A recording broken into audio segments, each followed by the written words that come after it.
The world celebrated hunter Kim Jun-woo's achievement of the world's first SSS rank. He had reached the pinnacle of his profession within a year of achieving the top domestic ranking. Reporters swarmed him, eager for an interview. Questions flew at him about an offer from the International Hunter Association, the extreme difficulty of his next dungeon, and advice for junior hunters. But before he could answer, a sudden, powerful energy surge enveloped him, and a group of shadowy figures appeared, surrounding him. It was his first deployment in a long time. Despite the lack of prior knowledge, Jun-woo recalled the area in front of the dungeon being packed with reporters. He recognized this as an opportunity they couldn't afford to miss. Jun-woo Kim, the world's first SSS-RANK genius hunter, stood surrounded by reporters. His expression was grim, and he offered a simple, apologetic, "I'm sorry." He stated his intention to focus on clearing the dungeon, a decision that seemed to surprise the press. As their disappointed faces confirmed his assessment, Jun-woo's gaze hardened. He internally mused that he could perform a special service today. But one thing was certain in his mind. He stood defiantly before a group of armed personnel, his resolve clear. His team's priority, he declared, was always the safety of the citizens. This would not change, no matter the circumstances. With a final, resolute farewell, Jun-woo turned his back on the reporters and walked away, leaving them speechless. Reporters swarmed Jun-woo Kim, the world's foremost genius hunter, their phones recording his every word. Despite some past controversies, they acknowledged his unparalleled skill. Jun-woo, however, appeared distracted, a subtle frown etching itself onto his features. A wave of unease washing over him as he looked at the crowd. "What?" A voice cut through the noise, mentioning an incident involving Jun-woo and a dungeon cleaning employee. The speaker recounted how Jun-woo had violently thrown the employee against a wall. Jun-woo's eyes widened in surprise. "What do you mean by that?" Another reporter interjected, revealing that he had spoken to the victim. A smirk spread across the reporter's face. He commented on Jun-woo's ability to assault someone without facing any media backlash, highlighting the privileges of being the world's top-ranked hunter. The reporter's smug expression intensified as he emphasized Jun-woo's violent act, implying that such behavior was expected from someone of his status. A murmur rippled through the crowd. Someone whispered, "Hey, hey! Did you just hear that?" The whispers escalated into excited chatter. "Hunter Kim Jun-woo assaulting a civilian? This is breaking news," one exclaimed. Another voice pressed, "Reporter Kim. Did you record all of that properly?" Jun-woo, the subject of the rumors, stood amidst the commotion. His eyes narrowed, a storm brewing beneath his calm exterior. A wave of icy energy emanating from him as he moved through the throng of reporters. He muttered, "What an unpleasant rumor." A young man in a burgundy hoodie watched Jun-woo's departure, a smirk playing on his lips. He called out, "Good luck with the clearing today." The scene shifted to a group of shadowy figures, their faces grim. They were clearly agitated. Their leader, a man with a fierce expression, clenching his jaw. The tension was palpable. The narrative opens with an explanation of the association, an institution created to protect the country and its citizens from the dungeons and monsters that have appeared. Suddenly, a terrifying three-headed serpent-like monster emerges, causing panic among the civilians.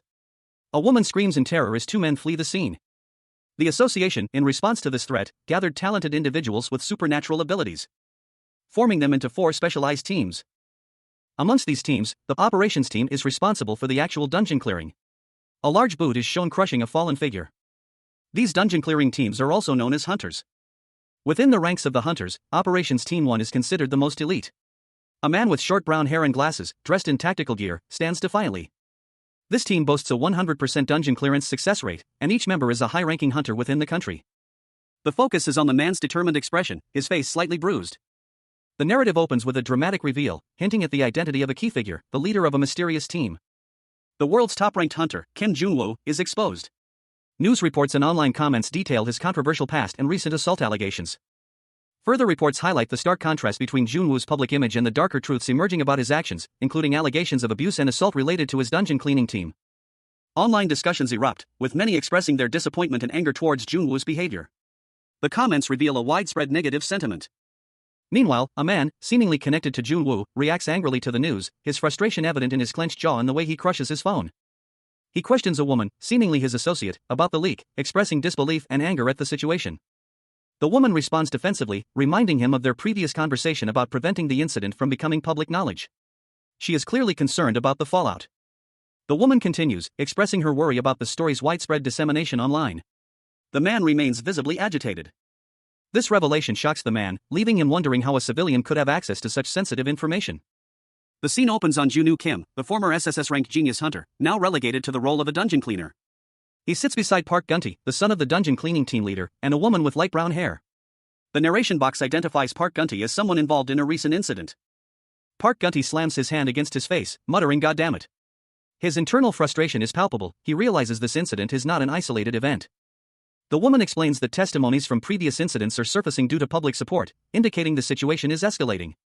She advises Park Guntae to rest at home for the time being, suggesting he take a vacation since he has no immediate schedule. The narration box reveals the speaker to be Chief Lee. The following panel shows Junwoo Kim, his eyes glowing red with anger. Junwoo grits his teeth, a furious thought bubbling up within him. I really hate bastards that stand in my way. The woman, acknowledging his anger, urges him to take action if he knows about the problem. She warns that if the situation worsens, his reputation will be ruined. Junwoo simply replies, I'll try my best. The final panel shows Junwoo and the woman in a car. He lets out a sigh of relief, commenting that he doesn't feel like a machine. He then asks what the association leader said. Inside a chauffeured car, a woman pondered the silence of her companion. He hadn't spoken since becoming involved in a significant case for the International Scouting Association, she mused, likely waiting for things to settle down. But she dismissed that notion. His silence, she realized, wasn't about waiting, he simply didn't want to talk. A hint of apprehension crossed her mind, perhaps he would cut her off soon. Observing the man's continued silence, the woman resolved to take action. His inaction would not be tolerated. She questioned his unusual behavior, wondering if he was some kind of automaton, so unresponsive to her concerns. The man remained stoic, confident that the ongoing investigation, despite public opinion, wouldn't affect his rank or the mission's success. His calm demeanor was a mask, however. He was seething. After reading inflammatory articles, his anger boiled over. He vowed not to let this injustice stand. His rage was palpable, and his companions were acutely aware of it. They knew that no one could stop him now. His team had previously tried to intervene, but he was relentless in his pursuit of justice, even after discovering the reporter he was pursuing was the son of someone influential. He was now on his way to the association, a grim determination etched on his face. Junwoo Kim, the world's first SSS-RANK genius hunter, clenched his fist.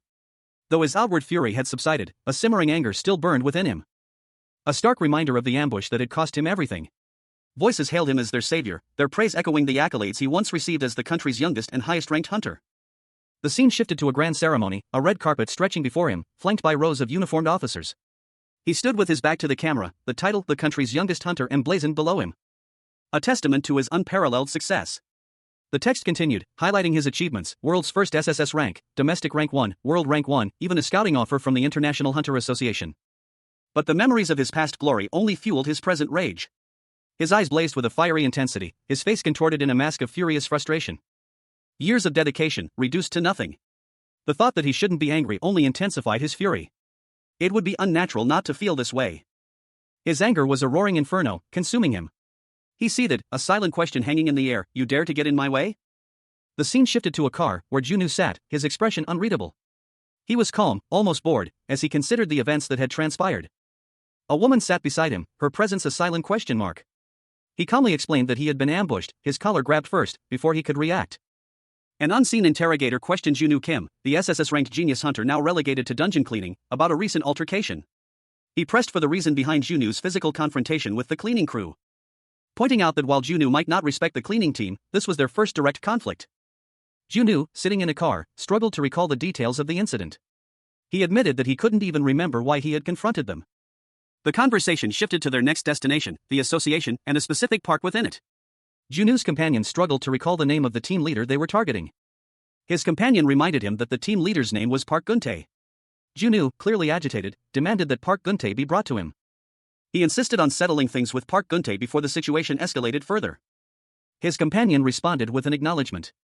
Junwoo then grumbled about Park Guntae's success, noting that everyone was too busy focusing on his achievements. The scene concluded with Junwoo and his companion continuing their journey, the driver's focused expression contrasting with Junwoo's weary countenance. Junwoo Kim, the world's first SSS-ranked genius hunter, found himself in an unfamiliar state. His eyes, usually sharp and calculating, were now wide with a dawning sense of unease, his brow furrowed in concentration. A jolt of recognition, sharp and sudden, pierced through his confusion. He was in a car, the passenger seat, beside a woman with shoulder-length brown hair. The vehicle was speeding down a highway, the blur of lights outside a testament to their velocity. The woman, her face etched with alarm, shouted a warning, her voice tight with panic. Junwoo's eyes darted forward, his own expression mirroring her fear. A massive truck loomed before them, its headlights blinding in the night. The impact was unavoidable, a collision imminent. The world twisted and blurred, a kaleidoscope of light and motion. Then, a sudden stillness. A blue glow emanated from Junwoo's hand, a new skill activated, excess time. Junwoo Kim, the world's first SSS-RANK genius hunter, now 10 years younger, found himself in a desperate situation. His hunter skills were locked, and he was forced to work as a dungeon cleaner to regain them. But even in this new role, his extraordinary abilities shone through. A surge of blue energy erupted from his hand, the energy coursing outwards in a powerful wave, deflecting an oncoming car and a truck with ease. A near miss that left Junwoo breathless. He realized, with a cold sweat beading on his brow, that if he had been even a second later, the asphalt would have been stained crimson. The sheer intensity of the situation was palpable. He noted with a grimace that the truck hadn't even attempted to brake. His frustration was evident. A woman in the passenger seat of the car, startled by the near miss, cried out in alarm. "What the hell? That fucker. Are they drunk?" She was already agitated by the events, her anger simmering, wondering which bastard was responsible for this reckless driving. A figure emerged from the shadows, his presence adding another layer of tension to the already volatile situation. He was a man in a dark coat, his movements suggesting a purpose. The scene opens with a close-up of a heavy combat boot, its sole crushing the cracked asphalt of a city street.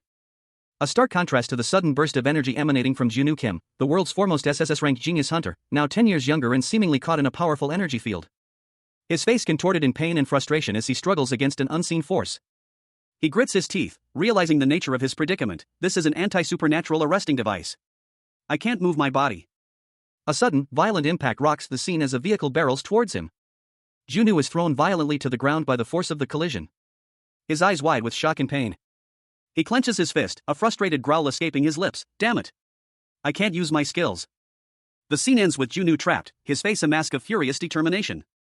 Junwoo Kim, the world's first SSS-RANK genius hunter, found himself in a desperate struggle. His eyes glowed with an unnatural red light as a guttural sound, a choked kirk, escaped his lips, blood staining his teeth. A searing pain ripped through him, his body racked with agony as he stumbled backward. He braced himself, his face contorted in a grimace as he prepared for the inevitable. A blinding flash of light engulfed him, the force of the impact throwing him violently into the air, sending him crashing into a nearby structure, the resulting explosion engulfing him in a fiery inferno. A wave of intense heat washing over him as the world around him dissolved into chaos. Amidst the fiery wreckage, Junwoo Kim lay broken and defeated, the once renowned hunter reduced to a mere shadow of his former self. He slowly rose to his feet, his body aching, his mind reeling from the trauma. A bitter taste of defeat filling his mouth as he muttered to himself, "Today's really a shitty day after all." Junwoo Kim, the world's first SSS-RANK genius hunter, stood amidst the inferno, his eyes blazing with an unnatural crimson light. A cruel smile stretched across his blood-smeared face as he hissed, daring anyone to challenge him. A squad of heavily armed soldiers surrounded him, their weapons trained on the seemingly unstoppable hunter, readying themselves for a coordinated assault. The order to fire rang out.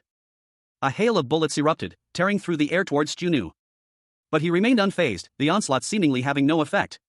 His eyes, still burning with crimson intensity, narrowed. It had been a meticulously planned ambush. An ordinary hunter would have fallen without a chance to fight back. Yet, Junwoo, despite the overwhelming odds, stood defiant. Two glowing blue energy blades materialized in his hands, and he effortlessly dispatched his attackers. His experience in countless battles gave him an edge. As he faced a terrifying horde of demonic creatures, their eyes burning with malevolent intent. The battle was far from over. In a dungeon where life hangs precariously in the balance, Junwoo Kim, the world's foremost SSS-RANK genius hunter, found himself in a desperate struggle for survival. He roared in defiance, his face contorted in a grimace of exertion as he fought against unseen foes. A fierce battle raged, the air thick with the scent of blood and the clash of steel. His determination burned bright, he would not succumb. He would not die here. With a surge of adrenaline, Junwoo summoned his inner strength, his resolve unshaken. Two glowing blue swords materialized in his hands, a testament to his unwavering spirit. But even this display of power was not enough. He had thought he could overcome this, but he was wrong. Surrounded by armed soldiers, Junwoo found himself kneeling on the cold, hard ground, his body battered and bruised, the weight of defeat heavy upon him. His gaze fell upon the strange blue-glowing weapon in the soldier's hand. It was a weapon unlike any he had ever seen before, a supernatural firearm, a titan, used for clearing purposes. This was a new challenge. A close-up on Junwoo Kim, the world's first SSS-RANK genius hunter, his face bloodied but his eyes burning with fierce determination. A faint, ethereal glow emanates from a wound on his forehead, hinting at something extraordinary. He grits his teeth, a silent acknowledgement of the danger he faces. As a shadowy figure, wielding a chainsaw, prepares to strike a fatal blow. The scene is bathed in a crimson hue, emphasizing the brutality of the attack. A medical diagnostic interface appears, displaying alarming messages: critical damage to multiple organs, heart failure confirmed. The screen shifts, now calculating the probability of revival, and delivers a grim verdict: death confirmed. Junwoo Kim lies lifeless on the cold, hard ground, the aftermath of the brutal attack evident on his body. A sudden, powerful surge of energy erupts from beneath the ground, shattering the concrete and sending debris flying. A blinding light filled the void, ethereal particles swirling around a central beam of intense energy. As Junwoo Kim, the world's foremost SSS-RANK genius hunter, drifted helplessly through the luminous expanse. His body was limp, his dark coat billowing around him like a shroud. His hand, reaching out blindly, revealed a dark brand seared into his skin, a mark of his past life as a hunter. A system notification flashed before his eyes. The requirement for a hidden skill had been met. Junwoo continued his descent, the ethereal glow illuminating his form as he fell through the otherworldly abyss. The hidden skill, Karma, activated, its power surging through him. Another system message appeared, announcing his return to the past, 10 years prior. His new life, dictated by the karma of his previous existence, was about to begin. The scene opens with a wide shot of a tranquil body of water, the surface shimmering under a warm, orange light. A metallic walkway stretches across the water, disappearing into the distance. A stark contrast to the gruesome close-up that follows. A hand, calloused and strong, is shown gripping a tattered cloth bag. The bag's contents are partially visible, a monstrous, decaying creature, its features contorted in a silent scream. The creature is now being unceremoniously stuffed into a larger bag, its struggles muted by the rough handling. Heavy boots, belonging to someone off-panel, stand over the scene. A sigh of relief escapes Junwoo Kim as he finishes the task. He stands in a dark, damp tunnel, the air thick with the smell of decay and disinfectant. Junwoo Kim is instructed to quickly move a large piece of the monster to the incinerator. Chapter 2 begins with onlookers witnessing a scene of chaos. They question the state of a man, unsure if he is intoxicated or simply behaving strangely. Their confusion quickly turns to alarm as they realize the man is the target of an attack, referring to him as a bastard. The attackers are equipped with an anti-supernatural arresting device. The man, however, is far from helpless. He inwardly fumes at the audacity of those who dare challenge him. His thoughts race, identifying his attackers as a special military unit or perhaps a guild member. He recognizes the weapon used against him as a supernatural subjugation firearm, Titan. The gravity of the situation hits him, he is in serious danger and desperately wants to survive this encounter. Despite his injuries, a grim determination sets in on his face. Blood streaks his cheeks, yet his eyes burn with resolve. Suddenly, a blinding light engulfs him. And he finds himself transported to a different location. He wakes up in a bed, disoriented and gasping for air. He sits up, his body stiff and aching. He realizes it was all a dream. A wave of exhaustion washes over him as he notes the stiffness in his body. Junwoo Kim, the world's foremost SSS-RANK genius hunter, awoke with a start. His eyes, wide and alert, darted around the unfamiliar surroundings. A single, questioning word escaped his lips, "Ha." He sat up, his head swimming slightly as he tried to recall the events that led to this moment. A disoriented feeling washed over him as he looked around the messy room. His gaze fell upon the scattered clothing and debris around him, the disarray a stark contrast to his usually meticulous habits. Where was he? The cramped space was far from his own luxurious home. It was a 26-square-meter studio apartment, more akin to a pigsty than a living space. This was certainly not his residence. The small size of the apartment was shocking. It was smaller than his own bathroom. Could it be Director Lee's house? No, that seemed even less likely. Then a woman's face appeared in his mind's eye. He dismissed the thought immediately. She wouldn't let him in, not even if the world ended. Frustration mounted as Junwoo ran a hand through his hair. Where in the world was he? His eyes narrowed, a fierce determination hardening his gaze. He would find out. A stark white screen blared a message, "Your death has been confirmed." A secondary message followed, "Due to your death, the condition for acquiring hidden skills has been achieved." The words hidden skill, Karma appeared below. Junwoo Kim, the world's first SSS-RANK genius hunter, plummeted through a void, a silent scream trapped in his throat as a large exclamation point filled the panel. He landed hard, disoriented. Did it just say your death has been confirmed, he thought, a wave of disbelief washing over him. His confusion quickly turned to anger. Shit, this isn't even a fucking comic, he cursed, his frustration evident. He looked in a mirror, his eyes widening in shock. Seeing a younger version of himself staring back. My face, that's me from 10 years ago. To be exact, he realized, the weight of the situation settling upon him. A look of dawning horror crossed his features. What the hell, he exclaimed, his voice laced with disbelief and fear. He muttered, barely audible, system open. Junwoo Kim, the world's first SSS-RANK genius hunter, found himself in a state of shock. His eyes widened, a look of disbelief etched across his features. The text above him read, "Hidden skill, Karma, viewing the effect of the skill." He sat there, his back to the viewer, the ethereal glow of the skill's effect still faintly visible around him. The weight of the situation settled upon him.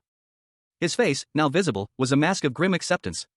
A wry smile played on his lips as he muttered, "I really died." A single word escaped his lips, a testament to his disbelief and frustration, fuck.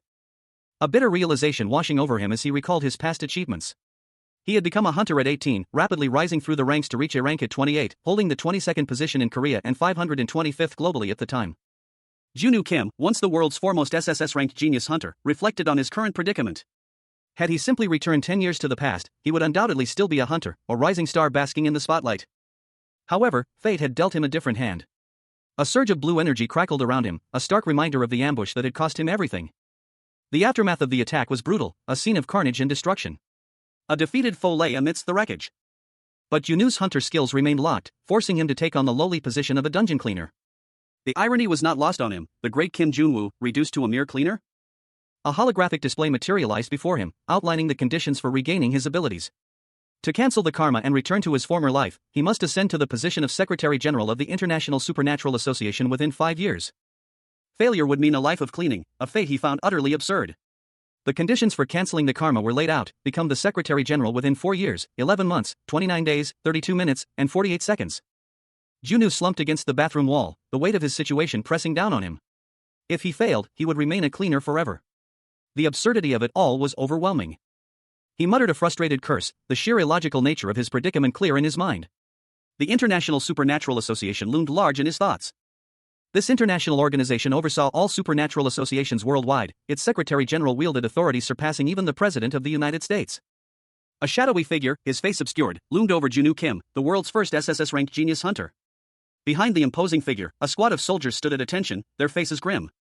Junwoo, now 10 years younger, sat alone, a troubled expression etched on his face. He reflected on his past. Even as the world's top hunter, he had failed to achieve a certain position. He contemplated the unexpected request to attain that position within 5 years. He found the proposition impossible, and frankly, undesirable.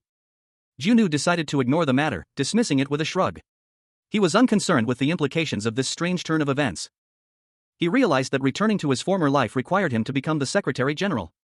This realization, however, did not faze him. He was unconcerned with the karmic implications. He reasoned that regaining his SSS rank would be trivial once he had his skills back. The path to his former life seemed clear. But a list of locked skills appeared before him, a stark reminder of his current predicament. His unique and learning skills, including Demon King, Omnipotence, Limit Breaker, Fire Angel, and Rolling Paper, were all inaccessible. All of his hunter skills were locked. Junwoo's face contorted in a grimace as he cursed the ironic twist of fate. He was left to grapple with the frustrating reality of his situation. A wave of blue light enveloped Junwoo Kim, the SSS-ranked genius hunter, as he stood in what appeared to be a medical facility. A digital display announced, "Congratulations! You've acquired a new skill, promising a new ability." A surge of energy coursed through his body, leaving him breathless. And a hopeful expression spread across his face as he muttered, alright? Hopefully it's some useful skill that. Another burst of light erupted, brighter than before, accompanied by onomatopoeia suggesting a powerful energy shift. Revealing the newly acquired skill, Passive Learning, Cleaning Obsession, Effect, Start Cleaning, you idiot. Junwoo's face contorted in a mixture of disbelief and frustration. A single thought bubble escaped his lips. He stared at the words, his mind racing. The scene shifted to his messy apartment, a stark contrast to the sterile medical environment he had just left. Lying on his bed, Junwoo reflected, after I died, I woke up in the past, 10 years ago. Junwoo Kim, once the world's foremost SSS-ranked genius hunter, found himself in a drastically altered reality. Overnight, his illustrious career had transformed into the mundane task of a dungeon cleaner. And to compound his misfortune, all his exceptional hunter skills were inexplicably locked, leaving him powerless. His life's achievements, once a source of immense pride, had vanished into thin air. A wave of disbelief washed over Junwoo as he lay in bed, the harsh reality settling in. He questioned his current predicament, his mind struggling to reconcile his past glory with his present reality. Do I really work as a cleaner now? He vehemently rejected the notion of accepting defeat. Despite his current circumstances, a flicker of his SSS rank pride remained. It's all I have left now, he thought defiantly. However, his pride was quickly overshadowed by a burning desire for vengeance. More than that, he had to first identify the men who killed him. It definitely wasn't some normal troop. His mind raced, piecing together fragments of his last moments. Was it a private guild? Or someone from the association? If not those two. Junwoo's phone rang, displaying an unknown number. He answered cautiously. Hello? A phone call interrupts Junwoo Kim's morning. He's asked if he's too busy to come to work, a question that elicits a puzzled response. He doesn't recognize the name Team Leader Park. It's already been an hour since reporting time, the caller notes, expressing concern that Junwoo might be unwell after the last dungeon cleaning assignment, which was particularly difficult. Junwoo's expression shifts to one of dawning realization. He remembers the job assigned to him by Karma, the dungeon cleaner. He admits the last dungeon was challenging, but insists it's not as bad today. His tone is dismissive, almost annoyed. On the other end of the line, the caller laughs, revealing that another cleaner had quit after finding the job too difficult. The caller is clearly unimpressed. He scoffs at the idea of someone quitting after just one day, pointing out that there are always some who ditch the job early. His companions agree, expressing their frustration. The caller continues, emphasizing how many people are waiting for Junwoo to complete his work. His tone is sharp and impatient. Finally, the caller tells Junwoo to hang up, stating that he is his own person and should handle things himself. Junwoo's reaction is one of confusion. A sudden realization dawns on Junwoo: he died. His expression is one of shock and disbelief. A team leader addressed his subordinates, urging them to remain silent. He explained that Junwoo might have personal reasons for his actions. Meanwhile, Junwoo was on the phone, receiving instructions to rest if he was having a difficult time and to text in advance if anything came up. He was given a phone number to contact team leader Park Gun-tae in case of emergencies. His colleagues reacted with surprise to this revelation. And Junwoo, with a chuckle, revealed his name to be Park Gun-tae. The name Park Gun-tae hung in the air, the weight of its significance settling upon the scene. Park Gun-tae ended the call, promising to arrive shortly. He informed his unseen caller that he was heading to work. A city bus rumbled down a busy street, its teal and white body a stark contrast to the towering skyscrapers surrounding it. Junwoo Kim, the protagonist, stood before his house, his usual luxury car missing. He was surprised to find his Benz gone. His expression was one of mild annoyance, a stark contrast to his usual sharp demeanor. He lacked the funds for a taxi, a further complication to his already frustrating situation. Resigned, Junwoo found himself riding a city bus, a far cry from his usual luxurious lifestyle. The irony was not lost on him. He muttered to himself, his frustration growing with each passing moment. Junwoo reflected on his drastically altered life, a stark contrast to his past as a renowned hunter. This new reality meant that a violent confrontation he once had with Park Gun-tae would not occur in this timeline. He acknowledged that he was currently free from any entanglement with Park Gun-tae, but the possibility of future conflict remained. Junwoo Kim, the world's first SSS-RANK genius hunter, found himself reflecting on the circumstances of his death. He mused that something was definitely strange about it. Someone had purposefully caused an accident to get his attention.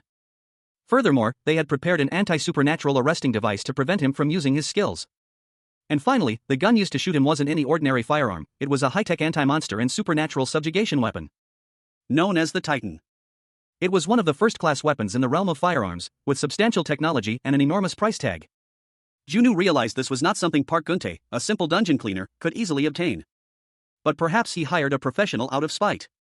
He suspected that Park Gun-tae's son also harbored a grudge against him. The scene opens on a blurry, out-of-focus image, transitioning to a clearer view of Junwoo Kim, the former SSS-RANK genius hunter, now 10 years younger and sitting on a public bus. He sits with his arms crossed, a pensive expression on his face. A thought bubble reveals his internal conflict. Damn. It's assault just because I pushed him a little bit? His gaze sharpens, a glint of defiance in his eyes. The scene shifts to a dark background, with Junwoo's internal monologue continuing. He should have understood when I was using my words. A man approaches Junwoo, his face etched with worry. He pleads, please withdraw it. Junwoo, still seated, questions the man, who are you? The man introduces himself, I am team leader Park Gun-tae from the dungeon cleaner team. Junwoo responds with a skeptical, I haven't heard that name before. Junwoo, unimpressed, counters, ah. And why are you coming to me for that? Two men stood in a dimly lit office. One, older and with a worried expression, explained that he had only made a suggestion and lacked the authority to make decisions. He urged his companion to speak to the regulation team. The younger man, addressed as Sir Hunter, was told that his influence was undeniable. A simple word from him could drastically alter the team's composition. The older man pleaded with him to reconsider the reduction in team numbers. The older man repeated his plea for reconsideration, his face etched with worry. The younger man, Junwoo Kim, reflected that he had anticipated his downsizing suggestion would reach the regulation team, but he hadn't expected them to come to him personally. Junwoo observed the older man's anxious expression, noting that any further discussion would only prove an annoyance. He then posed a question to the older man, his tone implying a deeper meaning. Junwoo began to explain that lizards cutting off their tails is an inefficient defense mechanism, but that they do so without hesitation when danger strikes. He then asked the older man to consider the reason behind this behavior. Junwoo revealed the answer, lizards cut off their tails to survive. A tense conversation unfolded. One man explained that, however inefficient or damaging, a particular measure was the only way to ensure survival. His words were met with immediate protest. The speaker continued, acknowledging the other's reluctance but asserting that he understood their point of view. He elaborated, stating that every human being believes themselves essential to the world. But the listener challenged this assertion, questioning its validity. The first man then revealed that the Hunters Association was facing severe financial difficulties, leading to salary adjustments for top hunters. The younger man reacted with disbelief, expressing his shock at the news that their salaries were being affected.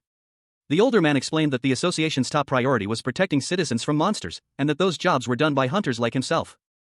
He continued, pointing out that hunters wouldn't be paid for their work, prompting the younger man to question who would do it then. The older man stated he had no choice but to resort to drastic measures. The older man then criticized the cleaning team, claiming they didn't do much work. He was immediately challenged by the younger man. The younger man retorted, questioning the older man's understanding of their work and the scope of their responsibilities.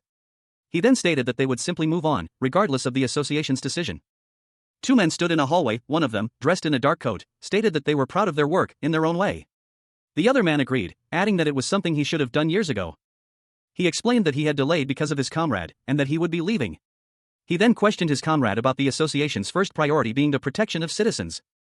The man in the dark coat retorted, asking if they weren't citizens themselves. The other man, kneeling, begged him to reconsider. His plea was met with a dismissive TSK and the comment that it was annoying. The man in the dark coat stated that he thought his previous explanation was sufficient, but apparently it wasn't. He then asserted that the other man should thank them. He continued, pointing out the risk the other man took fighting with his life on the line, while the other man simply made money cleaning comfortably in the background. He questioned why the other man wanted so much more. The man in the dark coat angrily called the other man a parasite. The other man, shocked, demanded to know what he had just said. Tension filled the air as the two men faced each other. The man in the dark coat was suddenly kicked by the other man, who reacted violently to the insult. The impact sent the man sprawling to the ground. Junwoo Kim, the world's first SSS-RANK genius hunter, found himself in an unexpected altercation. A man, his face partially obscured, lay on the ground, groaning in pain. Junwoo, his expression grim, muttered, "Shit, what the hell?" The injured man sputtered, ugh. Blood trickled down his chin. He cursed, "Fuck."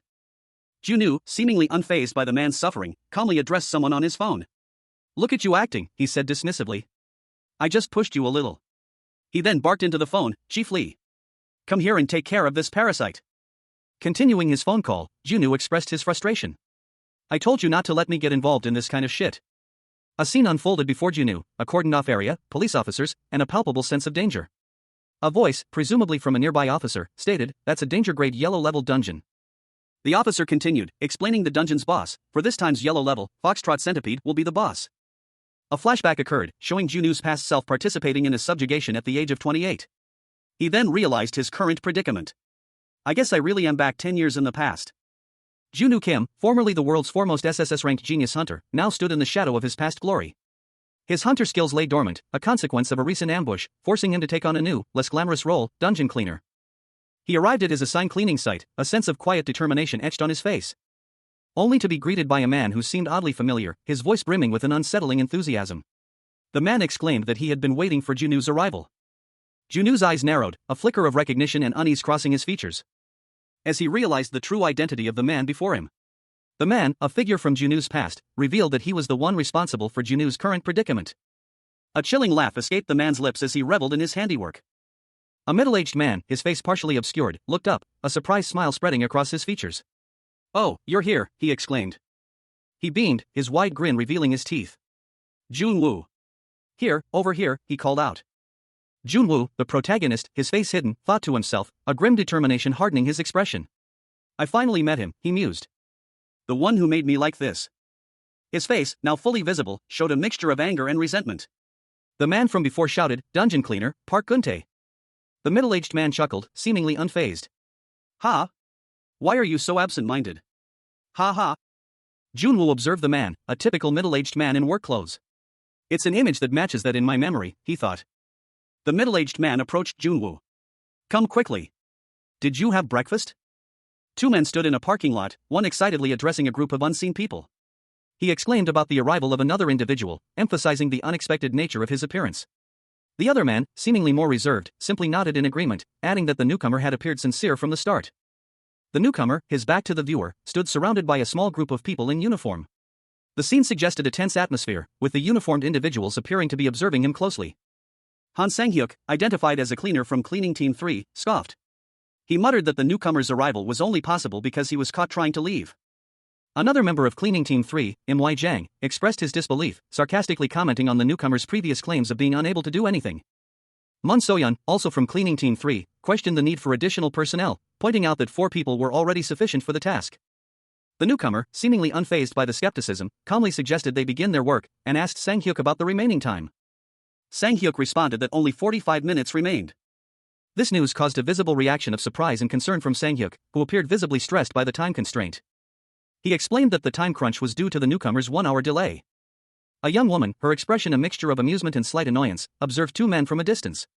She commented on their behavior, finding it rather rude. A stern-looking man addressed a group of subordinates, urging them to hurry and avoid further criticism. The stern man handed a gas mask to a younger man, Junwoo, assuring him it should fit. Junwoo examined the mask, a question mark forming in his mind. The group, including Junwoo, entered a brightly lit area, the light almost blinding. The stern man checked on Junwoo, inquiring if he was all right. Junwoo responded that there were no problems, or rather, more than a problem. Junwoo pondered the nature of his new job, questioning the exact duties of a dungeon cleaner.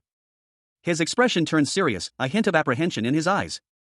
The story opens with a panoramic view of the Republic of Korea Supernatural and Dimension Management Association building, a towering structure that dominates the cityscape. The association, or simply the association, is revealed to have 4 main teams.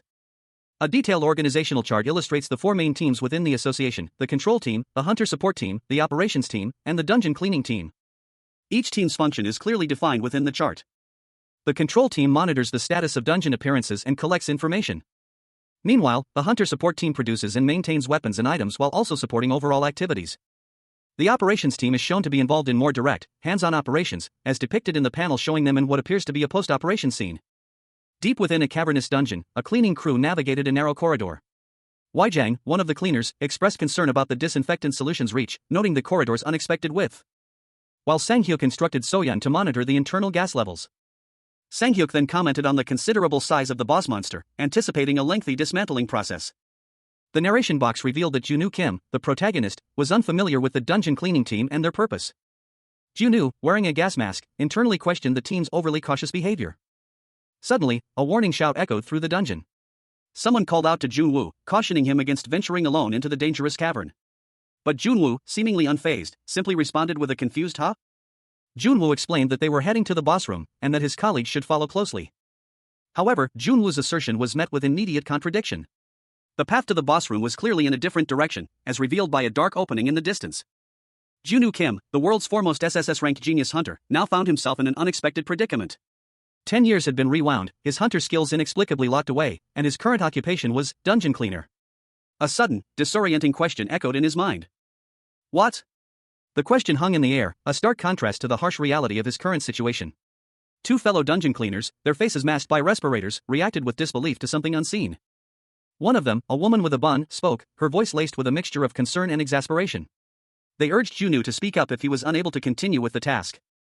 Another cleaner, clearly irritated by the delay, voiced his annoyance. Their time was short, and Junwoo's hesitation was adding to the pressure. He remained silent, his thoughts a whirlwind of confusion. The woman, however, intervened, suggesting they simply ignore him and proceed. Two of the cleaners exchanged a brief, tense glance. One of them pointed out that the map they were using was provided by the control team. The map depicted a cleared dungeon, meticulously charted by the hunters who had previously been deployed to the location. This was a crucial piece of information for the cleaners. Junwoo, however, remained unconvinced. He knew, with absolute certainty, that the map was incorrect. The dungeon's layout was different from what was depicted. His conviction was unwavering. He had interacted with the control team before, but their work was never this sloppy. His colleague, witnessing his certainty, expressed his astonishment. Two dungeon cleaning crew members, clad in protective gear, stared at Junwoo Kim. One of them questioned his unusual confidence in completing the dungeon cleanup. While Junwoo Kim, his face partially obscured by his respirator, remained silent, his expression unreadable. The other crew member scoffed, muttering about Junwoo's supposed confidence and the fact that he was the one who had cleared the dungeon. Junwoo Kim internally dismissed their disbelief, knowing that explaining his true capabilities would be futile. The cleaning crew gathered around Junwoo Kim, their expressions a mixture of curiosity and concern. One of them asking if he was injured. Junwoo Kim assured them he was fine. The crew exchanged confused glances. One of the crew members questioned how Junwoo Kim managed to clear the dungeon so quickly, given the time limit. Junwoo Kim simply acknowledged the dungeon's closing time, revealing his awareness of the time constraint. The narration box explained a crucial aspect of dungeon clearing: all dungeons naturally vanish after being cleared, a process that takes, on average, 2 hours. The scene shifted to a group of hunters, their faces grim. The narration box highlighted that hunters typically don't concern themselves with post-clearing cleanup, leaving immediately after their work is done. However, this 2-hour window is critical for the cleaning crew.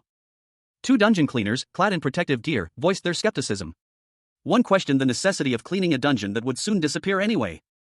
But his colleague countered that a cleared dungeon doesn't simply vanish, it takes a break, implying a temporary state before the monsters return. The conversation continued. One cleaner acknowledged the temporary nature of the dungeon's closure, but raised concerns about the potential problems that could arise during this period. He pointed out that if the dungeon reopens before cleaning, the bodies of slain monsters and hunters could accumulate. His colleague initially dismissed this as a minor issue, but the first cleaner pressed on, highlighting the significant dangers this posed. The first cleaner explained that the gas emitted by decomposing monsters is lethal to humans, and the pileup of corpses would hinder hunters' movements and effectiveness. He illustrated this point with an image of a hunter struggling amidst a pile of monster corpses. The narration box emphasized that this directly impacts dungeon clearing. The cleaners summarize their role, to ensure hunters can focus on clearing dungeons without the added dangers of a hazardous environment. A dungeon cleaner, his face obscured by a respirator, surveyed the scene with a grim determination. He declared, with quiet conviction, that their work was something to be proud of. Two more cleaners, similarly equipped, shared a cynical exchange amidst the debris of a recent monster encounter. One scoffed, asserting there were no hunters present, the other muttered a dismissive bullshit. Their primary task, they explained, was the disposal of monsters and the cleanup of any remaining hunter information. In some cases, they might even rescue hunters from the dungeon. Although, one cleaner admitted, rescuing a hunter was unheard of. Another cleaner, however, found the situation less pointless than initially assumed. The team arrived at a large, imposing door, identified by their map as the boss room. The cleaners gathered before the entrance, awaiting instructions. One cleaner approached the door, hand outstretched, ready to open it. But was met with an unexpected surprise, a look of utter confusion spreading across his face as he exclaimed, "Huh? What?" A team of dungeon cleaners, clad in protective gear, stood before a large, ominous rock formation deep within a cavern. One of them, his expression etched with doubt, muttered that this wasn't the place. Another cleaner, seemingly more confident, countered that the initial report was incorrect, prompting a question about the exact circumstances. The team huddled together, exchanging hushed words. A leader-like figure suggested they finish the current task and leave for the day, prompting a question about the remaining time until their shift ended. 22 minutes remained. The team leader, looking down at his team, mused that this should be sufficient time. A sentiment echoed by the other cleaners, who preferred finishing their work to facing criticism. With the team seemingly in agreement to proceed, they prepared to continue their work. But one cleaner, his face contorted in a mixture of anxiety and defiance, suddenly interrupted, demanding clarification on what constituted enough. He pointedly brought up the remaining time they had to work, urging them to complete their assigned tasks. One of the dungeon cleaners voiced his concern about the time constraint. Only 22 minutes remained before the dungeon's closure, he pointed out, highlighting the potential danger of being trapped inside. He continued, explaining that a cleared dungeon takes at least a week, and at most, a year, to reappear. This meant that if they were trapped, their state could range from inconvenient to catastrophic. A grim chuckle escaped the other cleaner's lips as he declared they would simply remain locked inside.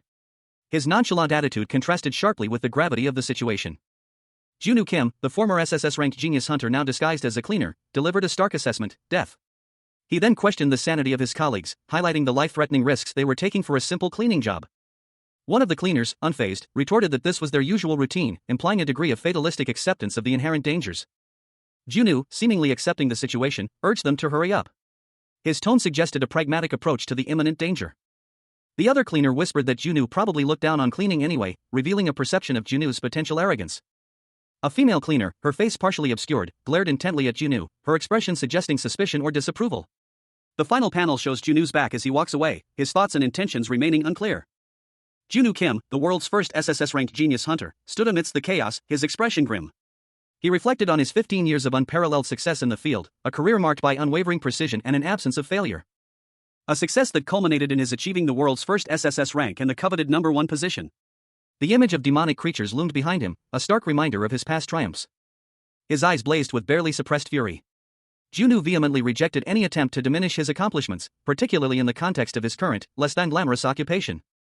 The thought stung him, he, the renowned hunter, was being belittled by dungeon cleaners? A team of dungeon cleaners moved through a dimly lit passage. One of them pointed out a shorter route to the boss room. Junwoo, observing them, registered their plan with a subtle frown. One of the cleaners began to complain, but he was abruptly silenced by a sharp rebuke from another. The cleaner barked an order to his team, silencing the complaints. The team was preparing for a dangerous mission. The team was informed that the shortest route to the boss room would take 8 minutes, but only 5 if they ran. Junwoo volunteered to lead the charge, offering a dismissive comment to anyone who disagreed. A desperate plea echoed through the dimly lit corridor, W8. Junwoo. The scene shifted to a chaotic struggle within a dungeon-like structure. 2 figures, clad in dark uniforms, were engaged in a fierce hand-to-hand combat, their movements blurred by the intensity of the fight. As a third individual, a young woman with short brown hair, scrambled away from the fray, her eyes wide with terror, leaving the two combatants to continue their brutal exchange. The young man, Junwoo, was clearly outmatched, his movements becoming increasingly desperate. He stumbled back, his breath ragged, towards a large, imposing doorway. A sigh escaped his lips, a mixture of exhaustion and resignation. The scene shifted to a group of individuals, their faces partially obscured by gas masks, standing in formation. Among them, Junwoo stood out, his expression stoic and resolute. A question mark filled the air as the team looked on, their expressions a mixture of surprise and concern. The focus shifted to a monstrous creature, impaled by numerous blades, lying defeated on the ground. The team stood before the fallen beast, its name, Foxtrot Centipede, revealed in a narration box. The scene opens on two dungeon cleaners, their faces etched with grim determination, standing before a colossal centipede-type monster, easily over 10 meters tall. One of them muttered that this was indeed the boss room. Scattered across the floor lay spent bullet casings, a grim testament to a fierce battle that had taken place there. The sheer number suggested a significant engagement. One of the cleaners estimated that, assuming a 20-member team had fought here, casualties would have been around 5 or 6. Despite the losses, however, they had managed to locate the monster's weak point. A close-up revealed the monster's weakness, a hollowed area on its forehead, just above its massive chin. With time of the essence, the cleaners prepared to begin their work. One of them urged his partner to hurry. As the cleaners moved to attack, one of them questioned his partner's actions, pointing out the lack of time. The other cleaner retorted, implying that his partner was being petty about the situation, given that they had already secured the boss room. Suddenly, a powerful energy erupted from the monster, signaling its imminent attack. A terrifying roar echoing through the chamber as the creature lunged forward. A team of dungeon cleaners, clad in protective gear, stood before a colossal, pulsating mass of crimson energy. The monstrous form, previously thought eradicated, throbbed with malevolent life. A wave of disbelief washed over them as one cleaner exclaimed that the creature was still alive, defying logic in their previous reports of its destruction. Junwoo Kim, the former SSS-RANK genius hunter, now disguised as a cleaner, felt a familiar surge of adrenaline. His hunter instincts, though dormant, stirred beneath the surface. A monstrous figure, crimson and menacing, loomed in the shadows. Its eyes glowed with malevolent intensity, its fangs bared in a silent snarl. A terrifying presence that filled the dilapidated dungeon with palpable dread. 5 figures in hazmat suits stood before it, their backs to the viewer, a stark contrast to the creature's imposing form. Junwoo Kim, the former SSS-RANK genius hunter, now a dungeon cleaner, stared grimly ahead. His expression reflected his internal frustration. What a pain in the ass. Since I don't currently have any skills, this is going to be hard. The monster lunged, its attack a blur of motion, leaving a trail of destruction in its wake. The hazmat team watched in stunned silence as the monster's attack decimated the area around them. Their initial shock giving way to confusion and fear. One of them questioned, rigor mortis, was that its last struggle? Junwoo, observing the scene, muttered, "Team bastards. What were you all doing instead of checking it properly?" Phew, that was really surprising. Another member of the team addressed Junwoo, "It's your first time seeing a boss monster, right? Just stay back." The scene opens with a close-up on a figure's gas mask, the air thick with dust and grime. A sense of unease hangs heavy in the air. A young man, his expression a mixture of confusion and apprehension, stares blankly ahead. Another man, his face partially obscured, speaks to him, his tone a mix of concern and instruction. He advises the young man to step back if he cannot touch the object before him. The young man's face contorts in anger and frustration. His internal monologue is a torrent of disbelief and outrage. He questions what the other man is saying. He demands the knife, his voice laced with desperation. The other man looks on, a mixture of apprehension and concern etched on his face. Suddenly, the scene shifts to reveal a massive, segmented creature, its body riddled with knives. The young man and several others in protective gear stare in shock and disbelief. One of them asks what is happening. The other man explains that the knife must be used carefully, warning that improper use will break the user's wrist. The young man carefully examines the knife, his movements precise and deliberate. The other man explains that the knife only works on specific segments of the creature, advising him not to waste energy trying elsewhere. The young man looks down, a thoughtful expression on his face. The other men watch him expectantly. A group of dungeon cleaners in uniform observed Junwoo Kim, the former SSS-RANK genius hunter, as he seemingly aimlessly wandered the dungeon. One of them questioned his actions, voicing their suspicion. Junwoo Kim, now a dungeon cleaner, was meticulously instructing his fellow cleaners on the proper method for handling a dangerous creature's remains. He emphasized the importance of precision to avoid the creature's deadly poison. His colleagues, however, found his detailed instructions excessive and annoying. Junwoo continued his instructions, warning them about the creature's blood, which acted as a powerful adhesive rather than a poison. 2 of the cleaners discussed Junwoo's surprisingly detailed knowledge of the creature, wondering if their team leader had secretly shared the control file with him. One cleaner dismissed the idea, stating that a novice cleaner couldn't possibly know all that Junwoo had just explained. Another cleaner countered, pointing out that the information Junwoo possessed wasn't even included in the official control file. This led to further confusion and questions about the source of Junwoo's extensive knowledge. Junu's expression turned serious as he contemplated the implications of his actions and the growing suspicion of his colleagues. Junu Kim, the world's first SSS-RANK genius hunter, sat slumped against the wreckage of a colossal, metallic beast. His hunter skills were locked, a consequence of a recent ambush, forcing him to take on the less-than-glamorous role of a dungeon cleaner. A blue digital interface shimmered before him, displaying the message, passive learning, cleaning obsession, passive activating. The scene was one of utter devastation. The ground was littered with debris and viscous, dark fluids. The air hung heavy with the metallic tang of blood and ozone. A broken, blood-stained dagger lay discarded amidst the carnage. In a vast chamber, several figures in dark clothing efficiently bagged the remains of a massive, skeletal creature. "Dismantling is complete," one announced. Another added, "I'm done here, too." The skeletal remains of the creature stretched across the floor, a horrifying testament to Junu's cleaning prowess. Junu wiped his brow, a satisfied smirk playing on his lips. "Phew," he breathed, a sense of accomplishment washing over him. He paused, a sudden unease creeping into his expression. Wait. His eyes widened, a jolt of surprise and confusion evident in his features. "Why do I feel so rewarded?" A group of fellow cleaners watched him, one woman speaking up. "What do you mean a small portion? He practically did everything." Another responded, "Well, he did a small portion." Two figures observed Junu Kim, a man in a cleaning uniform, as he stood before them. One of the observers scoffed, commenting on the fuss being made over some simple cleaning. The other, however, remarked on Junu Kim's promising potential, noting his nerves. Junu Kim checked his smartwatch, revealing the time, 2:32 p.m. He announced that they had 5 minutes until the limit, enough time for a quick cleaning operation. Junu Kim and his team, clad in protective gear, proceeded down a dimly lit corridor towards a dungeon entrance. The atmosphere was tense. The cleaning proved easier than anticipated, thanks to Junu Kim's expertise. One of the team members expressed surprise. A sudden, alarming sight caught Junu Kim's eye. Blood was leaking from a hole in one of the bags they were carrying. Junwoo, one of the team members, had stepped on the bag, despite earlier warnings to be careful. His team members reacted with alarm. Junu Kim, despite the injury, reassured his team, telling them he was fine and to stay back. His team members were clearly concerned. Junu Kim internally noted the unusual adhesive nature of the blood, even for a seasoned hunter like himself. However, he realized that high heat could easily melt it, revealing a latent skill. Junu Kim, the world's first SSS-RANK genius hunter, stood amidst the debris of a dungeon, his usual hunter's garb replaced by a cleaner's uniform. He focused, attempting to activate his Hellfire skill. But the skill remained stubbornly locked, a stark reminder of his regressed state. His fellow dungeon cleaners, a team of 4, looked on with a mixture of concern and curiosity. Junu's eyes narrowed, a flicker of frustration crossed his face. He muttered to himself, a quiet HM escaping his lips. His internal monologue was far less restrained, "I'm fucked." The urgency of the situation became clear as one of his colleagues shouted, demanding the rope. The team sprang into action. Quickly, they tied a thick rope around Junu's waist. And with a synchronized effort, began to pull him from the precarious position. Junu strained against the rope, his muscles bulging with the effort. But he remained firmly lodged in the rubble. Frustration etched itself onto his face. "Damn it! He didn't even budge," one of the cleaners exclaimed. Junu's thoughts turned inward. How about the limit? Only 55 seconds remained on the clock. A pair of mud-caked boots, presumably belonging to Junu Kim, were shown in the foreground. A voice urged, "Let's pull it again." 1, 2. A confused question followed, "What?" Another voice, strained and urgent, interrupted, "It's not working. Junwoo, quickly take off your hazmat suit." A woman, her face partially obscured by a respirator, warned, "Wait a second. The gas level is too high. It's dangerous." Junwoo, his expression unreadable behind his respirator, wondered, what is he saying? He reasoned to himself, I'm the one who can't move. Why would we all be trapped together? Junwoo began to climb a rope, a desperate attempt to escape the hazardous environment. The narration box added, even lizards cut off their tails to survive. His colleagues followed suit, clinging precariously to the rope.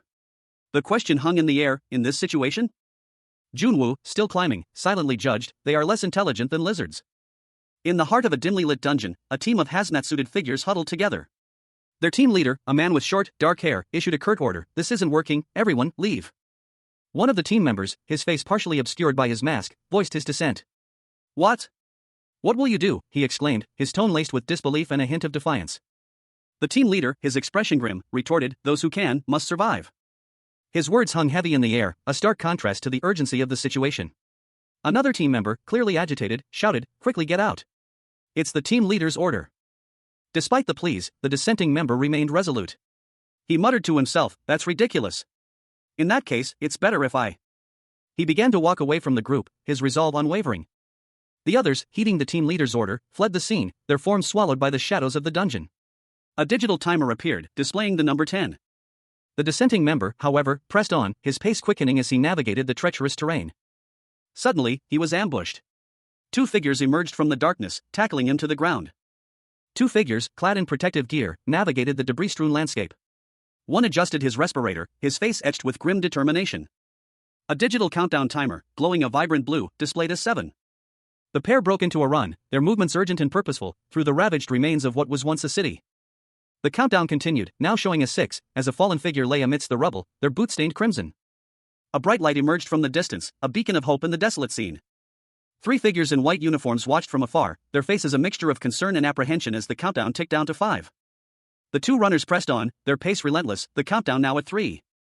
A hand reached out from a chasm, a desperate grasp for salvation as the timer flashed 2. The close-up revealed a determined gaze, a flicker of something akin to resolve in the eye of the hand's owner. A blinding light erupted between two ancient pillars, its radiant energy illuminating the scene. 3 dungeon cleaning crew members watched with a mixture of awe and apprehension as the light intensified. Junwoo Kim, the world's foremost SSS-RANK genius hunter, lay collapsed on the ground, his breath coming in ragged gasps. Relief washed over them as they realized he was still alive. The crew members gathered around Junwoo, their faces a mixture of relief and confusion. Their concern evident in their expressions. He muttered something about almost dying. His eyes widened in disbelief as the full weight of his near-death experience hit him. He had almost died in a monster-free dungeon. A concerned voice cuts through the air. Junwoo, are you okay? Junwoo, his face unseen, responds weakly, yes. The gas level was lower than I thought. What a relief. His colleague approaches, offering a hand and a reassuring smile. You worked hard in your first dungeon of the day. Well, let's just consider ourselves lucky since it could have been worse. Junwoo, still visibly shaken, replies, I almost died, but you say we were lucky. Wait, did you just say first dungeon of the day? He looks down, a flicker of something dangerous in his eyes. This is just the beginning. His colleague laughs, raising a hand in a gesture of disbelief. A narration box reveals key information. There are 8 operations teams in the Seoul branch alone, and 96 teams total nationwide. The image depicts the organizational chart of the Republic of Korea Supernatural and Dimension Management Association, highlighting the control team, hunter support team, and operations team, along with numerous personnel. The text clarifies that this includes freelancers. In South Korea, a stark contrast exists between the sheer number of registered hunters and the limited resources dedicated to dungeon cleanup. While approximately 11,300 hunters are affiliated with the association, only 5 dungeon cleaning teams, each comprising 25 individuals, exist to handle the aftermath of dungeon raids. Meaning each team faces the daunting task of cleaning an average of 3.3 dungeons per day. The image depicts the aftermath of a particularly brutal dungeon clear, with fallen monsters littering the ground. For unlucky teams, the workload can easily exceed 5 dungeons. A reality that weighs heavily on Junwoo Kim and his team. Junwoo Kim, a young man with dark hair, visibly frustrated, vents his feelings. Today, his team faced one of those unlucky days, having to clean far more dungeons than usual. To alleviate the stress and celebrate their hard work, Junwoo suggests a team dinner. However, another team member immediately points out that these meals are typically paid for by their boss. Junwoo counters this by highlighting the financial strain of constantly paying for team dinners, given their relatively low salaries. He emphasizes the need for a break and a chance to unwind after such a grueling day. He then playfully designates Junwoo as the main character of the day, subtly reminding him of his responsibility to contribute to the team's morale. As the team walks, Junwoo asks if anyone has any specific food preferences for dinner, showing his consideration for his colleagues. Junwoo, however, expresses his exhaustion from the day's events, highlighting the physical and mental toll of their work. He questions why Junwoo isn't walking faster, revealing a subtle tension between the two. Junwoo Kim, formerly the world's top-ranked genius hunter, now found himself in an unfamiliar situation. His hunter skills were inexplicably locked, forcing him to take on a new career, dungeon cleaner. A pensive expression settled on his face as he contemplated his current circumstances. A stark contrast to his previous life. He observed his team, their faces etched with concern as they whispered amongst themselves. Their hushed tones spoke of unease, a palpable tension hanging in the air. Later, Junwoo found himself alone, contemplating his team's invitation to dinner. He acknowledged the need to build a stronger relationship with them, but something held him back. A subtle hesitation in his response. He assured them he wouldn't force himself to attend, but a quiet desire for deeper connection was evident in his words. His colleague, however, seemed unconvinced. Junwoo abruptly ended the conversation, dismissing it as nothing. He turned and walked away, leaving his colleague with a lingering question. A simple farewell. His team member, however, offered a final word of encouragement, praising his hard work that day. As Junwoo walked away, another member of his team, a young woman, called out to him, wishing him a safe journey home. A simple gesture of care. Junwoo's expression, however, remained guarded, his thoughts still preoccupied. Alone once more, Junwoo walked through the city streets, the night sky looming overhead. The city lights twinkled, a stark contrast to the darkness within him. Junwoo Kim, the world's first SSS-RANK genius hunter, lay in bed, his expression thoughtful. He reflected on his past life, concluding that his death wasn't at the hands of team leader Park. Dismissing the idea that such a man would act out of mere resentment. The question lingered, who, then, was responsible? His mind raced, considering other possibilities. Besides team leader Park, someone else harbored a deep-seated grudge against him. Several individuals, in fact. He recalled Yang Kwan-mo, the youngest member of his team, whom he frequently scolded, Min Eugene, his ex-girlfriend, with whom he'd had a tumultuous, almost violent breakup, and Hwang Dong-wai, a member of the control team who often bore the brunt of Junwoo's frustration. A wave of confusion washed over him. He questioned the sheer number of potential suspects. It seemed improbable that so many would have been involved. He sighed, his frustration mounting. The present situation felt pointless, a far cry from the focused revenge he craved. Junwoo realized that to achieve true retribution, he needed to undo the karma that had bound him to this life. Only then could he return to his past and exact his revenge. The conditions for canceling this karma were revealed. He must ascend to the position of Secretary General of the International Supernatural Association within 5 years. He mused on the challenges ahead. If he still possessed his hunter skills, the task would be significantly easier. He could resume his hunter career or infiltrate the control team. Junwoo Kim, the world's foremost SSS-RANK genius hunter, sat hunched over a computer screen, his brow furrowed in concentration. He muttered to himself as the system initiated, a faint glow emanating from the screen. A wave of frustration washing over him as he realized he couldn't properly check the system that morning. His eyes widened as he discovered a new detail. There was a skill unlock condition attached to his hunter abilities. A flicker of determination ignited within him. A list of stringent requirements appeared on the screen, each one tied to his current occupation as a dungeon cleaner. Fire Angel required an average annual salary over 60 million won. Limit Breaker demanded a high dungeon cleaning team entry competition rate. Omnipotence hinged on achieving the #1 job preference among young people in their 20s. Rolling Paper demanded a high full-time conversion rate. And finally, Demon King's condition remained stubbornly uncheckable. Junwoo let out a hearty laugh. If this was the case, there would be no reason to slack off in his cleaning duties. He began to review the unlock conditions methodically, carefully examining each one. The first two conditions were particularly noteworthy. The dungeon cleaner's average annual salary needed to exceed 60 million won, and the dungeon cleaning team entry competition rate had to be at least 30:1. He muttered to himself, his voice laced with disbelief. These conditions seemed impossibly high. A surge of grim determination hardening his features. His eyes narrowed, a predatory glint appearing in their depths as he realized the true nature of the challenge. All these conditions were directly related to his performance as a dungeon cleaner. With a newfound resolve, Junwoo crushed an empty plastic bottle in his hand, the sound echoing the intensity of his commitment. Junwoo Kim, the world's first SSS-RANK genius hunter, stared at the mess around him. His thoughts were a whirlwind of disbelief. He had been forced into a life of cleaning, his hunter skills inexplicably locked away. You want me to live and breathe the cleaning team? He began to pick up the trash, a strange calm settling over him as he did so. A sudden surge of energy coursed through him. A blue glow emanated from his eyes as a message appeared before him: passive activation, cleaning obsession. His cleaning frenzy began. He moved with superhuman speed, his actions fueled by an almost manic energy. Why is the room so dirty? Did I live my past life without even cleaning?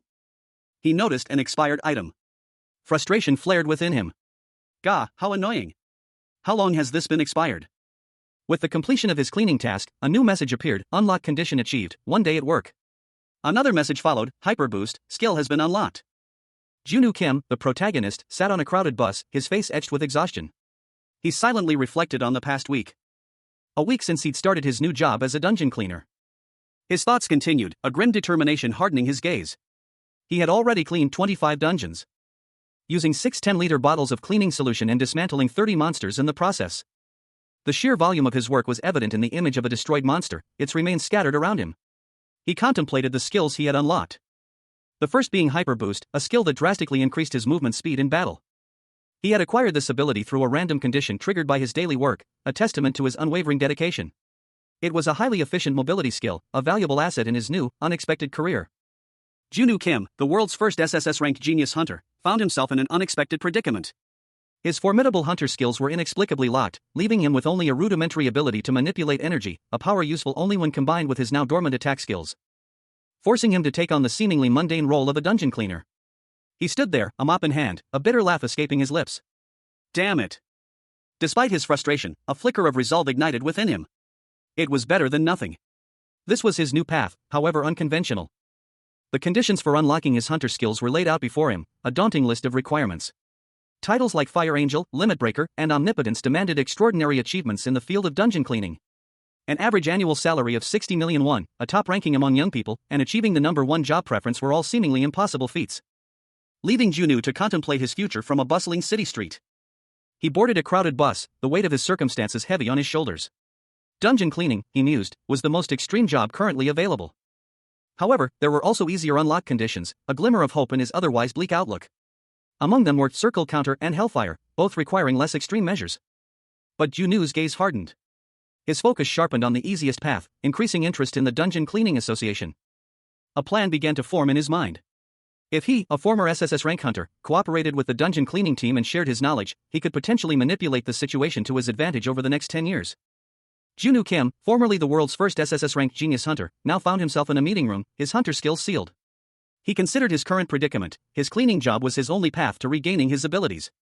The association's interest would spike if he could prove his worth, but gaining their trust as a mere cleaner would be a monumental task. Two men in suits sat across the table, their expressions unreadable. The weight of Junwoo's challenge hung heavy in the air. Junwoo's thoughts turned to his former team. He considered reaching out to them, rebuilding trust before revealing his true identity. He mused on the practicality of contacting his old comrades. With over 10,000 hunters in Korea, it would be relatively easy to reconnect. Junwoo, clad in his cleaning uniform, stood alone in a vast plaza, a small shovel in hand. The sheer scale of his task loomed before him. A pensive expression settled on his face as he contemplated his next move. Suddenly, a jolt of surprise ran through him as he realized he'd missed his bus stop. He exclaimed in frustration, his carefully laid plans momentarily disrupted. Two dungeon cleaners, Han Sang-hyuk and another, stood before a shimmering, unstable portal in an urban setting. Sang-hyuk questioned the whereabouts of their colleagues, noting their tardiness. Sang-hyuk and his colleague explained that one team member had stepped out to buy more cleaning solution, while another had taken a break for personal reasons. They discussed the lateness of their colleague, and the other cleaner explained that he had missed his stop. Sang-hyuk offered coffee to his colleague while they waited. He reflected on the difference between his current work environment and his past experiences as a genius hunter. His surprisingly positive attitude contrasted sharply with the grim reality of his situation. His perseverance exceeded his own expectations. Sang-hyuk urged his colleague to enter the building, but his colleague responded that the dungeon clearing process was not yet complete. The other cleaner looked concerned as he sipped his coffee. The colleague clarified that the dungeon clearing was still in progress, as the portal remained active. The scene showed the portal, still shimmering, with the cleaners and other personnel observing it. Sang-hyuk looked up at the portal with a concerned expression. Junwoo Kim, the world's first SSS-ranked genius hunter, found himself observing a dungeon through a shimmering portal. It wasn't one he recognized from his past hunts. He noted that it was, at best, a middle-aged blue-grade dungeon. The portal displayed a cityscape ravaged by some unseen force, buildings were reduced to skeletal remains, a testament to the dungeon's destructive power. Meanwhile, a trio of dungeon cleaners, their faces etched with exhaustion, stood outside the portal. One of them muttered about the incompetence of their colleagues. One of the cleaners, a young man with short brown hair, observed the scene with a mixture of weariness and resignation. He knew he couldn't intervene, even if he wanted to. He expected the cleanup to be finished soon. However, a growing sense of unease settled over him. A creeping realization that accepting this assignment had been a mistake. 30 minutes passed. The young cleaner's face contorted in a grimace of frustration and barely suppressed rage. He raged silently, his inner monologue a torrent of bitter resentment at the slow pace of the other cleaners. He imagined how quickly he could have handled the situation if his hunter skills were still active. Suddenly, the other cleaners emerged from the portal, their expressions a mix of relief and exhaustion. The young man's anger was palpable. The tip of a gleaming sword pierced the ground, sending a shockwave of energy outward. A powerful force that swept through a group of struggling deranked dungeon cleaners. Junwoo Kim, disguised among them, scoffed internally. They were clearly outmatched. He observed their pathetic attempts to clear a simple blue dungeon, muttering to himself about their incompetence and wasted potential. A fellow cleaner warned him to keep his voice down, concerned that their superiors might overhear. Suddenly, a flash of blue light erupted nearby, catching the attention of the cleaner beside Junwoo. His eyes widened in surprise and disbelief. From the swirling energy, a woman emerged, her presence commanding attention. She was strikingly familiar. The narration box described her appearance: long black hair, flawless complexion, the beauty of an actress. The revelation hit Junwoo like a ton of bricks. It was Kim Min-ju. Junwoo Kim, the world's first SSS-ranked genius hunter, now 10 years younger, found himself staring at a familiar face. She was once a direct subordinate on his team. A wave of confusion washed over him. Why was she here? The woman, her expression unreadable, seemed to sense his gaze and turned to him, a hint of challenge in her voice as she asked if he had a problem with her. Junwoo, taken aback, quickly denied having any issue. But his inner turmoil was evident. A grimace twisted his features as a bitter realization dawned on him. He muttered to himself, annoyed at the irony of encountering her of all people. He had been planning to contact his old team members, hadn't he? His thoughts turned to the woman before him, a woman who, for reasons he couldn't comprehend, had harbored a deep-seated hatred towards him. He recalled the incident where he suggested her retirement due to an injury, a suggestion that had only fueled her resentment. Junwoo Kim, the world's first SSS-RANK genius hunter, found himself on the receiving end of a barrage of curses. His assailant unleashed an incomprehensible torrent of dark magic upon him. A wave of malevolent energy that washed over him. Even in his weakened state, a thought flickered through his mind. He hadn't realized his warning was for her own benefit. But her skill was undeniable. The sheer power of the attack was a testament to her abilities. Later, Junwoo, seemingly recovered from the attack, was approached by a concerned colleague. She questioned his intense stare at the woman from earlier. He responded with a simple, "Junwoo." "What?" His colleague pressed him further, noting the intensity of his gaze. He deflected, claiming she merely resembled someone he knew. A statement that didn't quite alleviate her concerns. She pointed out the menacing nature of his expression before. Another colleague chimed in, jokingly suggesting the woman was Junwoo's ex-girlfriend. Junwoo's reaction was one of clear annoyance, quickly followed by a wave of relief as his colleague apologized for the joke. The arrival of more colleagues broke the tension. One of the new arrivals questioned the strange atmosphere, prompting Junwoo to dismiss the entire incident as nothing. Two young men, their faces alight with mischievous glee, gossiped about a colleague. One excitedly exclaimed that their co-worker had just run into his ex-girlfriend, implying a humorous or potentially awkward encounter. But their chatter was abruptly silenced. A stern voice cut through the air, silencing their gossip with a sharp rebuke to get back to work. The source of the command, a man with a determined expression, stood amidst a swirling, ethereal blue energy. His features were sharp, his jaw clenched, and a hint of frustration was evident in his demeanor. The scene shifted to reveal the location of their task, a dilapidated, high-rise building, identified as a blue-grade building-type dungeon. The text box explained that, true to its name, this dungeon was formed from a repurposed building. A team of dungeon cleaners, clad in white jumpsuits, gathered amidst the debris of the dungeon's entrance. One of them, addressing a man named Junwoo, inquired if he had studied the dungeon beforehand. Junwoo, a young man with short brown hair, responded that he didn't know much about the dungeon, only that the boss monster was a human type. He explained that he'd been bombarded with questions lately due to his extensive knowledge of dungeons and monsters. This implied a level of expertise that was both sought after and potentially burdensome. He admitted that while it was an absurd lie to claim ignorance, no one had challenged his statement yet. His team readily agreed, promising to pay close attention to that detail. Two figures, a young man and an older man, stood amidst the debris of a ravaged cityscape. The younger man's expression was one of grim determination, while the older man's face was etched with worry and concern. A towering building, its structure heavily damaged, loomed in the background, a testament to the scale of destruction. The older man, his face a mask of disbelief, covered his mouth with a gloved hand. The younger man stood beside him, his gaze fixed on something unseen. A narration box identified the creature as Vega, a human-type monster approximately 160 centimeters tall. The older man examined the body of Vega, a female humanoid monster, lying lifeless on the ground. He commented on the difficulty of dismantling the body. The younger man's sudden lapse in concentration prompted the older man to question him. The younger man dismissed his momentary distraction as nothing. However, a narration box revealed his inner thought: something is off. The scene shifts to a confrontation. The younger man, now revealed to be a skilled warrior, faces Vega, who appears more powerful and menacing than before. He notes that this Vega is unlike any he has encountered before. The narration box explained that the creature was easily defeated if one was mindful of its fast movements. But then, a question arose: why did Kim Minju struggle against it? 10 years prior, Kim Minju held a B-rank hunter status. Despite not sounding impressive, a B-rank was considered quite powerful. Had it not been for an injury, she possessed the potential to reach S-rank. Her innate ability to handle swords surpassed even the narrators at the time, as shown by her impressive swordsmanship. Even though she was quite detestable, her capabilities were undeniable. The scene shifted, showing Kim Minju's back, blood splattered on her hair, facing a powerful, demonic-looking boss. She would never have been flustered by a mere blue-grade boss. The scene changed again, showing a man asking Kim Minju why she kept blanking out, suggesting she was not alone in carrying this burden. He dismissed it, stating it had nothing to do with him anymore, and doubted he would see her again. Junwoo Kim's body lay sprawled on the ground, his back marred by deep, crimson wounds. A searing pain shot through him as he gasped, "Oh, my back." His eyes widened in dawning horror as he recognized the distinctive marks. Wait, these blade marks are... He gritted his teeth, a surge of anger and disbelief coursing through him. Don't tell me, that girl. A cold sweat beaded on his brow as he clutched at the wounds on his back. The realization hit him with the force of a physical blow. Junwoo Kim, the world's first SSS-RANK genius hunter, awoke at 5 a.m, having slept only 2 hours. He lamented his current string of bad luck, noting that this was the third unlucky day in a row. Even during his time as a hunter, Junwoo never had such a demanding schedule. He found himself overwhelmed by the relentless pressure of his current cleaning duties. A portal shimmered into existence, and a team of workers emerged, their impatience evident. One of them impatiently questioned when the cleaning would be finished. Junwoo, visibly tired, pointed out that they were already an hour past the scheduled time. He subtly implied that they should show more consideration for those waiting. A female co-worker approached him, noting his exhaustion. Junwoo admitted to being tired, beginning to explain his situation. But she interrupted him, cheerfully boasting about her own boundless stamina. Another co-worker expressed concern for Junwoo's well-being, advising him to take it easy.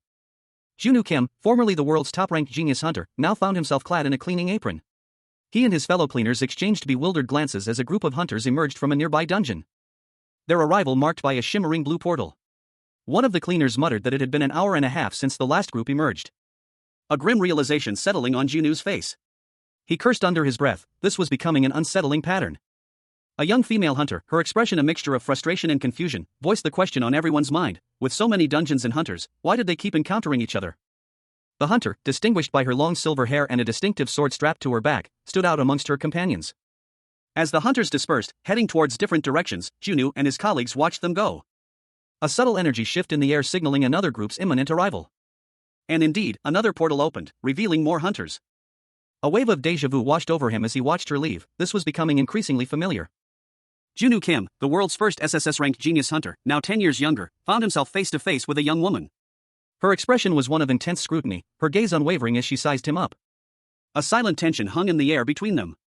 He, still adjusting to his regressed state and the loss of his hunter abilities, felt a surge of irritation. Mannerless brat, he thought, his jaw clenching as he saw her standing in his way. The young woman, seemingly oblivious to his inner turmoil, subtly adjusted her posture, a slight twitch of her shoulder betraying a hint of nervousness. A flashback of a past event flashed before Junwoo's eyes. He hesitated, a conflict brewing within him. Should I tell her, he wondered, the weight of a hidden truth pressing down on him? But the thought was quickly dismissed. Nah, why should I care about her, he reasoned, a cynical smirk playing on his lips. His anger flared again. The mere thought of his past life, of the ambush that led to his regression, sent a surge of fury through him. Just thinking about the past makes my blood boil, he seethed. Junwoo found himself in a hospital room, observing the young woman from a distance. He approached cautiously. She looked up, surprised by his presence. You're here, she asked, a hint of relief in her voice. Yeah, how's your body, he replied, his tone surprisingly gentle. Junwoo Kim, the world's first SSS-RANK genius hunter, lay in a hospital bed, his expression a mixture of confusion and annoyance. His superior was present, yet he remained unmoved. He was still recovering from recent surgery, and the lingering effects made it difficult to move.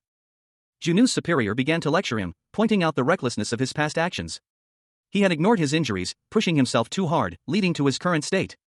The superior emphasized the damage Junwoo had inflicted upon himself by neglecting his injuries, specifically mentioning his left arm and shoulder.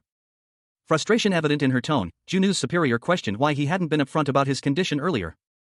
Junwoo retorted, questioning her tone and implying that she was simply expressing regret over the outcome of his injuries. His superior delivered the final blow. Due to his injuries, Junwoo could no longer continue his career as a hunter. She handed him his retirement papers, ending his illustrious career as a hunter. The retirement papers confirmed the association's unanimous decision. Junwoo Kim, the SSS-ranked hunter, was officially retired. Junwoo Kim, the world's first SSS-ranked genius hunter, lay in a hospital bed, his expression clouded with worry. A crumpled piece of paper rested on the bed beside him, the source of his distress. His team leader, a man with short brown hair, stood over him, his face etched with concern. He questioned Junwoo's decision to continue working despite his injuries, highlighting the strain on his body. Junwoo, seen from behind, dismissed his injuries as insignificant. He insisted on continuing his duties as a hunter, implying a compelling reason for his persistence. The team leader countered, stating that Junwoo's current physical state made him a burden to the team. His words were firm, conveying his concern for Junwoo's well-being. The team leader expressed his frustration, regretting that Junwoo hadn't informed him sooner about his pain. He questioned Junwoo's judgment in delaying the disclosure of his injuries. Junwoo's eyes widened, a look of guilt and regret washing over her face. She silently questioned her decision to keep her pain hidden. The team leader continued, exasperated by Junwoo's actions. Junwoo explained that she had previously informed him of her intention to seek a thorough examination from the support team, but he had dismissed her concerns. The scene shifts to show Junwoo and her team leader walking away from the hospital, their conversation still tense. He questions her perspective, suggesting she isn't the only one suffering. Tears welled in Junwoo Kim's eyes as he lamented, "Whose fault is it that I had to endure this whole time? Whose fault is it that I'm in this state now? And now you want me to retire?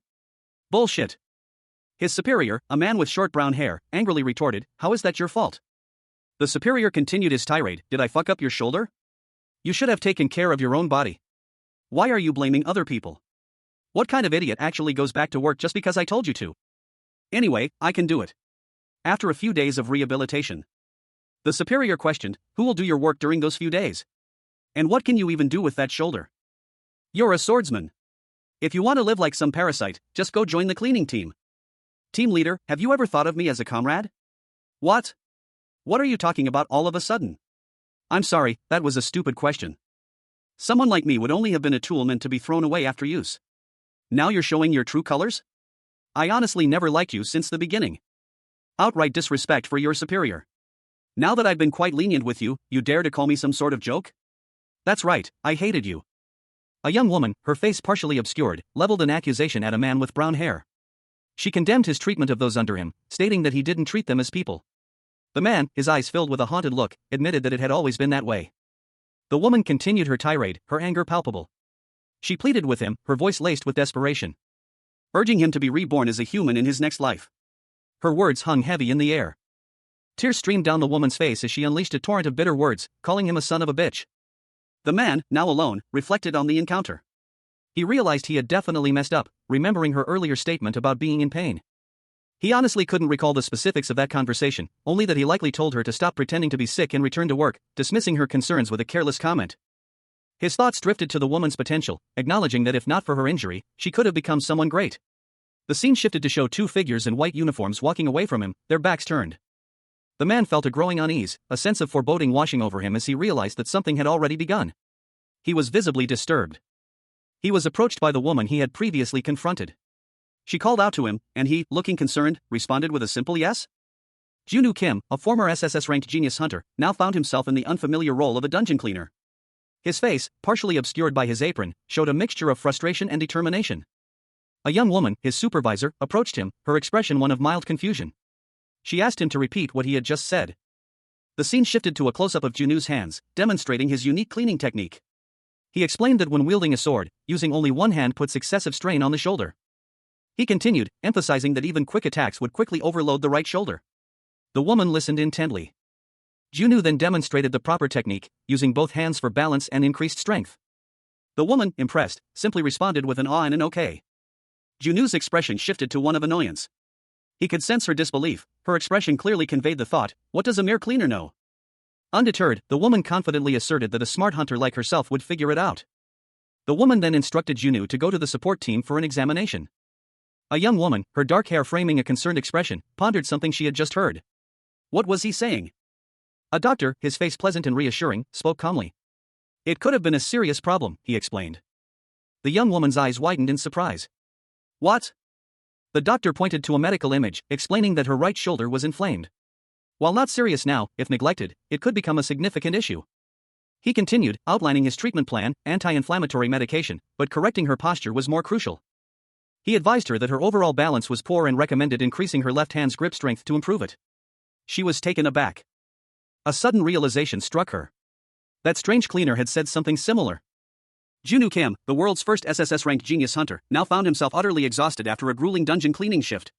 His face was etched with strain, sweat beading on his brow as he muttered to himself about his impending demise. His colleagues, however, seemed unfazed, cheerfully congratulating him on a job well done. He collapsed against a wall, gasping for breath. A fellow cleaner approached, expressing disbelief at Junwoo's level of exhaustion, prompting a weary retort about his current state. Suddenly, a striking woman with dark hair, clad in tactical gear and wielding a sword, appeared. She confronted Junwoo, questioning his tardiness in meeting her. Her gaze was sharp, unwavering, her expression a mixture of impatience and something else, something colder. Junwoo's eyes widened in shock as he stared at the woman, his face contorting in a mixture of surprise and dawning horror. His mind raced, struggling to comprehend her presence. Who was she? And why was she here? The question hung in the air, unspoken but heavy with dread. Why is she here? A young woman with long, dark hair stood in the twilight, her expression unreadable. She held a sword at her side, her posture suggesting both strength and a simmering intensity. The question hung in the air, unspoken but palpable. How could he make his ex-girlfriend wait so long? Junwoo, a young man with short brown hair, stared in surprise. He wondered why his ex-girlfriend was there at that hour. His internal confusion was evident. A group of Junwoo's colleagues watched from a distance, whispering amongst themselves. They suggested it was best for Junwoo to stay away from the situation. Junwoo, however, felt the need to leave soon to catch the last bus. He muttered to himself about his tiredness and the need to catch the last bus before it left. His frustration was clear. Junwoo and his ex-girlfriend stood facing each other, the tension between them thick enough to cut with a knife. She stood with her back to him, her sword held firmly in her hand. A sudden movement, and their swords clashed. The sound of metal on metal echoed in the quiet street. The impact sending a shockwave through both of them. Junwoo's surprise was evident. His ex-girlfriend, equally surprised, questioned how he knew she was there. Her confusion was palpable. Junwoo Kim, the world's first SSS-RANK genius hunter, now finds himself in a precarious situation. 10 years have been rewound, his hunter skills sealed away, and he's forced to work as a dungeon cleaner. But even in this mundane role, his sharp instincts remain. He felt a cold sweat beating on his brow as he saw a blade aimed at him. A young woman with dark hair stood before him, her own blade drawn. She questioned his knowledge of her unique swordsmanship, her voice sharp and accusatory. He responded evasively, claiming ignorance. Junwoo's thoughts raced. He realized she had thoroughly investigated his background. He feigned ignorance, claiming to have only seen her technique online. The woman, skeptical, pressed him further, questioning the source of his knowledge. He doubled down on his lie, claiming to have merely wanted to offer helpful tips to fellow hunters. He inwardly cursed his own recklessness. The woman explained that the sword fighting technique was top secret, forbidden knowledge. His knowledge of it was deeply suspicious. She pointed out the precision of his understanding, noting his familiarity with the stance and muscle movements. He realized his act was failing, his body tensing with anxiety. His internal monologue revealed his regret at his clumsy attempt to deflect suspicion. He had inadvertently drawn more attention to himself. The woman, growing increasingly suspicious, threatened to report him to the Hunters Association if his suspicious behavior continued. Junwoo Kim, a young man in a cleaning apron, stood before a woman with long, dark hair, her attire suggesting a more formal setting. He held a sword, its presence a stark contrast to his current occupation. She reported having seen blade wounds on the monster's corpse. He nodded, his expression thoughtful. Among the numerous wounds, something stood out. The deep wounds indicated powerful, right-handed strikes, but the follow-through techniques were shallow. This observation led him to a crucial deduction. The wounds were inflicted by a swordsman lacking strength in their left hand. Junwoo recalled that Vega, the boss monster, was known for its incredible speed. He looked at the corpse again, his brow furrowed. However, Vega's typical attack method involved exploiting its speed for rapid counterattacks, a fact he knew well. Yet, there were no signs of that happening here. The image showed a dynamic sword fight, with the woman skillfully parrying Vega's attacks. Junwoo concluded that someone as skilled as her would undoubtedly know Vega's attack method. He reached a conclusion: the woman's body was incapable of matching Vega's speed and responding accordingly. The final panel showed the woman, visibly strained and exhausted, her face reflecting the intensity of the battle. She had clearly pushed herself to her limits. A young woman with long, dark hair confronted a man in a cleaning apron. She held a slender sword, its blade glinting faintly. He seemed unfazed, his expression calm as he listened to her words. Explaining that while the effects of a minor injury might be negligible in daily life, they could be catastrophic for a swordsman who needed to react instantly. The man, seemingly unperturbed, revealed the simple reason behind his insightful advice: his past as the world's first SSS-RANK genius hunter. The woman's eyes narrowed. A thought crossed her mind. And she blurted out her suspicion: he was a freelancer hunter. He reacted with surprise, a look of confusion on his face. As she continued, mentioning that several top-ranked hunters were known to operate in Seoul. The woman, unwavering in her assessment, pressed further, questioning whether he belonged to a private guild. She was clearly not easily dissuaded. But he firmly denied being a hunter, leading to her shocked reaction. A young man, clad in a cleaning apron, stood before a stern-looking woman. She questioned his identity, her tone sharp and suspicious. He responded with a nonchalant air, challenging her to deduce his profession from his appearance. He declared himself a cleaner, a statement seemingly sufficient for the woman. She deemed his answer adequate, stating her need to return to work and taking her leave. As the woman departed, the young man reflected on the interaction. He mused that if he were still a skilled hunter, he would have recognized the underlying purpose of her seemingly simple question. He silently acknowledged his current limitations, stating that he was merely a dungeon cleaner now, and that there was no longer a reason for them to interact. The woman, however, paused, uttering a single word: "What?" Her unexpected response left the young man confused. He questioned her previous expression of gratitude, wondering about her true intentions. His confusion deepened as he processed her words, realizing she had addressed him by his real name, Kim Min-jae. The woman, seemingly unfazed by his surprise, offered a simple statement: "If it's okay with you." A break? All of a sudden? The support team suggested that Junwoo Kim, the world's first SSS-RANK genius hunter, should rest. He had recently been ambushed and his skills were locked. Lee Soo-young, captain of Operations Team 1, questioned Junwoo's need for rest, referencing a recent examination. Junwoo subtly winced, his shoulder hurting. He explained that he was taking a break because of this discomfort. Lee Soo-young, only 5 years older than Junwoo, reflected on how unexpected Junwoo's current situation was, given his past achievements. Junwoo stated his intention to focus on self-improvement during his break. Lee Soo-young, initially suspecting a romantic getaway, pressed Junwoo for details about his self-improvement plans. Junwoo revealed his plan to learn swordsmanship. Lee Soo-young inquired about the specifics of his training, wondering if he was joining an academy. Junwoo clarified that he would be taking private lessons from a dungeon cleaner, surprising Lee Soo-young. Junwoo Kim, the world's first SSS-RANK genius hunter, now finds himself 10 years in the past, his hunter skills inexplicably sealed. He is currently working as a dungeon cleaner, a far cry from his former glory. A task he approaches with unwavering resolve. His determination is evident as he silently vows to overcome this setback. He will sort it out himself. Meanwhile, Minju Kim, a young and ambitious hunter, is perplexed. She is surprised that a cleaner would request an examination, questioning how he even knew about it. Suspecting the involvement of the support team. At the reception desk, a nurse casually remarks on seeing Hunter Kinju often these days, prompting Minju's irritation. Minju scoffs at the nurse's observation, inwardly questioning the audacity of a mere cleaner to teach a hunter anything. Later, Minju speaks with a superior, explaining that the cleaner, Junwoo, had previously refused to teach her. She expresses her intention to persistently seek his tutelage. Her superior is incredulous, questioning her persistence and her methods. He is clearly skeptical of her plan. Despite her superior's doubts, Minju remains determined, resolving to continue her efforts until Junwoo relents. Meanwhile, her superior mentions a large-scale clearing operation in a few weeks. A woman with dark hair thanked a man with graying hair, who responded that she could leave. He muttered to himself that his head hurt because of her. The man scoffed, commenting that the organization was regressing. He questioned what a hunter could possibly learn from being a cleaner. He worried about the other teams hearing about this, especially Captain Lee Soo-young of Operation Team 2. The graying man contemplated the implications, muttering about the cleaning team. He learned that Captain Lee Soo-young, the executive management director, was there.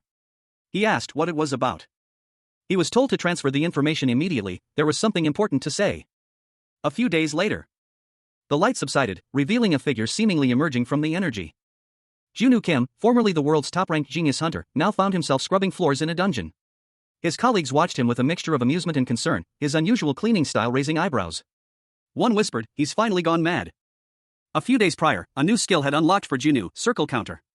Interest in his dungeon cleaning team within the Hunters Association had peaked. While humming a parody of a breakup song, Junwoo pondered the recent lifting of his restrictions. He questioned, "I didn't do anything, why was the restraint lifted?" Two other cleaners approached him, one expressing concern for his well-being. Junwoo, however, was more focused on a new development. A mysterious woman had appeared in the dungeon. He asked, "What is it?"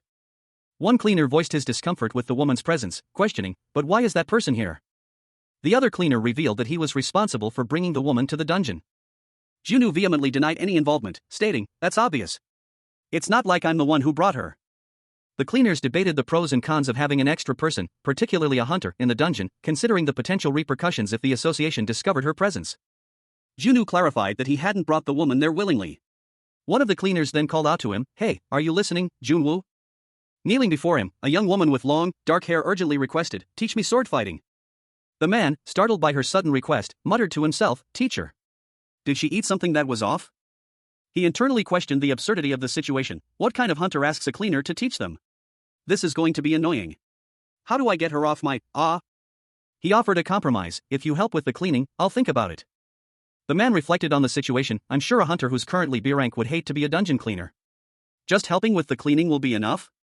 The woman's eyes widened in surprise as she realized the implication of his words. This is not what I had in mind. Later, while working, the man admitted to himself, "Anyway, I think I underestimated her." He continued his internal monologue, observing the woman's focused effort. "I thought she was someone with a big ego, but I didn't know that she wouldn't mind doing these kinds of chores." Sigh. How did it get to this point? The scene opens with So-yeon's perspective. He is seen from behind, his face partially obscured by a respirator mask, his expression one of quiet contemplation within a dimly lit, dungeon-like environment. A woman, also wearing a respirator mask and an apron, stands beside him, holding a long cleaning pole. She comments on his stubborn nature.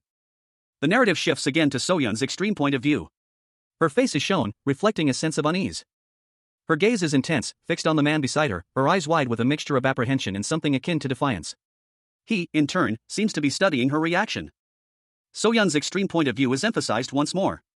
Her face is shown in close-up, her eyes reflecting a growing sense of alarm. The panel shows a large text box declaring, "This atmosphere is," indicating a sudden shift in the tension of the scene. Junwoo Kim, the world's foremost SSS-ranked genius hunter, now found himself in a less-than-ideal situation. A sigh escaped his lips, his face partially obscured by a respirator. He was cleaning a dungeon, a far cry from his previous life. He reflected on his miscalculation, realizing he had underestimated Kim Minju's determination to follow him. Kim Minju, his apprentice, urgently pointed out a cleaning problem. The stain wouldn't come out, she exclaimed, addressing him as teacher. Junwoo, clearly annoyed, snapped at her to stop calling him that. He questioned her naive approach, pointing out that brute strength wouldn't suffice for this particular stain. Minju, perplexed, asked for clarification. Junwoo explained that the stain was a mixture of human and monster blood, requiring a specialized cleaning method. He instructed her to first wipe away the human blood with a rag, then use fire to dissolve the remaining monster blood. Junwoo continued his instructions, noting that the stubborn residue was actually monster flesh. He then demonstrated a more precise technique. He advised using a dagger to gently scrape it off instead of wasting cleaning solution. A discarded dagger lay on the dungeon floor, stained crimson with monster blood. A voice, unseen, offered a word of caution. If you use a dagger, wipe it off immediately. It could get corroded by monster blood. Junwoo Kim, the former SSS-RANK genius hunter, now a dungeon cleaner, meticulously wiped down his tools, his movements precise and efficient despite the mundane task. A young woman, also in cleaning attire and a respirator, observed Junwoo with a mixture of curiosity and apprehension. She questioned him, her voice laced with disbelief. "What's with that look?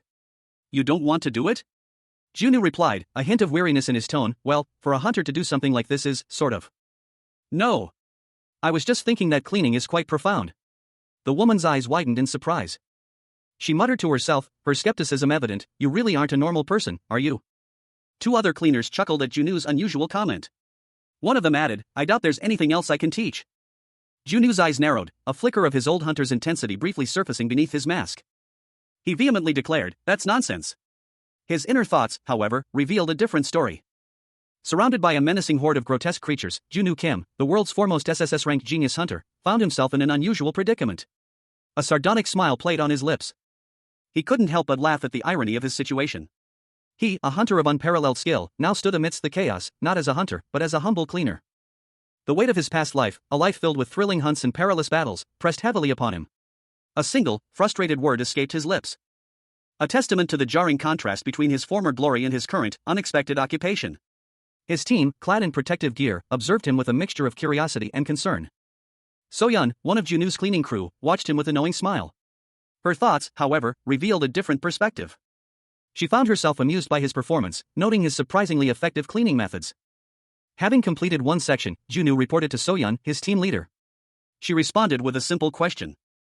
Two dungeon cleaners, their faces partially obscured by respirators, stood amidst a grim scene. A third cleaner, also masked, stood before them, his expression one of concern. He questioned if they would be all right, noting the numerous corpses scattered around them.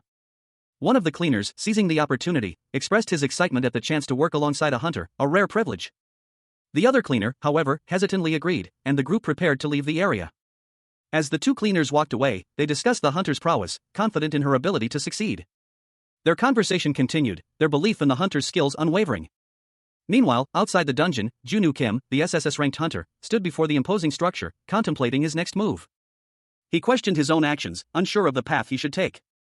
Back inside, one of the cleaners expressed her regret at having brought the hunter to the dungeon, feeling uncertain about what to say.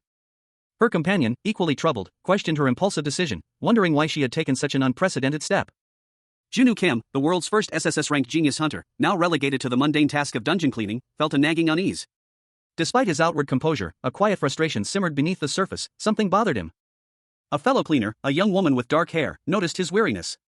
Concerned, she asked if he was all right. Junwoo, however, brushed off her concern, insisting he was fine. He forced a laugh, but the young woman's perceptive gaze lingered on him, prompting him to admit that he hadn't slept well in days. The young woman, sensing his discomfort, inquired about the cause of his insomnia. Junwoo, however, deflected the question, suggesting they shift the focus of the conversation, proposing to talk about her instead. The young woman, seemingly surprised by this unexpected turn, hesitated for a moment before responding. She confessed that this was her first conversation with a hunter, a fact that seemed to both intrigue and slightly intimidate her. The conversation then turned to the young woman's own life. She revealed that she followed in her father's footsteps and became a hunter herself, though her father was no longer active due to a shoulder injury. It was revealed that her father's superiors had instructed him to feign illness and work less due to his injury. The narrative opens with a depiction of Junwoo Kim's past, highlighting the strained relationships he had with his colleagues.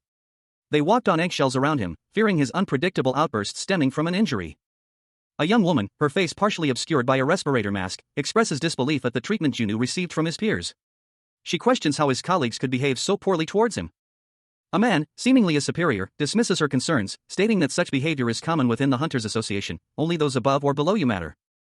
The young woman, now identified as the daughter of a former B-rank hunter, reflects on her father's dismissal from the association. She questions who would care about a middle-aged B-rank hunter. She concludes that her father was merely a disposable tool to the association. The woman continues, describing the association as a place ruled by hierarchy, where the strong exploit the weak. She contrasts this harsh reality with her current experience working with the cleaning team, implying a more egalitarian environment. She states that the cleaning team is vastly different from the cutthroat world of the Hunters Association. One of the dungeon cleaners, a young woman with dark hair, subtly observed her co-worker. She wondered aloud if he was interested in their teacher. Her co-worker, another young woman wearing a respirator, reacted with a surprised exclamation. The first cleaner blushed, questioning if her initial assessment was accurate. Her co-worker, however, confidently stated that anyone could see it. The two cleaners continued their conversation, one hesitantly beginning to explain that their male co-worker was surprisingly dedicated and responsible, exceeding expectations. A third cleaner, a man, joined their discussion, adding that the male co-worker's diligence was remarkable, especially considering his initial performance. He went on to highlight the male co-worker's exceptional knowledge of the dungeons and monsters within, surpassing even the official data. A young man, his face etched with a mixture of exertion and grim determination, is shown amidst the aftermath of a cleanup operation. His attire, a simple cleaning uniform, belies the extraordinary nature of his work. Another individual, partially obscured, observes him, their words echoing the observer's assessment that man, he's no ordinary cleaner. The observer, a young woman wearing a respirator mask, continues, her voice laced with a hint of awe and intrigue.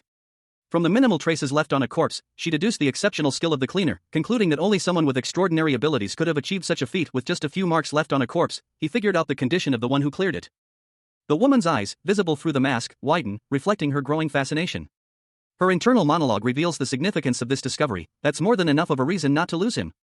Another woman, similarly masked, approaches, prompting a response from the first. Dismissing any romantic interest, she explains her persistent observation. Anyway, don't worry. I'm not interested in him in that way.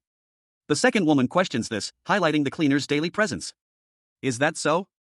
Then why do you follow him around every day? The first woman explains her motivations, revealing a cynical view of the Hunters Association's policies. As I said before, the association acts extremely strong toward the weak and extremely weak toward the strong. Her frustration is palpable, her words laced with contempt. It's such a sh*TTY standard, I can't stand it. This fuels her determination. Therefore, I need to become strong. She reveals her strategy, highlighting the cleaner's importance in her plan. In order to accomplish that, I need his help. The second woman processes this information, her surprise evident. So what you're saying is? A team of dungeon cleaners, clad in hazmat suits and gas masks, stood before a large, ornate door. Their leader, a man with short, dark hair, spoke, a hint of apprehension in his voice. There they come. One of the cleaners, a woman with dark hair, responded, I mean, there are always superiors like that. Guys who try their best to hit on you. Another cleaner agreed, so true. It's happened to me before. The first cleaner then pondered, how exactly did they grow so close? The team continued their approach to the dungeon entrance. A voice, presumably the team leader's, reassured them. Alright, as I said earlier, the boss here is a deadly poison monster. I'm sure you'll all be fine, but be extra careful today. Another cleaner, seemingly the most experienced, offered further advice. Well, as long as it doesn't come into direct contact with your skin, it'll be alright, so don't worry too much. One of the cleaners simply replied. Alright. Another cleaner, a woman with brown hair, seemed to be struggling. Ah, yeah. A concerned colleague noticed her discomfort. However, I don't think it will interfere with work. The team leader changed the subject, speaking of which, isn't it time to change our equipment? Try to ask the association to raise the budget. If we continue like this, there might be an accident. He pointed out a detail on one of the cleaners' uniforms. What is this? A uniform worn during the Korean War. Junwoo Kim, a former SSS-RANK genius hunter, now finds himself working as a dungeon cleaner. His hunter skills are currently locked, a consequence of a recent ambush. He questioned his team about their payment policy, wondering what would happen if a client couldn't pay. His team explained that they would continue working until the client could pay, and they proceeded to enter a dungeon, donning their hazmat suits, revealing a large, ominous chamber. The chamber was filled with a sickly green slime, and several small, grotesque creatures lay dead around it. The team cautiously approached the large slime, which appeared to be the boss monster of the dungeon. One of the team members warned everyone to avoid contact with the slime. It was identified as maximum slime, and despite its seemingly ordinary appearance, it possessed a deadly poison that could prove fatal if exposure lasted more than 5 minutes. The narration box emphasized the extreme danger, highlighting that there was no hope of survival if poisoned in this dungeon. Junwoo, ever vigilant, reminded his team of the need for extra caution. Junwoo, overseeing a cleanup operation in a dungeon, checked on his team. He asked Sanghyun and the others if they were all right, receiving a curt confirmation. Meanwhile, another member of the cleaning crew inquired about the well-being of a female hunter. Their attention was drawn to Soyeon, the injured hunter, lying amidst the carnage. Junwoo's concern was evident as he noticed her. He approached cautiously, whispering her name in a worried tone.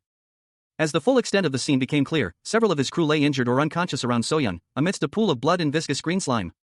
The focus shifted to Soyeon, who was lying still, her face partially obscured by a respirator mask. The scene suggested a recent, violent struggle. In a dimly lit, cavernous dungeon, two figures in hazmat suits surveyed the scene. One, a man, addressed his companion, a woman, his voice laced with concern. "And you, Soyeon?" His gaze fell upon her, worry etched onto his features. He whispered her name, a question hanging in the air. "Soyeon." A sudden movement caught his eye. He turned to see another cleaner struggling amidst a dark, viscous substance. A dark pool spreading across the dungeon floor. Soyeon lay unconscious nearby. The other cleaners rushed to her side, their faces grim with concern. A palpable tension filled the air. One of them, the man from before, knelt beside Soyeon, his voice sharp with urgency. "Soyeon, what's wrong? Wake up!" He examined her closely, his brow furrowed in worry. Soyeon's complexion was alarmingly pale. A low groan escaped her lips. Another cleaner observed, "I think her air purifier didn't work properly. The side of her hazmat suit is torn as well." A critical situation unfolds. A team leader urgently instructs his team to prioritize getting the injured woman outside, immediately contacting the support team. Meanwhile, Junwoo, another member of the team, desperately tries to lift Soyeon, but it's too late. The grim reality sets in, the support team won't arrive in time to administer the antidote within the crucial golden time window. The effects of the maximum slime poison are explained, excruciating pain spreads throughout the body until death. Despite the dire circumstances, Junwoo's colleague urges him to hold on, assuring him that help is on its way. Another team member, impatient and frustrated, shouts at Junwoo, demanding action. He is then instructed to draw his sword. Soyeon, shocked and confused, questions Junwoo's actions. Junwoo, his back turned, ignores her, while his colleagues watch with concern. Junwoo, his eyes glowing red, urgently tells his team there is no time and orders them to draw their swords. Junwoo, a young man wearing a respirator mask, instructed his student, "It's not hard, you just make one cut, like swish." The student, visibly distressed, protested, "Teacher. No matter what, I can't cut down Ms. Soyeon." Junwoo, unmoved, countered, "Not Ms. Soyeon, but me." Another student, desperate, interrupted, "Junwoo, please. Soyeon is in critical condition right now." Junwoo, his face grim, responded curtly, "So do it quietly. Kim Minju, quickly." Kim Minju, a young woman with dark hair and a respirator mask, was shown lying on the ground, seemingly injured. She finally whispered, "Okay." Junwoo, observing the scene, stated, "I don't know what you're thinking, but..." A young woman with long dark hair, clad in a white uniform, stood poised in the center of a circular vortex of dark energy. She held a glowing blue sword, the word summon appearing in a speech bubble above her head. For figures in similar uniforms, gas masks obscuring their faces, watched from the perimeter, their expressions a mixture of apprehension and awe. As the energy intensified, a blue light enveloped her, and a notification box appeared, activating acquired skill. The light subsided, revealing the woman now wielding the sword with practiced ease, a gas mask concealing her face. The sword pulsed with blue energy. One of the masked figures, his eyes wide with alarm, stammered, "W8." The woman moved with blinding speed. Another masked figure, his face etched with disbelief, exclaimed, "I didn't tell you to use your skill." A blur of motion that left the masked figure reeling. Blood trickling from his mouth, the masked figure gasped, "Just listen to me." A notification box appeared, detecting attack directed at caster. Followed by another, now assuming a fighting stance. The young woman prepared for a counterattack. Junwoo Kim, the world's first SSS-RANK genius hunter, lay on the cold stone floor, clutching his chest. Blood seeped through his fingers. Pain contorted his face as he groaned, "Guff. It hurts so bad." One of his fellow hunters, his face etched with worry, looked down at Junwoo.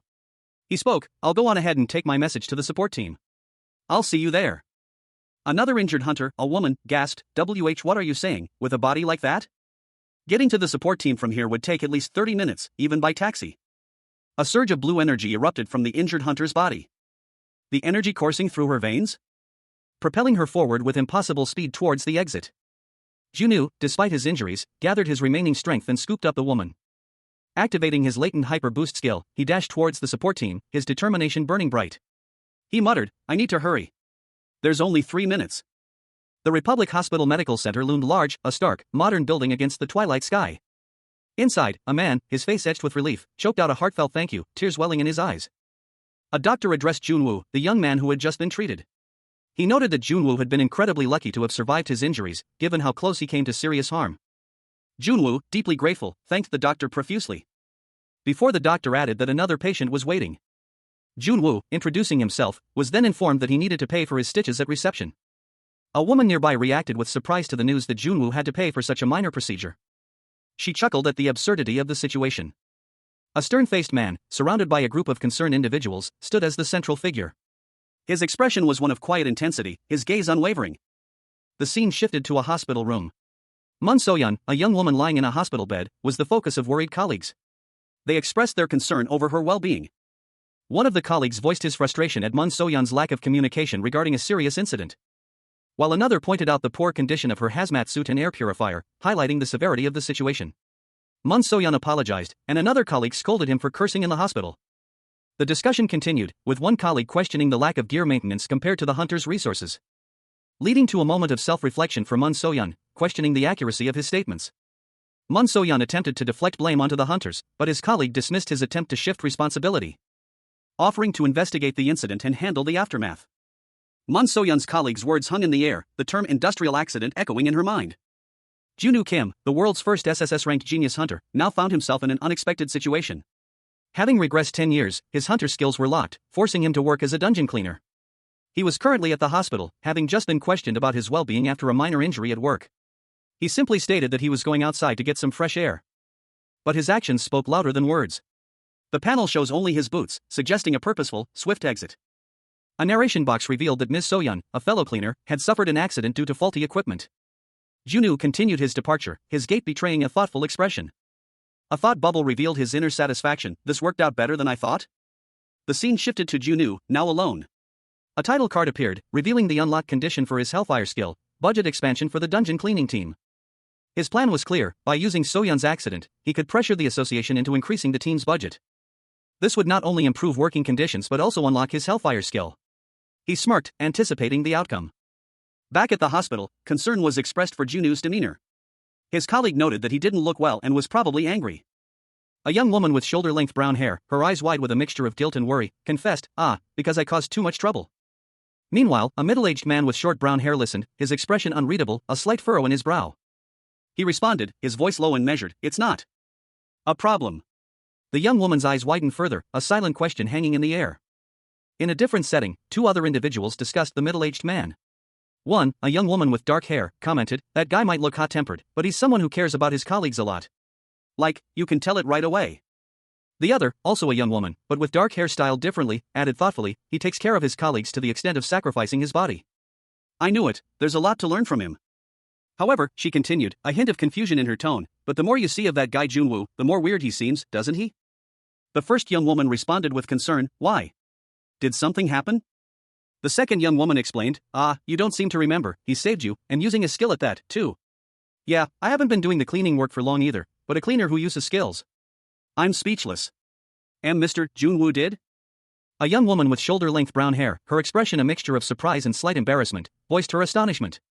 She hadn't even realized that Junwoo, a man she only knew as a cleaner, had saved her, and she hadn't had the chance to thank him. The conversation shifted. Someone asked her opinion of Junwoo, the cleaner, specifically in the context of his abilities as a hunter. The young woman, still processing her thoughts, wondered aloud if Junwoo might be angry that she hadn't thanked him yet. A dark-haired woman in a simple apron stood nearby, observing the scene. She responded to the question about Junwoo, stating that she didn't know him well enough to offer a proper assessment. However, she admitted that he seemed like a good person, and his appearance was quite appealing to her. A man, seemingly a colleague of Junwoo, clarified that his question wasn't about Junwoo's personal qualities, but rather his skills as a hunter. The dark-haired woman pondered the question, a thoughtful expression on her face. She chuckled softly, acknowledging that the initial question had been posed from a hunter's perspective. She then expressed a sense of embarrassment. Another man, present in the scene, offered his blunt assessment of Junwoo. He believed Junwoo's current job as a cleaner was a tremendous waste of his potential. He elaborated, stating that Junwoo possessed an exceptional understanding of dungeon raid tactics and monster information, surpassing that of most professional hunters. A woman with dark hair, dressed in a maid uniform, questioned a man about Junwoo Kim, the SSS-ranked genius hunter. She wondered aloud if he could be transferred to the operations team.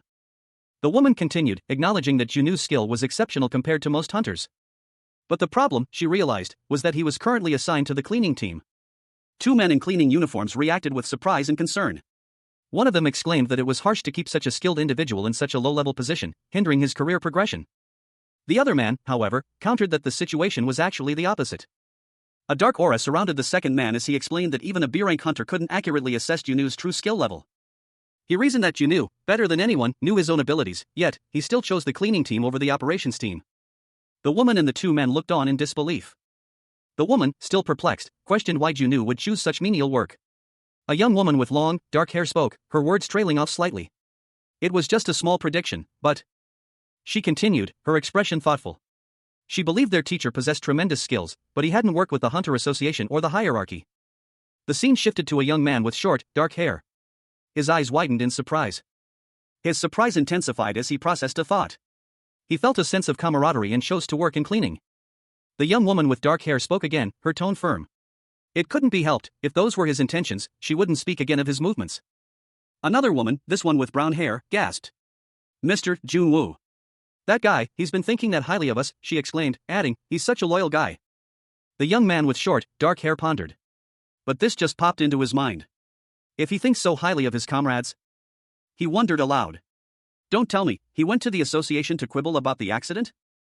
The young woman with dark hair's eyes widened in shock. Don't tell me, but I mean, she stammered. A thought bubble exploded across the page, radiating outward in jagged lines. The words within, that's not surprising at all, were sharp and emphatic, hinting at a dismissive attitude. The scene shifted to a tense encounter in a modern, corporate office. A man with short, brown hair stood rigidly, his expression unreadable, facing a subordinate whose head was bowed low. The air crackled with unspoken tension. A silence heavy with unspoken questions. The subordinate finally spoke, his voice barely a whisper, "Who are you?" The man's identity was revealed in a crisp, official-looking text box, Seo Min-cheol, sole director of the Republic of Korea Supernatural and Dimension Management Association. His face remained impassive, betraying nothing of his thoughts. The subordinate, still visibly nervous, offered a simple, almost defiant reply, "I'm a cleaner." A tense meeting unfolded within the austere confines of a boardroom. One man, his face etched with concern, questioned his superior. Regarding a proposed budget increase for the cleaning team. The superior, Director Seo Min-cheol, a man of considerable authority, subtly tapped a nameplate on his desk. A thoughtful expression clouding his features.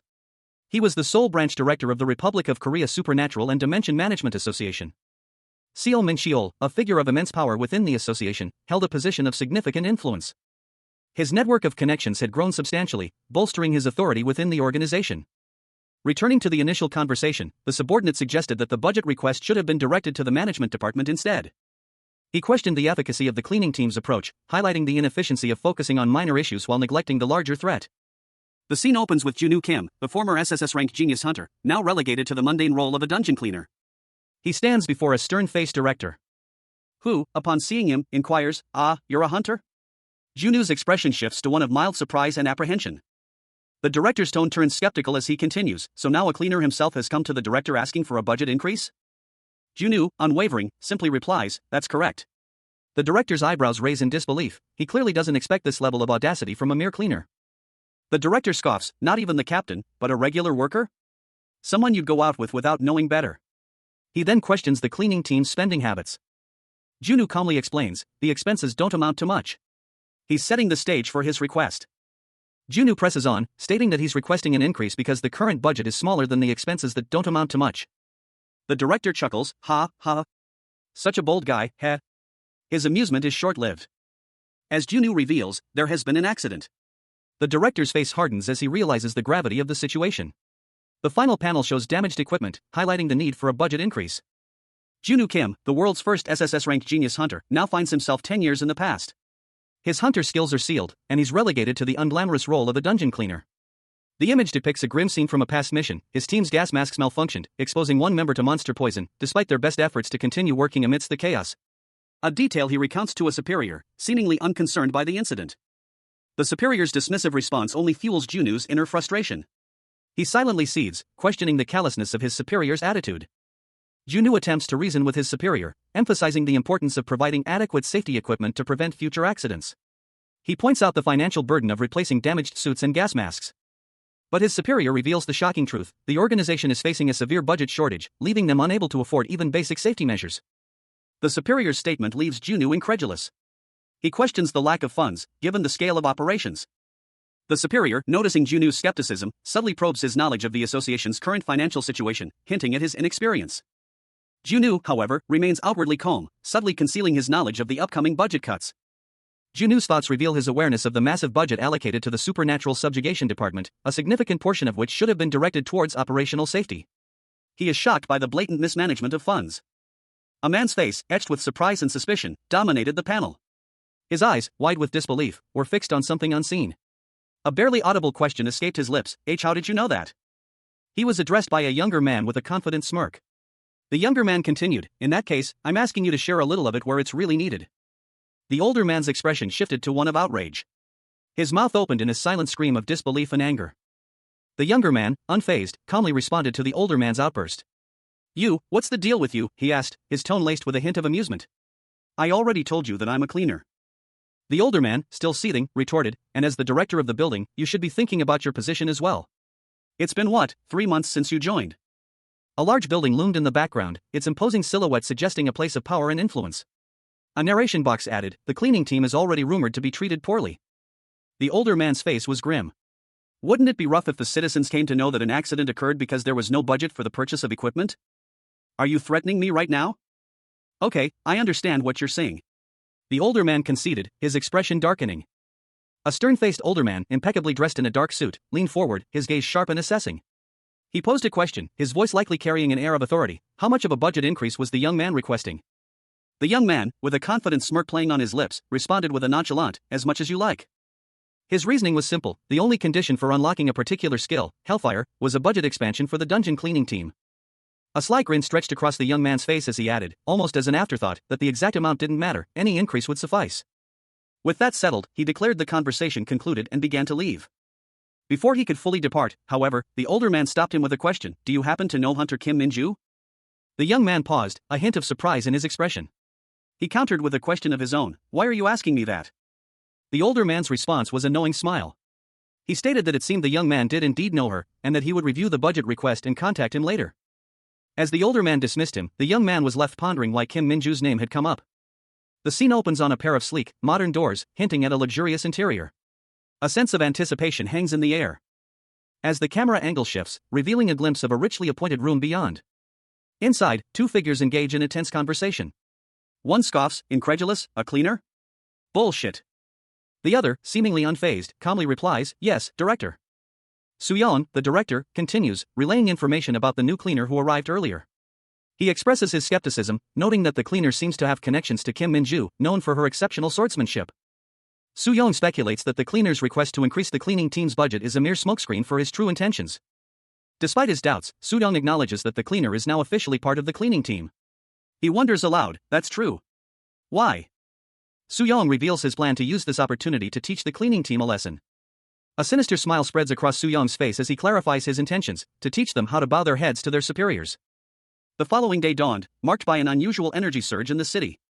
A bright, swirling vortex of light pulsed with raw power, its ethereal glow illuminating the cityscape. Mun So-yeon, a dungeon cleaner, stared in disbelief at a document in his hands. His expression was one of utter shock and confusion. The document detailed a notice of disciplinary action against him. He couldn't comprehend the accusations. The gravity of the situation sunk in. Disciplinary action? He muttered to himself, questioning the fairness of it all. Frustration boiled over. So-yeon exclaimed that even compensation wouldn't suffice, let alone disciplinary action. A fellow hunter, witnessing his distress, expressed their shared bewilderment. They, too, were taken aback by the situation. The reason for the disciplinary action was revealed, Mun So-yeon's violation of multiple employment prohibitions, with accumulated fatigue deemed the cause of the accident. Adding insult to injury, all claims for industrial accident compensation were dismissed. A formal notice of disciplinary action was issued to Mun So-yeon, a cleaner employed by the dungeon cleaning team. The notice cited a violation of the prohibition clause during an incident at the maximum slime dungeon, attributing the accident to negligence caused by accumulated fatigue from additional work. The notice further stated that dismissal of industrial accident application and compensation was warranted, as the accident was deemed caused by personal negligence. Furthermore, the request for budget expansion to replace old equipment, gas mask and hazmat suit, was rejected.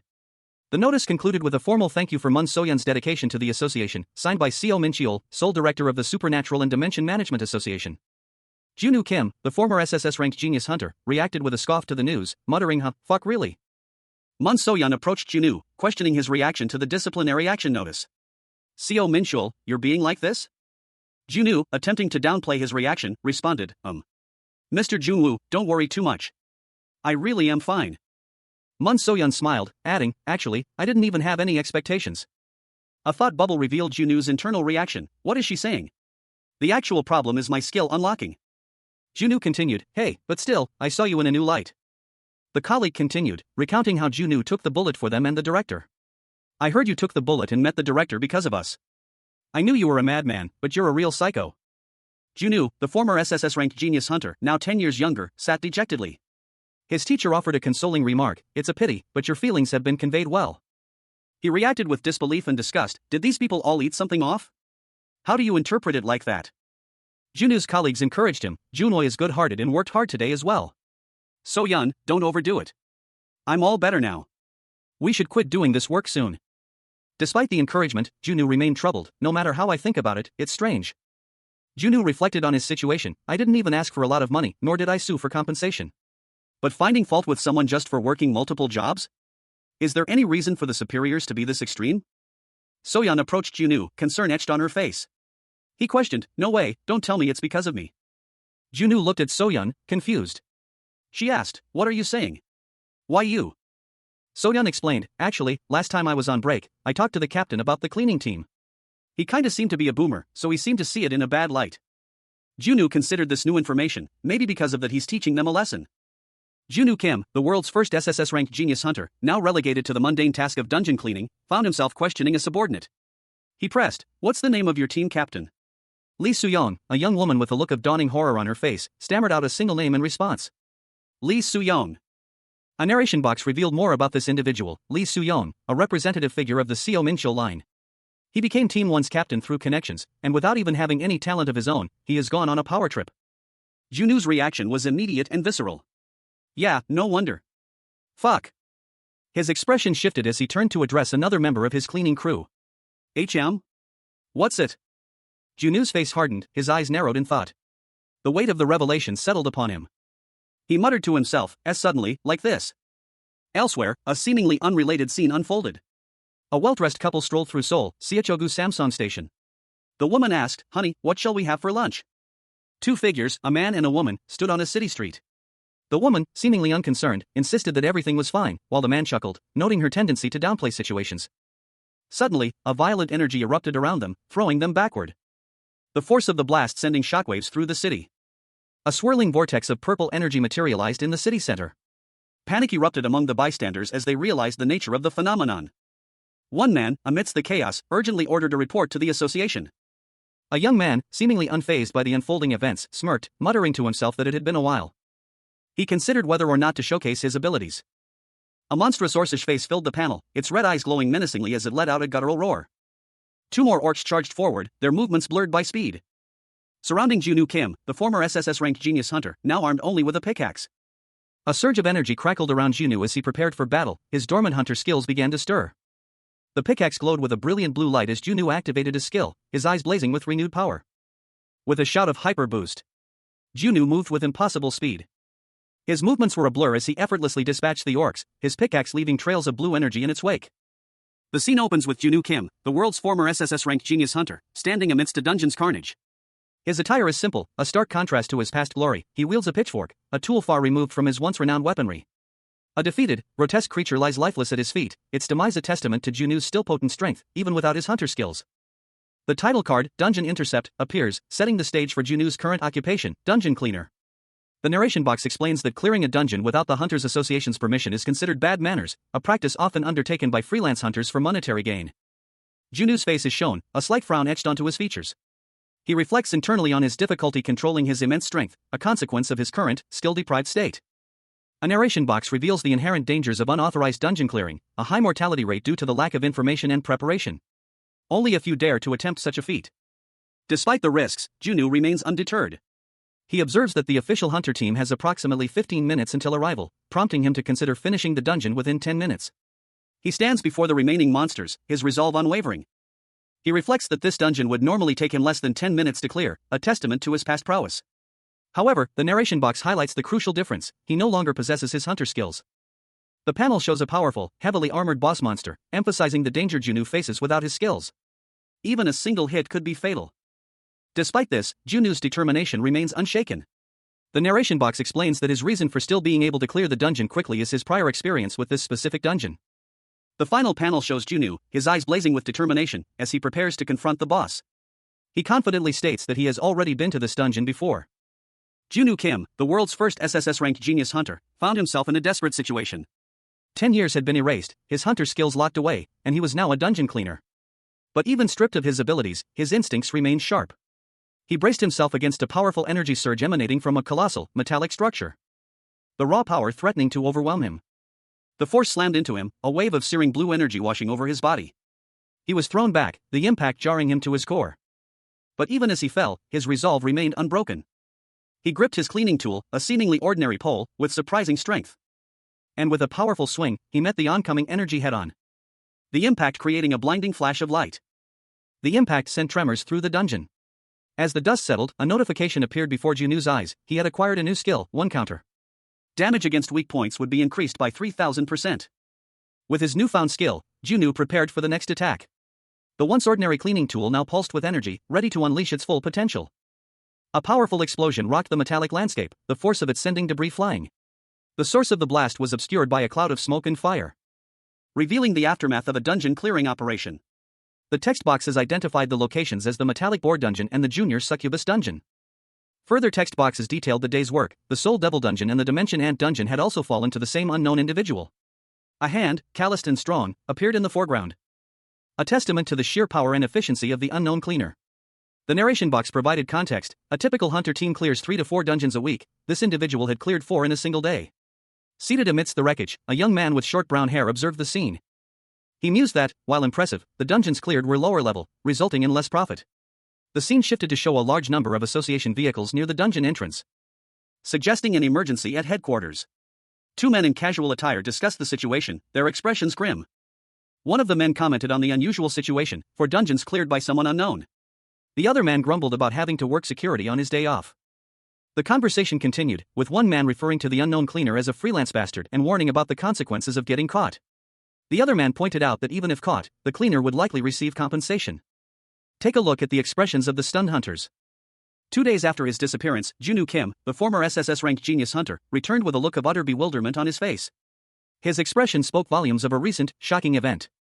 Meanwhile, a man with silver hair, his gaze sharp and calculating, observed Junwoo from a distance, a thoughtful expression creasing his features. The silver-haired man cleared his throat, drawing attention to himself. He was addressing Junwoo, who was still visibly shaken. A subordinate approached Junwoo, expressing surprise at his presence. He questioned Junwoo's unexpected appearance. He chuckled, adding that interaction between teams was necessary for camaraderie.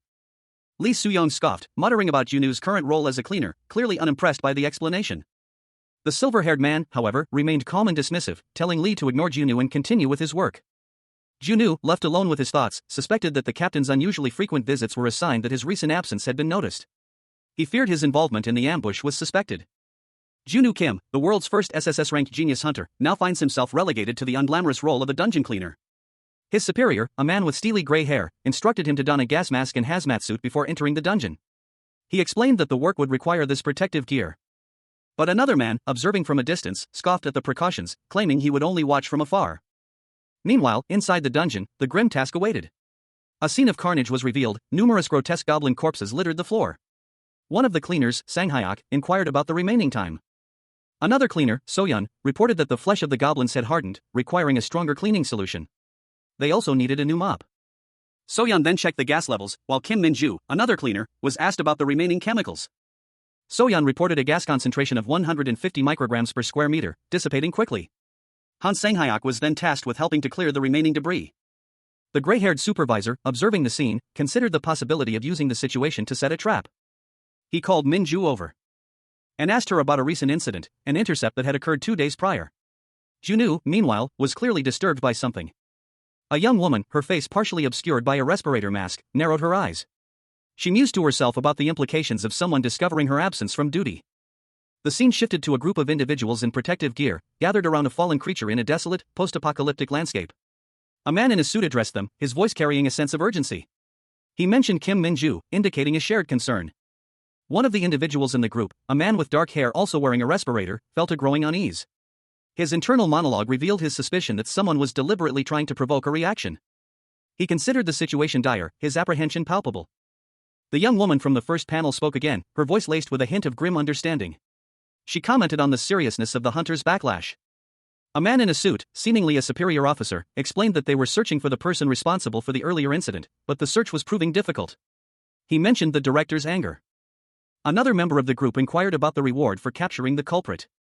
The man in the suit confirmed that a significant reward, extra points towards rank evaluation, would be given to the hunter who apprehended the culprit. He further explained the consequences for the team that failed to do so. The implication was clear: success meant advancement for the cleaning team, while failure would result in a transfer. A man with short, graying hair spoke into a device, his voice muffled by a respirator. He was looking for someone other than Minju, someone involved in a recent event. Junwoo Kim, his face partially obscured by a respirator, stood amidst the rubble. He muttered to himself, "It's over." The narrative shifted to another character's perspective. He pondered Junwoo's offer to transfer to another team, wondering if the next fight would be a free-for-all. He mused that while Junwoo might have gotten his position through connections, he was clearly not an idiot. Junwoo, still wearing his respirator, looked pensive. Two other dungeon cleaners approached Junwoo, concerned about his well-being after yesterday's injuries. They inquired about his condition, expressing worry about his safety. One of the cleaners scolded Junwoo for his recklessness during the monster dismantling, reminding him of previous warnings. The other cleaner echoed the sentiment, expressing concern that Junwoo's actions could bring disgrace to their team. He questioned if Junwoo had let his guard down due to their earlier compliments. Two men in hazmat suits discussed the unfortunate turn of events. One lamented that if it had been their team, they would have been assigned to another team immediately. Another man, with a sinister grin, confidently stated that if there were any suspicious individuals, he would bring them in right away. The scene shifted to a group of people in hazmat suits confronting a man in a suit. They were clearly upset, judging by their expressions and the narration box indicating the man's lack of loyalty. A woman with dark hair, also in a hazmat suit, appeared, questioning if the man had erased all memories of the cleaning. Elsewhere, another person reported to their superior that they had found the man. The superior, a man with gray hair, received a phone call confirming the man's return to work without any interception. He then ordered an increase in the cleaning team's budget. Another man, seemingly a subordinate, questioned the decision, suggesting that given the circumstances, disciplinary action should be taken. The gray-haired man, however, seemed unconcerned, expressing his belief that they had targeted the wrong person. Two men in suits sat across a mahogany desk. One of them, clearly unnerved, stared wide-eyed at the other, his mouth agape. The other man, calm and collected, simply stated that the cleaner was unusual. The scene opens on a modern cityscape, the imposing UC Century Bank building dominating the frame. Inside, a young boy urgently points out a bleeding man to his mother, his voice filled with alarm. He whispered to his mother that the uncle was bleeding profusely. The mother shushed her son, warning him that the injured man might overhear them. A narration box reveals the reason behind the boy's actions: a dungeon intercept. Another narration box continues, explaining that if he doesn't receive the budget, he will simply make it himself. The focus shifts to a young man with a confident smirk, his expression hinting at determination. This is Junwoo Kim, the SSS-RANK genius hunter, now 10 years younger and facing a new challenge. Soo-yeon, a high-ranking official, issued an order to increase the budget for the cleaning team. Another official, however, vehemently disagreed, arguing that there were clear grounds for disciplinary action against a member of the team. The first official received a report that an anonymous donation had been made to the cleaning team's support fund. The second official, upon hearing the amount involved, 20 million won, and learning that a similar amount had been recently intercepted, found the coincidence highly suspicious. He noted that the recent intercept made the situation even more problematic, as it pointed directly to a specific culprit. The possibility of a dungeon cleaner intercepting funds was raised. The second official pondered the plausibility of this theory, his expression unreadable as he gazed out the window. A man in a suit, his face etched with concern, spoke urgently into his phone. He questioned the composition of the cleaning team, his voice laced with suspicion. Considering the unusual circumstances, he mused that someone with his level of power would never remain in such a position, and that only someone without such strength would accept such a menial task. His companion agreed, noting that something had seemed amiss from the start, especially given the recent budget increase and the man's awareness of the association's activities. The two men stood facing each other, one with a stern expression, the other with a knowing smile. Tension hung heavy in the air. As the first man's gaze sharpened, suspicion hardening his features, the second man, Soo-yeon, confidently asserted his certainty to his companion: there was an imposter among the cleaning crew. The first man, contemplating this revelation, considered the implications regarding the cleaner. Concluding that he was undoubtedly an insider, yet his actions suggested a far more significant role. He appeared to be a major player. A worried-looking man, his face etched with stress, spoke urgently into his phone. Behind him, looming large, was a stern-faced man with a striking eye patch, his expression unreadable. The younger man's words were a hushed plea for help, his concern palpable. He explained the precarious situation, revealing that the association's president held a negative view of him. The man on the phone listened, a grim realization dawning on him. He muttered to himself, the weight of the situation pressing down on him. His thoughts were a bitter acknowledgement of the president's influence and the complicity of his colleagues. His frustration mounted as he realized the depth of the president's involvement, his suspicion hardening into certainty. He slammed his fist on the table, a sharp sound cutting through the tense silence. His self-reproach was evident, a harsh condemnation of his own oversight. Despite his anger, he composed himself, acknowledging the need for caution. He knew they were being watched, and he would have to proceed carefully. He ended the call, his expression grim. His words were a quiet admission of their mistake, a heavy weight settling upon him. The scene shifted to a group of people in a bright, airy room, their faces relaxed and relieved. A sense of accomplishment hung in the air, a collective sigh of relief. One of them spoke, his voice calm and reassuring. He confirmed that the immediate threat had been neutralized, but the long-term implications remained. Junwoo Kim, the world's foremost SSS-RANK genius hunter, found himself in an unfamiliar situation.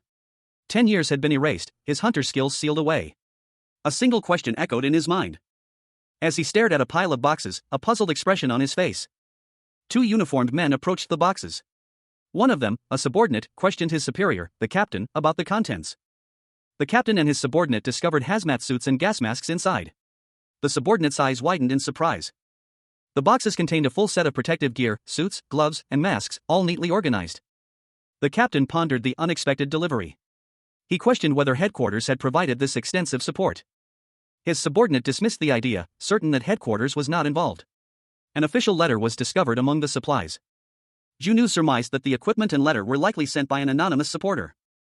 He then noticed the sheer volume of supplies and the accompanying letter, realizing the anonymous donation was far more substantial than initially thought, a staggering 100 million won.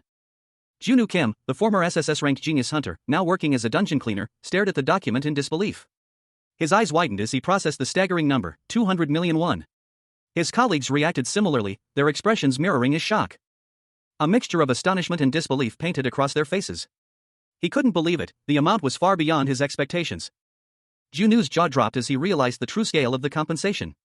The figure before him was 10 times the amount he had initially deposited for the cleaning job. A revelation that left him speechless. A supervisor, observing the scene, explained the reason for the unexpected windfall. After a thorough review by the association, it was determined that the equipment's deterioration due to insufficient budget had significantly contributed to the accident. This led to a formal notice of disciplinary action against Mun So-yeon, a fellow cleaner, detailing the specifics of the incident and the subsequent penalties. However, a surprising development followed. Despite the disciplinary action, headquarters decided to provide an additional budget, albeit a small one. The news was met with stunned silence, quickly followed by an announcement of a substantial compensatory payment for Mun So-yeon for the industrial accident. The amount, 100 million won. Mun So-yeon, overwhelmed by the unexpected compensation, could only cover her mouth in shock. A young woman, tears streaming down her face, vehemently denied any wrongdoing. Her distress was palpable, her voice trembled as she insisted, "No, I didn't." Meanwhile, a man with short brown hair, his expression a mixture of disbelief and concern, questioned her, "Hey, what did you do?" His tone was sharp, but laced with uncertainty. The man's companion, an older man with a weary look, added, "It's really not me?" He seemed equally surprised and troubled by the situation. The younger man, still incredulous, wondered aloud, "Don't you think it's strange as well, Captain?" The older man, shaking his head, explained, "The association has changed its stance. It's something I haven't seen in all the time that I have worked." He continued, pointing to a letter, "This guy, it's written on the letter as well. That they have made another decision." The younger man, frustrated, exclaimed, "So I mean, we just need to know that. We don't have to know who did what." A new female character, with dark hair, questioned, "By the way, all of this should be moved to the office. If they were giving it to us, couldn't they have brought it to the office?" The younger man responded, "Do we also have an office?" The woman replied, "Of course, we do. The problem is that there's no use for it." Ha ha ha. Junwoo Kim, formerly the world's top-ranked genius hunter, now found himself in the unexpected role of a dungeon cleaner. He was currently working alongside his teacher, a young woman with dark hair, discussing the day's tasks. When he suggested that he would handle the rest of the day's work alone, his teacher, however, questioned his decision, suggesting they work together instead. Junwoo insisted that the two of them could handle the work, asking his teacher if she was alright with that. His teacher's expression remained pleasant, but a hint of uncertainty flickered in her eyes. He wondered if she suspected something. Internally, Junwoo questioned whether refusing the arrangement would be possible. As a result of the team expansion, Junwoo unlocked a new skill, Hellfire. He carried a box, walking away from the scene. With the new skill acquired, Junwoo reflected on his impending departure from the cleaning team, a smirk playing on his lips. Only to be interrupted by his teacher, who accused him of being behind the recent incidents. Junwoo, a young man with short brown hair, stared defiantly at his interrogator. He challenged them, if I say I did it, what are you going to do? A woman with long, dark hair, her expression unreadable, responded calmly, don't worry, would I really stab you to get some extra points? The woman continued, pressing for an explanation, then, what's the reason you spoke up? She revealed the reason for her questioning, the monetary compensation and the cleaning team's support funds. It was the money you earned through the internship, wasn't it? Junwoo, surprised, whispered, you knew about that? The woman's expression turned pensive as she mused, I got caught? I thought that I was quite thorough. A voice boomed from off-panel, have you heard of the adage, no matter how hard a talented person tries to hide their skills, they are always visible to others? The voice continued, explaining, your ability is at a level where it can't be hidden away, even if you want it to be. Junwoo and the woman looked on, apprehensive, as a group of shadowy figures loomed behind them. A superior warned Junwoo that if his past as an SSS-ranked hunter were to be discovered, he would be removed from the cleaning team. Junwoo smiled, internally questioning if the 5,000 reward was worth it. He pondered the higher-up's decision to send him to the operations team. A woman, overcome with emotion, lamented the reward for working with the cleaning team, implying it was a difficult task. Junwoo looked forward to escaping the cleaning team. But then he saw a box. The woman asked Junwoo if he wanted to remain on the cleaning team. Junwoo looked confused. The woman offered to help Junwoo. A young woman, her dark hair pulled back, grinned triumphantly, striking a dramatic pose. Below her, a young man with brown hair, his face obscured, looked up at her with a mixture of apprehension and annoyance. So that you'll be able to remain on the cleaning team forever, she declared.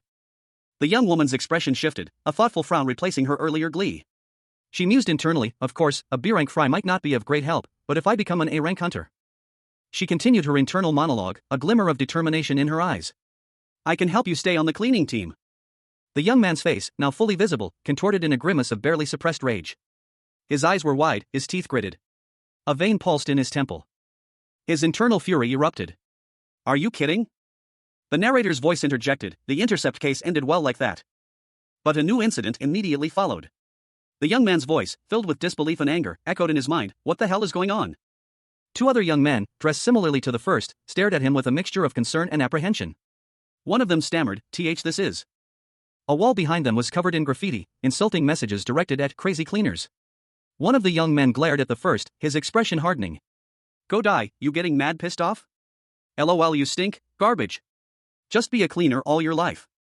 The panel shows the aftermath of a chaotic scene. Three figures in soiled baseball uniforms lay slumped against a wall, their bodies partially obscured by shadows. A speech bubble emerges from the bottom of the panel, containing a frustrated question, asshole, seriously? A narration box explains the state of the dungeon upon their arrival. When we entered the dungeon for cleaning, it was a complete mess. The image depicts the extent of the mess. Profanities, scrawled in what appears to be monster blood, are visible on the dungeon walls. The words garbage people hee, go clean, crazy cleaners, and other insults are smeared across the surfaces. A dead monster lies on the ground. Two dungeon cleaners, their faces etched with a mixture of disgust and disbelief, stand amidst the carnage. One cleaner, his hand on his forehead, mutters, oof, they're hidden at the end of the maze. The other cleaner looks equally disturbed. A narration box provides further detail, and monster corpses were intentionally scattered around here and there.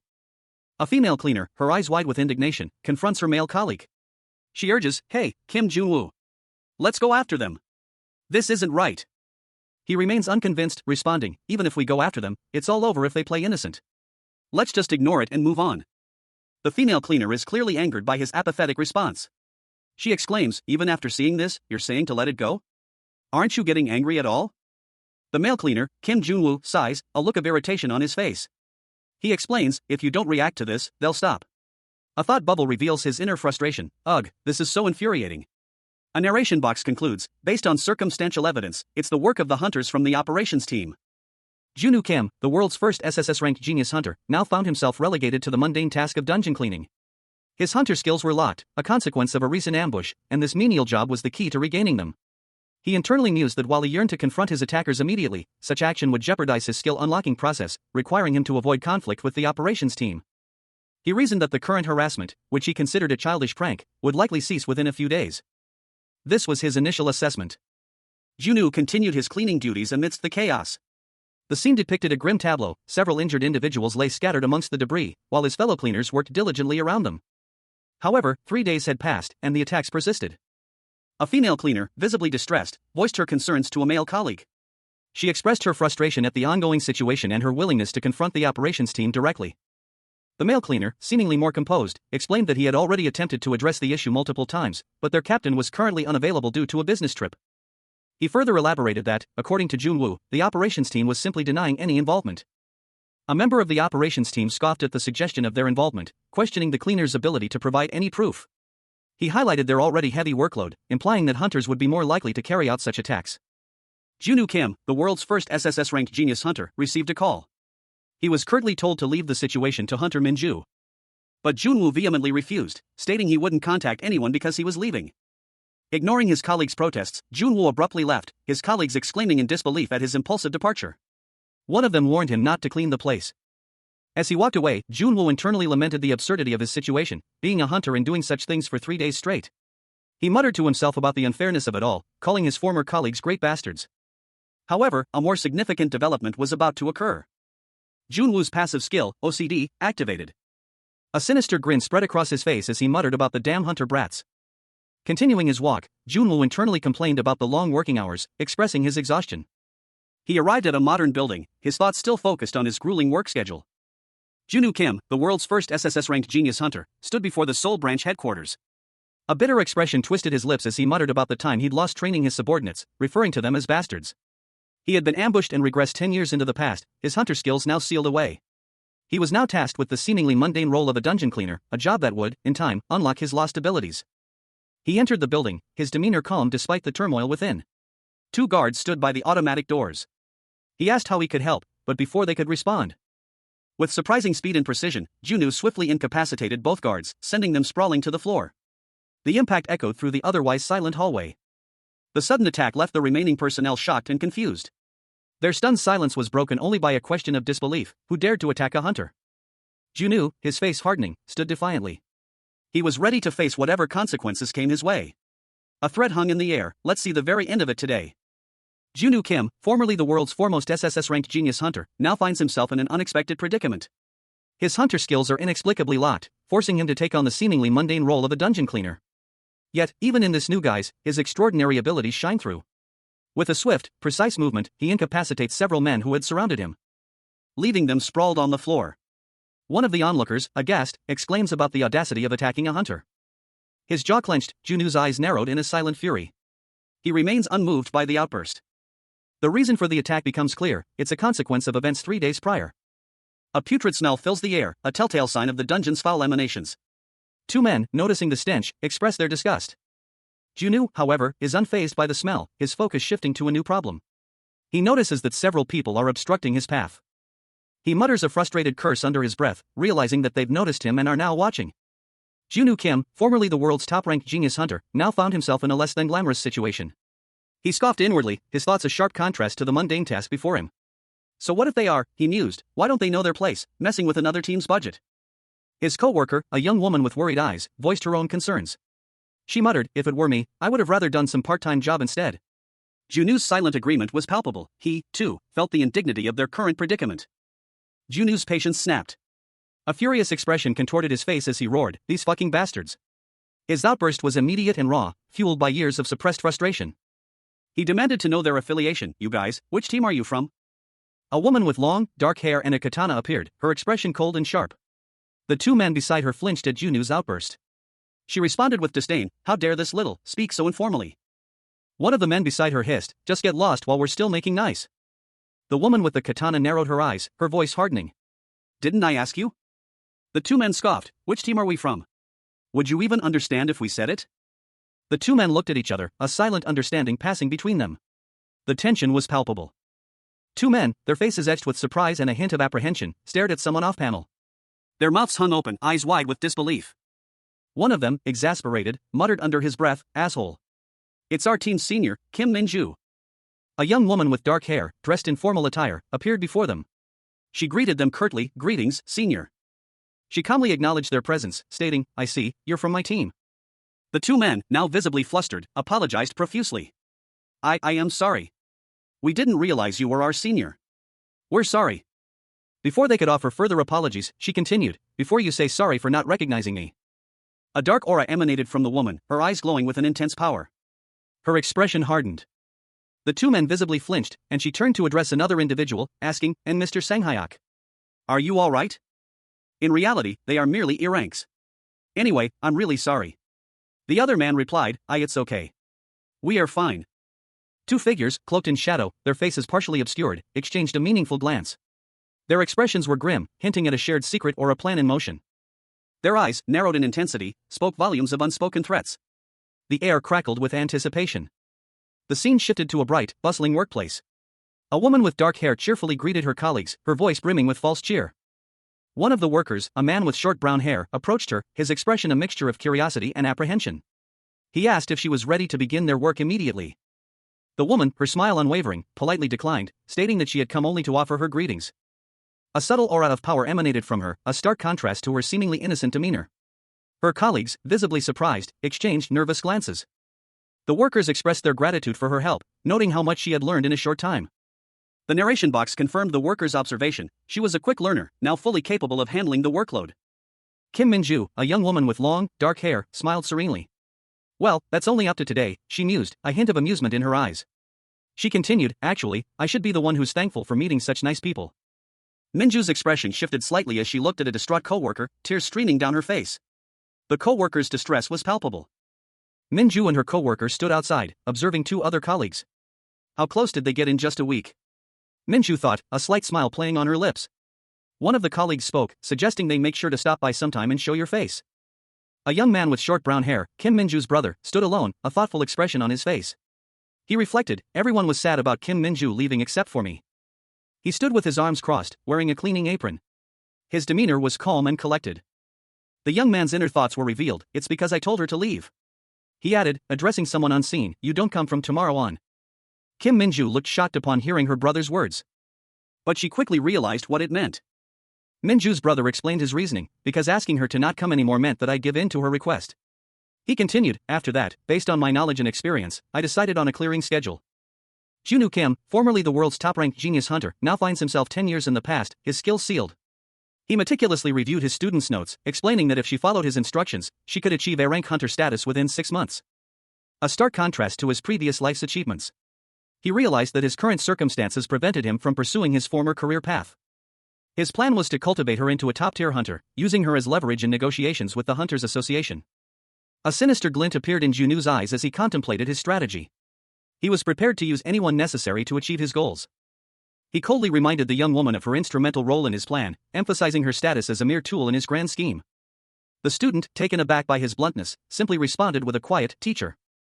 Later, Junwoo, in his cleaning apron, interacted with his student, feigning a more amicable demeanor. She asked him what was wrong. She expressed her gratitude for his guidance, her smile radiating genuine appreciation. Junwoo, despite his manipulative intentions, offered his continued support, assuring her that she could always count on him for help. Junwoo Kim, the world's first SSS-RANK genius hunter, now found himself in an unfamiliar situation.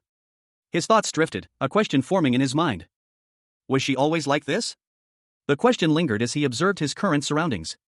The jarring contrast between his past life and his present reality was stark. Kim Min-ju, his former colleague, had abruptly left the cleaning team, and within a day, a significant incident unfolded. The scene shifted to a modern cityscape, a stark contrast to the grimy cleaning environment. The towering buildings loomed, symbols of a world Junwoo was both familiar with and estranged from. Inside a sleek office, two men discussed the events of the previous day. One of them found the new cleaner's arrival rather amusing. The conversation continued, focusing on the unusual request made by the bald-headed man, a sight that one of the men found particularly humorous. However, the other man expressed his disapproval, highlighting the absurdity of the cleaning team having any influence on the hunter team's operations. He scoffed at the idea. Suddenly, a tense moment arrived. A sharp sound echoed, followed by a clear sign of distress. Junwoo, disguised, reacted swiftly and decisively, delivering a powerful blow that sent his opponent reeling. The man, surprised and disoriented, could only stammer in disbelief. Junwoo Kim, formerly the world's top-ranked genius hunter, now found himself in an unexpected predicament. 10 years had been rewound, his formidable hunter skills sealed away, and his current occupation was a dungeon cleaner. He stood, seemingly defenseless, facing an unseen assailant. A sudden, brutal attack launched him backward. The force of the blow sent him sprawling, a pained grunt escaping his lips as he crashed to the floor. It's a mimic, he realized, the attacker's true nature dawning on him. But even with his hunter skills locked, a flicker of his old prowess ignited within him. A skill activated, a surge of energy coursing through his veins. He moved with surprising speed and precision, countering the mimic's attack. His opponent, a man in a gray suit, watched in disbelief. Uttering a furious outburst, how dare this cleaner bastard, without knowing his place. The man's anger was palpable, his words laced with contempt for Junwoo's audacity. The man's anger escalated as he summoned a necromancer, a skeletal figure wielding a wicked scythe. Death hung heavy in the air. And the necromancer lunged, its scythe whistling through the air, aimed at Junoo. "You're dead, you cleaner bastard," the man sneered, confident in his minion's power. But Junoo reacted instantly, activating another skill, a unique death attack. The clash of power was imminent. A wave of dark energy erupted from Junoo, pushing back the necromancer's attack. "How dare you mess with a hunter," he roared, his suppressed power finally unleashed. One of the assailants, his face contorted in a sneer, gloated over their apparent victory. He declared that Junoo Kim had been completely caught and that they would ensure he could never again interfere with their plans. But Junoo, his eyes blazing with fury, retorted with a furious denial, his words laced with contempt. Suddenly, a masked figure lunged at the man who had been taunting Junoo. The impact was swift and brutal. The attacker, clearly surprised by the sudden assault, recoiled in shock, demanding to know how Junoo dared use his skills against him. The scene shifted to show the two remaining assailants, one clutching his ear in pain, the other sprawled on the floor. One of them complained about Junoo's actions, suggesting they were excessive. While the other, more composed, pointed out that Junoo, as a trained hunter, should not be using his skills against ordinary people. Junoo, his anger barely contained, retorted that they had dared to attack a hunter and expect to get away with it. And then, with a swift movement, he subdued the remaining assailant, who stammered an apology. Junoo, watching the defeated man, muttered to himself that the assailant was far too cowardly to be considered a hunter, a stark contrast to his past self. The scene opens with a tense confrontation. A superior officer, his face grim, addresses a subordinate whose uniform is disheveled, suggesting a recent struggle. The superior officer's words are sharp and decisive. He informs the subordinate that from this day forward, all information regarding the dungeons he cleans will be publicized to reporters and the internet. The subordinate, his expression a mixture of apprehension and defiance, questions the implications of this decision. He wonders aloud if the Hunters Association will simply allow this to happen. The superior officer's response is blunt: the association will undoubtedly side with the hunters. The subordinate presses further, questioning whether the association will cover up the incident, given his low E-rank status. The superior officer issues an ultimatum: if the subordinate wishes to keep his job, he must apologize to the cleaning team. The subordinate hesitates, muttering about his past life as a hunter. His internal conflict is palpable. Suddenly, the subordinate's demeanor shifts dramatically. He rejects the ultimatum, challenging his superior to a duel in the dungeon. His eyes blaze with a fierce intensity as he makes his challenge. The superior officer, startled by this unexpected outburst, looks on in disbelief. The scene opens on a dimly lit office, the air thick with the quiet hum of unseen machinery. Papers are scattered across a desk, and file cabinets line the walls, suggesting a place of organized chaos. Junoo Kim, the former SSS-RANK genius hunter, now a dungeon cleaner, crouches amidst a scene of disarray. Two uniformed men stand nearby, their faces etched with concern, as a skull lies on the floor nearby. A sense of unease hangs heavy in the air. Junoo reflects on the situation. He questions why Lee Soo-young, their captain, was on a business trip, noting that he's been to the location several times before. The thought of encountering his captain unexpectedly fills him with apprehension. He knows it could easily become a complicated situation. A sharply dressed man approaches Junoo, his expression polite yet inquisitive. He addresses Junoo formally, curious about the reason for his presence. Junoo is surprised by the man's respectful tone, wondering about the reason for such formality. The man inquires if the budget allocated previously was insufficient, prompting a chuckle from him. Junoo explains that his team has been acting improperly while cleaning, causing further complications. He elaborates on their misconduct, detailing how they tossed around monster corpses and defaced the dungeon walls with blood. This prompted his visit to address the issue. Complaints about the cleaning team had been filed. One particular cleaner was accused of resorting to violence. A bruised and battered subordinate vehemently denied the accusations, insisting it was a lie. His superior, a man in a sharp suit, listened impassively. The subordinate, enraged, challenged his superior, demanding to know who he was calling a bastard. He unleashed a swift, brutal attack, but was swiftly subdued. The superior, unfazed, offered a casual apology on his behalf. He then dismissed the subordinate with a warning to be more careful in the future. The superior watched as the subordinate left, then turned to leave himself, stating his intention to depart. His departure was acknowledged with a polite farewell. As he left, the superior made one final, chilling request that the subordinate never again cross his path. The recent events concluded, yet a single question lingered: the shift in Captain Lee Soo-young's demeanor. Two figures stood outside, one a young woman casually sipping from a can, the other a young man with a concerned expression. He questioned her, asking if she had any insight into the matter. She replied that she'd also taken a week off and had no specific thoughts, dismissing the perpetrators as pathetic earranks. Despite their low rank, the young man acknowledged their surprisingly effective apology. A group of individuals, clearly the perpetrators, were shown profusely apologizing. He explained that he had severely scolded them, ensuring such an incident wouldn't repeat. The young woman, however, pointed out that even if they wanted to, they couldn't act in such a manner anymore. She revealed that those two had been fired. The young woman's expression remained unchanged, a subtle hint of surprise in her eyes. A young woman with shoulder-length brown hair relayed some startling news: the hunters had been fired. Her words were met with disbelief by a young man wearing a brown cap. His eyes widened in shock. The young man's incredulity grew as he questioned whether his earlier request to not see the hunters was the cause of their dismissal. A statement that was met with outrage by an older man in a suit. He couldn't believe that the actions of a mere cleaner could lead to the firing of the entire operations team. The older man's anger intensified, calling the young man a bastard. The young man, surrounded by a group of stern-faced individuals, found himself in a bewildering situation, questioning what was happening. A group of uniformed personnel bowed deeply, expressing their gratitude for his hard work. The young man accepted their thanks, and a superior officer praised the team's performance. The scene concluded with a narration box explaining that the hunters continued to exhibit this unusual behavior after every cleaning. Two figures observed the aftermath of a dungeon raid. A pile of slain monsters lay before them, their bodies haphazardly gathered. One of them, a man, voiced his suspicion: if they go this far, isn't it almost like they did all the cleaning already? The narration box confirmed their suspicions. The cleaning team had indeed completed their task, officially gathering all the monster corpses in one place and finishing the cleanup of the boss room. A young woman, part of the operations team, expressed her astonishment. After years of observing dungeon cleaning, this was unlike anything she had ever witnessed. To think the operations team is treading carefully around the cleaning team. In my 10 years of being a cleaner, this is my first time seeing something like this.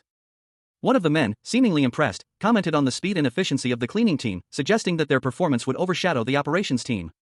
Another man quickly interjected, playfully chiding his colleague for being arrogant and reminding him that the success was entirely due to Junwoo's efforts. At this rate, won't we swallow up the operations team? Don't be arrogant, you. What did we even do? It's all thanks to Junwoo. Ho ho. The first man, slightly embarrassed, backtracked, clarifying that he was merely joking and acknowledging Junwoo's hard work. The woman, however, expressed a mix of gratitude and concern. I'm just kidding. I obviously know that he worked hard. Anyways, I really cherish you. I'm grateful that Mr. Junwoo was on our side, but honestly, I'm a little bit worried.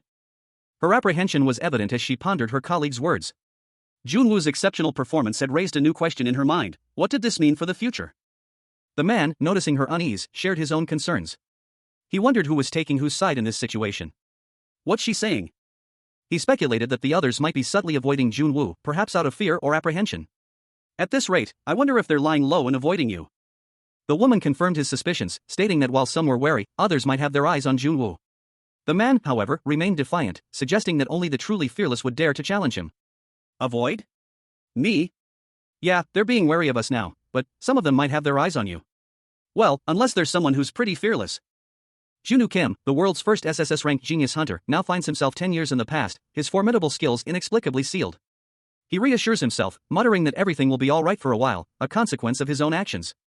The scene shifts to a young woman with her hair in a bun, her face partially obscured. The setting appears to be a dilapidated building. She smiles reassuringly at Junwoo, stating that it's not like he did anything wrong. Junwoo, however, remains perplexed. He expresses his confusion to his colleagues. He points out the inexplicable changes in their circumstances, a budget increase after confronting the director, and the hunters' newfound cautiousness around them. One of his colleagues, his face etched with suspicion, demands to know what Junwoo is implying. The colleague continues, suggesting that Junwoo might be aligned with a powerful figure, someone even the superiors fear to cross. Junwoo's eyes widen in shock and disbelief at the accusation. A sudden outburst erupts from the group, their faces a mixture of fear and anger. Junwoo Kim, the world's first SSS-RANK genius hunter, now finds himself 10 years in the past, his formidable skills inexplicably sealed. He sharply addressed his fellow cleaners, silencing their laughter with an irritated, "Stop with the nonsense, and let's get to work, His thoughts, however, betrayed a different story. He mused, aligned with a big shot, heh. The scene shifted to a tense meeting. Lee Soo-young, a man in a sharp suit, sat rigidly, his expression grim. His superior, Im Dongbin, approached, a concerned look on his face as he inquired about Soo-young's careful approach to the cleaning team. Soo-young's internal monologue revealed his unease. He noted the sharp-eared man's wariness of the cleaning team. Meanwhile, Im Dongbin, oblivious to Soo-young's apprehension, cheerfully commented on the organization's apparent success. A narration box identified Im Dongbin as Operations Team 2 Captain, Lee Soo-young's immediate superior and a professional busybody. He then snapped at Soo-young, "If you don't know anything, could you please be quiet?" An older man with silver hair, dressed in a sharp suit, sat at his desk, his expression a mixture of frustration and disbelief. He ran a hand through his hair, his agitation evident. He muttered to himself, questioning the identity of the person working in the cleaning team. Across from him sat a younger man, calmly eating a snack. He responded with a knowing smile, acknowledging the rumors circulating about the cleaning team's newest member and their connection to the association president. The older man sighed, his frustration growing. He lamented the negative consequences of relying on connections for advancement. He continued, pointing out that if the younger man had climbed the ranks with his own merit, he wouldn't have to worry about such rumors. His voice rising in annoyance, the older man angrily told the younger man to leave if he was looking for a fight. The younger man calmly remarked on the older man's short temper. The younger man offered a solution, stating that he would handle the situation. The older man, confused, asked for clarification. The younger man explained that he was referring to the overly confident cleaner who was relying on his connections. The older man, intrigued, asked about the specifics of his plan. A high-ranking official, his face etched with worry, examines a small, broken object. He muses that even the association president's connections can't cover up a fatal mistake, and questions whether the cleaning team made a critical error. Another official, his expression grim, wonders what scheme the cleaning team leader is up to this time. As the leader himself smirks confidently. The first official cautiously suggests that they should tread carefully around the cleaning team, prompting the second to question how an elite operations team leader could be so easily manipulated. But the leader simply asks what the conditions are. The leader is informed that the cleaning team is remarkably fast, to which he replies that it's nothing difficult. He then reveals that his team has a massive clearing operation next week near Yangdongpo. The other official reacts with shock. The narration box explained the dungeon's unique structure, a special dungeon where accessing the next area requires defeating the boss of the current one. However, the difficulty was significantly higher because escape was impossible until all area bosses were defeated. The image showed a menacing scene of numerous heavily armed soldiers facing a powerful, dark portal guarded by monstrous creatures. This was deemed a significant project, requiring a month of preparation and a month of operational planning. But a man in a suit confidently interjected, "Leave that to us." Another suited man protested, "Aren't you being too much?" To which the first man retorted, "Well, if you don't want to, then quit." The first man continued, explaining that their director had given them a specific mission, to discuss the matter privately. A narration box revealed that Captain Im Dongbin had previously achieved success by appropriating the accomplishments of others. However, he found himself in a situation where directly involving the cleaning team was impossible. So he decided to take a risk, reasoning that if an opportunistic approach secured the cleaning team's services, it would be worthwhile. He added a condition, to ensure he wouldn't be caught in the crossfire. Two men were in a room. One, in a suit, chuckled, stating that his colleague, Suyong, was quite generous. He then inquired about a rising star on Suyong's team, and asked if her name was Kim Minju. The suited man smirked, a glint of mischief in his eyes. Meanwhile, the other man's face contorted in anger. He wondered where the suited man had heard that name. The suited man simply told him to figure it out himself. A bus drove down a city street. Elsewhere, a man sat before a locked computer screen, a smirk playing on his lips. He was planning something big. The narrative exposition reveals that the overall situation has shifted from what it was 10 years prior. As things progressed favorably, unlocking Junu's dormant hunter skills became increasingly easier. Junu reviewed the unlock conditions for two of his abilities, Junior Summon, requiring a new employee for the dungeon cleaning team, and Over-Immersion, requiring participation in a joint project with other departments. He considered the Over-Immersion unlock condition, noting that while it would have been absurd in the past, the current state of the operations team made it seem possible. He had been working for the cleaning team for months. This possibility hinged on a joint project with other departments. He mused that, given the current operational structure, it seemed achievable. Junu then assessed other unlock conditions, Timeout, requiring a wage increase for the dungeon cleaning team, and Polymorph, requiring increased public interest in the team's work. He considered raising wages to be difficult, but believed that increasing public interest in the dungeon cleaning team among ordinary citizens was within his reach. He confidently declared to himself that he could accomplish this task now. A phone call interrupted Junu's thoughts. A worried voice called out to him, addressing him as teacher. The caller explained that they were undertaking a multi-zone dungeon clearing operation, and that Junu had been selected as the leader of the clearing squad. Junu was surprised to learn of this large-scale operation.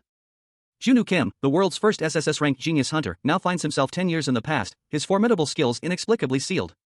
He sits on a train, his expression unreadable, listening to a conversation. He subtly dismisses the information as unimportant. But his attention is immediately piqued when he learns that the cleaning team is also being brought into the situation.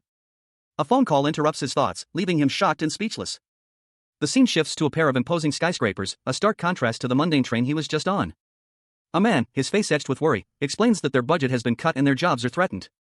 The cleaning team is in a meeting, discussing the unexpected inclusion of their team in the clearing operation. They are concerned about the implications. The team members express their apprehension about being involved in a dangerous situation, especially considering their lack of experience compared to the hunters. Their captain tries to reassure them, but his own unease is evident. The team is clearly out of their depth. A briefing room, filled with tensely seated figures in dark tactical gear. The air crackled with unspoken anxieties. A voice, calm yet firm, announced, "All right, even though everyone's feeling like shit, the meeting is going to start soon, so get seated, please." Junwoo Kim, the protagonist, sat among them, his face a mask of barely controlled fury. He thought, they're merely B and C rank, yet they're so damn rude. Should I turn them on their heads? A young woman with dark hair, seated beside him, spoke, but, if it's a multi-zone dungeon, aren't those assigned to Team 1? These guys aren't Team 1, though? She continued, that's right. Originally, it was our team's operation. A dramatic entrance. A voice boomed, Operations Team 2 Captain is entering. The door burst open, revealing a smug man with a confident smirk, a toothpick casually dangling from his mouth. He announced, everyone. He continued, I'm in charge of the Yongdi Unpo project this time. Junwoo's eyes narrowed, a surge of anger and recognition flooding his features. He muttered, that bastard is. The realization hit him with the force of a physical blow. He exclaimed, Im Dongbin. Two men sat in a dimly lit room. One, with a relaxed demeanor, casually held a toothpick between his teeth. The other, Junwoo, his eyes narrowed in anger, exclaimed that Im Dongbin was a bastard. Junwoo recalled how Im Dongbin had stolen some of his accomplishments when he was still a rookie. He was known for taking credit for other people's projects. The revelation that Im Dongbin was the current operations team captain caused Junwoo's anger to flare. His colleagues, a woman with dark hair and another with lighter hair, looked on with concern. One asked what the matter was. The dark-haired woman warned Kim Minju to stay away from Im Dongbin, as nothing good would come from associating with him. Junwoo was taken aback by this warning. A man in a suit announced that the estimated duration for the operation was 24 hours. He further explained that no one could leave the multi-zone dungeons until all zones had been cleared. A high-ranking official addressed a room full of people, expressing doubt about the existence of a certain individual. He seemed unconvinced, his words hinting at a skepticism bordering on disbelief. But then, he announced the commencement of a briefing on the Yongdungpo zone, signaling a shift in focus from speculation to practical matters. The briefing detailed the deployment of 3 teams to clear a dungeon. The speaker explained that the operation would take 24 hours, and the corpses of slain monsters would begin to decay, releasing poisonous gas. A significant hazard that could impede the clearing operation. A cartoonish depiction of the team struggling against the toxic fumes underscored the gravity of the situation. This is where Dungeon Cleaning Team 3 enters the picture, their role highlighted as crucial to the mission's success. The briefing continued, introducing Dungeon Cleaning Team 3 to the audience. Their expressions ranged from apprehension to mild concern. As the official announced a generous bonus for the team, given the scale of the operation. The official then directly addressed the cleaning team, questioning their ability to handle the task ahead. The members of Dungeon Cleaning Team 3 looked on with a mixture of apprehension and determination, silently acknowledging the challenge before them. A meeting was underway. Junwoo Kim, the world's foremost SSS-RANK genius hunter, now relegated to dungeon cleaning duty, sat among his team. His superiors presented a proposal for a joint operation with other departments, emphasizing the efficiency of the plan and the bonus it would provide. They highlighted the opportunity to interact with the operations team. A digital display flashed before them, outlining the conditions for participation, over-immersion/unlock condition, enter into a joint project with other departments. Junwoo internally recognized this as a chance to unlock another skill, a crucial step in his plan to regain his lost abilities. The team discussed the rarity of such opportunities, emphasizing that this might be their only chance to collaborate with other departments. One member pointed out their status as the cleaning team. However, Junwoo, despite the potential benefits, harbored reservations. He firmly refused the offer, his expression hardening with resolve. His refusal was absolute.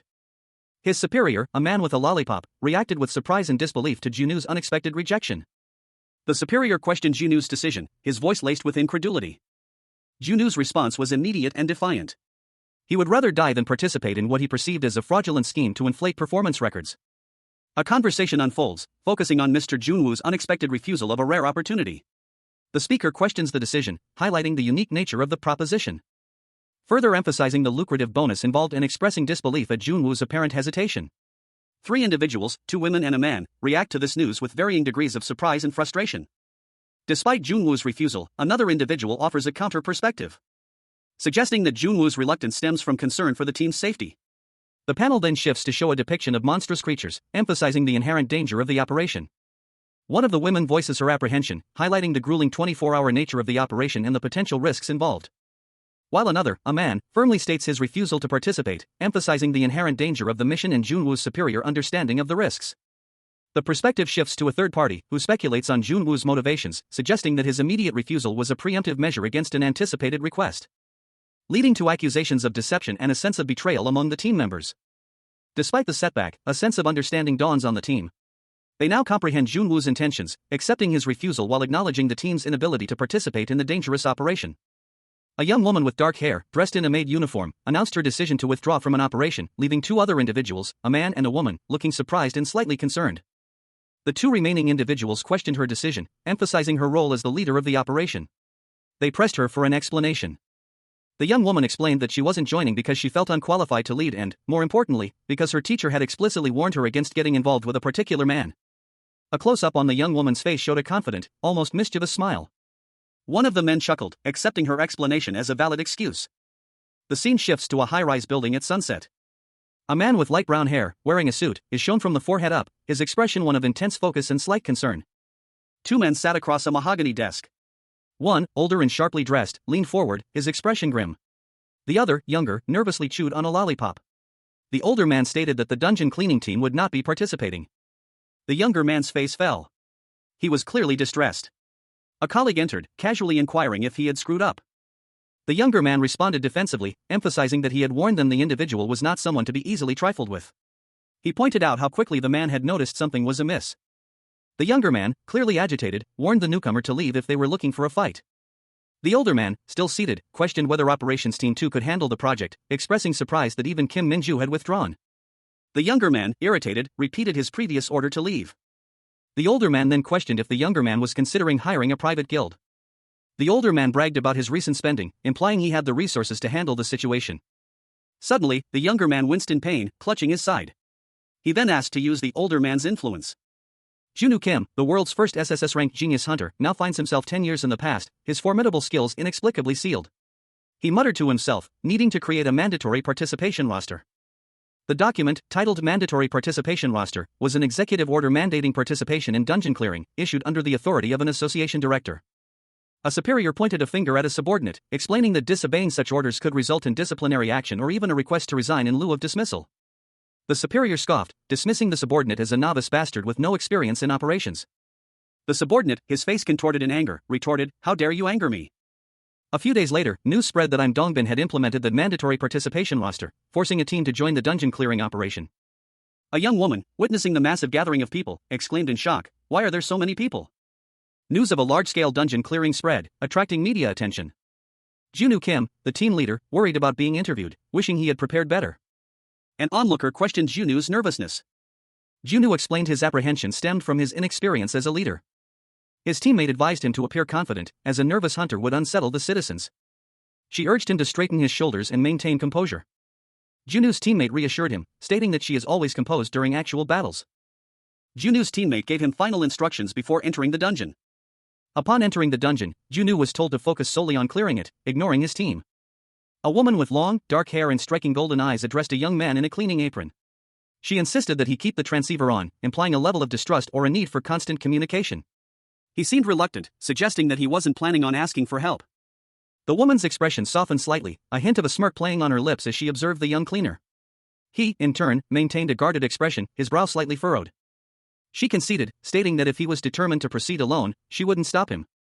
A bright green energy pulsed, seemingly emanating from within a building, suggesting the presence of some sort of powerful energy source or magical event. A man with a jovial expression, presumably a supervisor, announced that they would begin an inspection. He seemed confident and prepared. He confirmed that all the necessary chemicals and equipment were present for the dungeon cleaning operation. The young cleaner, meticulously checking the supplies, listed off the quantities of hydrogen peroxide, hydrochloric acid, and saline solution, confirming their availability. He continued the inventory, noting the presence of vacuum compressors, condensed EVA film packs, and goggles, assuring everyone that the gas canisters were also in order. The supervisor declared the preparations complete, acknowledging the arduous nature of the task but expressing confidence in a successful outcome. A group of dungeon cleaners prepared for their task, their leader enthusiastically urging them to perform a group cheer before commencing their work. Meanwhile, two onlookers observed the cleaning team's unusual preparations, expressing amusement at their antics. A single, well-polished shoe approached the scene, suggesting the arrival of someone of importance. A man, smirking, revealed himself to be observing Junwoo Kim, the cleaning team leader, expressing surprise at his current occupation. The man confidently left the dungeon clearing under Junwoo Kim's care. A woman, seemingly a superior, approached Junwoo Kim, expressing anticipation for their collaboration. A team member questioned the inclusion of a particular man in their group, expressing surprise that he would be joining them given Minju's leadership. Another team member explained that while team captains usually lead when entering a dungeon, a hunter with sufficient qualifications can also be appointed as leader.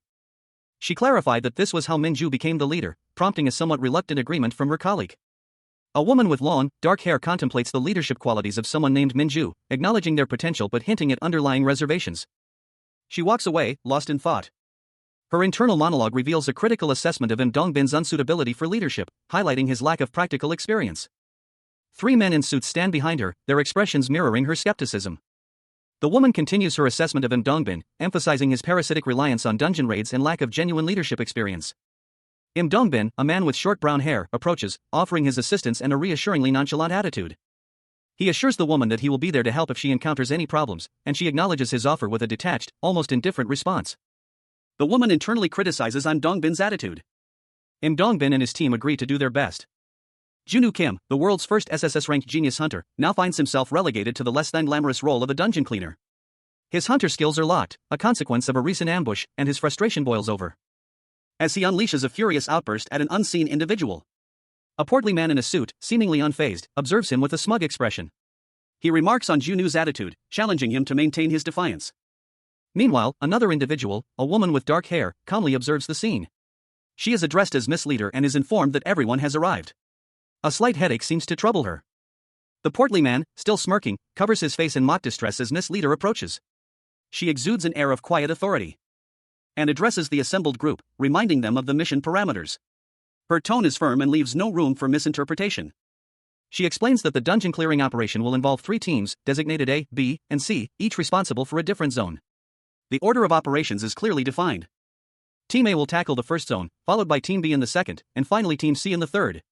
This structured approach is intended to ensure efficiency and minimize risk. The cleaning team, composed of experienced veterans, will also participate in the operation. Miss Leader assures everyone that their presence is sufficient, and there is no need for excessive concern. However, she adds a crucial caveat: in the event of a life-or-death situation, all precautions must be taken. The scene ends with a sense of foreboding, highlighting the inherent dangers of the mission. A young woman with dark hair, her expression sharp and determined, urgently addressed someone off-panel. She insisted that they seek assistance from the cleaning team. Her words were met with confusion by a group of men in tactical gear, their faces etched with uncertainty and suspicion. Their collective reaction was one of bewilderment. The camera focused on a man in a suit, his face obscured, standing amongst the soldiers. He seemed to be their leader. His expression was unreadable, but a question mark floated above his head, reflecting his inner confusion.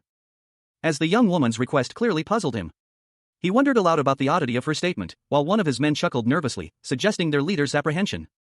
The man in the suit clarified the woman's request, confirming that she was asking for help from the operations team. The young woman, seemingly unfazed by their reactions, then ordered a final rundown before the operation.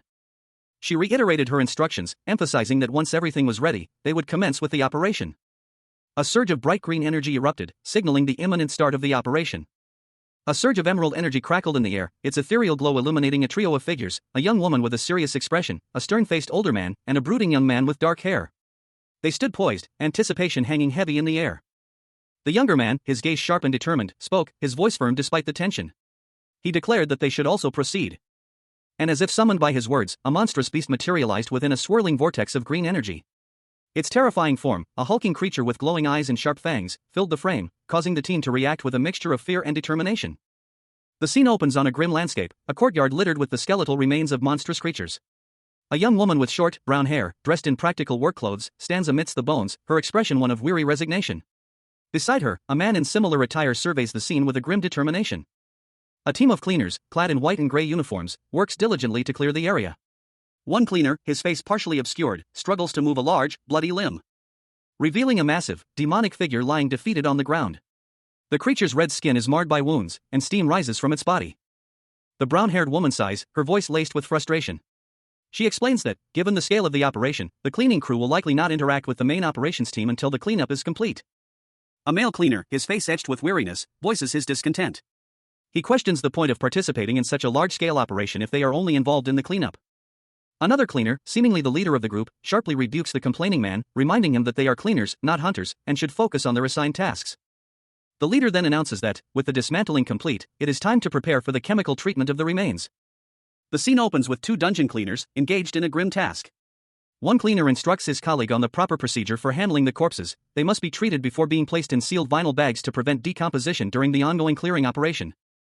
The other cleaner, clearly weary, grumbles about the unpleasant nature of their work, noting that the constant exposure is taking its toll.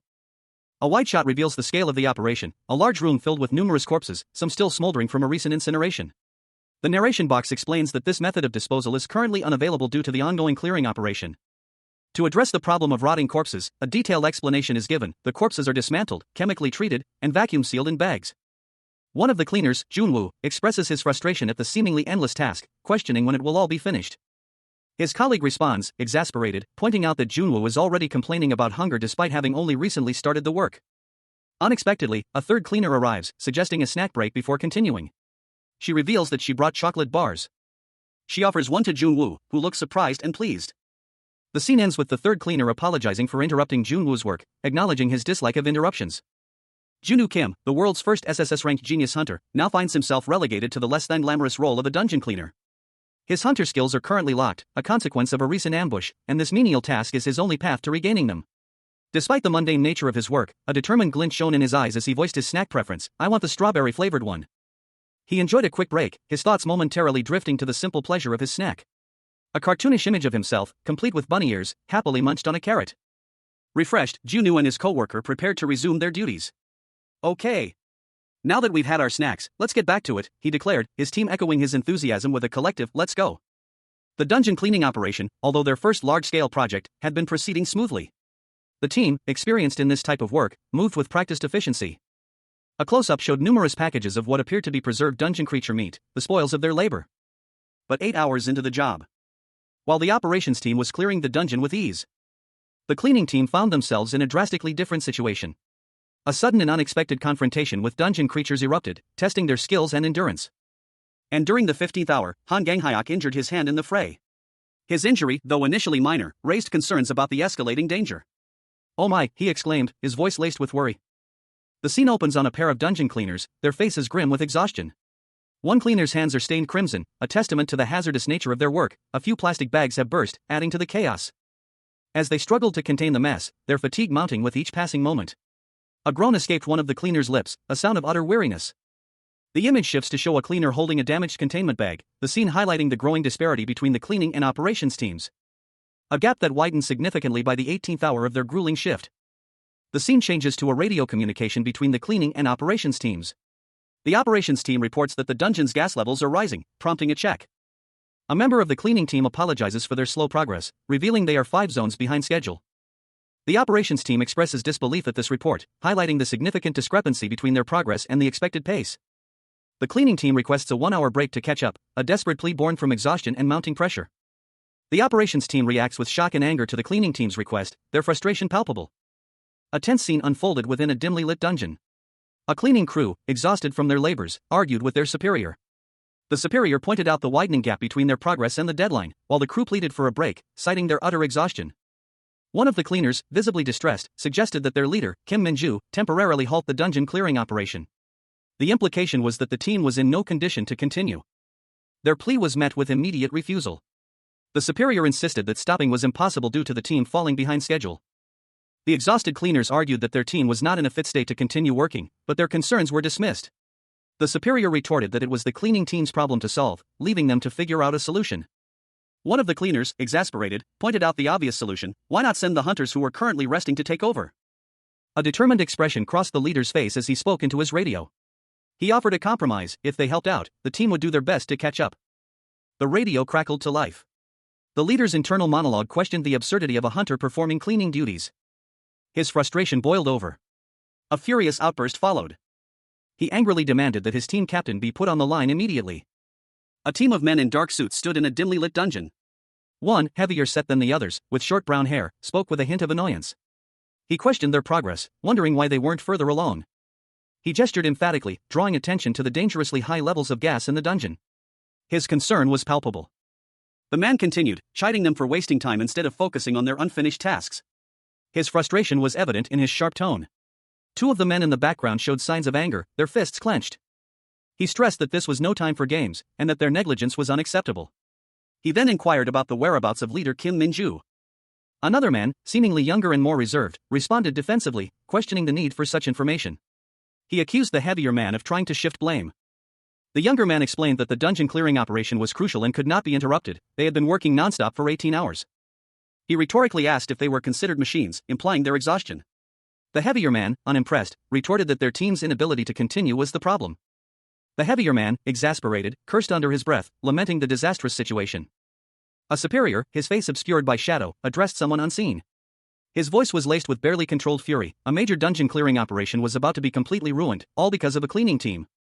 Two other figures, hunters by the look of their attire, listened grimly. The speaker continued, emphasizing the wasted effort and resources. Weeks of preparation by dedicated hunters would be for naught. Their bonus, among other things, would vanish.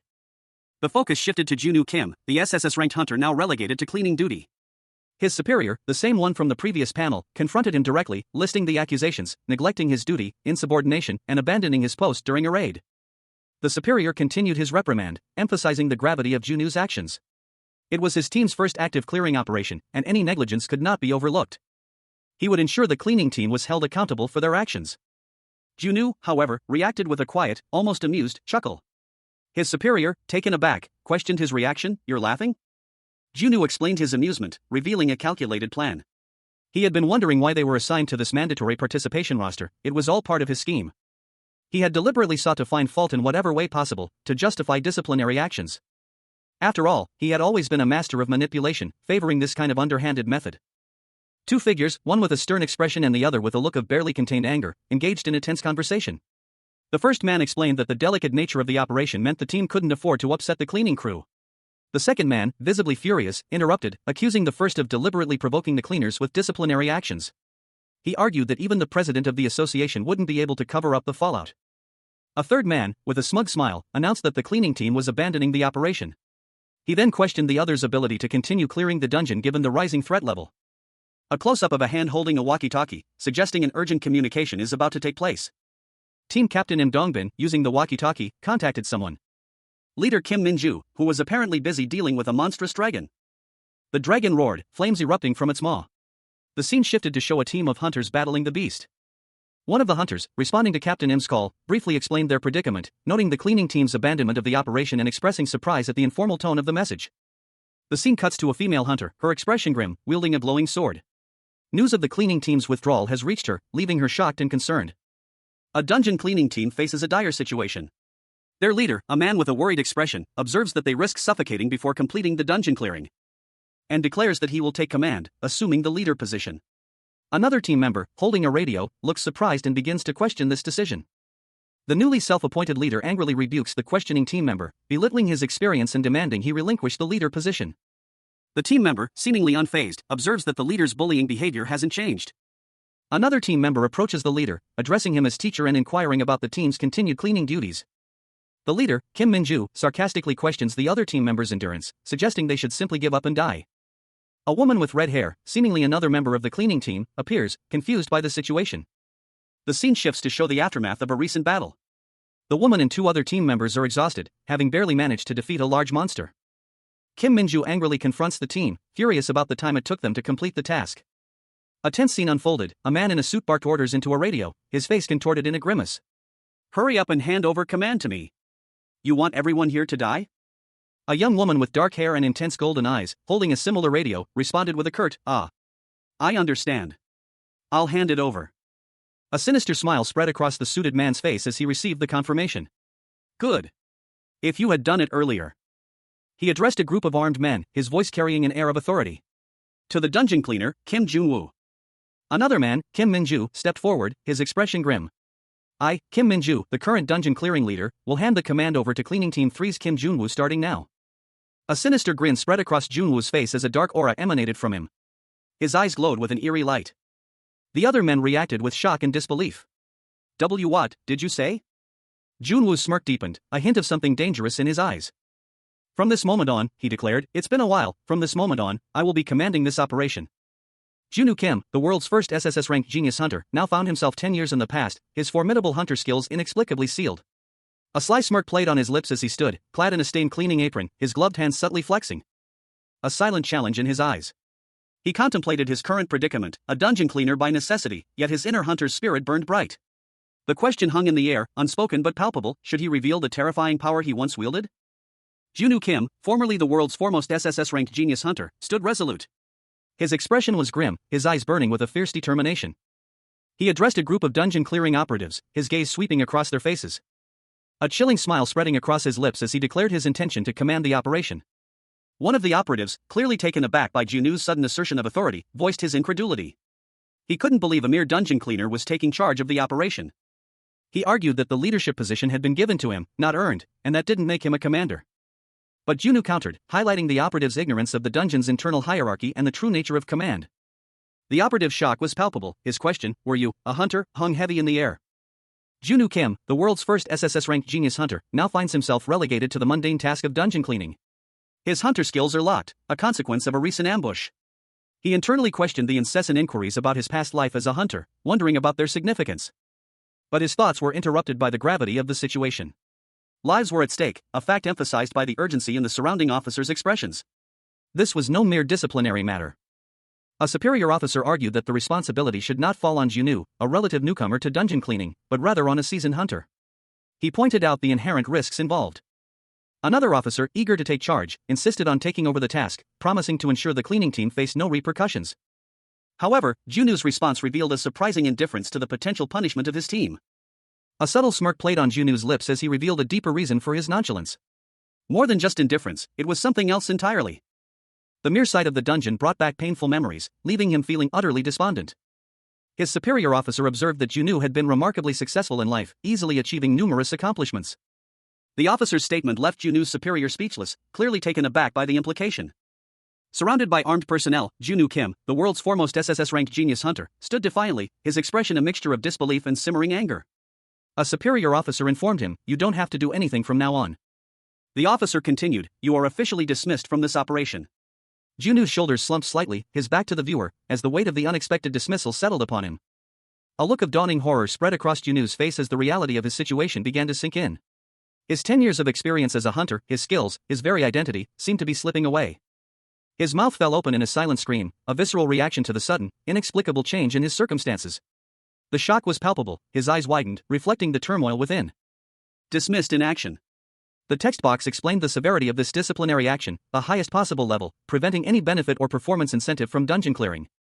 Another officer, impatient and dismissive, snapped, "Close your mouth, dumbass. Bugs will get in. Is this your first time receiving disciplinary action?" Junwoo, still reeling from the shock, stared blankly as the officer's words registered. His mind raced, trying to comprehend the sudden shift in his reality. He reached for his radio, a grim determination hardening his features. He began to speak into the device. Announcing, "This is Cleaner Kim Junwoo from Cleaning Team 3. The shift in his identity was complete. Team Captain Im Dongbin, kneeling on the ground, received the news of his dismissal from the operation. His expression reflected a mix of shock and resignation. Meanwhile, a new team leader addressed her remaining squad. She urged them to persevere, hoping they could hold out a little longer. She informed them that Hunter Kim Min-ju had transferred command to her, emphasizing that they were now under her orders. The new leader then issued her first command. Teams B and C, currently on break, were to assist the cleaning crew. One of the soldiers, however, voiced his discontent, complaining that they were hunters, not cleaners.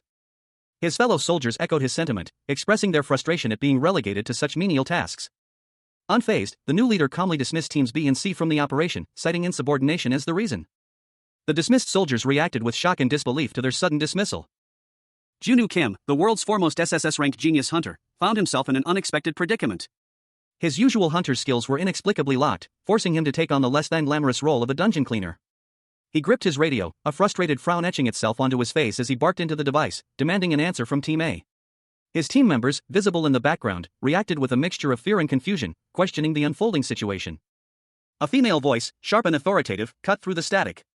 She identified herself as part of Team A, confirming their presence. Her words were directed at someone named Kim Min-ju, a question hanging in the air. Was Min-ju listening? Min-ju, seemingly a subordinate, responded with a crisp yes, teacher, her tone respectful and obedient.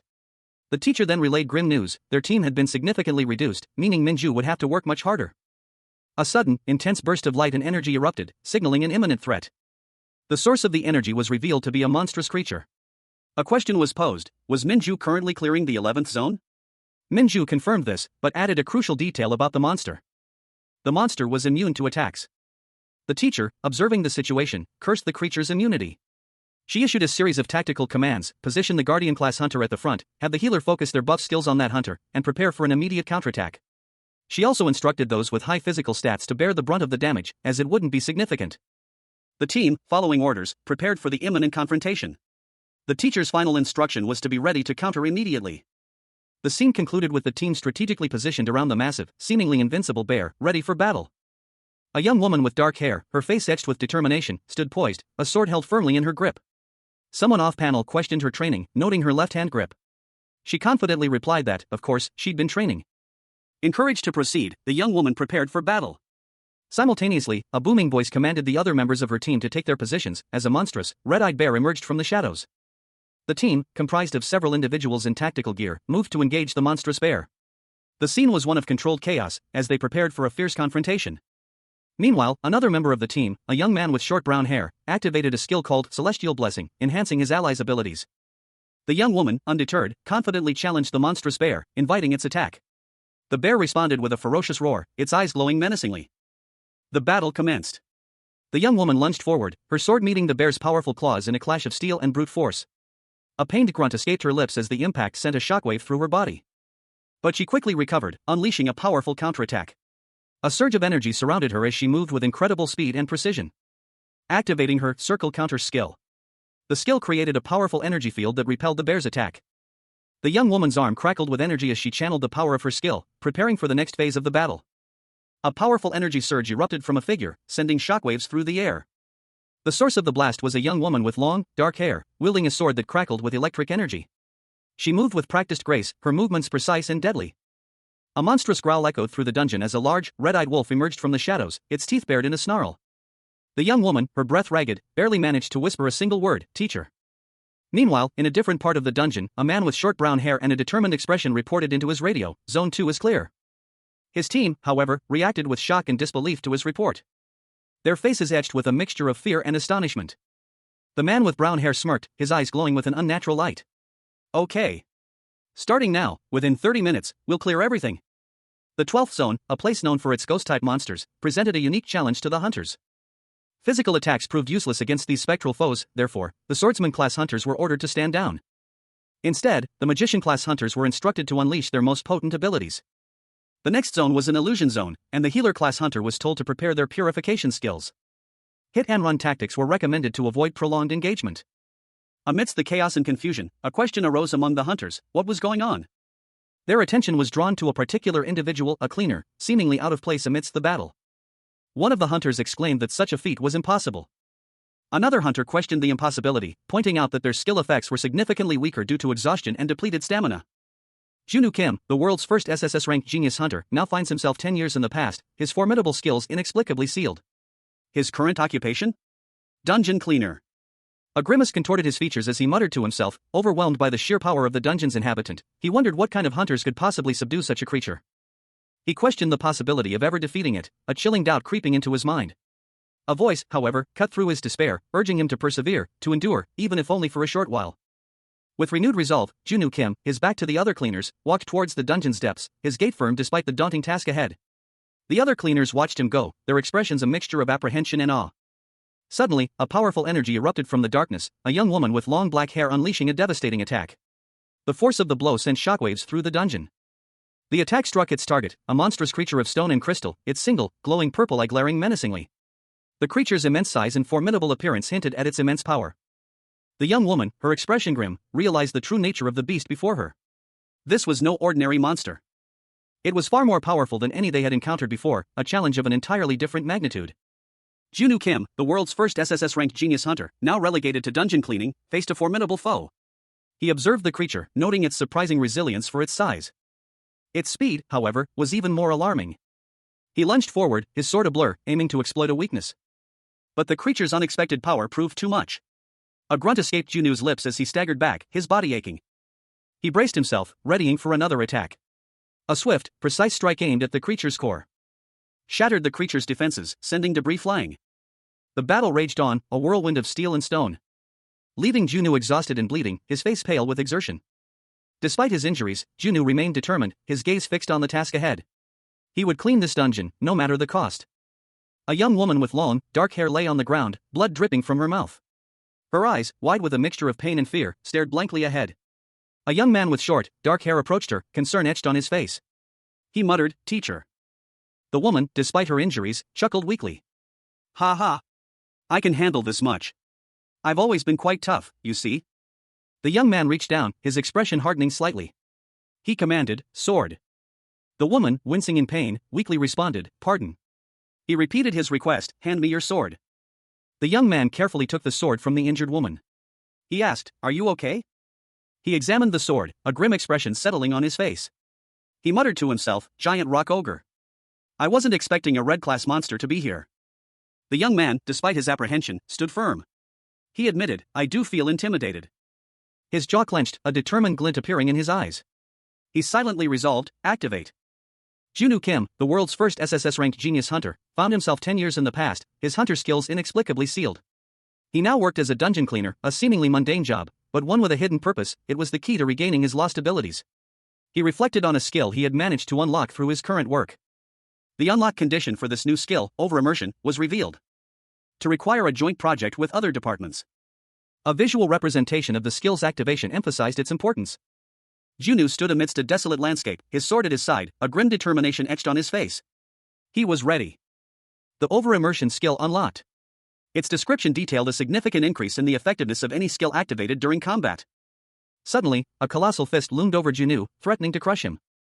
Junwoo reacted instantly, his movements a blur as he countered the attack. Junwoo Kim, the world's first SSS-RANK genius hunter, found himself in an unexpected predicament. 10 years had been rewound, his hunter skills sealed away, and he was now a dungeon cleaner. But even in this new role, his extraordinary abilities began to surface. A surge of blue energy erupted from him as he braced himself against an unseen force. A raw power coursing through his veins. His eyes blazed with a fierce blue light, reflecting the energy that crackled around him. The source of the energy was unclear, but its destructive potential was undeniable. Purple lightning arced around him as he channeled this newfound power. And with a furious swing of his cleaning implement, a modified sword, he unleashed a devastating blow. The impact sent shockwaves through the dungeon, shattering the stone around him. A purple liquid spurted from the point of impact, revealing a hidden chamber.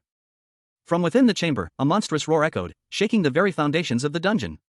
A hulking, stone-like creature emerged, its single, glowing eye fixed on Junwoo. Junwoo prepared himself, a new surge of energy building within him as he braced for the coming confrontation. He channeled the power, a brilliant blue light emanating from him, and unleashed a devastating attack, cleaving the earth and revealing a cluster of brilliant blue crystals. The monster, momentarily stunned, stared at the crystals with wide, frightened eyes. A hulking monstrosity, its metallic form encrusted with jagged shards of ice, loomed over Junwoo Kim. Its grotesque face, a mask of wide, terrified eyes and a gaping maw, was a picture of pure, unadulterated fear. But that fear was short-lived. With a surge of power, Junwoo activated his Hellfire skill, his sword erupting in a blaze of infernal energy. Simultaneously, he unleashed Circle Counter, a technique that amplified his damage exponentially when targeting weak points. The text box detailed the devastating effect of over-immersion, a state that further boosted his offensive capabilities. A searing inferno that consumed the creature in its path. The monster roared in agony as the combined attacks tore through its defenses, its metallic shell cracking under the sheer force of the assault. Finally, with an earth-shattering explosion, the creature was obliterated. A colossal explosion rocked the desolate landscape, sending debris flying. Two figures, a young woman and a young man, watched in stunned silence as a fiery inferno consumed the center of the blast. Their shock quickly turned to confusion. "What in the world was that?" one of them exclaimed, their voice laced with disbelief. A group of soldiers, witnessing the aftermath, began to discuss the event. "No matter how you look at it, he's just a cleaner," one of them stated, incredulously. Another soldier suggested, "Shouldn't we scout him immediately?" The young woman from earlier addressed her companions, her voice calm yet firm, "Everyone, please keep the teacher's ability a secret." Her words hung in the air, a stark contrast to the chaos of the scene. Money, honor, and power, for a hunter, its skills, stats, and equipment. But such things are of no paramount importance to that person. A sudden, bright blue digital interface appeared before the young man, displaying the message, "Passive activation, cleaning obsession, start cleaning." He grimaced, muttering, "Damn it, I'm all dirty now." News reports surfaced regarding the dismissal of Team Captain Im Dongbin during the large-scale Yondungpo operation, orchestrated by the association. Further details emerged, revealing that Captain Im Dongbin had been misappropriating employee performance bonus funds. A revelation that sent shockwaves through the association, as seen on a breaking news report on a smartphone. A furious superior officer reacted with disbelief and outrage to the news, shouting about the incompetence of the dismissed captain during such a crucial operation. Two subordinates stood before their enraged superior, heads bowed in shame as he berated them. One of them offered a meek apology, blaming Kim Min-ju and an unnamed cleaner for the captain's downfall, claiming they had conspired together. The superior officer, incredulous at the accusation, angrily challenged the subordinate's claim, questioning who they thought they were lying to. An accusation hung heavy in the air. Someone vehemently questioned whether the current chaos was truly accidental, suggesting instead that it was a deliberate attempt by Junwoo Kim to steal Kim Min-ju's accomplishments. A denial, a simple no, was the only response offered by the accused. The accused then countered, pointing out the director's prior approval of a mandatory roster, implying complicity in the situation. A sudden, violent attack interrupted the tense exchange. The attacker, Dong Bin, identified himself and made it clear that their relationship was far from amicable. He then cruelly mocked the victim's naive belief in Soo-yeon's supposed mentorship, highlighting the power imbalance. The victim, realizing the gravity of the situation and its media coverage, despaired at the impossibility of containing the scandal. He was instructed to write a report while awaiting further instructions. Dong Bin leaves the scene. A nervous subordinate approached his superior, a question forming on his lips. "Director, what if Senior tells that cleaner we helped him?" The director, a man of stern countenance, turned to face his subordinate. "Yes?" The subordinate continued, his voice laced with apprehension. He spoke of Hunter Kim Min-ju. "What do you think about making her team captain?" The most eye-catching thing was I'm Dongbin getting demoted. For a hunter, that was no different than getting fired. And so, the vacated position. A young woman, surrounded by colleagues, received congratulations on her promotion to team captain. Her colleagues expressed their delight, noting her capabilities as a hunter. Overwhelmed with emotion, she smiled broadly, a bouquet of roses clutched in her hands. A single tear rolled down her cheek. She expressed her gratitude, visibly moved by the gesture. A colleague noticed her apparent distress, questioning if she was crying. The young woman quickly denied it, attributing her tears to the pollen from the artificial flowers. She apologized for not having visited her colleagues sooner, explaining that recent events had unfolded rapidly. Her colleagues reassured her, downplaying the significance of her absence. Another colleague confirmed her new position as operations team captain, a rank equivalent to Captain Lee Soo-yeon. The newly promoted captain acknowledged that while they held the same rank, their experience levels differed significantly. She then commented on how empty her new office felt. Two figures, dressed in cleaning uniforms, stood in a room, discussing the state of their team. One of them, a man with short brown hair, commented that there wasn't much they could do about the situation, given that so many members had left at once. He then asked how many remained. The other figure, a woman with long dark hair, holding a bouquet of flowers, replied that only 17 members were left. She mused that it was as if they had given up on the team. A voice, presumably that of a superior, interjected, stating that excessive humility is deceptive and questioned whether anyone could truly be a team captain without a little pride. The woman with dark hair reacted with a surprised, grateful, "Ah, yes. Thank you." The man in the cleaning uniform clutched his stomach, muttering about his discomfort. He then expressed his frustration, revealing that he hadn't even wanted to become team captain until he was 30. He sincerely thanked his teacher, stating that everything was thanks to them, and that even as team captain, he still considered himself part of his teacher's team. He was then cautioned against saying such things in front of his team members. The woman questioned why he shouldn't say those things. The man explained that other hunters wouldn't be pleased to hear that their captain was a cleaner, and that the entire team was almost forced to leave because of him. Suddenly, a voice announced, "We're back." The backup team for clearing was going to be late. A team of 4 operatives in tactical gear walked down a corridor, their captain expressing his hunger. He suggested getting some gukbap for lunch. Their relaxed mood instantly shifted as they realized who was approaching, the cleaning crew. A figure emerged, greeting them with an unexpected flourish. The cleaning crew, led by Junwoo Kim, bowed before a group of seated operatives, who looked utterly bewildered. 2 members of Operations Team 2 introduced themselves to Junwoo Kim, expressing their admiration. One operative praised Junwoo Kim's performance during a recent operation.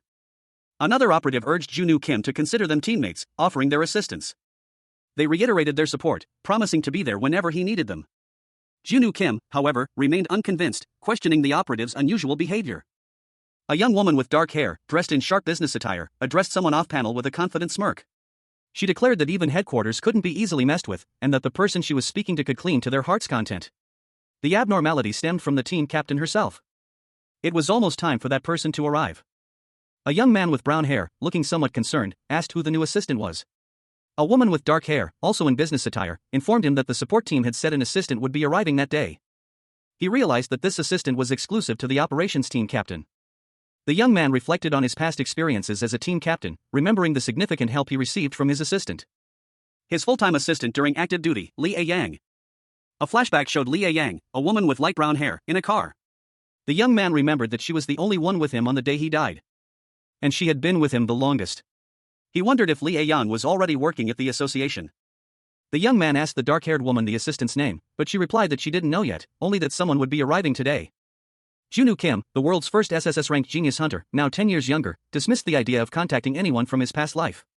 He reasoned that it was pointless, he had nothing to say to them, and they wouldn't recognize him in this altered timeline. Meanwhile, at his current workplace, his colleagues noticed his unusual haste to leave. One of them remarked that if he had someone coming, he should be on his way. But Junwoo insisted that they didn't need to leave, as it was about time for them to get to work anyway. His colleagues bid him farewell, wishing him a safe trip. As Junwoo left the building, his mind elsewhere. He reached his apartment building and opened the door, a sense of unease washing over him. A feeling only amplified as he saw someone inside. The woman introduced herself as Song Hyun, an assistant for team captain Kim Min-ju. But Junwoo, his eyes glowing with an unnatural purple light, corrected her, stating that he was not Kim Min-ju. A figure, cloaked in shadow, let out a startled yelp, eek, as a bolt of purple energy crackled around them. A sinister chuckle, ah, echoed in the air, hinting at the unseen assailant's malicious intent. The scene shifted to a brightly lit office. A young woman with dark hair, clutching a book, apologized profusely to a man in a dark-collared shirt. Oh. I am so sorry. It hasn't been that long since I entered the company. She stammered, clearly flustered.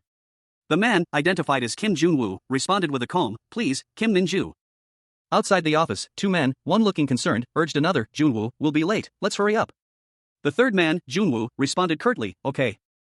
Junwoo left the office, bidding a quick, I'm off now to Min-ju, who replied with a slightly anxious, okay. Min-ju watched him go, offering a parting comment, take care on your way, teacher. Her thoughts turned to Junwoo, the person is Kim Junwoo. He looks scary. The scene shifts to a large, modern building at sunset. Min-ju, exhausted, slumped against a wall, muttering, I'm so tired. Back in the office, Min-ju complained to a colleague, they're merciless.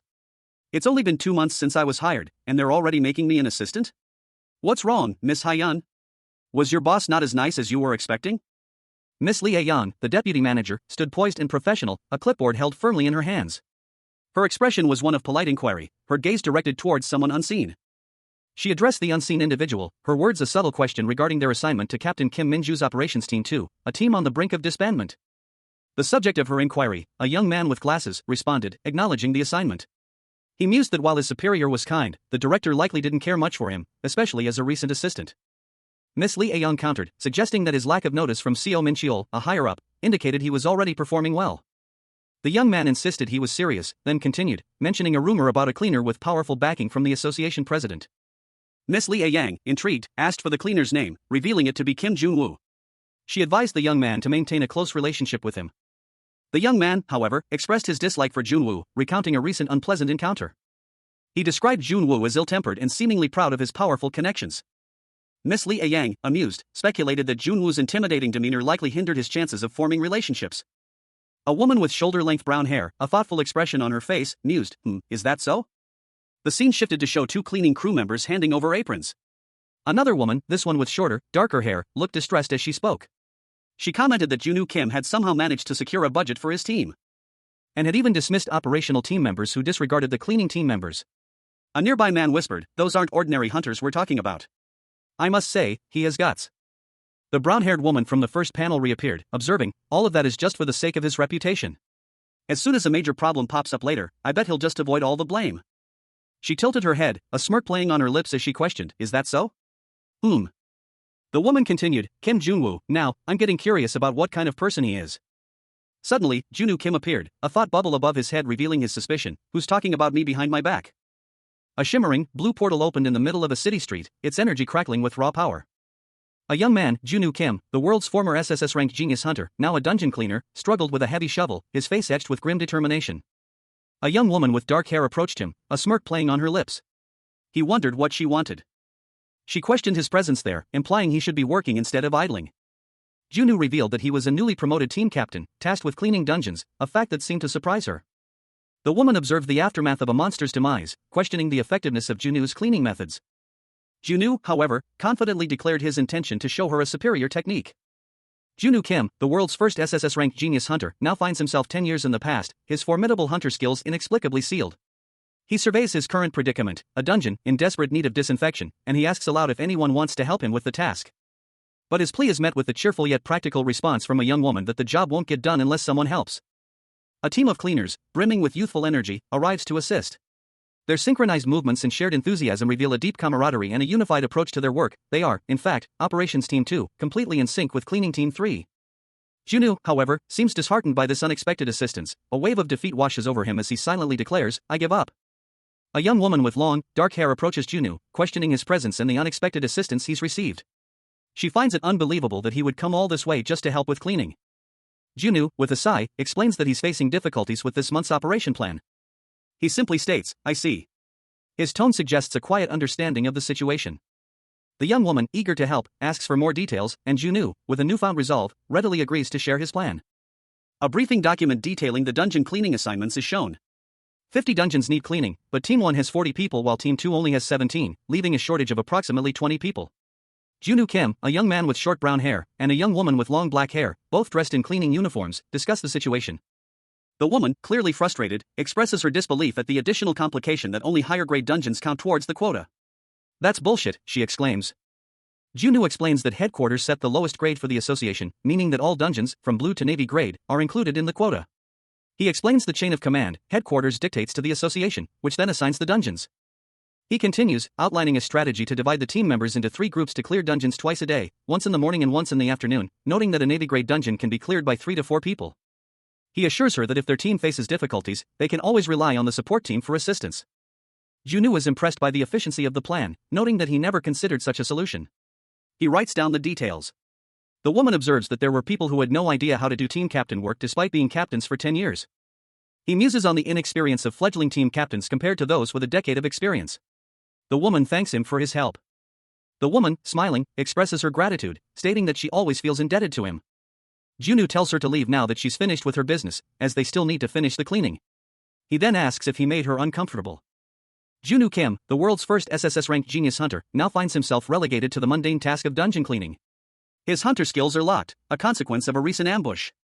He observes a tense interaction between his co-worker, Hyun, and another individual, his expression hardening as he realizes the situation is more complicated than it appears. Hyun recoils, a sharp gasp escaping her lips as she is clearly startled by something unseen. The intensity of the moment is palpable. Junwoo, ever observant, questions the nature of Hyun's acquaintance with the other person, his tone suggesting a suspicion of their relationship. Junwoo's co-worker, seemingly oblivious to the tension, explains that he only met Hyun yesterday at the office. He notes their mutual animosity from the previous day, adding another layer of intrigue to the situation. The co-worker's revelation that Hyun was Junwoo's ex-girlfriend shocks him. Hyun's reaction is one of playful surprise, but Junwoo's expression darkens, his suspicion growing. A sudden interruption, Junwoo is called to a general operations meeting. The tension momentarily subsides, but the underlying mystery remains. Junwoo delegates the task of making a restaurant reservation to Hyun, highlighting the impracticality of using phones within the dungeon. Hyun readily agrees, planning to make a reservation for 9 people, including the cleaning team. She specifies that the reservation must be for Korean food, her excitement palpable as she sets off to make the arrangements. The scene ends with a lighthearted note, contrasting with the earlier tension. Junwoo Kim, the former SSS-RANK genius hunter, now a dungeon cleaner, spoke with his supervisor, Hyun. He explained that he needed to speak with her privately, despite the convenience of making calls within the dungeon. Hyun, seemingly concerned, asked Junwoo if he knew anyone on the support team. Junwoo, puzzled, replied that he did not, prompting Hyun to explain the situation. Hyun revealed that she received a call from someone in the support team, who wished to meet Junwoo in person. The request was unusual, as the caller insisted on keeping it a secret from Hyun herself. Junwoo, growing suspicious, questioned the caller's motives. Junwoo's apprehension grew as he pondered why someone from the support team would seek him out. His expression reflected his unease as he was surrounded by his fellow cleaners. He suspected that the support team member might be trying to warn him after his previous actions against the operations team. He wondered if they wanted to prevent him from causing further trouble. Junwoo instructed Hyun to inform the support team member that he would meet them once he was free from his current duties. The cleaning crew finished their work early, and their supervisor invited them to a celebratory lunch, expressing gratitude for their efficiency. The next day, an energy surge emanated from Junwoo, hinting at a potential power awakening. A swirling vortex of blue energy erupted in the middle of a parking lot, disrupting the quiet afternoon. Cars nearby shuddered as the energy intensified, the air crackling with unseen power, leaving behind a scene of devastation. A young boy, his face etched with fear, called out desperately into the wreckage. He was clearly terrified, his voice trembling as he pleaded for help. A faint voice answered him, barely audible above the sounds of the destruction. "Over here," it whispered, offering a glimmer of hope in the desolate landscape. Following the voice, the boy cautiously approached a shadowed corner, only to find a horrifying sight. A shadowy figure, barely visible in the gloom, writhed on the ground, its form vaguely humanoid but undeniably monstrous. A desperate plea for help escaped the creature's lips. The boy, paralyzed by fear, could only stare in horror as the creature continued to struggle. He stammered, unsure of what to do, his voice barely a whisper. The creature lunged, its sharp teeth bared in a silent scream. The boy's eyes widened in terror as he braced for the inevitable. A brutal attack ensued, a whirlwind of violence and pain, leaving the boy vulnerable and terrified. The creature's face, now fully revealed, was a mask of pure malice, its eyes burning with a terrifying intensity. The creature's horrifying visage filled the panel. A young boy's face contorted in terror, his mouth wide open in a silent scream as tears streamed down his cheeks. His eyes, wide with fear, reflected the dark, ominous background. The image abruptly shifted to a chaotic blur of motion in dark red streaks, suggesting a violent impact. Then, a news report flashed across the screen, announcing a breaking news story. The report detailed the incident. A boy had entered a dungeon and been attacked by a monster. The news report showed the boy, Mr. Kim, lying in a hospital bed, surrounded by concerned medical professionals. Fortunately, his injuries were minor, and he was admitted for observation. A man in a suit, reviewing the news report on his phone, frowned. According to the report, the boy had been able to enter the dungeon because there was no barricade at the entrance. His expression showed a mixture of concern and annoyance. In a different location, a group of people, including a young woman with dark hair, discussed the incident. The woman expressed her disbelief that the dungeon was accessible to the public. A man, seemingly their superior, angrily retorted that neglecting to barricade the dungeon entrance was a fundamental oversight, a basic safety precaution that had been ignored. Despite the incident, a sense of relief permeated the scene. They had found the boy just before finishing their work. A powerful surge of energy crackled through the air as a young man collapsed, his body racked with pain. The scene unfolded before a stern-faced observer, his eyes narrowed in contemplation. A tense atmosphere filled the room as a man in a suit demanded an explanation, his voice sharp with anger. Before the situation escalated further, he insisted on a full report of the events that transpired. His frustration boiled over as he demanded to know who was responsible for the blunder. A young man with a concerned expression explained that he had been setting up barricades but had stepped out for a meal, neglecting his duties.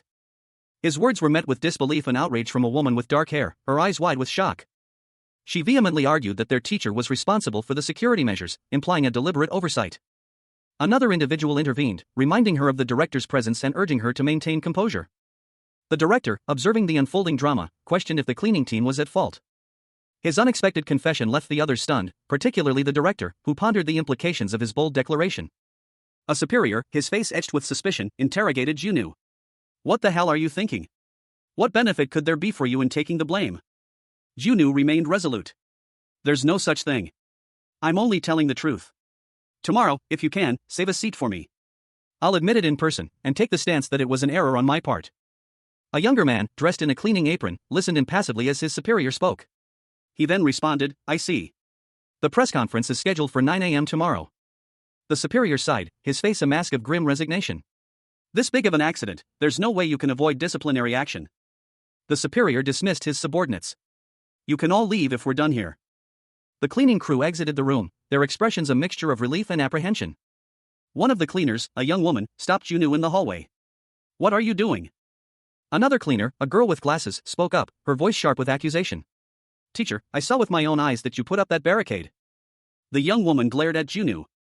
"I know you're doing it to protect the cleaning team, but this is ridiculous."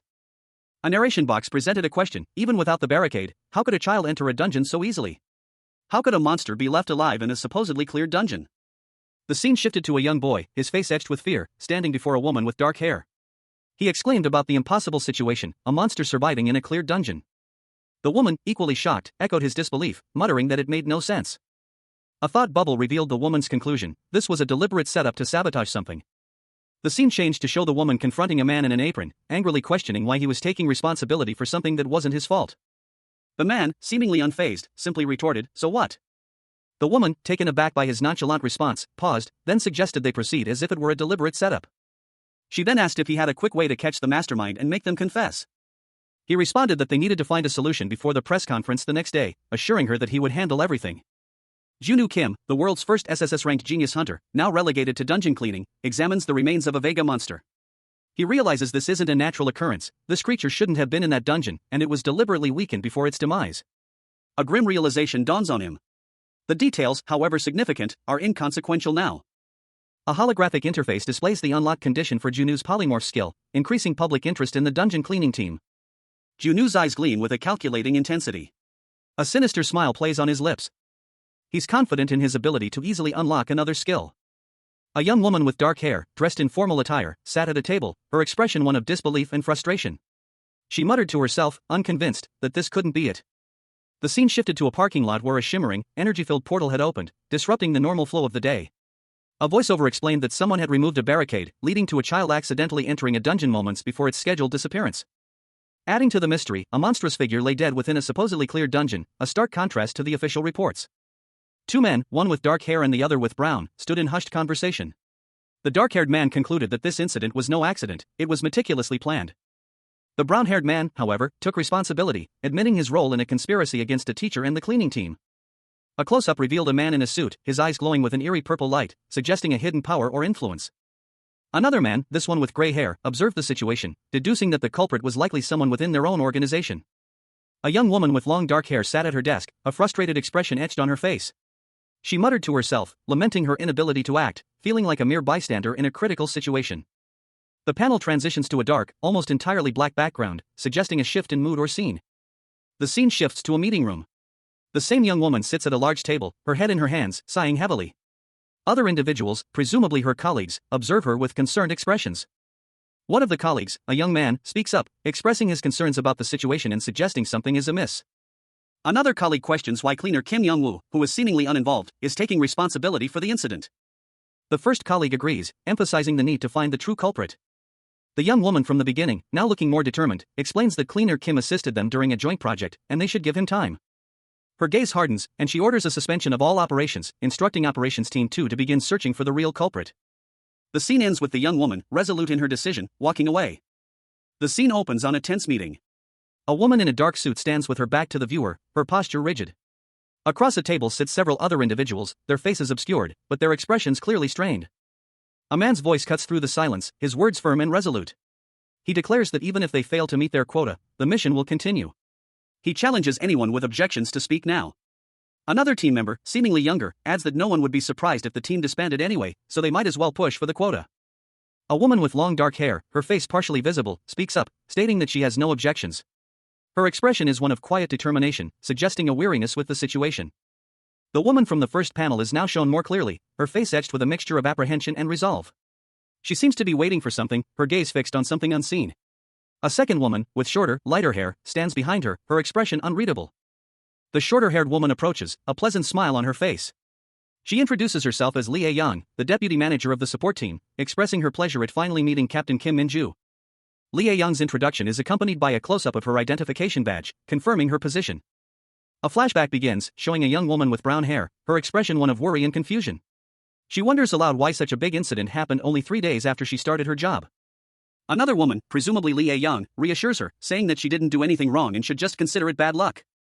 She then asks about their plan of action. A woman in a business suit, her expression a mixture of disbelief and concern, addressed her colleague. She reported that cleaner Kim Jun-woo would personally take responsibility for a mistake the following day. A development she found wholly unexpected, given that the error originated from someone connected to the association president.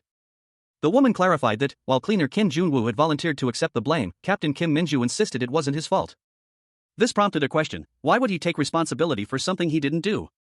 The woman's suspicion grew. She wondered aloud if there was someone corrupt within the association. Her thoughts turned to Kim Jun-woo, questioning his motives. She pondered his unwavering personality, even considering his close ties to the association president. This led her to a startling conclusion. A realization that Kim Jun-woo might be the only one capable of purging the association's corruption.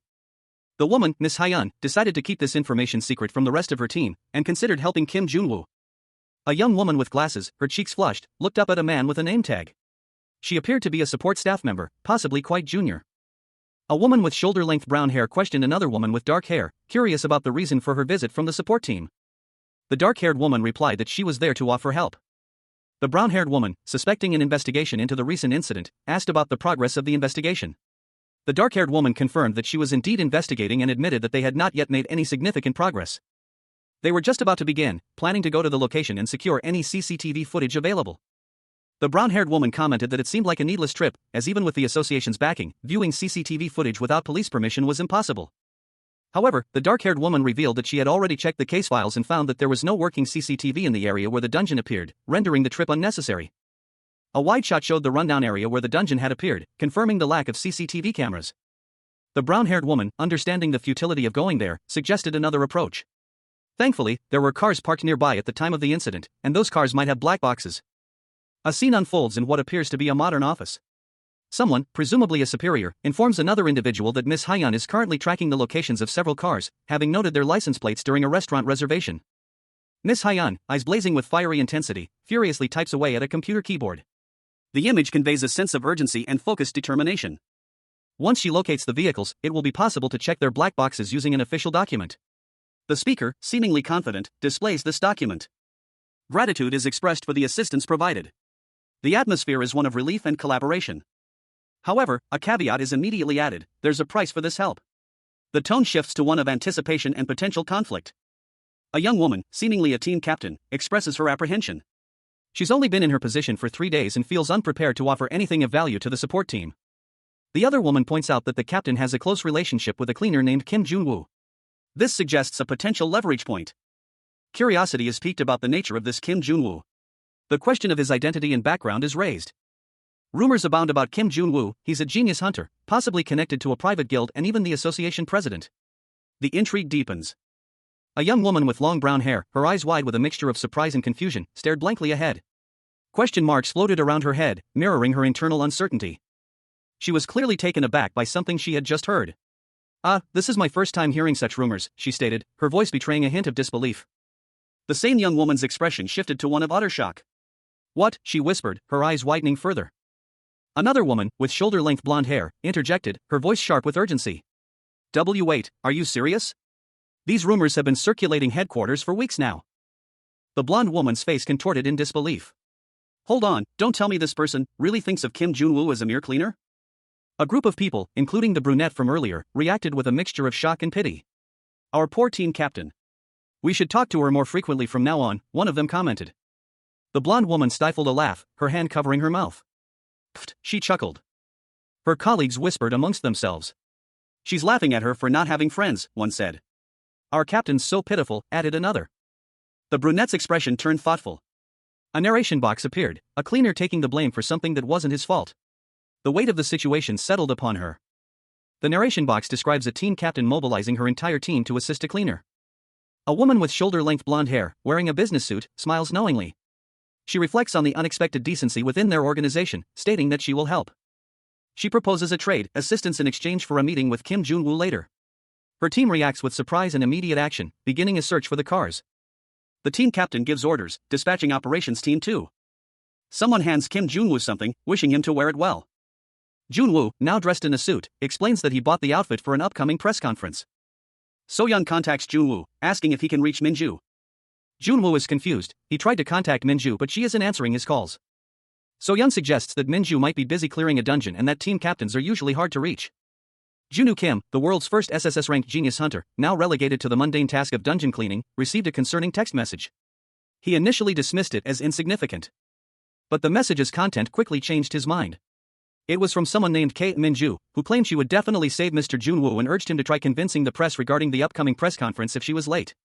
A woman, seemingly concerned, asked Junwoo if he knew what Kei Min-ju was talking about and if something had happened. Junwoo, his expression hardening, abruptly ended the call with a curt, "Sorry, I gotta hang up now." The screen showed a timer counting down from 0:03, labeled Cleaning Team Moon So-yeon. His anger flared. He muttered to himself, Kim Min-ju, that punk, what the hell is she thinking? Another call came in. A voice asked, "Hey, Kim Min-ju, what are you doing right now?" Junwoo responded, "Right now, I'm on my way to Taejun." His colleagues in the car reacted with alarm. One of them questioned his decision, "Why Taejun? It's not even under your charge." The car sped towards Taejun. Junwoo Kim, the world's first SSS-RANK genius hunter, now 10 years younger and stripped of his abilities, frantically called someone on his phone. His face was contorted in a mixture of anxiety and irritation. "I'm sure I told you to stay put, didn't I?" he seethed into the phone. Meanwhile, a young woman with dark hair, his student, responded resolutely, "I can't always be the one relying on teacher. I'll definitely help you with this." Junwoo's frustration mounted. "Just stay still and help me unlock a skill, won't you?" he pleaded, his hand running through his hair. A notification appeared on his phone, displaying the unlock condition for the polymorph skill, increase public interest in dungeon cleaning teams. He muttered to himself, "No. She's not going to listen with how stubborn she is." He sighed, resigned. "Fine. Make sure to take note of every car's location, then."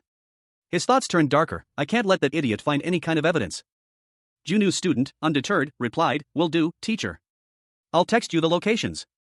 As he hung up, bystanders noticed him, whispering, "Whoa, this guy's face looks scary." Meanwhile, Junwoo received a text message from his student, "Teacher, in case you didn't know, that injured kid is." The message was cut off. Suddenly, Junwoo felt a sharp pain in his head. A scream escaped his lips. He collapsed to the ground, clutching his head in agony as a wave of dizziness washed over him, leaving his student and the onlookers shocked and speechless. A tense silence hung in the air, broken only by a whispered observation, "There's blood." Junwoo Kim, the former SSS-RANK genius hunter, now a dungeon cleaner, stood amidst the chaos, his face contorted in a grimace. Blood stained his suit, a stark contrast to his usually impeccable attire. He clenched his jaw, a fierce determination hardening his gaze. A surge of energy erupted from Junwoo, a blinding flash of light that momentarily obscured the scene. 3 onlookers watched in stunned silence as the power coursed through him. The energy, a vibrant blue, tore through the city streets, leaving a trail of destruction in its wake. Cars were thrown aside like toys. The force of the blast causing a massive explosion that shook the very foundations of the city. From the heart of the devastation, Junwoo emerged, his eyes blazing with newfound power. He muttered to himself, "Let's give this a try." The scene opens on a nighttime view of the imposing Mingguk Medical Center, its many windows glowing softly under the dark sky. Inside, 2 representatives from the Hunters Association, a woman and a man, approach a patient's room. The woman, addressing someone inside, stated that they were from the association. The man, observing a young man lying in bed, inquired if he was a member of the injured child's family. The young man, Junwoo Kim, curtly replied that he had nothing to discuss with the association. The woman from the association explained that the dungeon cleaning team's statement would be released the following day, and that the recent incident wasn't their fault. She warned that continued investigations could unfairly punish the cleaning team. A sinister smile played on Junwoo's lips as he overheard this. Junwoo's thoughts turned to the cleaning team, specifically to Kim Junwoo, whom he referred to as a bastard. Junwoo's inner monologue revealed his disdain for Junwoo, whom he considered someone he'd gladly harm. The scene opens in a parking lot in Taejun. A sleek, dark-colored car sits in a designated parking space. Inside the car, a man in a sharp suit sits, a confident smirk playing on his lips. He looks pleased with himself. Suddenly, a figure appears beside the car, startling the man. The newcomer is covered in dark, viscous substance, and his features are contorted in a grimace. He cries out in terror, identifying the figure as a zombie. Another man emerges from the shadows, his face partially obscured. He calmly introduces himself as being from an association and asks for the suited man's cooperation. The suited man, however, denies any involvement, claiming to be an ordinary citizen. The other man swiftly grabs the suited man, causing him to cry out in surprise and alarm. A man in a sharp suit, his face contorted in fury, confronted another individual. "Why would you break an innocent person's black box, you crazy bastard?" he roared. The second man, with dark smudges under his eyes, remained impassive. "Someone from the association will come later to compensate you," he replied calmly. Before the suited man could react, the other man launched a swift, brutal attack. A blur of motion that left the suited man reeling. A digital display appeared, announcing, "Now entering battle mode." Skill activation, hyper boost. The attacker let out a chilling cry, "Kayak." He muttered to himself, "It's a suicidal blackmailer." A beam of intense blue energy erupted from the attacker, striking the suited man, sending him flying backwards with incredible force. Meanwhile, a group of uniformed officers arrived on the scene, their leader pointing towards the damaged vehicle. "Captain, it's that car." The captain approached the still-dazed suited man, stating, "We are from the association, may I ask for your cooperation?" The suited man, his face contorted in rage, spat, "Association this, association that, bullshit." He lunged forward, screaming, "What the hell do you think you're doing? You want to get sued?" 2 women in business suits and a man stood near a car. One of the women, her face contorted in frustration, addressed her superior. She reported that another black box had been compromised. The woman's frustration deepened. She wondered how far the perpetrators were willing to go to sabotage the investigation, her eyes reflecting her growing unease. The scene shifted to a modern office building. A woman with shoulder-length brown hair stood silently, her expression unreadable. She waited patiently, her gaze fixed on a man approaching her. He seemed tense, his body language suggesting a difficult conversation was about to begin. The woman directly accused the man, implying that he wanted a specific hunter, Kim Junwoo, to take the blame for the incident. The man's expression shifted to one of surprise and disbelief. He questioned whether even a dismissed hunter was still obligated to follow the association's orders. The man's anger flared. He expressed his outrage at the lack of apology for what happened to his younger brother, emphasizing the injustice of the situation. 2 figures from the Hunters Association arrived at the hospital, informing Junwoo's brother that they were taking action regarding his injuries. Junwoo's brother, enraged, vehemently declared that he had nothing further to say to the association. The hospital staff whispered amongst themselves, recognizing the woman from the association and realizing her connection to the injured young man. The association representative, noticing the attention, decided to postpone her visit, planning to return when it was quieter. She left the hospital room, quietly closing the door behind her. Junwoo's brother, still seething with anger, cursed the association. His younger brother, exhausted from his hospital stay, pleaded with him to stop. The younger brother expressed his frustration with the monotonous hospital routine, including the daily injections. His older brother, eyes glowing with a dark intensity, reminded him of their earlier agreement to seek revenge, promising action the following day. A young man, Junwoo Kim, winced as a sharp pain shot through his back. His young, an older man with dark clothing, worked intently, muttering about the need for patience. But the Hyung's words were laced with a hint of regret. He admitted to himself that he had considered letting things slide. Despite his internal conflict, the Hyung was clearly still involved. He appeared in a darkened doorway, his expression grim. And then, a sudden, sharp sound echoed through the room as someone burst in, shouting Junwoo's name in alarm. The newcomer, a man in a dark suit, pieced together the events. He realized that only someone with Junwoo's former skills could have moved the heavy barricade and relocated the monster. It was a feat only a seasoned hunter could accomplish. The man in the suit observed Junwoo, a mixture of surprise and something akin to grudging respect in his eyes. He commented on Junwoo's unexpected resilience.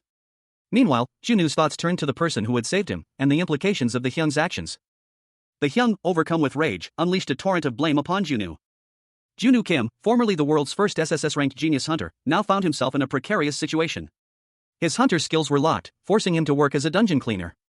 He was berated by a superior, who angrily pointed out the consequences of his job loss.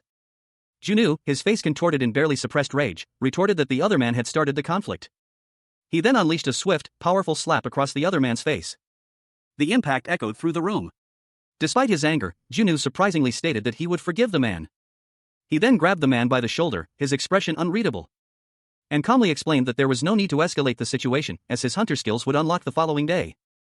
Junwoo mused that, in a strange way, he could thank this incident for the upcoming skill unlock. Later, Junwoo instructed his colleagues to remain where they were until the next day. With that, Junwoo left, leaving his colleagues in stunned silence. Junwoo Kim, the world's first SSS-ranked genius hunter, stood in the shadows, his back to the viewer. A sense of unease hung in the air, hinted at by the dark, stormy sky visible through the window behind him. A conversation with someone unseen played out in thought bubbles above his head. The words advised against holding grudges, suggesting that such feelings rarely end well and that he should treat his younger brother better. The scene shifted to a hospital room. A younger man, presumably Junwoo's brother, lay in a hospital bed, while another man knelt beside him, relaying a message: their brother had forgiven him. The next day dawned. The setting changed to a press conference at the headquarters of the Supernatural Management and Dimension Association. Junwoo Kim, now identified as Cleaner Kim Junwoo from Cleaning Team 3, stood at a podium, addressing the assembled press. He began his statement by identifying himself and his role within the organization. He then offered a formal apology for an incident involving a student injured the previous day, specifically citing his negligence in leaving the barricade at the dungeon entrance unattended as the cause. Taking full responsibility for the incident, Junwoo's expression showed a mixture of remorse and determination. A figure in a sharp suit stood at a podium, a smug expression on his face. He declared his victory, certain of his triumph over the newbie hunter team. The same figure's face softened, a subtle shift in his demeanor. He silently admitted to himself that the incident was his fault. A sudden, bright light erupted around him, startling the audience. Confusion rippled through the room as the light intensified. A new man, Park Guntae, captain of the Cleaning Team 3, appeared, interrupting the proceedings. He questioned the suited man's presence. He explained that he'd heard from Son Hyun that the suited man would be making an official statement today. The suited man, dismissing the explanation, curtly told Park Guntae to leave, offering a veiled suggestion of help received. Park Guntae reacted with surprise and a hint of annoyance at the suited man's offer, questioning his eagerness to save people. Park Guntae introduced himself, clarifying his role as the captain of Cleaning Team 3. He further explained that, as long as Junwoo Kim was part of his team, all of his mistakes would fall under his responsibility as captain. A superior scoffed, remarking on the flawless execution of a task, implying that there was no individual within the team at fault. But then questioned whether the senior members were at fault for failing to properly guide their junior. Moon So-yeon and Han Sang-hyuk, members of the cleaning team, introduced themselves, their presence raising a question from a superior, who, as a senior directly in charge of Kim Junwoo, took full responsibility for the incident. The senior's self-blame was met with anger and frustration from another individual, who questioned why they were always interfering, and questioned the purpose of their efforts if they were constantly being obstructed. Han Sang-hyuk then clarified that the incident was the responsibility of the entire cleaning team. But Moon So-yeon immediately insisted that it was solely her fault, as the senior. Despite this, another voice declared that the team leader was ultimately at fault. A live news broadcast showed a chaotic scene. Viewers were commenting on the absurdity of the situation, with one asking, "So, what does the cleaning team do?" Another added, "WTF are they doing? LOL," while a third exclaimed, "So hilarious. Ha ha ha." Suddenly, a man with a bandage on his forehead roared, "Everyone, shut up." He forcefully silenced the reporters, his anger palpable as he moved to quell the uproar, demanding that they write that the incident was solely Junwoo's fault. His voice was sharp, his frustration evident in the way he addressed the reporters. However, a thought bubble appeared, contradicting the man's statement: "These people are not at fault." Kim Min-ju, the captain of Operations Team 2, stepped forward. She calmly stated that the injured child had something to say. The reporters reacted with surprise, whispering about her being the youngest ever promoted to Operations Team captain. The young boy, visibly distressed, explained that he had moved the barricade himself and entered the restricted area. He apologized profusely, taking full responsibility for his actions. A press conference was underway. A man, his face etched with worry, vehemently denied any involvement of the cleaning team in the recent incident. Meanwhile, a woman with striking black hair observed the scene, her expression unreadable. Beside her stood a younger man, his face a mask of quiet apprehension. She commented that the barricade had been set up as usual. Another man, his back to the viewer, scoffed at the younger man's claims, questioning who would believe his story. He muttered that children are terrible liars. He noted that the younger man had repeatedly insisted he acted alone, a clear attempt to protect his older brother. The older brother, tears welling in his eyes, insisted that despite his flaws, his younger sibling was a good kid. But his inner turmoil was evident. He questioned his older brother's ruthlessness, his willingness to sacrifice his younger brother for revenge.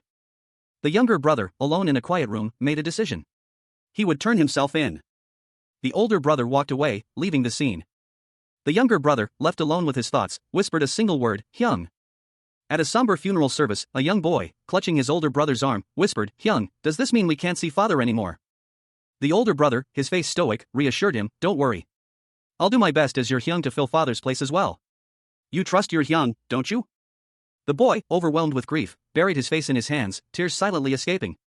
He was surrounded by somber-faced adults. Later, the younger brother anxiously asked, Hyung, are you going to jail? His older brother responded calmly, I gotta receive punishment if I did something wrong. The younger brother, his voice laced with fear, cried out, you're going to jail because of me, right? The older brother gently but firmly placed a hand on the younger boy's head, saying, no, you punk. You have to live well even if you're by yourself. I'll be back before you know it. A young man, possibly Jinu Kim before his regression, received a heartfelt farewell from a loved one. The older person offered parting advice, to not be a picky eater and to always get along with friends. And to make sure he stayed healthy. The scene is filled with warmth and affection, suggesting a close bond between them. The young man, tears welling in his eyes, offered a tearful but resolute okay. His face, a mixture of sadness and determination, is shown in close-up. A bright light seems to emanate from him. The older person, in turn, expressed concern for their own well-being, urging the young man to be careful as well. The scene shifts abruptly. Jinu Kim, now in his present, is shown in a tense meeting. A digital display announces that he has failed to meet the unlock condition for his polymorph ability, increasing public interest in the dungeon cleaning team. He takes responsibility for the failure, stating that it is his fault and that he is to blame. Jinu Kim, the world's first SSS-RANK genius hunter, found himself in a desperate situation. 10 years had been erased, his hunter skills locked away, and he was now a dungeon cleaner. He moved with surprising speed, a woman clutched in his arms, activating his hyper-boost ability. His movements a blur as he navigated the treacherous dungeon. With a fierce determination, he drew his sword, unleashing hellfire. The power surging through him, a testament to his past prowess. His eyes glowed with an unnatural light as he activated over-immersion, pushing his abilities to their limits. The culmination of his efforts shattering the final barrier. The unlock condition was fulfilled, a system message confirming the increase in public interest in the dungeon cleaning team. Junu leaned against the elevator wall, a thoughtful expression on his face. He reflected on his initial doubts about his team's ability to succeed. He had initially believed his team would fail when they began making an official statement, but the unexpected chaos surrounding the incident attracted far more attention than anticipated. The live stream showed 575 viewers initially, then 5,251, and finally over 4,000 viewers, captivated by the unfolding events. Online comments praised the team's actions, particularly focusing on one member's appearance. Online comments flooded in, expressing various reactions to the cleaning team. One user wondered if applying would allow them to meet a certain member in person, while another questioned the presence of an idol within the team. Another user eagerly inquired about the team's recruitment process, stating their intention to quit their current job and apply immediately. A fourth user suggested collaborating on an application. The sheer volume of online viewers, 35,411, was noted. One commenter expressed their frustration at the perceived unfairness of the situation, highlighting how quickly the idol had garnered interest in the cleaning team. Junu Kim, the protagonist, reflected on the situation. He mused that he should thank Soyeon for inadvertently triggering the unlocking of a skill. Soyeon, visibly agitated, confronted Junu Kim, questioning why he had called her while she was busy. She reminded him of a previous conversation about someone who wished to meet him. A woman, deputy manager Lee A-yang from the support team, introduced herself, extending a polite greeting. Junu Kim, surprised, reacted with a visible expression of shock. Junu Kim stammered, clearly taken aback by the unexpected visit. Junu Kim, the world's first SSS-RANK genius hunter, found himself in a precarious situation. 10 years had been erased, his hunter skills locked away, and he was now a dungeon cleaner. His eyes, narrowed in suspicion, betrayed the turmoil within, a cold sweat beaded on his brow as he observed the scene before him. A sudden shout pierced the tense atmosphere. Manager Lee. Lee Yang, deputy manager, extended her hand with a practiced smile. Won't you accept my handshake? My hand's getting tired. Junu's mind raced. He questioned whether this was truly the same Lee Yang he knew, comparing her current position to her past role as his assistant. The contrast between the two versions of Lee Yang was striking. It was difficult to believe they were the same person. Junu's internal monologue solidified his suspicion. This woman was both a witness to his death and a potential suspect. He decided to proceed cautiously. There was nothing wrong with being careful, he mused. Manager Lee initiated a conversation, addressing him as cleaner Kim Jun-woo. She commented on his memorable press conference statement. A woman with shoulder-length brown hair, dressed in a business suit, sat across from Jun-woo Kim, the former SSS-RANK genius hunter, now relegated to the role of a dungeon cleaner. She commented that a commotion like that would be expected of him. She leaned back, a smirk playing on her lips, adding that he seemed less charismatic than his reputation suggested. Jun-woo, his expression one of mild confusion, questioned if he needed to be charismatic. The woman chuckled, stating that his lack of charisma would be beneficial for the discussion they were about to have, and proceeded to declare that she would get straight to the point. The woman's smile sharpened. She asked Jun-woo how far he wanted to go. Jun-woo, clearly bewildered, responded with a simple, "What?" She clarified her question, asking how far he planned to climb in the company hierarchy, from simple cleaner to team captain, management director, or even higher. Jun-woo stated that he had no idea what she was talking about, but she continued, explaining that she would offer her assistance if he planned to climb higher, using the example of helping him take Song Min-cheol's position as director. A woman with shoulder-length brown hair, dressed in a sharp business suit, sat across from another woman in a similar outfit. She expressed her dissatisfaction with the current state of affairs, stating that she wanted to see the headquarters turned upside down. The conversation shifted to the cleaning team's limited access to the cafeteria when a particular individual wasn't present. This highlighted the team's subordinate status within the organization. The woman in the business suit clarified that she was referring to the support staff, emphasizing the poor treatment they consistently received. The narrative then transitioned to a new cleaner who disrupted the established hierarchy, interacting with people of all ranks without deference to their positions. The question of whether one could resist such curiosity was posed. The scene shifted to show the new cleaner, a young man with short brown hair, standing atop a large piece of equipment, seemingly unfazed by its size or weight. The woman from earlier watched him with amusement. The woman suggested that with the support team's assistance, the young man could potentially become the director. The young man questioned this assertion, prompting a clarification from the woman. She explained that while it wasn't a guaranteed outcome, if he were to take action, he should strive for the best possible result. The young man's response was that it sounded the same to him, a subtle hint of his ambition and determination. The woman acknowledged his interpretation, concluding their conversation. Jun-woo Kim, the world's first SSS-RANK genius hunter, now finds himself 10 years in the past, his formidable skills inexplicably sealed. He sits across from two individuals, their expressions a mixture of apprehension and intrigue, as they discuss his future. A woman, her smirk betraying a hint of amusement, questions the adequacy of his current team. She voices her doubts about relying solely on a fledgling cleaning crew and a similarly inexperienced operations team. The woman, confident and composed, sits with her legs crossed, her ID badge subtly visible. Her demeanor suggests a position of authority. Jun-woo's colleague, concerned, points out that the support team's collaboration would be reassuring, but questions the deputy manager's authority to make such a decision unilaterally. The woman confidently asserts her authority, revealing that she has a significant amount of influence within the support team, hinting at a hidden advantage. Jun-woo, intrigued, inquires about the extent of the support team's assistance. The woman details the team's capabilities, including manufactured weapons, focused support, and other unspecified resources.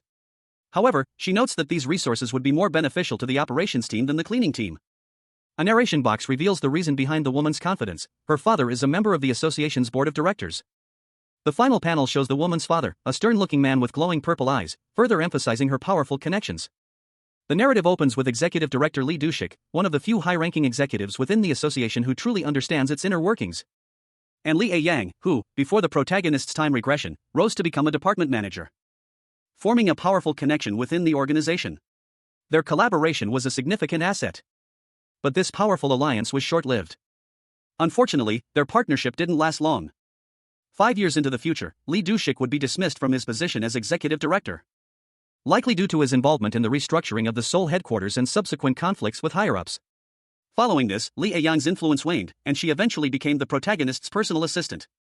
This significant change in her position and circumstances likely contributed to her robotic demeanor. The protagonist ponders whether Lee Yang's current position is part of Lee Do-shik's plan. Jun-woo Kim, the world's first SSS-RANK genius hunter, now finds himself 10 years in the past, his formidable skills inexplicably sealed. He reflects on the precariousness of his current situation, his thoughts clouded by the potential consequences of cooperating with Executive Director Lee Do-shik. A vision of his cleaning team flashes before his eyes, their livelihoods hanging in the balance, dependent on his decisions. The weight of their potential dismissal settles heavily upon him. Presented with an offer of assistance, Junwoo politely declines. His expression is serious, his gaze unwavering. Lee Yang, a woman in sharp business attire, reacts with surprise and disbelief to his refusal. Her eyes widen, a mixture of shock and confusion evident on her face. Yang, clearly frustrated, explains that she was merely suggesting he continue his current work. Her body language conveys her impatience. Junwoo reiterates his intention to continue his cleaning duties independently, emphasizing his lack of need for assistance. His resolve is firm. Yang, her patience wearing thin, questions his confidence, hinting at a possible dislike for her. Junwoo's thoughts turn to Lee Yang's potential involvement in his past death. He suspects her, but acknowledges that complete trust is impossible. Junwoo concludes that both Yang's assumptions that he is either overly confident or dislikes her are incorrect. His expression is one of quiet determination. Junwoo Kim, the world's first SSS-RANK genius hunter, now found himself reflecting on his past. He mused about the grandiose objectives he once pursued, such as turning the hunter's headquarters upside down or climbing high on the rank ladder. But those days were behind him. He resolved to get on with his current task. His current task, however, was far from glamorous. A look of apprehension washed over his face as he realized he still had a considerable amount of cleaning to do. Outside, Junwoo's fellow dungeon cleaners greeted him. One of them impatiently urged him to hurry. Junwoo, however, pointed out that Han Sang-hyuk was still absent. His colleagues were surprised by this news.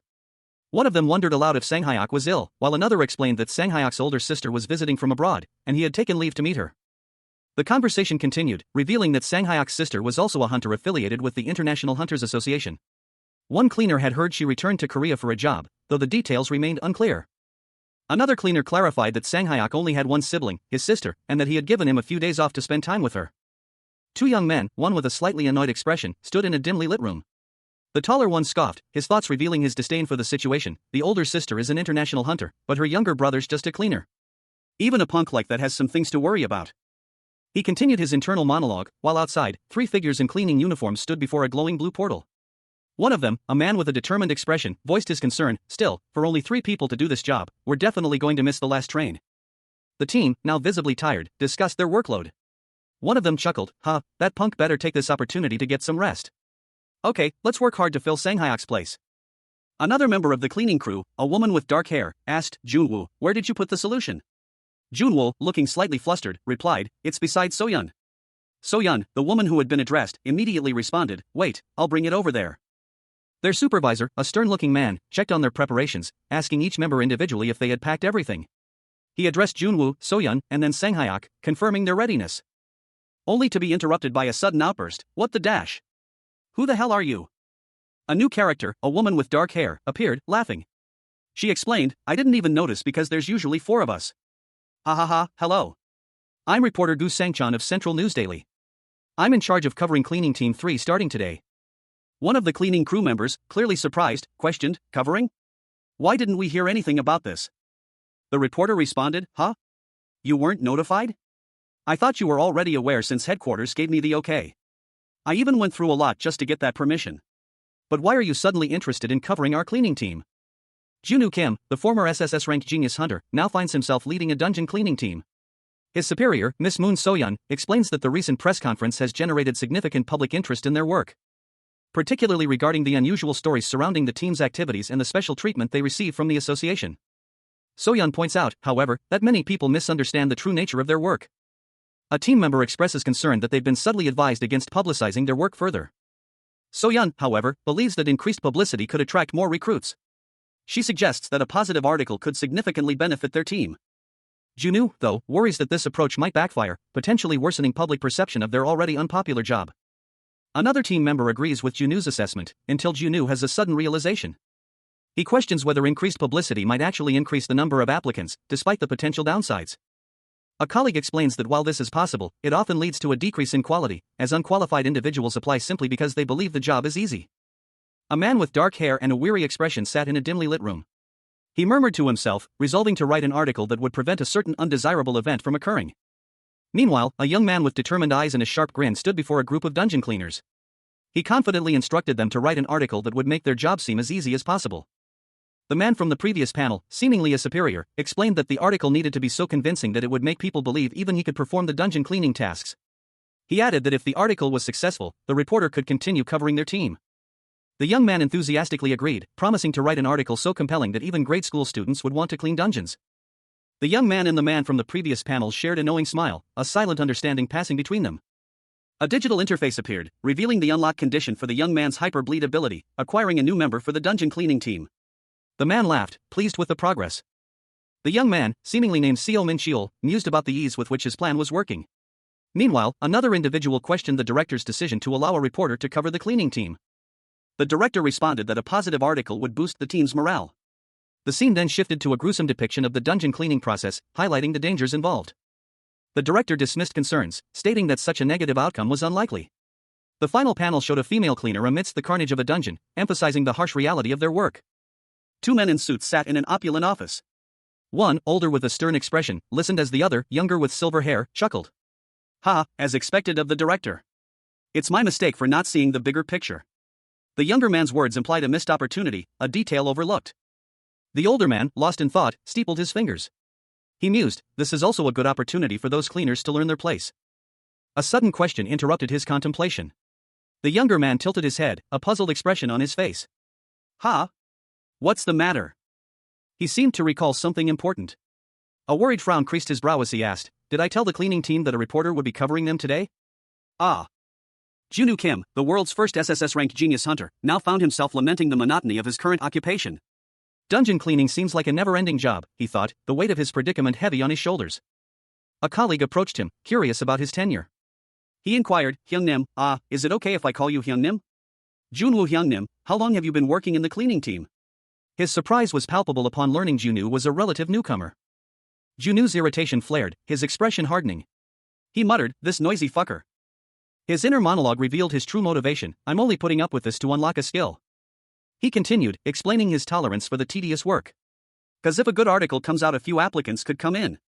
Suddenly, a monstrous beast emerged from the dungeon depths, startling the cleaning crew.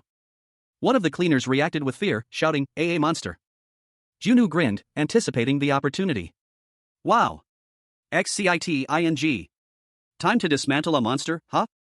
Junwoo Kim, the world's first SSS-RANK genius hunter, now finds himself 10 years in the past. His hunter skills are sealed, and he's relegated to the mundane task of dungeon cleaning. Yet, even in this unexpected role, a glint of his former prowess shines through. He grins, a hint of mischief in his eyes, muttering to himself, this is the part one enjoy the most. He effortlessly dismantles a grotesque creature, its remains now a pile of rubble. A reporter, witnessing the scene, gapes in disbelief. Dismantle? This one, he stammers. Junwoo, unfazed, replies with a sinister grin, that's right, you have no idea how fun it is. Mr. Reporter, you want to give it a try? The next target is a seemingly innocent stuffed bear. But appearances can be deceiving. With a swift, decisive movement, the bear explodes in a shower of green goo, revealing its true, monstrous nature. The panel is altered for a younger audience, replacing the gruesome innards with cotton stuffing. More of the creature's remains are scattered about as Junwoo continues his efficient work, leaving behind only a trail of destruction. The reporter, now visibly shaken, stares in horror. Suddenly, a loud crash echoes through the dungeon. Mr. Sangchan, another cleaner, has fallen into a pit. Concern etched on his face, a fellow cleaner rushes to his aid, shouting, oh no! Mr. Sangchan! Are you all right? Another cleaner, observing from a distance, warns, you should be careful. The scene shifts to reveal a sinister figure lurking in the shadows, a chilling smile playing on their lips. They ominously state, there are many kinds of danger within a dungeon. Two figures, their faces grim and bearing the marks of a recent struggle, confronted Junwoo Kim. He stood calmly, arms crossed, a picture of controlled composure amidst their fury. A stark contrast to their agitated state. Their whispered words, barely audible, betrayed their shock, Mr. Sangchan? Meanwhile, Junwoo Kim, his expression unreadable, let out a quiet, almost amused, foo-foo. A determined glint appeared in Junwoo Kim's eyes. He silently vowed, I'm going to shatter the entire impression they had of me. The scene shifted to a different location. A supervisor, concerned, addressed Junwoo Kim and his team, so, you don't have enough people, but you still have to finish cleaning within 2 hours? And it's normal for you to work on 3 to 4 dungeons a day. Another worker chimed in, expressing concern, you guys haven't been able to access the cafeteria until just recently either. Junwoo Kim, his face set in grim determination, snapped, hurry up and think. Can't let it wrap up here like this. Junwoo Kim, formerly the world's first SSS-RANK genius hunter, now found himself in a less than glamorous position. 10 years had been rewound, his hunter skills sealed away, and his current occupation was dungeon cleaner. His colleagues, Junwoo and another unnamed man, seemed unconcerned with the grim reality of their work, their conversation highlighting the mundane aspects of the job. But Junwoo's focus was elsewhere. He was clearly agitated, his internal monologue questioning the meaning of his first paycheck as a cleaner. A stark visual representation of his earnings appeared, a large stack of cash. Despite the unpleasant nature of his work, Junu's internal monologue shifted, the sheer amount of money was undeniable. And he rationalized his current situation. Even a terrible job was worthwhile if the compensation was substantial enough to attract workers. A predatory grin spread across his face as he checked his phone, revealing a detailed breakdown of his earnings for the month. The numbers were staggering: 300 hours worked, resulting in a total of 3.5 million won, including a bonus. A sum that left him speechless. He had worked 300 hours for a measly 3.5 million won, a figure that paled in comparison to his previous earnings as a hunter. A stark contrast to his past income. He internally noted the significant difference, highlighting the disparity between his current and former earnings. His colleagues, however, seemed content with the amount received, pointing out that the bonus made their earnings even better. Their nonchalant attitude towards the substantial sum contrasted sharply with Junu's internal turmoil. A reaction of shock and disbelief was evident on Junu's face as he stared at his phone, his colleague equally surprised by his reaction. Junu Kim, the world's first SSS-RANK genius hunter, now found himself staring at his phone screen, a grim expression twisting his lips. His current employment, dungeon cleaner, was far from his past glory. The meager salary was a stark contrast to his previous earnings, a fact that was clearly reflected in his inner thoughts. With this paltry pay, he'd rather die than continue this degrading work. He scrolled through an article, his eyes widening as he read about the difficulties in recruiting dungeon cleaners. Even after years of experience, many wouldn't consider this job. This realization sparked a cunning plan in his mind. A mischievous grin spread across his face as he shared his discovery with his team. They had only received half of their actual salary, the team was paid twice a month. His colleagues reacted with a mixture of confusion and disbelief. "Pardon? What?" one of them stammered, clearly struggling to comprehend the situation.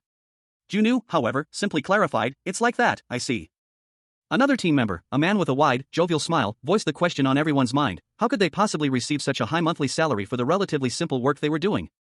Junu, ever the strategist, confirmed that the monthly salary was around 7 million won. The team's reaction was immediate and ecstatic.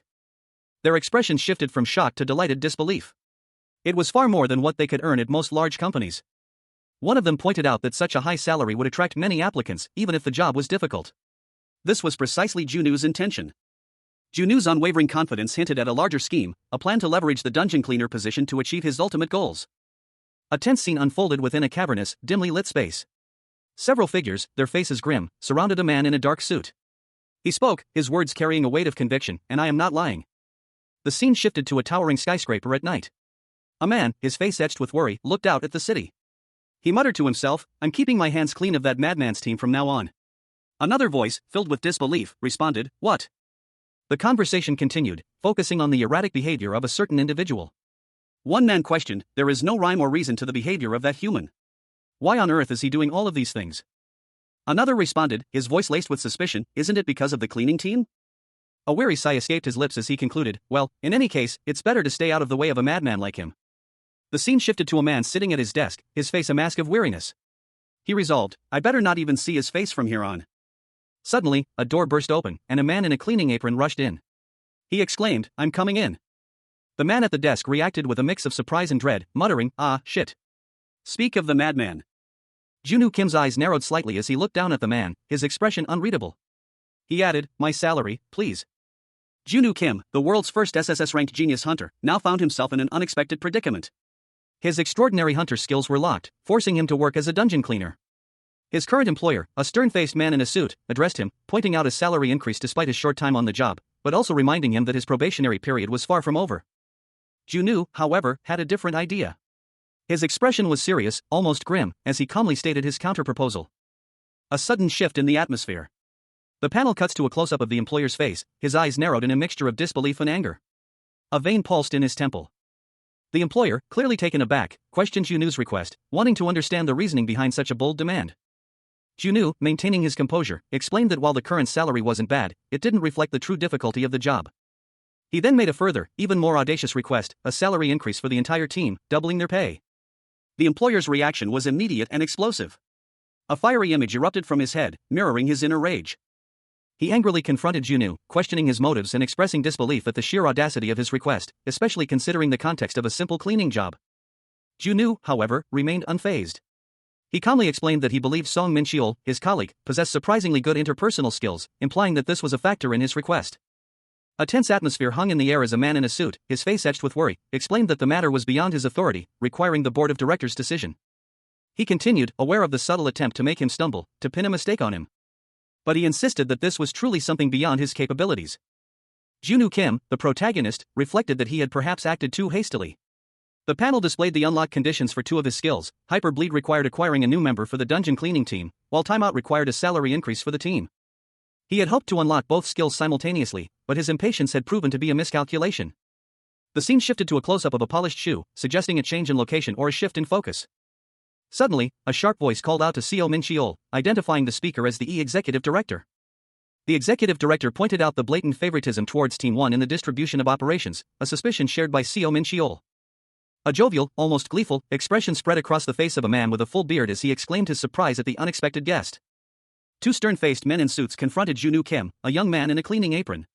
One of the men scoffed, "This impertinent bastard doesn't even acknowledge the director." Junwoo, seemingly unfazed, retorted that he was about to leave, so it was fine. Junwoo started to walk away. But then paused, a question mark forming in his mind as he turned back. An older man with a beard, holding a phone, approached Junwoo, laughing. He exclaimed that he was a fan. The man revealed that he knew Junwoo's identity as Kim Junwoo from Cleaning Team 3. He then compared this encounter to his daughter's excitement over following idols. A narration box revealed that the man was Executive Director Lee Do-shik, a powerful but aging figure in the association.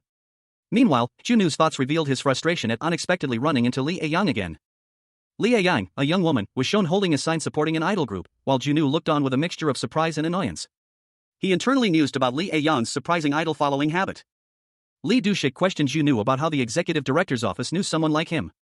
He explained that if someone from headquarters was working undercover, they would definitely know about Junwoo's reputation for ousting Lim Dongbin and his hard work for the cleaning team. A man with a jovial expression addressed Junwoo Kim, the former SSS-RANK genius hunter, now employed as a dungeon cleaner. He alluded to rumors circulating about Junwoo's supposed control over Operations Team 2 and his extensive network within headquarters.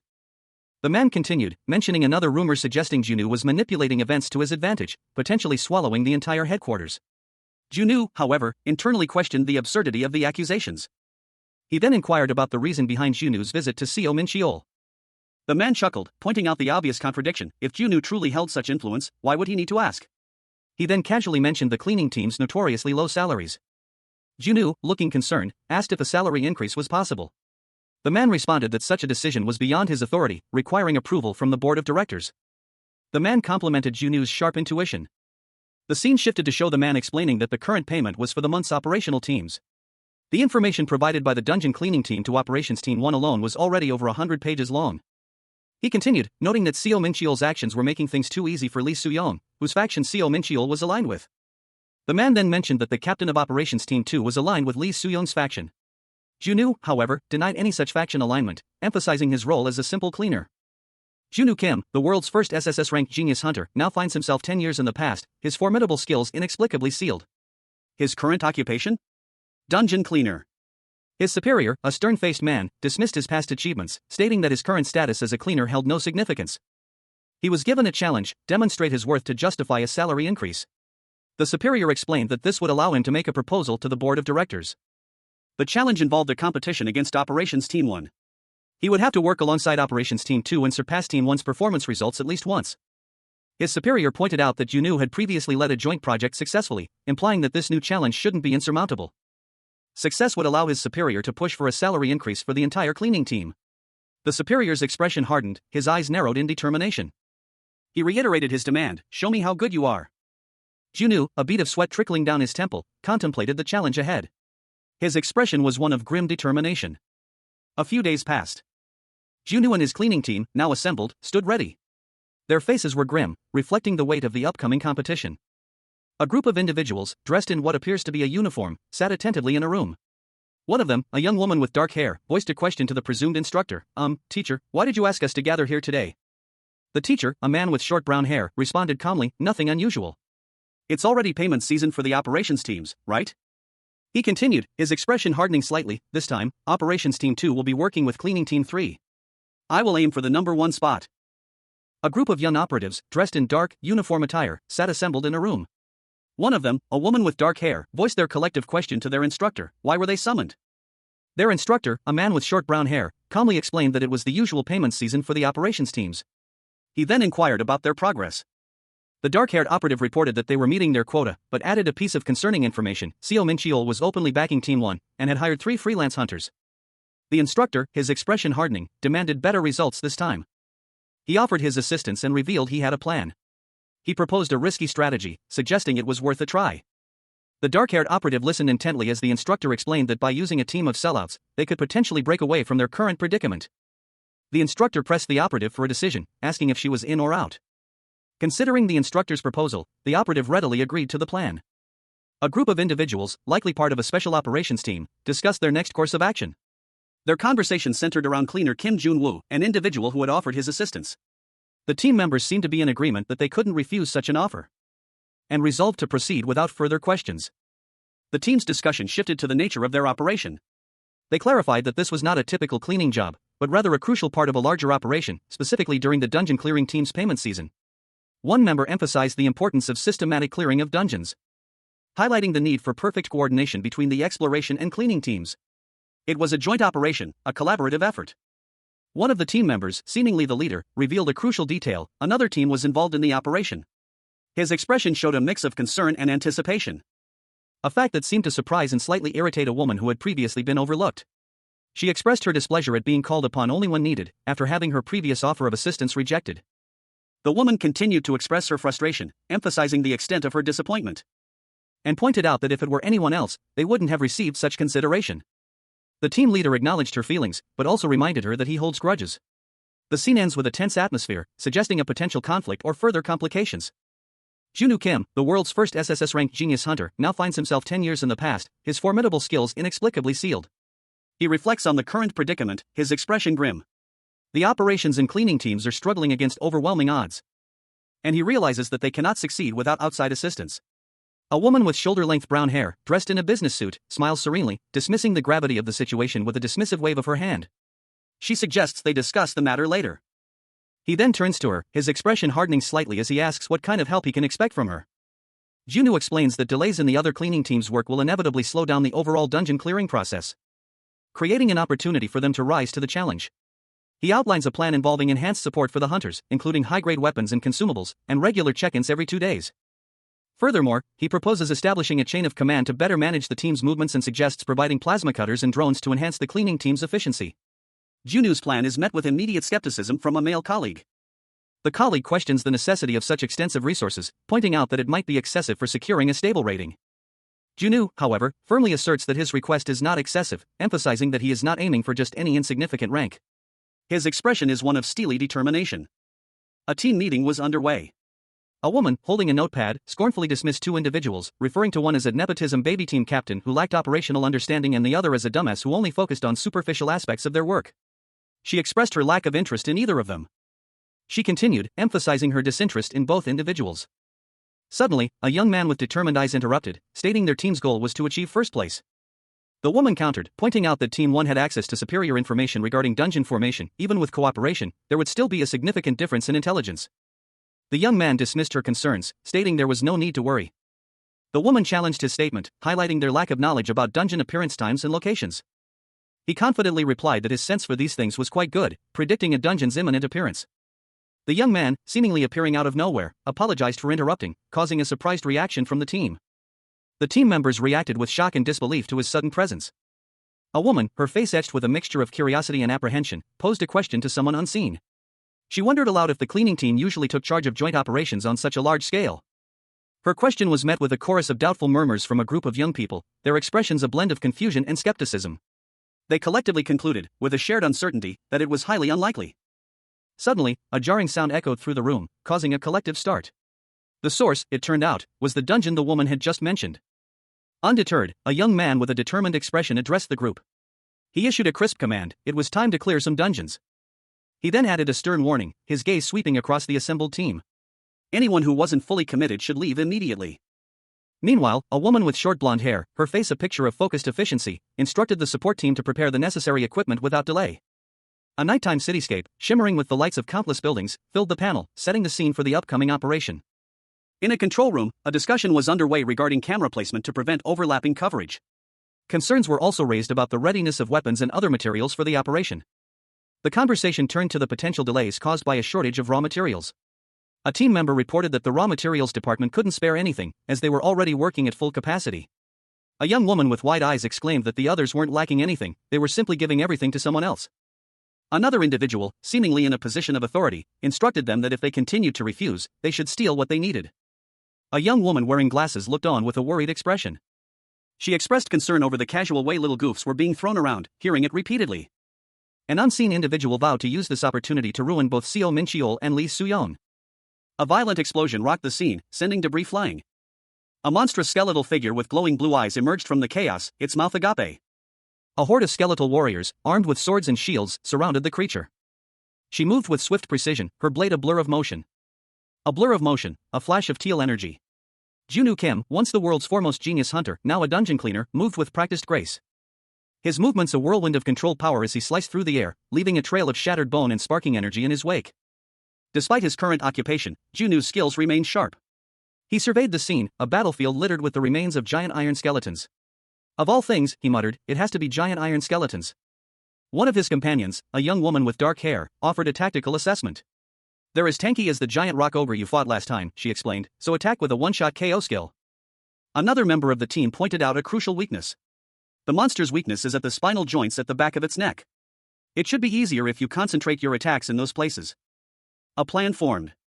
The team leader, a young man with brown hair, stepped forward. I'll take care of the big one, he declared, so attack the rest by yourselves. He barked orders to his team.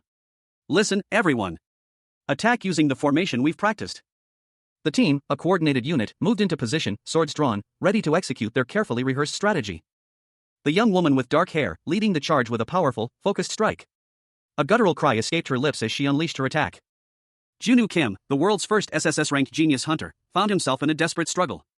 10 years had been stripped away, his hunter skills locked, and he was now a dungeon cleaner. Yet, even in this unexpected role, his determination burned bright as he fought against a horde of skeletal creatures. Surging forward with surprising strength despite his weakened state. A desperate cry of "Captain" escaped his lips as he braced himself against the relentless onslaught.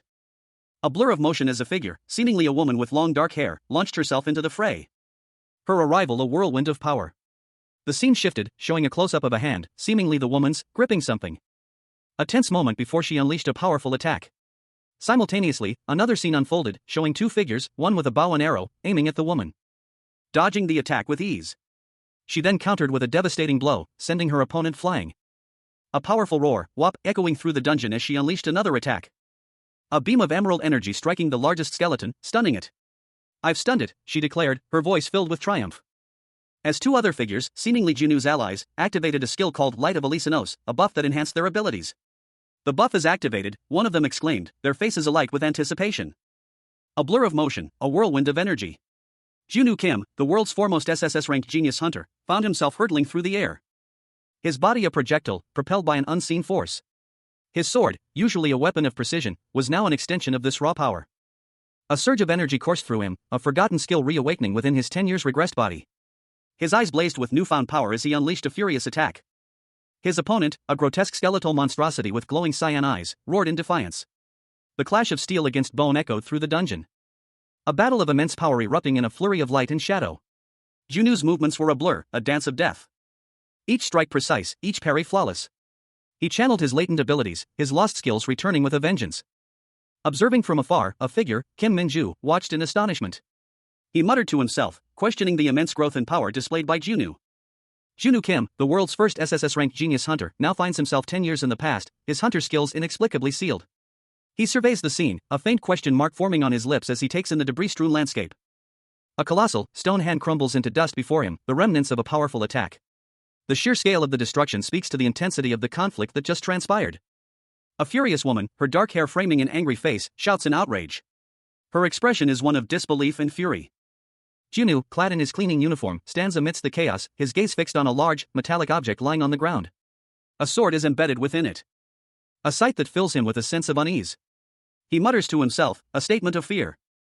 As words skill activation appear in a thought bubble above him, signaling the awakening of a dormant ability. A skill's description, over-immersion, flashes before his eyes. It significantly increases the effectiveness of a skill activated by the caster during combat. A surge of purple energy envelopes him. Multiple swords materialize from thin air, swirling around him as he prepares for action. A monstrous skull, eyes blazing with crimson fury, looms before him, ready to unleash its wrath. The stage is set for a confrontation. Junwoo Kim, the world's first SSS-RANK genius hunter, found himself facing a colossal, monstrous entity, escaping Ma, a terrifying testament to its power. His hunter skills were locked, a consequence of a recent ambush, leaving him reliant on his current profession, dungeon cleaner. A surge of purple energy enveloped him. A spectral sword materializing before him, its ethereal glow hinting at immense power. He reached down and grasped the hilt, the weapon responding to his touch with a burst of energy. Hyper boost, the energy pulsed, signifying an activation. With a powerful grunt, Junwoo launched himself forward, his movements imbued with newfound speed and strength. He channeled the energy of the hyper boost, unleashing a devastating beam of purple light. The beam slicing through the air with terrifying precision, striking the monstrous creature with immense force. The impact sent tremors through the ground. Junwoo stood defiantly, his expression hardened with determination. He was no longer just a cleaner, he was reclaiming his power. Meanwhile, a voice echoed from the shadows, "Is it now our turn to take action?" Junwoo Kim, formerly the world's top-ranked genius hunter, now found himself in an unexpected predicament. His hunter skills were inexplicably sealed, forcing him to take on the role of a dungeon cleaner. Yet, even in this new capacity, his extraordinary abilities shone through. He watched, a slight smirk playing on his lips, as a member of the support team made a dramatic entrance via a high-tech drone, exclaiming about the magnificence of the equipment. A question hung in the air, unspoken but palpable: why such a flamboyant arrival? The scene shifted, showing a powerful device being effortlessly destroyed by an unseen force. A silent, yet impactful demonstration of power. Junwoo, one of Junwoo's colleagues, voiced a tempting proposition: to keep the advanced dungeon clearing equipment for themselves. He envisioned a future where clearing 10 dungeons a day would be a breeze. But another colleague quickly countered, pointing out the equipment's high cost and its intended use in weapons production. The implications were clear: this technology was far too valuable to be casually appropriated. Their conversation was interrupted by the announcement of the next dungeon's location, Seochodon. A woman, seemingly in a position of authority, contacted the team. She confirmed that the necessary equipment had already been dispatched to Seochodon. Despite the team's exhaustion, they couldn't simply ask for a break from their deputy manager. The pressure to perform was immense. Junwoo, however, remained confident. He reflected on their recent success, noting that securing first place in their next mission would be a simple matter. The final panel shows a towering skyscraper, bathed in the golden light of the setting sun, hinting at the scale of the operation and the challenges that lie ahead. An official report details the updated cumulative number of dungeons cleared by 4 operations teams. Team 1 and 2 have cleared 22 dungeons each, Team 3 has cleared 19, and Team 4 has cleared 10. 2 men, sharply dressed in suits, are shown in discussion. The number of cleared dungeons may be the same for now, but one man notes that the gap between the two teams will widen. He continues, emphasizing that if this trend continues, Team 2 will have a huge lead over Team 1. The other man slams his fist on the table, frustrated. He shouts in anger, demanding to know what the problem is. The frustrated man accuses someone named Kim Junwoo of slacking off because he didn't receive a raise. Elsewhere, a man and a woman are shown working together. The woman says that they have to return something to the captain, implying they have completed a task. Operations Team 1 engaged a monstrous creature in close-quarters combat. The beast roared, its crimson eyes blazing, as the team fired their weapons, but their assault seemed ineffective. Their superior officer, witnessing their struggle, bellowed at them to use all their skills. The operation was a joint effort between Seo Min-cheol and Lee Soo-yeon. Despite the combined effort, cleaning Team 1's slow progress was causing delays. Their supervisor expressed his frustration, emphasizing the urgency of the situation. Lee Soo-yeon, observing the monster's increasing strength, urged for a swift, decisive attack to end the conflict quickly. The monster roared again as the teams pressed their assault. Despite the intensity of the battle, Kim Junwoo reassured his team that they were ahead of schedule and had time to rest. A colossal, shadowy beast, its eyes glowing with malevolent purple energy, loomed over a group of hunters. Its reptilian form was imposing, its presence radiating palpable menace. A joint operation between Operations Team 3 and several freelance hunters was underway. The scene was tense, the air thick with anticipation. Day 3 of the operation. Operations Team 1 had 24 members, Team 2 had 25, Team 3 had 12, and Team 4 had 10. The numbers were dwindling. And the strain was evident on the faces of 2 of the hunters. One, with silver hair, looked grim, the other, with dark hair, showed a fierce determination in his eyes. A third man, his face contorted in worry, watched from below. A roar of frustration erupted from the worried man. "Fucking hell!" He continued, explaining that not only had Operations Team 2 joined forces with the cleaning team, but the support team had also allied with them. His colleague, shocked, questioned the alliance with the support team, wondering about the involvement of Executive Director Lee Do-shik. He speculated that Lee Do-shik might be unhappy with how Team 1 was monopolizing resources, but dismissed the idea of him sabotaging the association's primary representative team. The support team's deputy manager, Lee A-yang, possessed some power, and it was suspected that they had manipulated Team 1 to gain control. A man in a suit reviewed data on a tablet. His alliance, he noted, was strong enough to clear dungeons independently. He was then approached by a superior, who asked if he planned to collaborate with the dungeon cleaning team.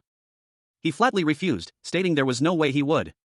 The superior, identified as Pian Shanghaian, a member of the command and control team, then issued a direct order to not assign any more dungeons to the cleaning team. A subordinate reacted with shock and disbelief to the order, questioning its meaning. Shanghaian's face hardened, his eyes narrowed in anger. He emphasized his order, making it clear that there was to be no authorization given to Team 2. He reiterated his command, using harsh language to convey his displeasure with Team 2. Junwoo Kim's cleaning team had successfully cleared Seochodon's dungeons. His teacher proposed continuing their work, but Junwoo, conserving energy for a final push, insisted on limiting their daily dungeon clearing to 5.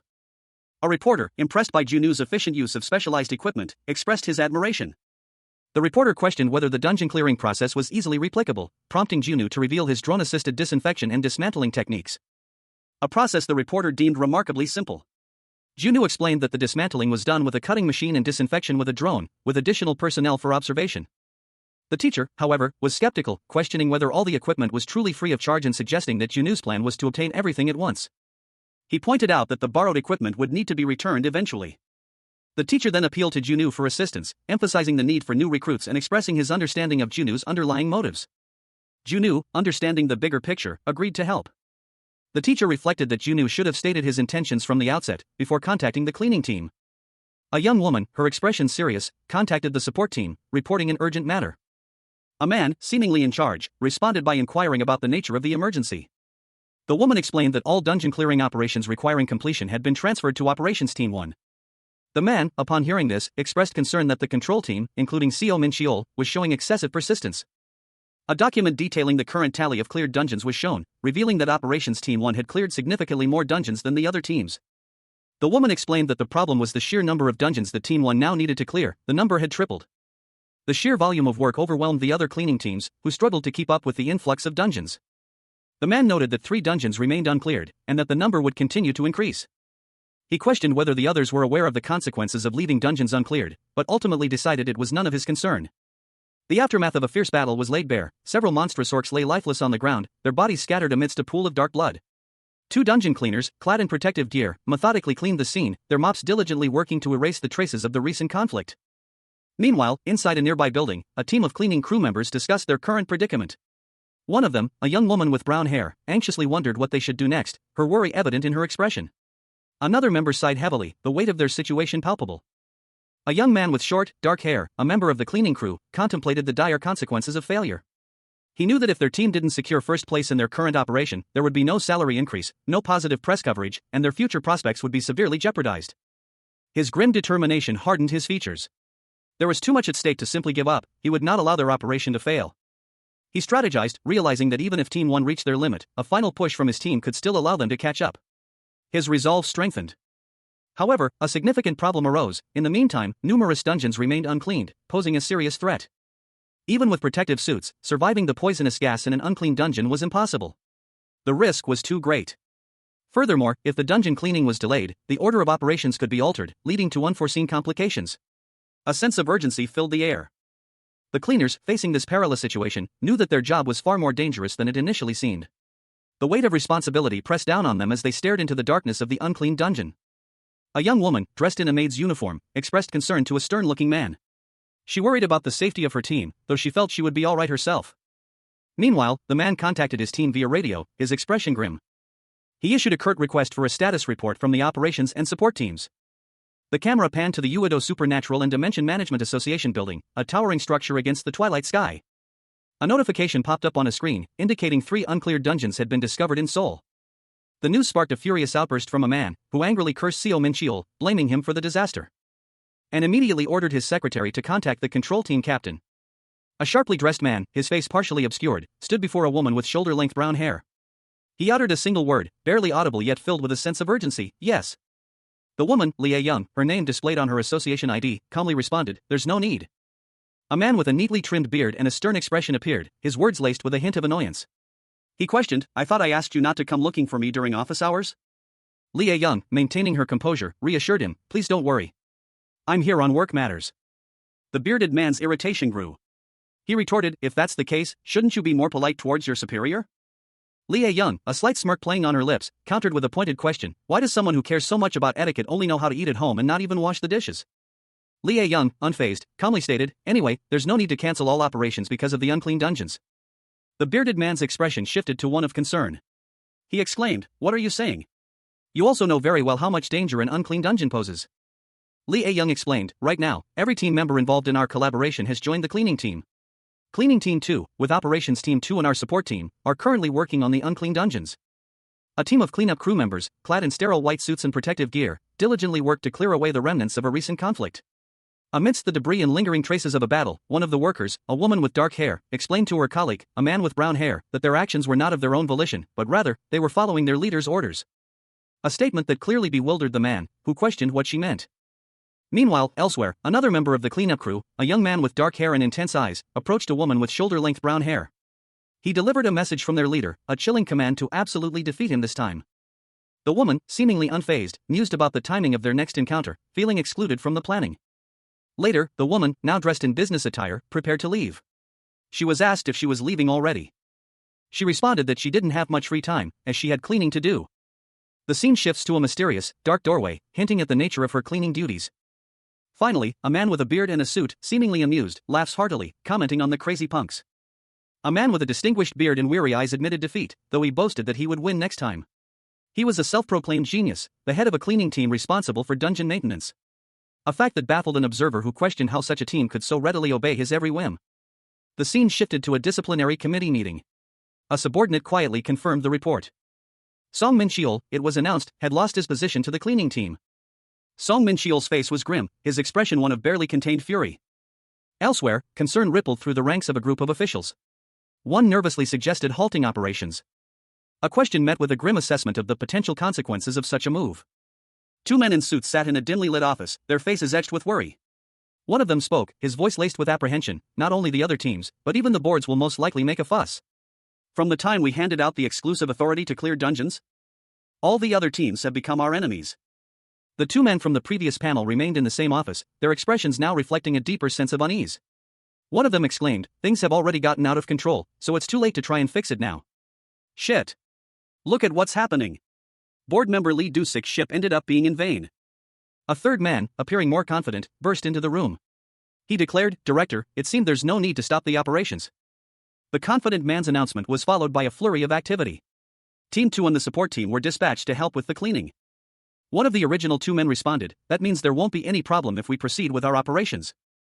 The other man, however, remained skeptical. He muttered, "Operations Team 2 stopped out of the competition just like that? And speaking of the support team, isn't that where Lee Do-sik's daughter is?" The skeptical man reacted with anger, shouting, "Idiot! This isn't something fortunate. We've just lost every chance we had to fix this mess." Junwoo Kim, the world's first SSS-ranked genius hunter, found himself in a dire predicament. 10 years had been rewound, his hunter skills sealed away, and now, he was staring at his reflection in a mirror, his face etched with despair. The weight of his situation pressed down on him, a cold sweat beaded on his brow as he muttered a desperate curse, "We're so fucked now." A large, reptilian creature lay on the ground, its scales glistening with a dark, viscous fluid.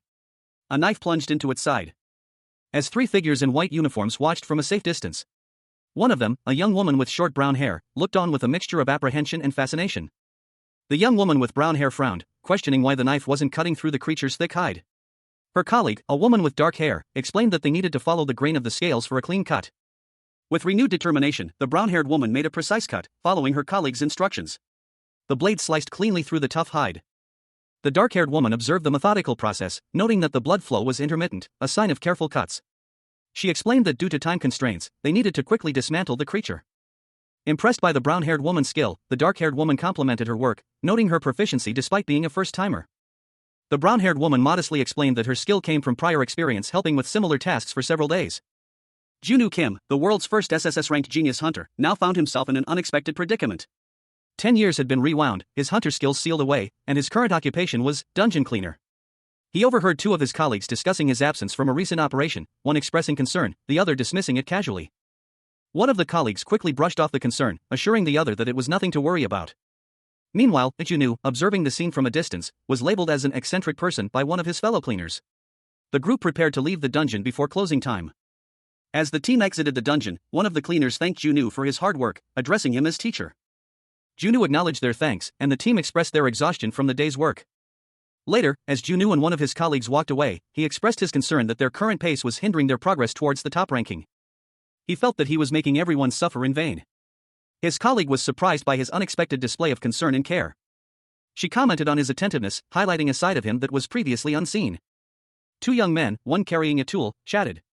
One reassured the other, stating that even if their teacher proceeded with the plan, they wouldn't be participating anyway. Further explaining that if everyone's only goal was to secure first place, none of them would have joined the cleaning team when asked. The scene shifted to two individuals walking down a dark corridor. One of them, a young man, questioned the poor results of their work, suggesting that 4 days of cleaning was insufficient. While the other, a young woman, pointed out that they still had 3 weeks left and proposed starting immediately. The team, now visible, discussed their workload. They acknowledged the need to work overtime to pay their debts, but also noted their high energy levels. However, before beginning, the young man suggested they get something to eat first. Then, the young man prepared to start cleaning again. A bright light erupted from the ground as he began cleaning, indicating a powerful energy release. And a man suddenly appeared, apologizing for his lateness. The results of the dungeon clearing competition were announced, the tension palpable in the room. An official explained that due to the intense competition and the participants' ambition, further operations would be suspended. Junwoo Kim, a young man with dark hair, reacted with a look of disbelief as he learned that the control team had already called off all ongoing operations. The final settlement showed that his team, Team 2, had secured second place with 25 points. Junwoo's team celebrated their second-place victory, despite their initial disappointment. However, Junwoo's expression turned grim as he realized that unlocking his skills required a first-place finish. The conditions for unlocking 2 of his abilities, Hyper Bleed and Time Out, were revealed, acquiring a new team member and a salary increase, respectively. Despite the loss, a superior, an older man with dark hair, tried to console Junwoo, emphasizing that second place was still a significant achievement for everyone. Junwoo, however, remained frustrated, his anger simmering beneath the surface. The older man, seemingly unfazed by Junwoo's anger, stated his intention to hold Seo Mincheol severely accountable. An older man, his face etched with laughter lines, addressed Junwoo Kim. He mentioned something important he needed to discuss, inviting the young man to his office. Junwoo, his expression grim, silently considered the man's words. His thoughts confirmed his suspicions. It was undoubtedly related to the reform of the Hunter's headquarters, a situation eerily similar to his past life. He resolved to avoid it. A supervisor thanked his team for their hard work, wishing them a safe journey home. Another cleaner, however, suggested they all share a meal together. The team enthusiastically agreed to the suggestion, their excitement palpable. They pressed Junwoo to join them, certain he would want to partake in the celebratory meal. Junwoo, however, remained hesitant, a conflicted expression on his face. Ultimately, he relented, agreeing to join his colleagues for dinner. A young man with brown hair sat uncomfortably at a boisterous celebratory dinner, his face etched with displeasure. His sister, with light brown hair, looked at him with concern, pleading with their father, who was happily engaged in the raucous festivities. The air was thick with the sounds of clinking glasses and boisterous laughter. He silently regretted his decision to attend. The thought, "I knew I shouldn't have come," echoed in his mind. A disciplinary committee meeting was held at the headquarters for this incident. A stern-looking man sat at the head of a long table, the focus of attention in a dimly lit room. He was clearly the subject of the meeting. Team Captain Lee Soo-young reasoned that while they had carried out the dungeon clearing, they were unaware of the resource concentration on Team 1. The panel showed his face, a mixture of seriousness and slight apprehension. It remained uncertain whether this excuse was accepted, or if it was merely a warning. Seo Mincheol's justification was even more absurd. He claimed that Team 1's monopolization of resources was for the sake of the association's image, due to their elite status. However, even he admitted that he hadn't anticipated Team 1 would go so far as to receive everything. Ultimately, Seo Mincheol received a salary cut as punishment. Following a recent incident, the control team's captain received a reprimand. A message arrived on Junwoo Kim's phone, an apology from Pyeon Changhyun for the events that transpired. He even personally apologized to Junwoo. That concluded the incident for now. Later, Junwoo Kim found himself summoned to a meeting. He questioned the reason for the meeting, his expression one of mild curiosity. A woman, slightly embarrassed, explained that the meeting concerned payment for his assistance in the recent operation. She initially assumed his help was purely altruistic, but was surprised to learn he expected payment. Junwoo Kim vehemently denied ever offering his services for free, a look of disbelief and slight amusement on his face. He then inquired if this matter was related to Executive Director Lee Do-shik. The woman assured him it was a personal matter, unrelated to the executive director. Junwoo Kim expressed relief. Then, he suddenly remembered something important and asked if she had ever told anyone that Lee Do-shik was his father. A young woman with shoulder-length brown hair, dressed in a business suit, sat at her desk, a thoughtful expression on her face. She mused aloud about the recent settlement season, noting that many people at headquarters had been assigned to a cleaning team. A man with short brown hair, looking serious, listened to her. He commented that it wasn't surprising, given the cleaning team's involvement in a dispute between operational teams. He continued, pointing out that it was thanks to this cleaning team that a particular operations team had even managed to secure second place. Therefore, it was only natural that they would attract attention. However, another man, also with short brown hair but a more mischievous expression, interjected, stating the opposite was true. He explained that everyone seemed to view the cleaning team with envy. The woman, surprised, questioned how that could be possible. The man responded that while they may not have angels, they had something even better. Another individual, seemingly a superior, chimed in, highlighting their second-place finish during the settlement season and suggesting that if things had gone more smoothly, they could have easily taken first place. He further emphasized that it wasn't a secret that everyone on the team had selflessly helped with the cleaning, setting aside any competitive feelings. This must have been quite a shock for the results-oriented members of the association. The man with short brown hair concluded that their actions were a brilliant move, effectively building their reputation. Junwoo Kim, the world's first SSS-RANK genius hunter, now found himself in a predicament. His hunter skills were locked, a consequence of a recent ambush, and he was tasked with dungeon cleaning. He listened to his superior's explanation with a puzzled expression. A new cleaning team was being formed, the sixth one to be exact. The woman, his superior, continued, explaining that personnel appointments were already underway. Junwoo simply replied, "Oh, I see." Her smile hinted at something more. She was about to broach the subject of his payment, and declared that no one was more suitable to lead cleaning team 6 than him. Junwoo, surprised, questioned his authority to choose team members, considering his lowly position. He muttered, "I'm just a cleaner." His superior explained that, when it came to team assignments, the team captain's authority was more than sufficient. She then revealed her true intentions. Junwoo, however, was taken aback. He questioned the fairness of promoting someone with only 2 months of experience to such a position, suggesting there were other more qualified candidates within the association. His superior simply responded that it was rather amusing to hear such words from him. A personnel reshuffle within the cleaning department has opened a vacancy for a cleaning section chief. The current organizational chart shows 3 cleaning teams, each with a captain and several members, all reporting to the newly vacant position.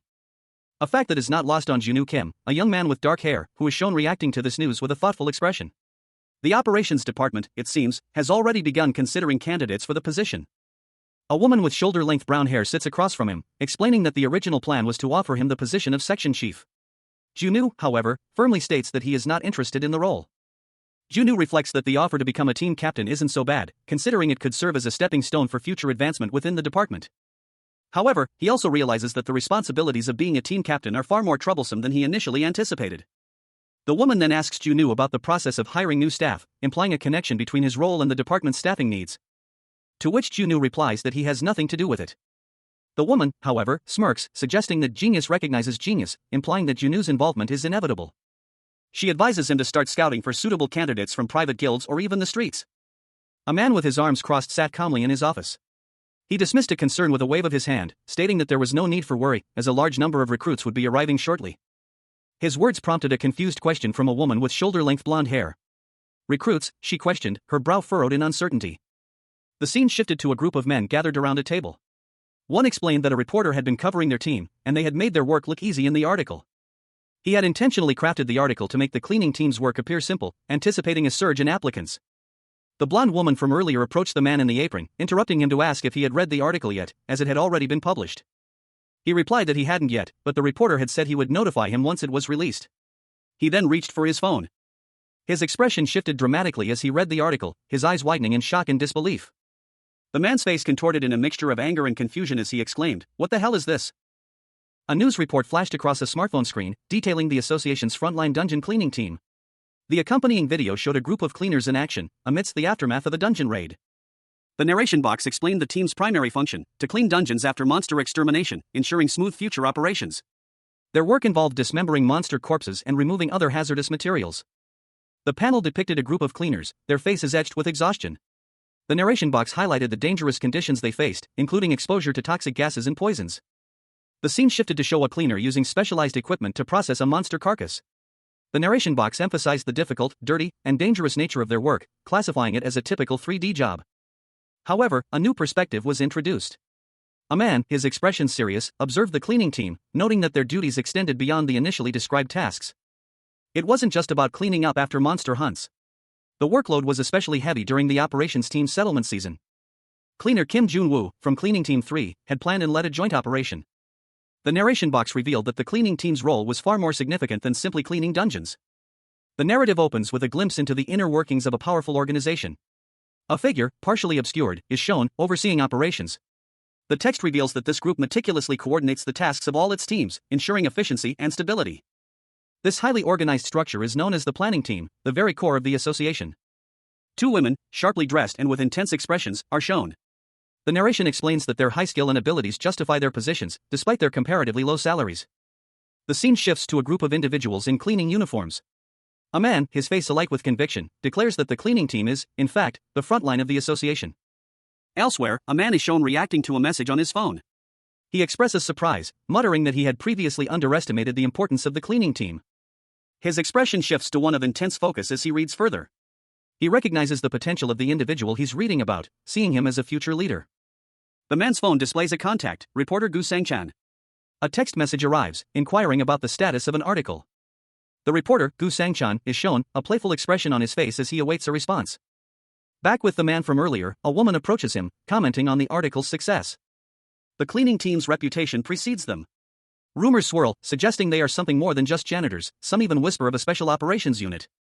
Minju, a young woman with shoulder-length brown hair, observes the online chatter. She notes the common misconception that the cleaning team is unimportant, a perception she finds slightly outdated.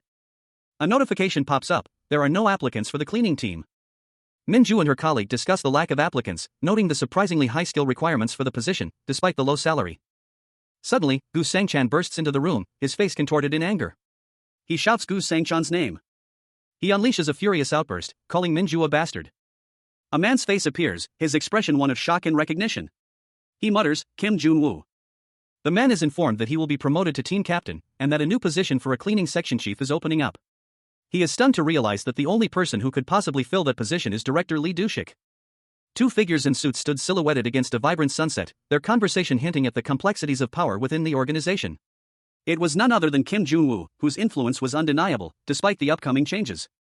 For no matter who secured the cleaning position, Kim Jun-woo would still hold the true authority. However, an exception to this rule existed: the new cleaning team 6. The discussion shifted to the specifics of their strategy. This time, they would emulate cleaning team 3. A calculated move designed to gain a strategic advantage. One of the men smirked, a glint of ambition in his eyes, while his companion looked on with a mixture of apprehension and excitement. A close-up revealed a determined face, eyes blazing with intensity. The unspoken goal was clear: to find someone superior to Kim Jun-woo. The strategy mirrored Kim Jun-woo's past success, where he had expanded his influence by supporting Kim Min-ju. This time, they would follow a similar path, cultivating their own cleaning team to broaden their reach. A young man and woman, their expressions serious and determined, stood side by side, ready to play their part in this ambitious plan. Their method involved a cleaning coin, a cryptic term hinting at a clandestine operation. This was a calculated risk, a gamble for power. Explaining that he was simply bringing in a highly capable individual to the new team. The stakes were high, as even executive director Song Cheol-shik and Go Eun-yang were vying for control of the new team captain position. A high-ranking official, his face etched with grim determination, oversaw the unfolding events. His thoughts revealed a hidden agenda: they were actively seeking individuals with specific skills, already contacting private guilds in search of suitable talent to exploit. The cleaning team's influence had expanded dramatically in just a month, a fact that was both surprising and not entirely unexpected. The situation was escalating rapidly.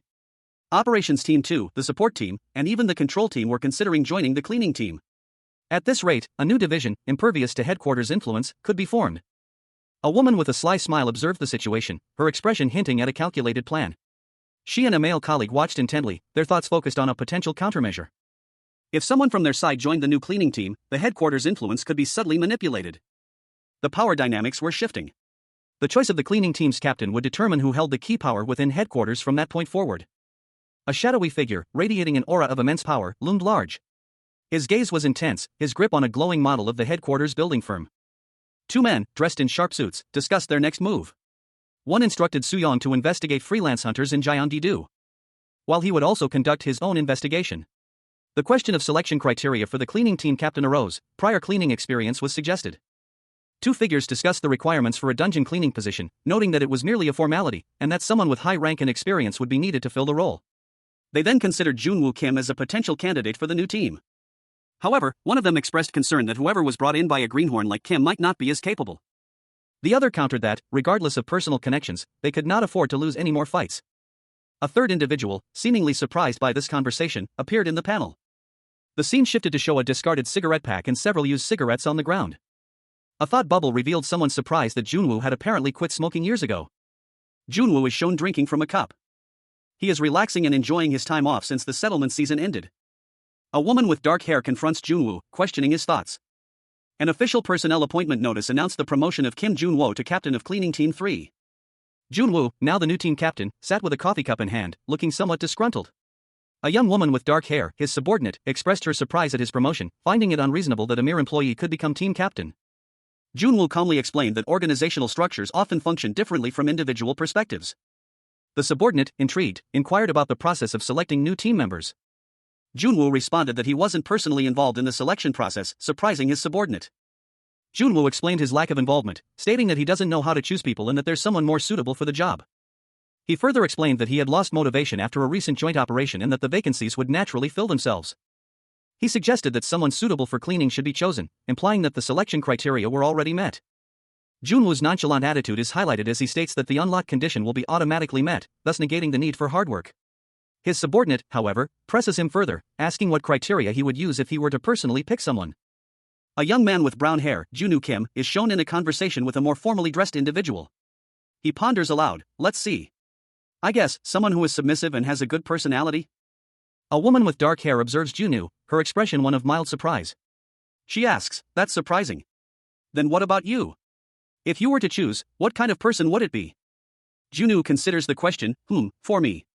It would be nice if it could be someone like a teacher, who has a strong sense of justice and takes good care of his colleagues.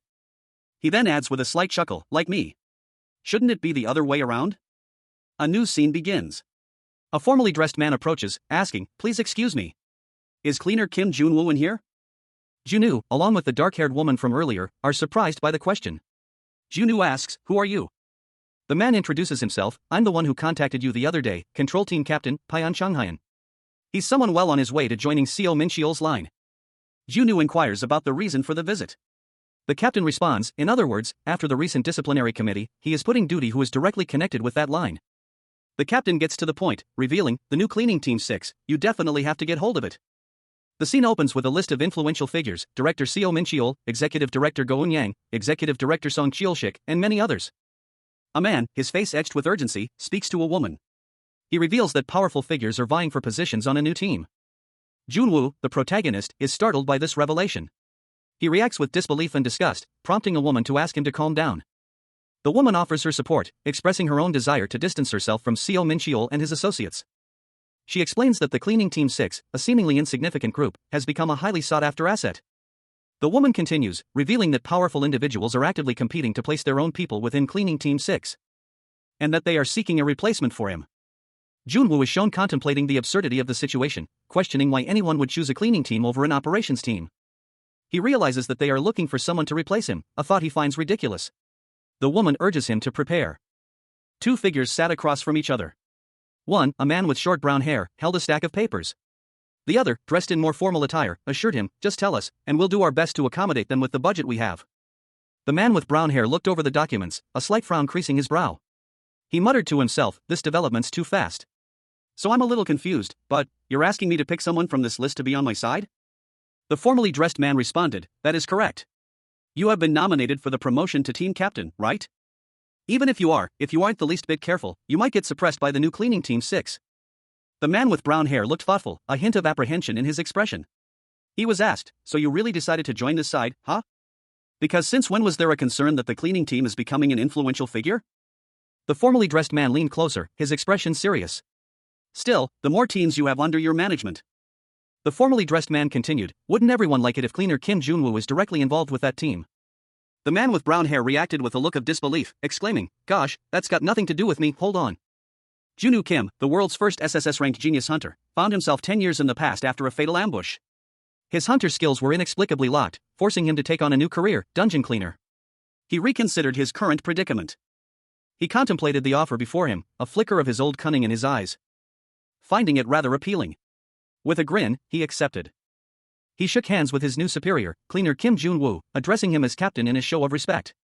But a notification appeared, revealing the conditions to unlock his abilities, achieving a 30% or higher job satisfaction rate for the dungeon cleaning team. Currently, it stood at a mere 18%. Undeterred, Junwoo Kim resolved to meticulously review his assigned tasks. He arrived at his first assignment, immediately encountering an unpleasant odor. He cautiously inquired about the presence of another person in the area.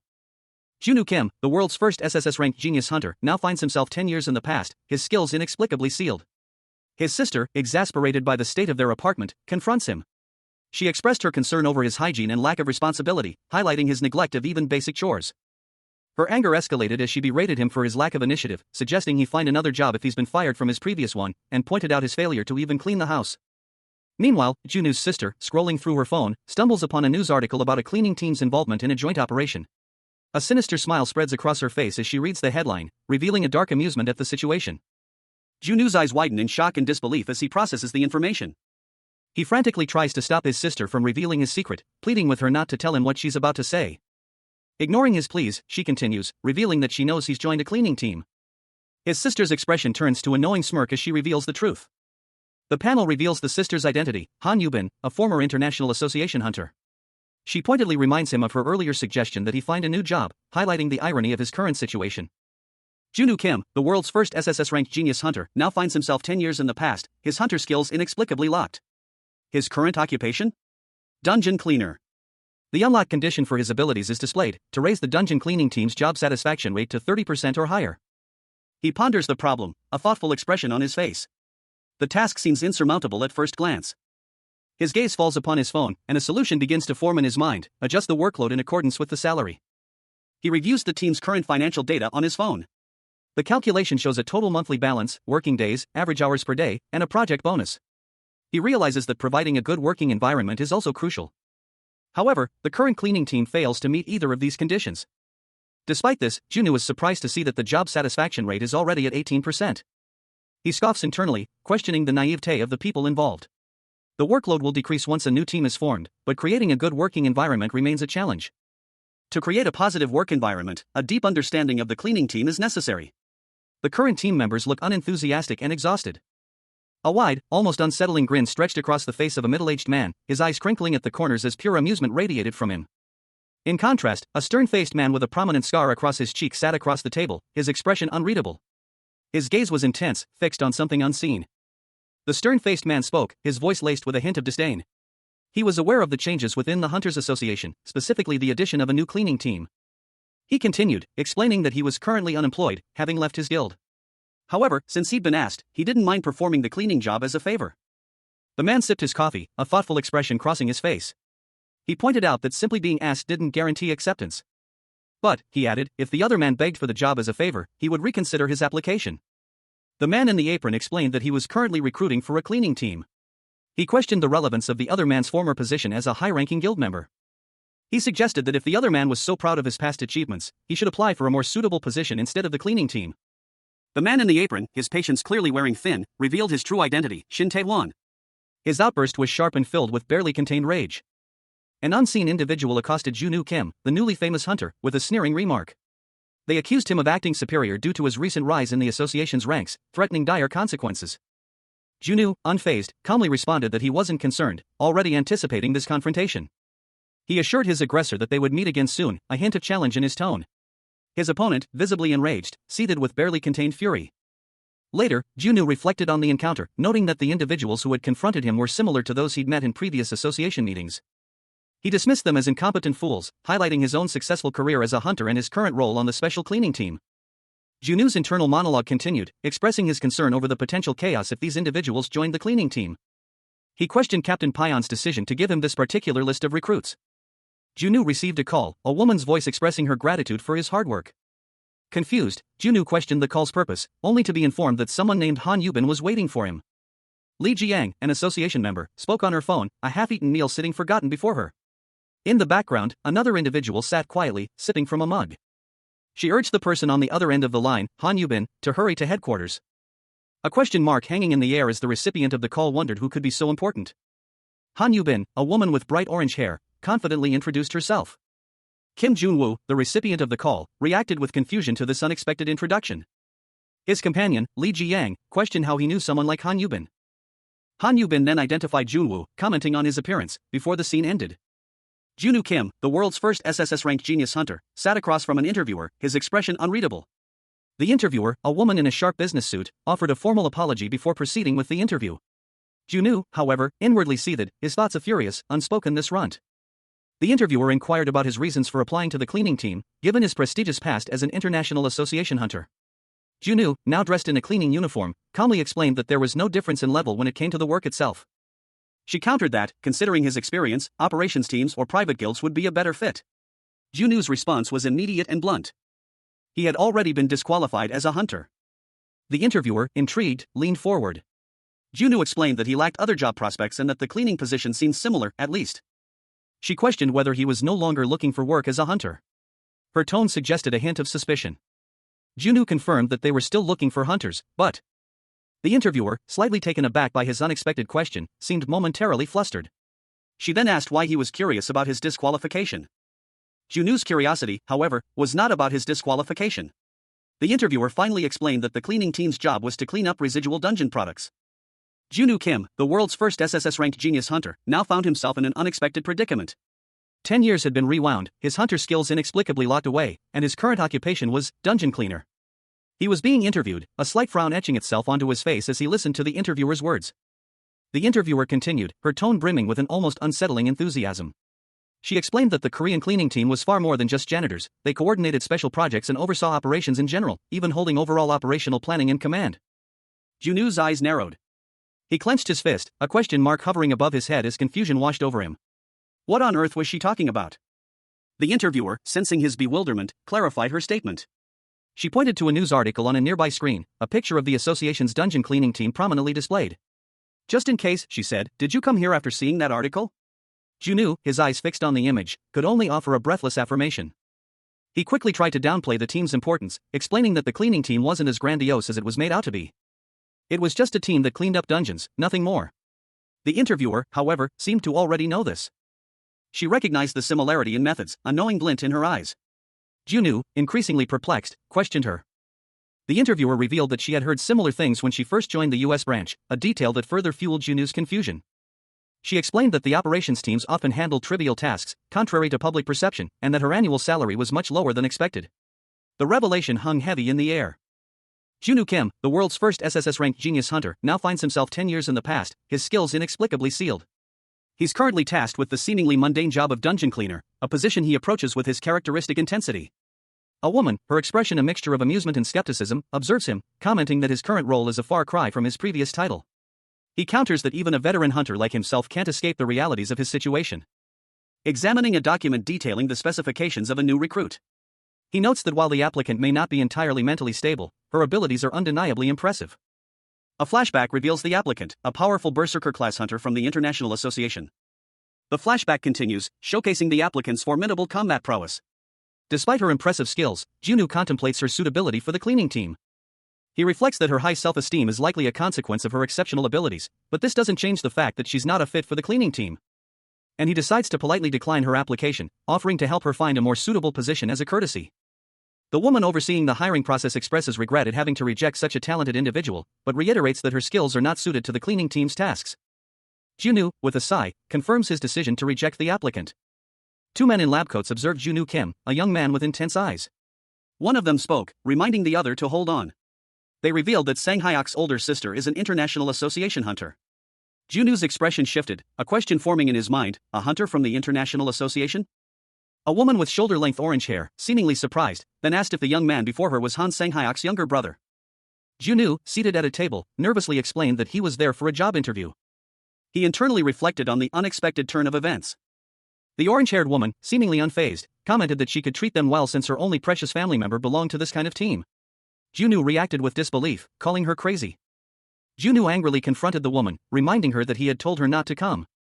He questioned her capabilities as a cleaner, given her inability to even clean her own house. The woman retorted, accusing Junwoo of not asking her for a job. She then questioned his judgment in allowing his younger sister's colleague to apply for a position at his workplace. Junwoo stared blankly, his expression unreadable. Junwoo considered the possibility that he might be wrong. The towering skyscrapers of the city pierced the sky, a testament to human ambition and progress. A stark contrast to the mundane reality unfolding inside one of their many offices. 3 figures sat around a large conference table, a man in a cleaner's apron, a stern-looking director, and a woman who appeared to be the human resources team lead. The HR lead reviewed documents, her expression one of quiet assessment. She was the human resources team lead. Across from her, the director sat with his hands clasped, his gaze unwavering. He was the director. The cleaner, Junwoo Kim, shifted slightly in his seat. Just a cleaner for now, he thought, a flicker of something unreadable in his eyes. The HR lead spoke, her voice quiet but firm. She noted the unusual lack of a representative from the cleaning team during the hiring process for a new cleaner. This was something Lee A-young had pointed out to them. Junwoo Kim's eyes narrowed slightly. Why were they giving him trouble? He wondered, a hint of irritation creeping into his expression. He found it particularly galling that they were making such a fuss over a simple cleaner position. The specifications for the applicant were far too high for such a menial role. A former deputy leader of an A-class guild and a former operations team captain were among the candidates. A young woman with fiery orange hair, dressed in a sharp business suit, sat with a smirk playing on her lips. She was clearly amused by something, her eyes gleaming with a hint of mischief. Two other individuals, a woman with shoulder-length brown hair and a young man with dark hair, sat across from her. The woman chuckled, commenting on the interesting appearance of the person they were discussing. The man looked on with a slightly bored expression. The orange-haired woman continued, revealing that the person they found interesting had become her candidate.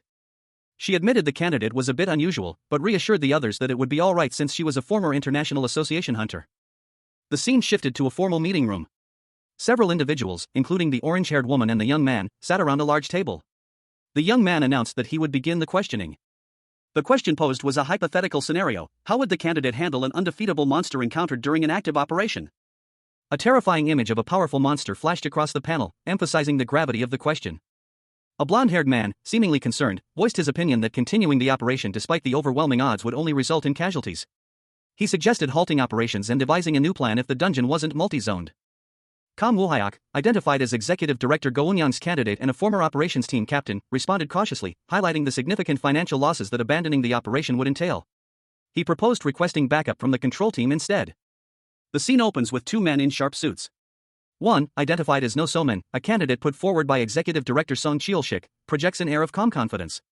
His expression is carefully neutral, betraying nothing of his inner thoughts. While the other, Director Seo Min-cheol, also known as Shin Tae-hwan, a former deputy leader of the Aries Guild, radiates a more intense energy.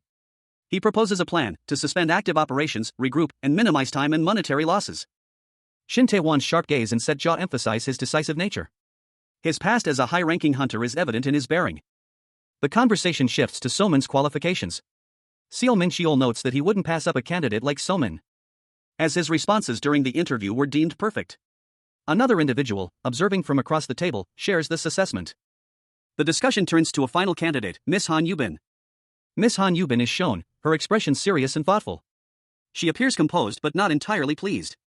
Seo Min-cheol's thoughts reveal his surprise at learning that Yubin is a candidate put forward by Kim Junwoo. Han Yubin's expression hardens as she silently acknowledges the implications of this revelation. The panel shifts to show another individual, seemingly surprised by the connection between the candidates. A group of individuals, seated around a large conference table, engaged in a serious discussion. One of them, a woman with shoulder-length brown hair, voiced her concerns, noting that if the others realized the operation's inherent difficulties, it would be deemed a failure from the start, further solidifying her assessment that the operation was doomed from the outset. The woman's expression shifted, a wry smile playing on her lips. She declared that if she were in charge, she would rather die of embarrassment than face such a certain failure. The scene shifted back to the conference table, the weight of the impending failure heavy in the air. A young man, seemingly part of the group, sat alone, his face etched with worry. He muttered to himself, convinced he must be crazy to be involved in such a hopeless endeavor. His thoughts turned to the woman, questioning the wisdom of choosing someone like her for such a critical mission. It was nice to have some free time after such a long and hectic period. The settlement season had been particularly demanding. One of the women, dressed in a simple apron, questioned her colleague, the deputy manager, about the new cleaning team applicants. She wondered if it was true that they were all hunters. The deputy manager, observing her colleagues, mused about their apparent idleness. She questioned why everyone was goofing off. It was true, she conceded, however, it was a positive development for the cleaning team. The deputy manager explained that they were attempting to create a replica of Junwoo's cleaning team. Her colleague reacted with surprise. It was a typical move by higher-ups, her colleague remarked, pointing out the absurdity of the situation. They didn't even care about the actual cleaning team itself.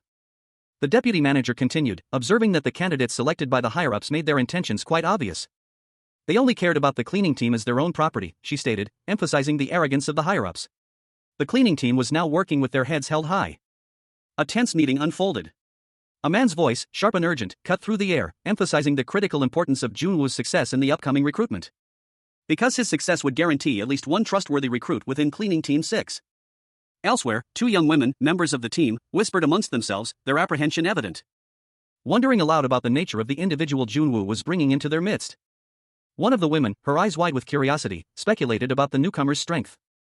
While the other, equally intrigued, added a surprising detail: the newcomer was female.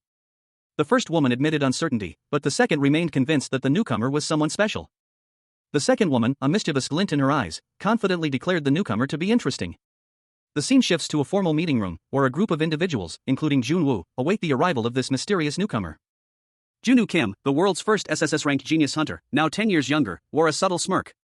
His hunter skills were locked, a consequence of a recent ambush, forcing him into a new career, dungeon cleaner. He mused about the absurdity of the situation. Rules of operations? What's that for? Isn't it enough to just kill monsters? A young woman with vibrant orange hair and a mischievous grin countered his thoughts.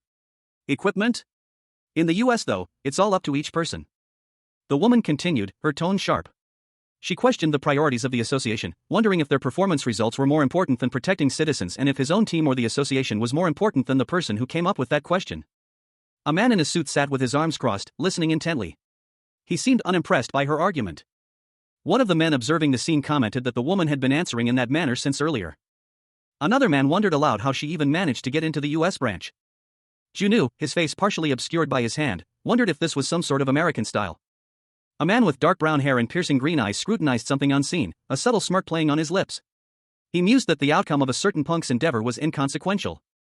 But if things continued on their current trajectory, Shin Tae-hwan would emerge as the strongest candidate. The same man's expression shifted, his smirk vanished, replaced by a look of thinly veiled disdain. He considered the implications for his own task, boosting the cleaning team's morale, and concluded that this particular candidate was utterly unsuitable. The scene shifted to a man in a cleaning apron, his brow furrowed in thought. He sat before two other individuals, a word hanging heavy in the air: wait. The apron-clad man's back was to the viewer, facing a panel of three stern-looking individuals. He quietly pondered whether universal failure was acceptable, prompting one of the interviewers to suggest ending the interview if he had no further questions. The man in the apron, Junwoo, unexpectedly asked about the optimal number of segments to divide a centipede-like monster into during dissection. His question was met with confusion. One interviewer questioned the relevance of such a query, while another pointed out that they were currently conducting interviews for the cleaning team. Junwoo calmly explained that since they were hiring for the cleaning team, a cleaning-related question was perfectly acceptable. Two figures sat across a table, a stern-faced man and a younger woman with neatly styled silver hair. The woman listened intently as the man spoke, his words carrying a weight of authority. A young man with short brown hair, dressed in a maid's uniform, observed the proceedings with a thoughtful expression. He noted the lack of response to a question, a subtle sign of something amiss. The young man then posed a question, his words starkly contrasting with the previous discussion: what is the most effective method for cleaning monster slime and human bloodstains from walls? The image showed a gruesome scene of a battle aftermath, emphasizing the nature of the question. A woman with orange hair gasped in shock at the question, while a man in a suit beside her expressed his disbelief. The young man slammed his fist on the table, a surge of frustration evident in his posture. He was clearly unimpressed by the lack of preparedness. His internal monologue revealed his assessment: they didn't even know the basics. He found their lack of knowledge astonishing. The young man's judgment was swift and decisive. Based on his standards, all the candidates were disqualified. A sharply dressed man, his face etched with disdain, addressed the young man in a cleaning apron before him. So after talking that big, you only managed to bring this one midget here? The cleaner, Junwoo Kim, remained silent, his expression unreadable. The man continued, his voice dripping with sarcasm. Well, I'm not satisfied with her either, but I think she's better than you. Junwoo Kim smirked, a glint in his eyes.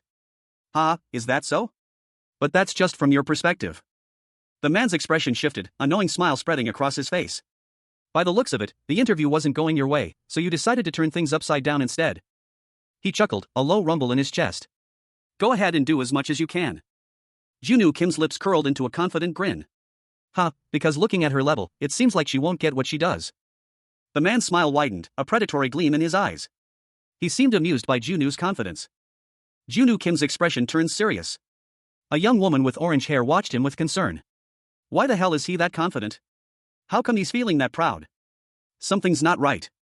A young woman in a business suit jumped, startled by a man in a cleaning uniform who suddenly appeared before her, carrying a clipboard. Oh, shoot, you scared me, he exclaimed, his voice laced with surprise. She, still slightly shaken, retorted, what's with that interview just now? The woman's frustration grew. She crossed her arms, her expression hardening. If you were going to ask that kind of question, you could have at least given me some clue. He shifted his weight, a look of discomfort settling on his face. I'm here because of your recommendation, but I only ended up getting embarrassed. His brow furrowed in thought. Do they simply pick people who haven't even prepared anything? The woman's voice was sharp, laced with impatience. If you came here wanting to be selected, then you should have come well prepared on your own. You find it troublesome to do preparations, and yet, you want to do well during the interview. His eyes narrowed, a hint of anger flickering within them. And somehow, your pride got hurt as well? The woman's face fell, her expression shifting to one of guilt. Aren't you looking down on the cleaning team too much? It's not like that. He sighed, his shoulders slumping slightly. If it was up to me, everyone would have failed, but as a result of an internal meeting, it was unfortunately decided that there's going to be a practical task. He looked at her, his expression hardening again. Please come prepared next time. If you come thinking that you're getting a free ride, don't bother showing up. A figure, clad in practical work attire, walks away from the viewer, disappearing down a long corridor. Behind him, a young woman with shoulder-length orange hair stands, her back to the camera, a look of stunned surprise on her face. The setting sun casting long shadows as she takes in the scene. The camera pans to reveal a multi-story apartment building at dusk. Inside, a young woman with vibrant orange hair clenches her fists, a grimace twisting her features. A guttural sound escapes her lips, "Erg." Two men, one with dark hair and the other with lighter hair, watch her with expressions of anger and disbelief. I've never even heard of anything like that in the US. That arrogant cleaner bastard, one of them exclaims, his voice laced with fury. The orange-haired woman lies on a couch, looking distressed. Damn it. Why can't you stay still? The people downstairs will come knocking again. Shut up, Team 3 cleaner. The dark-haired man sighs, addressing his colleague. Right, who was it again that said it looked easy to apply? I think you're lucky that Kim Jun-woo didn't swear at your face. The orange-haired woman glares at him, her expression one of annoyance. Taking his side since you're in the same team? The dark-haired man turns away, shaking his head. It's not that. That guy's always been that way, losing his temper whenever it comes to something related to the cleaning team. That crazy bastard, there he goes again. The orange-haired woman speaks again, her tone resigned. From what I can see, Nuna's already disliked. Won't it be better to expect that you'll be selected? Humph, even if I manage to pass, I still hate him. A young woman with shoulder-length brown hair sat on a couch, a look of apprehension on her face. She was asked about her progress on a practical task, to which she responded with disinterest, stating that she wasn't interested in it. A man, his hands clenched, reflected on his lack of knowledge about the cleaning team and the potential for further humiliation if he continued with the practical task. He considered quitting if the woman failed the task. His expression shifted to one of disbelief as he saw her, Han Yubin, assigned as a cleaner. Yubin, seemingly unfazed, challenged the man, asking if he truly wanted to be hit. The man responded that he wasn't expecting any deliveries or guests. Two women, one in a business suit and the other in a maid uniform, arrived unexpectedly, apologizing for their unannounced visit. They explained their purpose, to discuss the practical task with Yubin. Their intention was to assist Yubin with the task. Yubin, surprised, questioned their offer of help. Junwoo Kim, the world's first SSS-RANK genius hunter, now finds himself 10 years in the past, his hunter skills inexplicably sealed.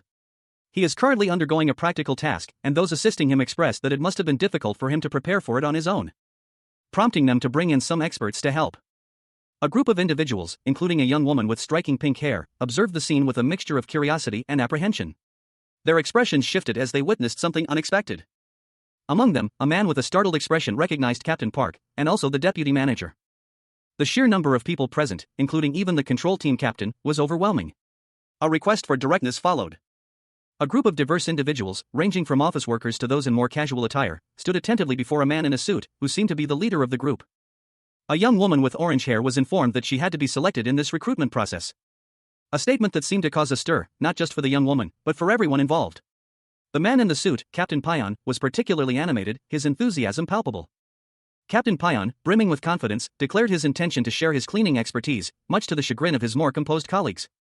A young woman with apprehensive eyes stood before a group of stern-faced men in suits. Their expressions were grim, and one of them leaned in, his voice a low growl, "If you don't pass, then there's only death left." Elsewhere, a young man with orange hair stared in disbelief. His mouth hung open, a silent question forming in his mind: is this a common occurrence in the Korean Association? He considered the situation, a wave of gratitude washing over him.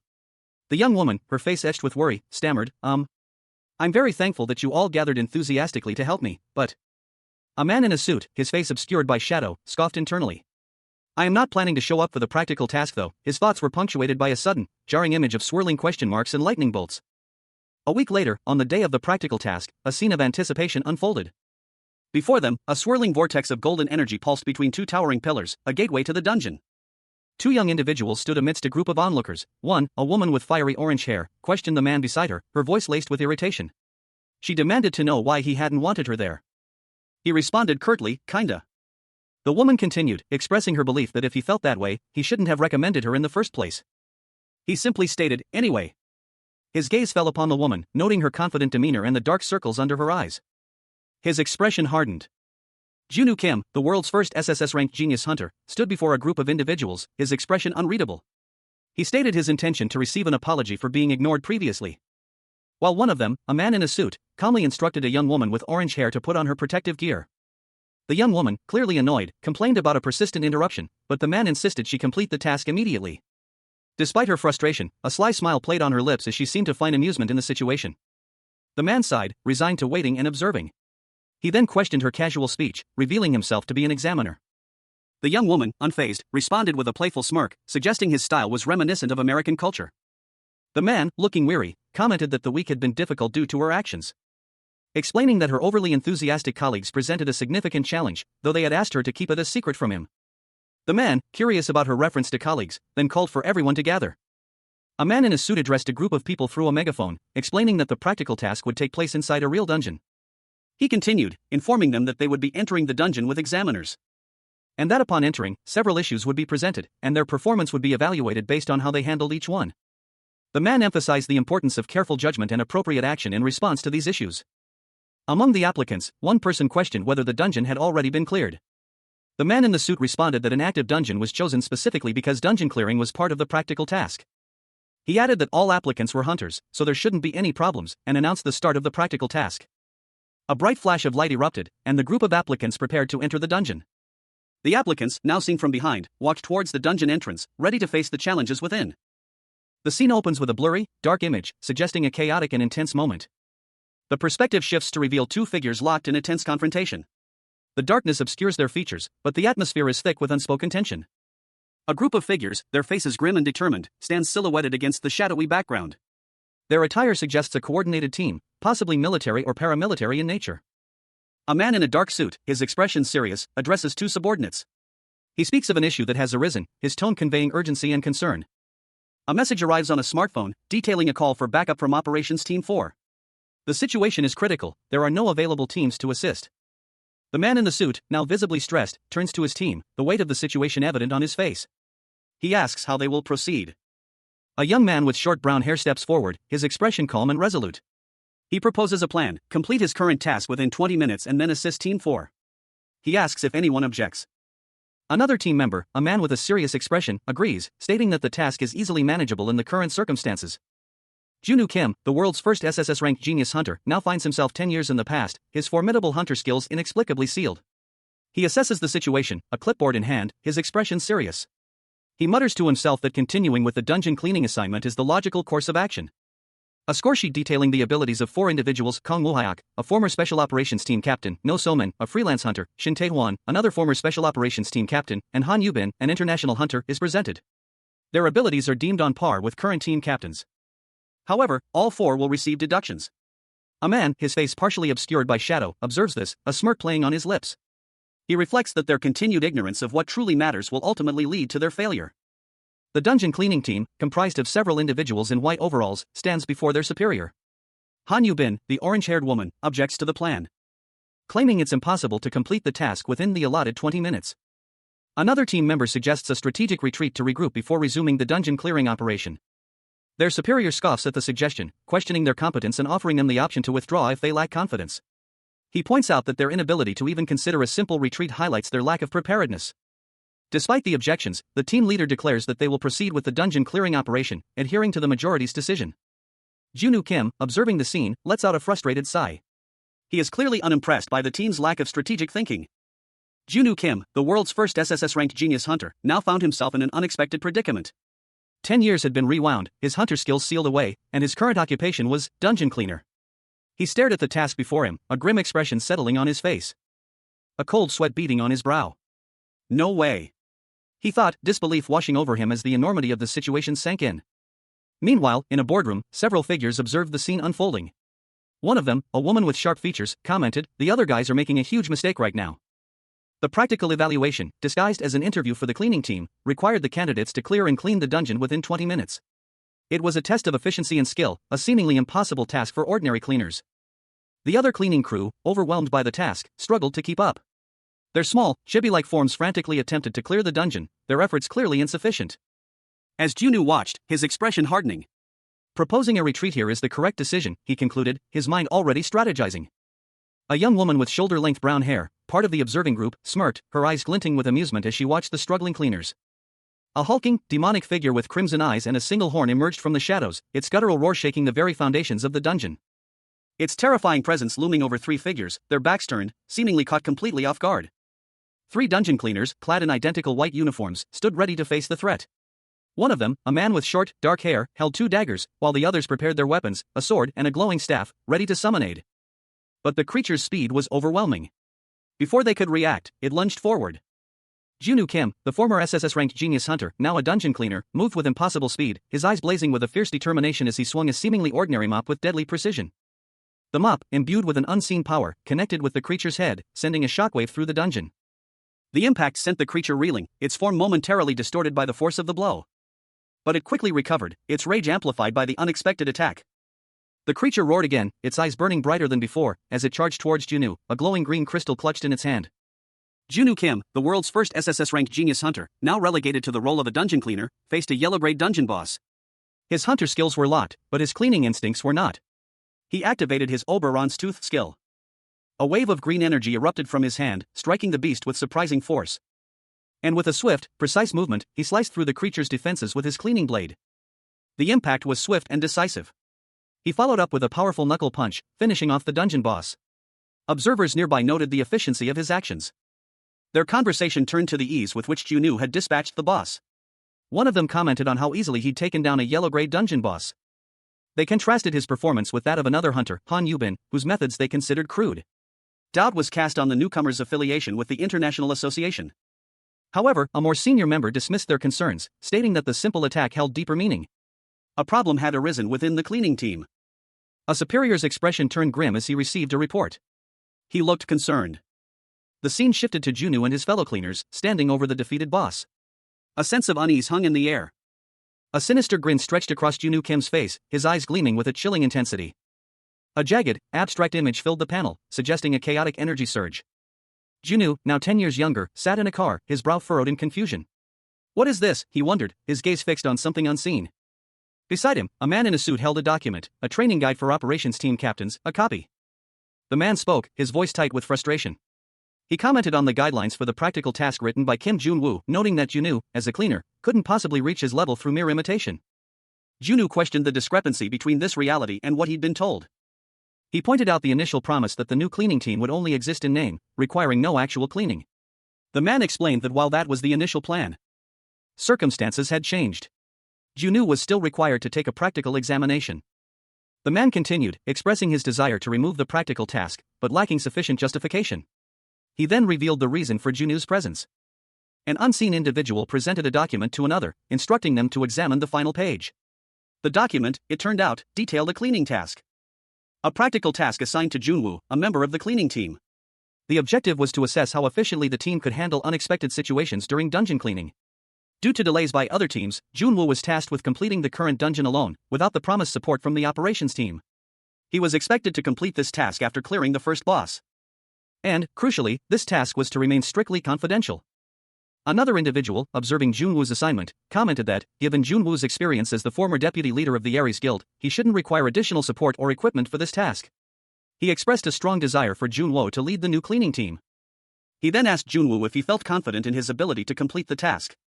Junwoo responded with unwavering confidence, claiming it would be effortless. The observer reflected that the task was precisely what one would expect from Junwoo, and that, at this rate, he would complete it with ease. A close-up of the observer's face showed a confident, almost gleeful expression. Junwoo, now alone, contemplated the delay caused by other cleaning teams. Junwoo Kim, the world's first SSS-RANK genius hunter, now finds himself 10 years in the past, his formidable skills inexplicably sealed. He is informed that he must clean the current dungeon alone. A task seemingly at odds with his previous life. A supervisor, his face a mask of unsettling amusement, reveals the limited time Junwoo has to complete his new assignment. The supervisor's expression shifts, his amusement replaced by a grim revelation: all members of the previous dungeon cleaning team perished, leaving Junwoo as the sole survivor. The weight of this new reality settles upon Junwoo as he is bluntly told that he must now clean the dungeon entirely by himself. He is then shown being attacked by a monstrous creature. A brutal attack leaving him battered and vulnerable. Another cleaner lies injured nearby. The sheer unexpectedness of the situation leaves Junwoo speechless, his mind reeling from the sudden, violent turn of events. Junwoo's internal monologue reflects his disbelief. The task is far more dangerous than he was led to believe. Despite the danger, Junwoo remains resolute. He accepts the challenge, ready to face whatever lies ahead. The supervisor informs Junwoo that he only has 20 minutes to complete the dungeon cleaning alone, emphasizing the urgency of the situation. A young woman with short, light brown hair, dressed in a cleaning apron, stood with a look of mild annoyance on her face. Her expression suggested a quiet frustration, a simmering irritation at some unseen inconvenience. Meanwhile, a young man with short, dark brown hair and piercing purple eyes appeared, a sinister smile playing on his lips. A faint purple aura emanated from his eyes, hinting at a hidden power. His thoughts, sharp and venomous, echoed the intensity of his gaze. "In your dreams, you bastards." A countdown timer, displayed prominently, showed only 10 seconds remaining. The tension in the room was palpable. The countdown ticked relentlessly. The camera focuses on a bloodied body, sprawled on the floor. The scene is grim, the air thick with the stench of blood and decay. His actions suggesting a desperate attempt to salvage something from the scene. The blue-haired woman from earlier approached, her expression cold and dismissive. "Woo Hyuk is eliminated. Please step aside," she stated, her tone devoid of sympathy. Junwoo Kim, the world's first SSS-RANK genius hunter, found himself in a predicament far removed from his usual high-stakes hunts. His face, contorted in a grimace, reflected his inner turmoil as he muttered, "Isn't this going too far?" He stood amidst the chaos, his usual sharp hunter's instincts dulled, his skills locked away. Another cleaner, a man with blonde hair, stood beside him, his expression mirroring Junwoo's disbelief. The voice of their supervisor cut through the air. "Next is Mr. Shin Taewon's turn." Shin Taewon, the former deputy leader of the Ares Guild, a top-ranked A-class hunter, felt a surge of bitter resentment. He was reduced to this menial task, a far cry from his past glory. His inner voice echoed the indignity. "I, the former deputy leader of Ares Guild, an A-class hunter, and ranked number 1 among the Berserker class in Korea." The sheer absurdity of his situation washed over him. His outburst was raw and filled with frustration. "You're telling me I have to get on my knees to do some shit like cleaning?" His complaints continued, highlighting the impossible task ahead. "Also, how can I clean this up within 20 minutes just by myself?" The scene before him was a testament to the sheer scale of the mess. A large, mangled creature lay amidst scattered equipment and debris. His frustration mounted. "Isn't this too ridiculous for a practical task?" Junwoo, despite his internal turmoil, began to assess the situation with his characteristic efficiency. He moved with surprising speed and precision, his actions belying his outward complaints. He muttered to himself, "It's practically impossible." His assessment was shared by others. A young woman with orange hair, among a group of onlookers, voiced her disbelief. "I didn't hear anything about this." Their supervisor, a stern-faced man in a suit, reacted with anger and disbelief to Junwoo's apparent lack of concern for the impossible task. He fumed, "This bastard. How can you say something like that in this situation?" A tense atmosphere hung in the air as Junwoo Kim, the world's foremost genius hunter, found himself surrounded. His usually sharp eyes were clouded with a sheen of sweat, his expression one of strained concentration. A young woman with striking blue hair stood opposite him, a faint electrical crackle emanating from her fingertips. Meanwhile, 2 men in dark suits stood behind him, their faces grim and unreadable. One of them voiced his concerns, questioning the wisdom of their current course of action. The scene shifted to a different location, where a man with a weary expression and a woman with fiery orange hair engaged in a heated discussion. The man argued that their current mission was nonsensical and questioned their competence. The woman, however, retorted sharply, criticizing his previous actions as reckless and inefficient. Back with the group surrounding Junwoo, the conversation continued. The man in the suit reported that Shin Taewon had surrendered, prompting a question about Han Yubin's involvement in the next phase of the operation. Han Yubin, the orange-haired woman, was then questioned about her participation. It was revealed that she too would be withdrawing from the mission. With both Shin Taewon and Han Yubin opting out, the remaining members were left to contemplate their next steps. A final instruction was given, to manage their time wisely. Suddenly, a flash of blue energy erupted, signaling a dramatic shift in the situation. A sharp, gleaming blade sliced through the air, aimed directly at the group. Junwoo Kim, the world's first SSS-RANK genius hunter, found himself in an unexpected predicament. 10 years had been rewound, his hunter skills sealed away, and his current occupation was dungeon cleaner. But even this mundane task was approached with his signature intensity. He launched himself forward with surprising speed, a blur of motion. His movements precise and efficient as he expertly sliced through a grotesque, oozing corpse, simultaneously spraying a neutralizing chemical to contain the spreading fluids. A whirlwind of controlled chaos as he efficiently dismembered and cleaned the remains. With practiced ease, he continued his work, his movements a blur of controlled precision. Each cut surgically precise, each spray perfectly aimed. A silent observer watched, stunned by the efficiency of the cleaner's actions. "This punk, isn't she spraying the chemical and cutting up the corpse at the same time?" He continued his assessment, marveling at the skill. "She's blocking the gas and the blood from coming out of the corpse at the same time, and all the while, she's also cleaning up quite efficiently." Junwoo Kim, the world's first SSS-RANK genius hunter, now 10 years younger, found himself observing a young woman's exceptional skill. His thoughts raced, such mastery was impossible without expert training. A thought that led him to a startling realization. Could it be that her colleagues, those she'd mentioned earlier, were somehow involved? Junu's suspicion solidified as he focused on the implications of her statement. The colleagues she had mentioned were far more dangerous than he initially perceived. The scene shifted, revealing the young woman ensnared in a complex web of magically enhanced ropes. With surprising strength and agility, she began to effortlessly pull herself free from the restraints. But the ropes were far more than simple bindings, they were imbued with magical properties, each end terminating in a large, meaty hook. With a grunt of exertion, she strained against the ropes, her face contorted in concentration. Her incredible strength allowing her to pull free several of the meaty hooks. The young woman continued her struggle, her determination unwavering as she fought against the magical restraints. She pulled with all her might.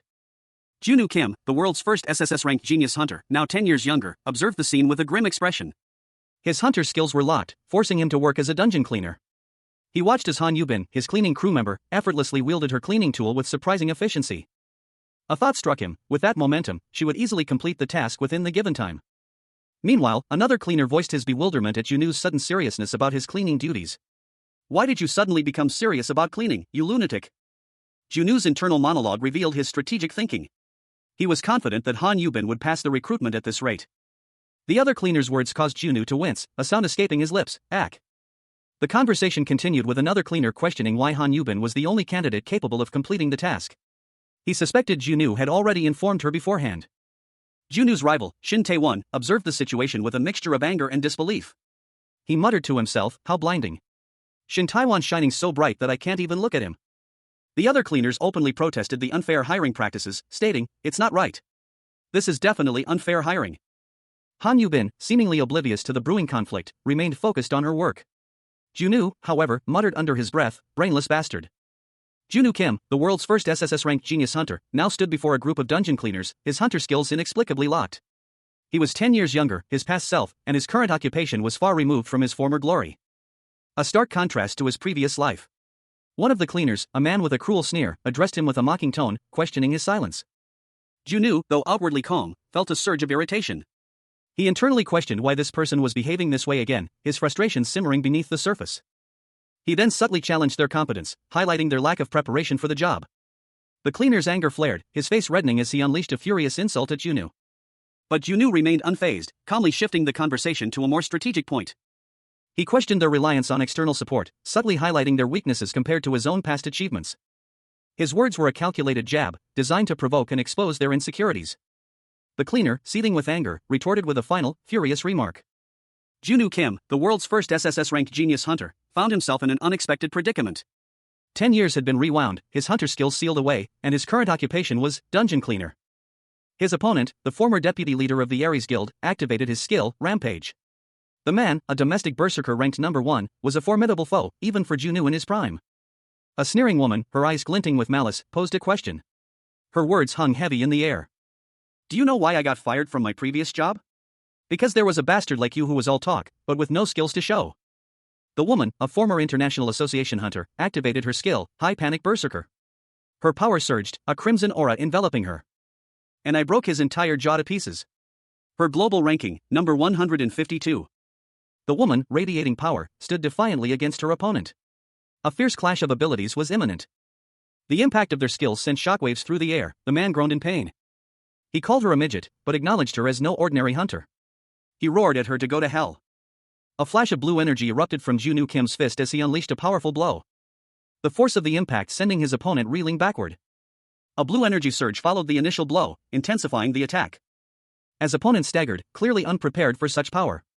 "What do you think you're doing right now?" one of them demanded, activating their own ability, Hyper Boost. The enhanced speed of his opponent was evident as he moved to restrain a female colleague, his expression one of grim determination. Junu Kim, however, was ready. His own power surged, entering battle mode. "How dare you show this kind of behavior in front of examiners?" He addressed his attackers, his voice calm yet firm. "Please stop right here. That is, if you don't want to humiliate yourselves." One of the attackers, enraged, shouted, "You bastard. Let go, or else." His surprise was palpable. What the hell's with that speed? So this bastard's not just a mere cleaner? Junu Kim, the world's first SSS-RANK genius hunter, found himself on the receiving end of a brutal ambush. His body screamed in protest as he felt the impact of the attack. A searing pain lancing through his muscles. A guttural cry escaped his lips as he struggled to comprehend the situation. Despite the agony, a voice cut through the haze. "This is considered self-defense since you were the one who jumped in first," the attacker stated, their tone cold and devoid of remorse. Meanwhile, a young woman with fiery orange hair, Miss Han Yubin, intervened, attempting to disarm Junwoo. Her expression a mixture of concern and apprehension. She clearly didn't understand the full extent of the situation. A tense struggle ensued as Miss Han Yubin tried to wrestle Junwoo's weapon away. A silent battle of wills played out in the dimly lit room. A nearby observer muttered, "Shit, isn't she going to withdraw?" Miss Han Yubin, seemingly realizing the futility of her efforts, relented. Fine. I'll stop now," she sighed, her shoulders slumping slightly. The attacker, observing the scene, offered a brief commentary. "People in the Berserker class really do have quite a temper." The scene concluded with Junwoo lying defeated on the ground, surrounded by the attackers and Miss Han Yubin. The tension hung heavy in the air. A single, heartfelt apology hung in the air, echoing against the backdrop of a vibrant cityscape at sunset. The apology was directed at a young woman with fiery orange hair, whose surprised expression betrayed her confusion. She exclaimed, questioning the reason for such an unexpected gesture. The man who offered the apology, a young man with short brown hair and a cleaner's apron, explained that he was there to make amends for his previous behavior during a job interview. He admitted to acting rashly during the interview, despite acknowledging that her appearance had been impeccable, aside from her anger management issues. The young woman, still suspicious, questioned his motives. He revealed that he had sought help from his colleagues to understand the situation better. And regardless of the source of his information, he maintained that she deserved the credit for completing the task. Satisfied with his explanation and the sincerity of his apology, she accepted his amends. She added, with a nonchalant shrug, that it was unlikely they would ever cross paths again. A woman's voice, laced with a hint of suspicion, questioned Junwoo, "Are you not interested in the recruitment anymore?" Junwoo, dressed in a cleaning apron, stood silently as the woman continued, her words carrying a note of finality. He had already stated his intentions, he was only there to receive her apology. She explained that, given the circumstances, the possibility of him being hired was no longer an option. The woman, clearly agitated, voiced her dissatisfaction with the cleaning job, deeming it far beneath her expectations. It was dirty and exhausting. With a sigh, she declared her intention to leave, adding that she wished to have no further contact with him. Junwoo's expression shifted, a look of disbelief and irritation washed over his face. He muttered a question to himself. His inner monologue revealed his simmering anger. Who does she think she is? The next day dawned, and a sudden, powerful surge of energy erupted from a swirling vortex of blue energy. A voice, filled with a mixture of shock and anger, boomed from the vortex, "Kim Junwoo, you crazy bastard." Junwoo Kim, the world's first SSS-RANK genius hunter, found himself in an unexpected predicament. His hunter skills were locked, a consequence of a recent ambush, and he was now tasked with a seemingly mundane job, dungeon cleaner. A frustrated sigh escaped him as he contemplated his current situation. A stark contrast to his previous life. His thoughts were a whirlwind of disbelief and resentment. "What the hell were you thinking?" he muttered to himself, his face a mask of disbelief and barely contained fury. A notification on his phone interrupted his brooding. It was an official message from the Supernatural and Dimension Management Association. Han Yubin, a new recruit, had passed the final interview for the cleaner position. The day after the recruitment process concluded, a new chapter began for Junwoo Kim. A sudden question arose, lingering in the air. A young woman, sprawled upside down on a sofa amidst a chaotic mess of empty food containers and discarded cans, mused to herself. She had received an apology from Kim Junwoo, but her thoughts trailed off, a lingering uncertainty clouding her expression. Her gaze drifted to the scattered debris, and a question formed in her mind. Who the hell is that guy, really, she wondered, a mixture of curiosity and apprehension in her tone. And even managed to stop her attack with a single hand, leaving her both impressed and disturbed. The question hung in the air, unspoken yet heavy with disbelief. How is that even possible? Two figures stood silhouetted against a dark, ethereal backdrop. A young man with dark hair and intense eyes loomed over a shorter girl with vibrant orange hair, her expression a mixture of apprehension and defiance. The girl's internal monologue echoed the disbelief of the previous panel. She wondered how someone who wasn't even a hunter could possibly be part of the cleaning team. The young man's response was dismissive. He shrugged off the question, unconcerned by the implications. The girl, however, remained unconvinced. Her gaze dropped to her phone, a flicker of anticipation in her eyes, as a new message appeared on the screen. It was from the Supernatural and Dimension Management Association, informing her that she had passed the final interview for the Department of Supernatural Management's Cleaning Team 6. Her eyes widened in surprise, a mixture of shock and confusion washing over her.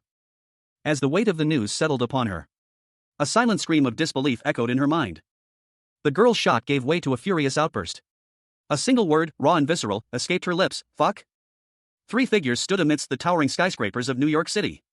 One, with a look of concern etched onto his face, seemed to be observing something with apprehension. A sudden, powerful fist slammed into something unseen, the impact radiating outward in a burst of energy. Jason, the control team captain of the International Hunter Association's New York branch, roared in frustration. He demanded an explanation for the existence of a still-active operations file.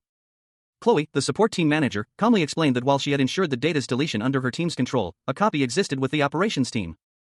Jason's fury intensified. The leaked file threatened to cause chaos for the entire organization. Chloe, however, expressed a wish that if the information were to leak, it should at least be done in a more subtle manner. Her expression hinted at a plan already forming in her mind. A man with fiery eyes and a furious expression, his face contorted in a grimace, muttered the name Yubin Han. A narration box explained that, a few months prior, an accident had occurred during an operation led by Han Yubin. The scene shifted to a chaotic display of crimson energy, suggesting a powerful, destructive force unleashed. A woman with orange hair, her back to the viewer, stood before this ominous energy, a question mark bubble above her head indicating her shock and confusion. A hand, seemingly emerging from the crimson energy, lunged towards the orange-haired woman. A warning of watch out echoed as another woman with long, white hair was caught in the attack. The white-haired woman, groaning in pain, was seen with a bloody injury as the orange-haired woman cried out in alarm, "Angel! Your arm!" A monstrous, bestial figure with glowing red eyes materialized from the dissipating crimson energy. The two women, now facing a terrifying sight, stared in horror at a shadowy, monstrous presence looming in the distance. One of the figures, a young woman with fiery orange hair, urgently instructed her companion, a woman with long, silvery white hair, to escape and call for backup. She would hold off their attackers, activating a glowing blue energy blade, ready to defend against the imminent threat. The silver-haired woman, however, looked on with a grim expression, a bead of sweat trickling down her temple. She seemed to anticipate something. As the orange-haired woman cried out in pain, a sharp impact sending her reeling backward. The attacker revealed a small, ornate locket, a cherished possession of the injured woman. It was a cruel twist of fate. As the silver-haired woman urged her companion to survive, her voice filled with desperate determination. With a surge of adrenaline, the orange-haired woman clutched the locket tightly, a fierce resolve hardening her features. And the silver-haired woman unleashed a powerful burst of energy, a skill activation labeled Limit Breaker. The resulting shockwave sent the attacker flying, leaving a trail of pink energy in its wake. Junwoo Kim, the world's first SSS-RANK genius hunter, found himself in a desperate situation. His body was racked with pain, his hunter skills inexplicably locked, and a monstrous presence loomed nearby. A desperate cry escaped his lips as he braced for the inevitable. "Angel! I'll call for backup, so don't die," he shouted, his voice strained with exertion. His face contorted in a grimace of pain and determination. "I'll kill you if you die," he roared, his voice filled with a fierce protectiveness.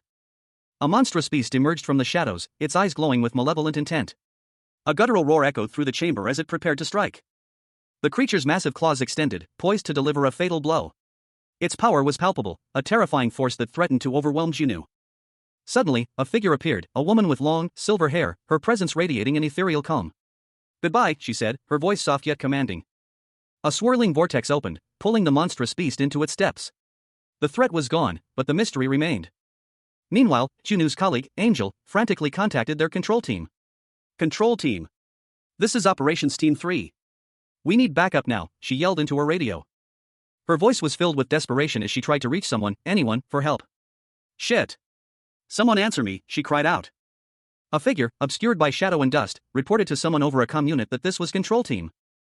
And that there were no available units at the moment, making sending backup impossible. A furious voice, presumably the one being contacted, retorted that this was bullshit, and that they were well aware of the reserve units. They demanded that at least one person be sent immediately. The comm unit operator repeated that sending backup was impossible, as the figure in the foreground continued to shout in rage, their face contorted in a mask of fury. The figure's rage intensified, culminating in a violent outburst. In a separate location, a man in a suit observed the situation with a grim expression. He mused to himself that it would be madness to waste resources sending units to an unprofitable dungeon to save a single hunter. A woman with long silver hair stood before a scale, one side laden with money, the other with an unseen weight. She stated that it wasn't profitable to embezzle private funds for operations, even if a hunter had died as a result. It simply didn't matter. The chapter opens with a close-up of Yubin Han, a young woman with long, silver hair, a serious expression, and dark clothing. The text below her image reads, "Accidental death." The scene shifts to show two figures lying on the floor, seemingly unconscious. A narration box reveals that manipulating the reports of the incident was easy, as the higher-ups didn't care. However, Han's subsequent actions are described as a rampage, giving her an excuse to eliminate someone who had been bothering her. A picture of Yubin Han's identification card is shown, stamped with the word suspension. She is officially suspended from her position as a hunter. Everything seemed to be going smoothly for Han after the incident. A man with short, reddish-brown hair, a mustache, and a stern expression sits at a desk, his fists clenched. He appears to be in a position of power. However, this perception changes when Han steals the control team's operation file before leaving. The man from the previous panel examines the stolen USB drive with a worried expression. He is concerned about the implications of the file's contents being made public. He fears that the file will expose his embezzlement and corruption. A shadowy figure, cloaked in darkness, retrieved a file. The scene was tense, the air thick with unspoken urgency. The retrieval of that file was paramount, no matter the cost. A man in a suit, his face partially obscured, addressed a blonde woman, offering to negotiate. But he wondered if she would even be willing, considering her personality. Her back was to the viewer, her expression unreadable. Meanwhile, another man, his face etched with concern, inquired about Han's current situation. The blonde woman, her eyes sharp and calculating, revealed that Han had rejoined the association, her profile recently reactivated in their private network. It seemed she had officially entered the Korean Association. The cityscape outside the window glittered with a cold, urban light. One of the men expressed surprise that Han's hunter license hadn't been revoked. The blonde woman explained that Han hadn't rejoined as a hunter, but instead as a member of a cleaning team. The other man reacted with disbelief. The blonde woman reminded him of their planned joint operation with the Korean Association next week, concerning the loop dungeon. However, they hadn't yet been able to contact the Korean team. A shadowy figure, his face obscured, oversaw a holographic projection of the Earth. He issued orders, his voice low and commanding. They were to hurry and make contact, ensuring the operation's success, no matter the cost. The figure, now revealed to be a man with a sharp jawline and a neatly trimmed mustache, smirked, his eyes gleaming with malicious intent. He addressed someone named Han, confident that no matter where Han hid, he remained firmly under his control. His anticipation for their reunion palpable, a chilling promise hung in the air. A week had passed since Han Yubin's hiring. Due to internal reshuffling, a condition had been met, a new member joined the dungeon cleaning team. This triggered the unlocking of a new skill for Han Yubin, Hyperbleed. As a result of this predetermined reshuffling, he had unexpectedly become a team captain. Kim Junwoo, the newly appointed captain of Cleaning Team 3, felt a surge of excitement. It had been a long time since he'd unlocked a new skill. His title card identified him as a skill fanatic bastard. His team members, however, were less than impressed. They urged him to help dismantle a rotting substance, noting that he seemed to have lost his touch since his promotion. One of them muttered that the new captain had become lazy. A woman, her face etched with concern, explained the urgency of the situation. The knives wouldn't be able to cut the monster's carcass once it hardened, she stressed, urging someone to speed up the process. Meanwhile, Han Sang-heek, a man in a cleaning apron, reacted with a mix of annoyance and resignation. He muttered about the absurdity of being called for such a menial task, especially considering his previous rank. His internal monologue revealed his frustration. He had hoped that obtaining a position would make it easier to unlock his dormant skills, but his current role as a cleaner was proving far more challenging than anticipated. Despite being called a team captain, he remained a cleaner. He reflected on the limited authority his position afforded him, unable to create significant change within the headquarters. His colleagues, two other cleaners, approached him, their expressions curious. One of them addressed him as Captain Payan. A notification appeared on his phone. A dungeon had appeared near Namtaryong, requiring both an operations team and a cleaning team to respond. All cleaning teams were currently busy. He considered calling the operations team first, but found the situation troublesome. He decided against it, reasoning that doing so would disrupt their schedules. He would handle the situation himself. He proceeded to contact the underling cleaner via phone, the number clearly displayed on his screen.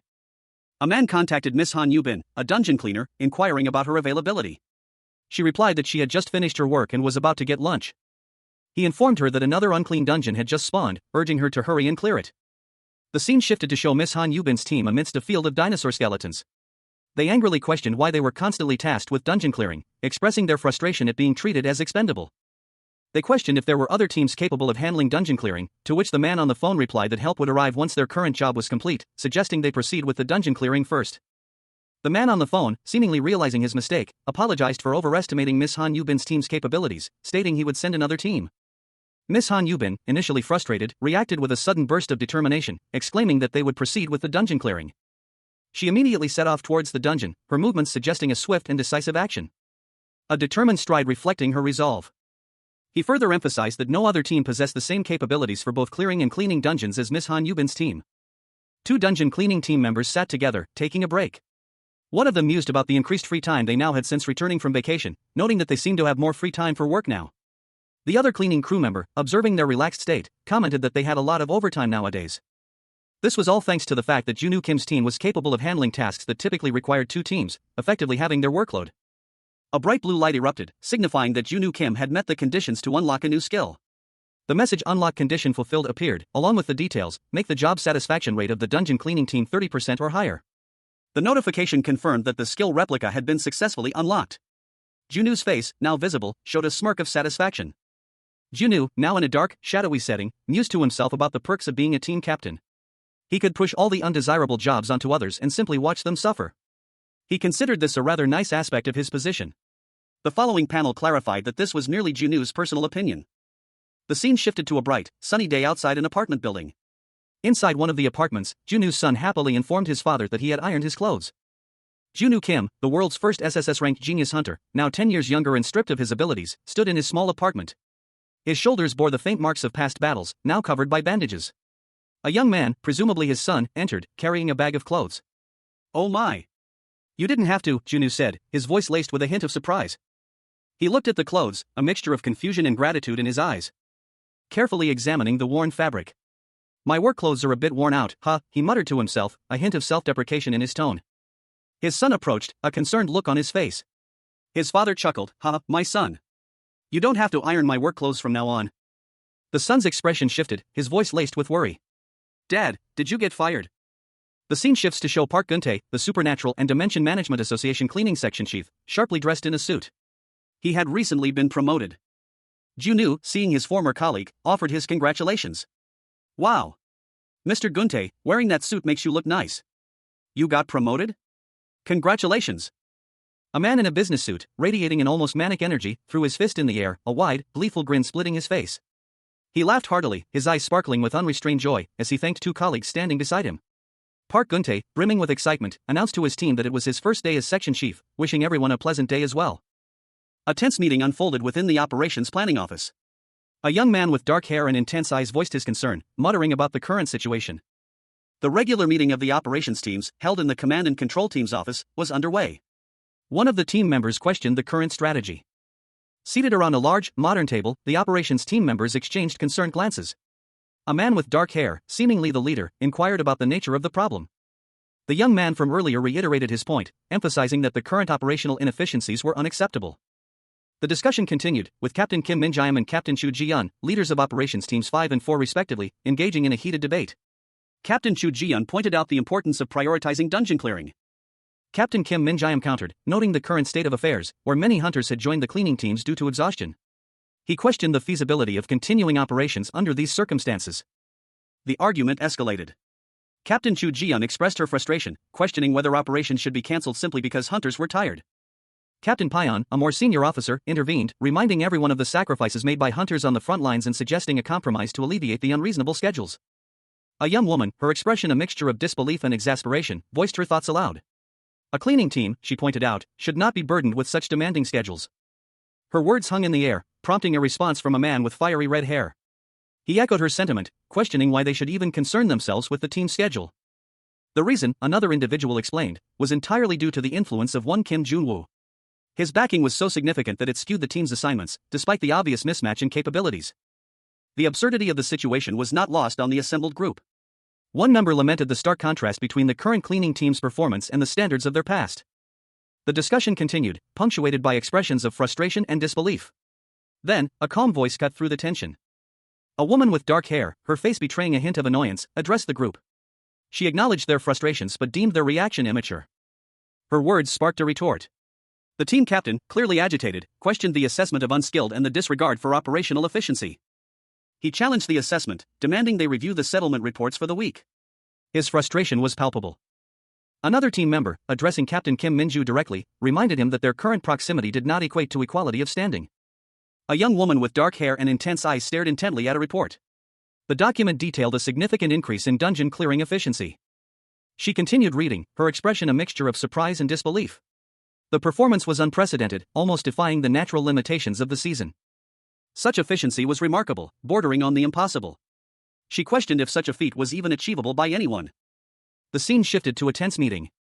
A stern-looking man addressed another individual, Kim Min-jae, expressing his concern about her seemingly lax oversight. Kim Min-jae, however, remained unfazed. She countered his concerns, pointing out the exceptionally low number of incidents despite the increased workload. She presented a report showing a 30% increase in performance with 0 accidents reported, even during a peak season. This was undeniable proof of the team's success. The other members of the meeting, initially skeptical, began to exchange uneasy glances. One of them pointed out the apparent contradiction, a newbie team achieving such remarkable results. Captain Lee Soo-young, however, remained unconvinced, finding the situation somewhat amusing.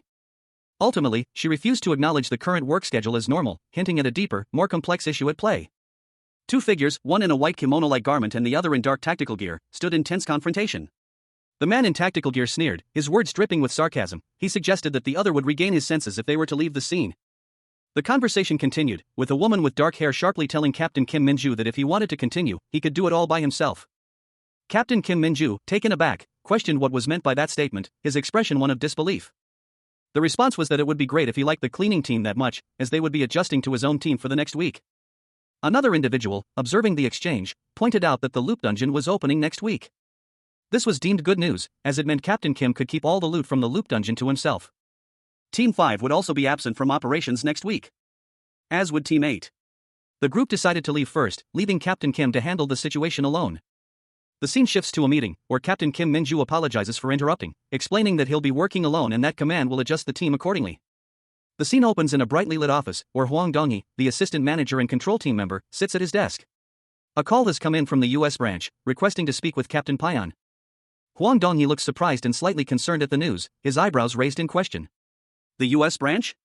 He wonders what they could possibly want. He explains that the director is unavailable at the moment. A female colleague, who had handled similar requests before, offers to help. The assistant manager explains that he is unsure about making scheduling decisions without the director's input, as someone else is already in charge of the schedule. Offering to provide contact information for the director, allowing the U.S. branch to contact him directly if they wish. The assistant manager, visibly perplexed, receives the explanation for the U.S. branch's sudden request. It seems they require assistance for a joint operation with Seoul headquarters regarding a dungeon loop. The U.S. branch is seeking a suitable operations team to participate in this joint operation.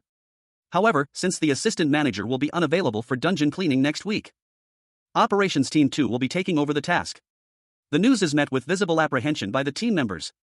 The assistant manager, now visibly concerned, is approached by a colleague who asks what the matter is. The U.S. branch's involvement is causing some worry. A tense meeting was underway. A superior, his face etched with concern, questioned a subordinate about an unexpected change in schedule. The subordinate stammered a denial, clearly flustered. Explaining that, despite the difficulties of the dungeon loop, Operations Team 2 would be joining as planned. The discussion shifted to the lack of a suitable leader for the operation. A woman with dark hair, her expression sharp and critical, observed the proceedings. She silently questioned Lee Soo-young's consistent reliance on others, concluding that Captain Kim Jun-woo would be the supervisor for this operation. The meeting concluded abruptly. The superior, visibly relieved, dismissed the team, leaving the room with a sense of finality. Elsewhere, a man in a cleaning apron was questioned about his surprisingly swift completion of a dungeon clearing task. He looked irritated. The scene shifts to show two other cleaners, exhausted and amazed by the speed of their colleagues' work. One of them, a woman with orange hair, expressed her astonishment. A young woman, her expression a mixture of curiosity and slight annoyance, questioned Junwoo Kim, the former SSS-RANK genius hunter, now relegated to dungeon cleaner. She demanded to know why he chose to endure the arduous task of manual cleaning instead of utilizing his exceptional skills. Junwoo's remarkably clean work immediately gave him away. The woman, surprised, exclaimed about his skill, noting the pristine state of the monster carcasses. He calmly explained that the intact state of the corpses was a clear indication of his unique berserker class abilities. She countered, pointing out the obvious difficulty of cleaning if the carcasses were torn apart. It would be far more challenging.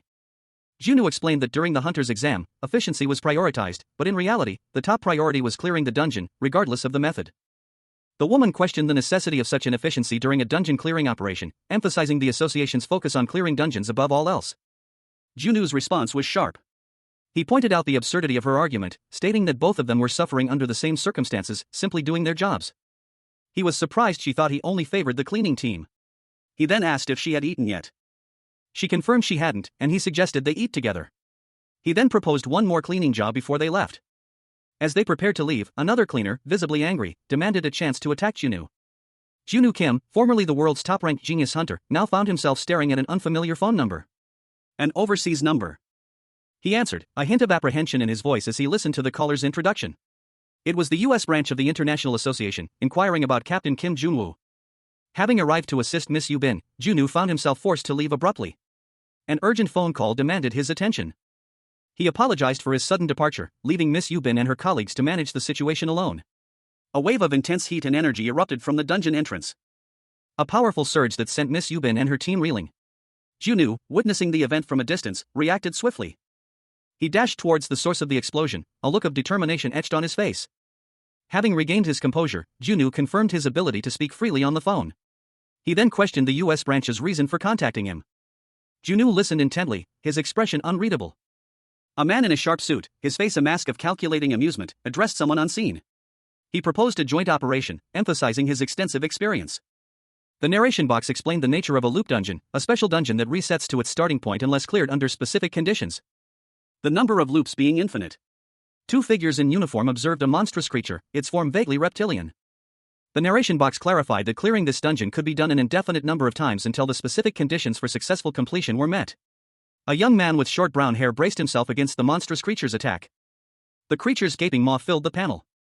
The young man's internal monologue revealed that even in his previous life, he had faced a similar dungeon, requiring 100 attempts to clear.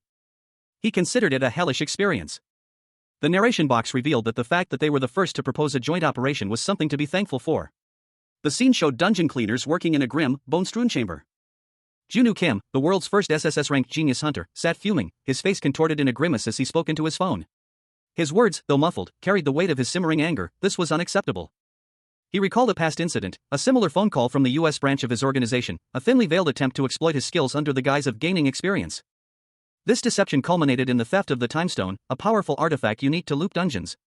An act that enraged headquarters, as the Time Stone was crucial for strengthening the organization. One of the U.S. branch members, holding a fragment of the stolen artifact, stood before his superiors. Junwoo himself received a harsh reprimand from the association president for Seoul headquarters' involvement in the planning and execution of the operation. Despite their efforts, only a small portion of the Time Stone was recovered. Junwoo's expression reflected his frustration. He had been deceived then, due to his naivete, but now, armed with knowledge, he would not fall for their tricks again. While grateful for the offer, Junwoo politely declined, his internal monologue revealing his resolve. He would proceed with his own plan, independent of the U.S. branch. His refusal shocked the person on the other end of the line, their surprise palpable. A sharply dressed man, his mustache a prominent feature, leaned forward across his mahogany desk. He addressed someone off-panel, his words laced with a subtle, knowing smirk. He surmised that the sudden job proposal had taken them completely by surprise. Junwoo Kim, the former SSS-ranked hunter now relegated to dungeon cleaning, listened intently to the offer on his phone. His expression was one of quiet contemplation as he heard the details of the budget and the proposed personal account deposit. The man on the other end of the line was clearly attempting to bribe him, a fact that amused Junwoo. A predatory grin spread across his face as he silently registered the audacity of the situation. Junwoo's internal monologue revealed his thoughts. He scoffed at the initial offer, deeming it insulting. The paltry sum was clearly insufficient for his services. He countered with a figure far exceeding expectations, $1 million. His voice, though not audible, conveyed a clear message of his worth. Junwoo's reaction to the response was one of stark surprise. His eyes widened, his jaw dropped slightly as he processed the information. He wrestled with the decision, the internal conflict evident in his posture and clenched fists. Should he accept this unexpectedly lucrative offer? A new message interrupted his internal debate. He received a text from someone identified as Stupid Follower, a name that caused a slight furrow in his brow. The message detailed a joint operation with the U.S. branch, offering him a supervisory role. This unexpected development added another layer to his decision. A terse internal monologue revealed the tension surrounding an upcoming operation. Only Operations Team 2 would participate, due to a boycott. Adding to the pressure, the narrator was also the supervisor in charge. Junwoo Kim, the former SSS-ranked genius hunter, now a dungeon cleaner, reacted with barely contained fury to the news on his phone. His internal monologue questioning the chaotic events that transpired at the team's regular meeting. Despite the boycott, a superior, seated behind a large desk, declared that the joint operation would proceed.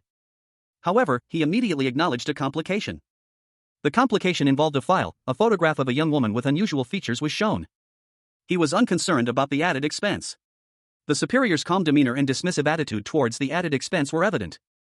The superior, displaying a knowing smirk, thanked his subordinate and indicated that he would see them soon. Junwoo Kim, the world's first SSS-ranked genius hunter, now found himself in an unexpected role, dungeon cleaner.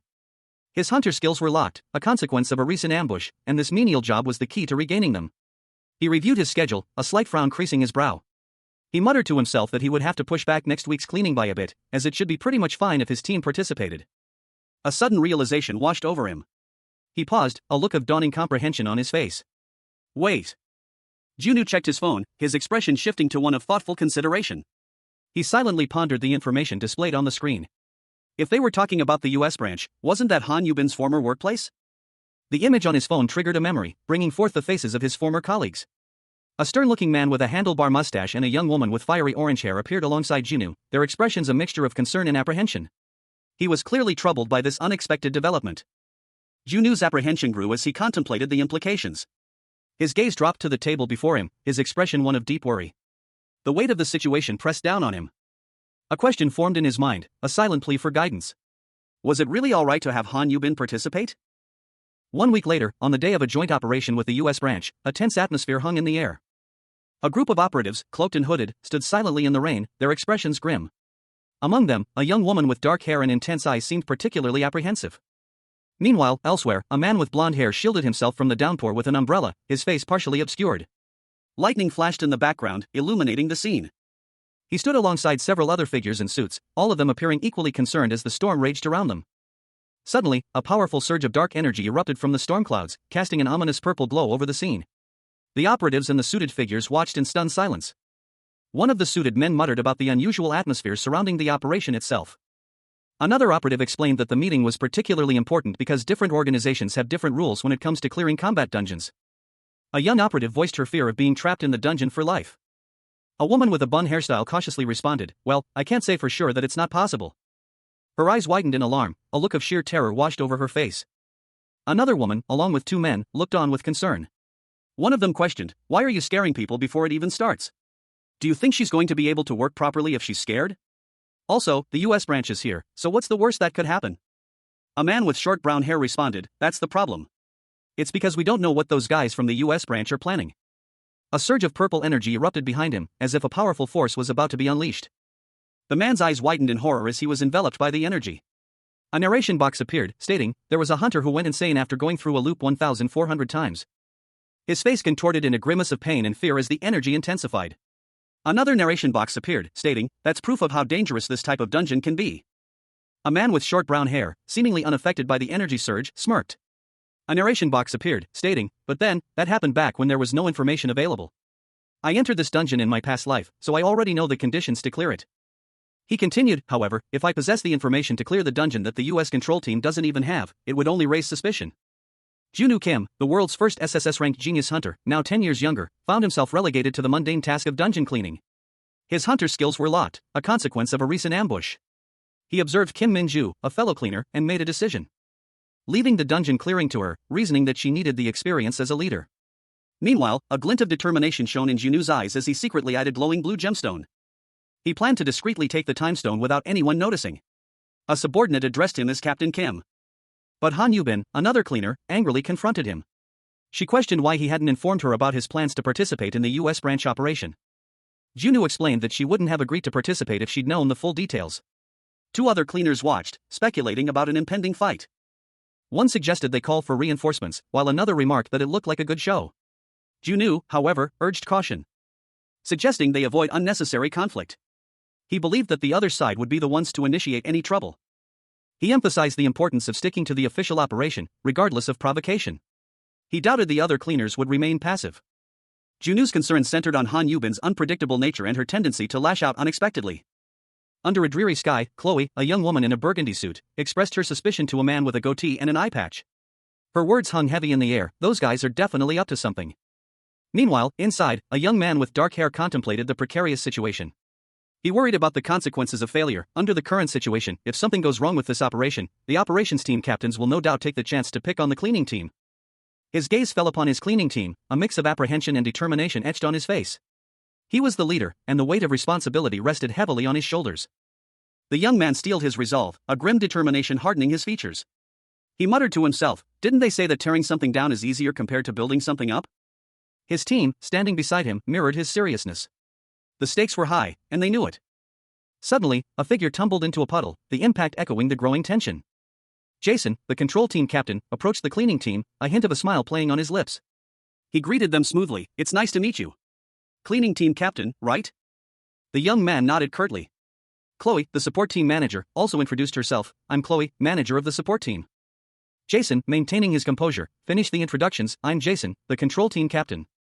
Kim Jun-woo, also known as Junu Kim, the world's first SSS-RANK genius hunter, stood in the rain, listening to a man's greeting. The man expressed his pleasure at meeting Junu and commented on his reputation for expertise in dungeon clearing. Junu, accompanied by a young woman in a cleaning apron, responded modestly to the compliment. The man, whose name was Jason, dismissed Junu's modesty, then inquired about his well-being after some time apart. Junwoo gave a brief, non-committal reply, noting Jason's apparent success, albeit with a hint of irony. Jason expressed relief at Junwoo's participation in the current operation, though he also subtly questioned whether Junwoo was truly committed. The young woman, seemingly troubled, looked away, her expression hinting at worry. The young woman voiced her reluctance but acknowledged the unavoidable nature of her job. Jason agreed that professional and personal matters should be kept separate, apologizing for a past incident involving an angel. He then added a cautious just-in-case statement. Jason's gaze sharpened, and he directly questioned Junwoo about whether he had taken anything with him when he left his previous position.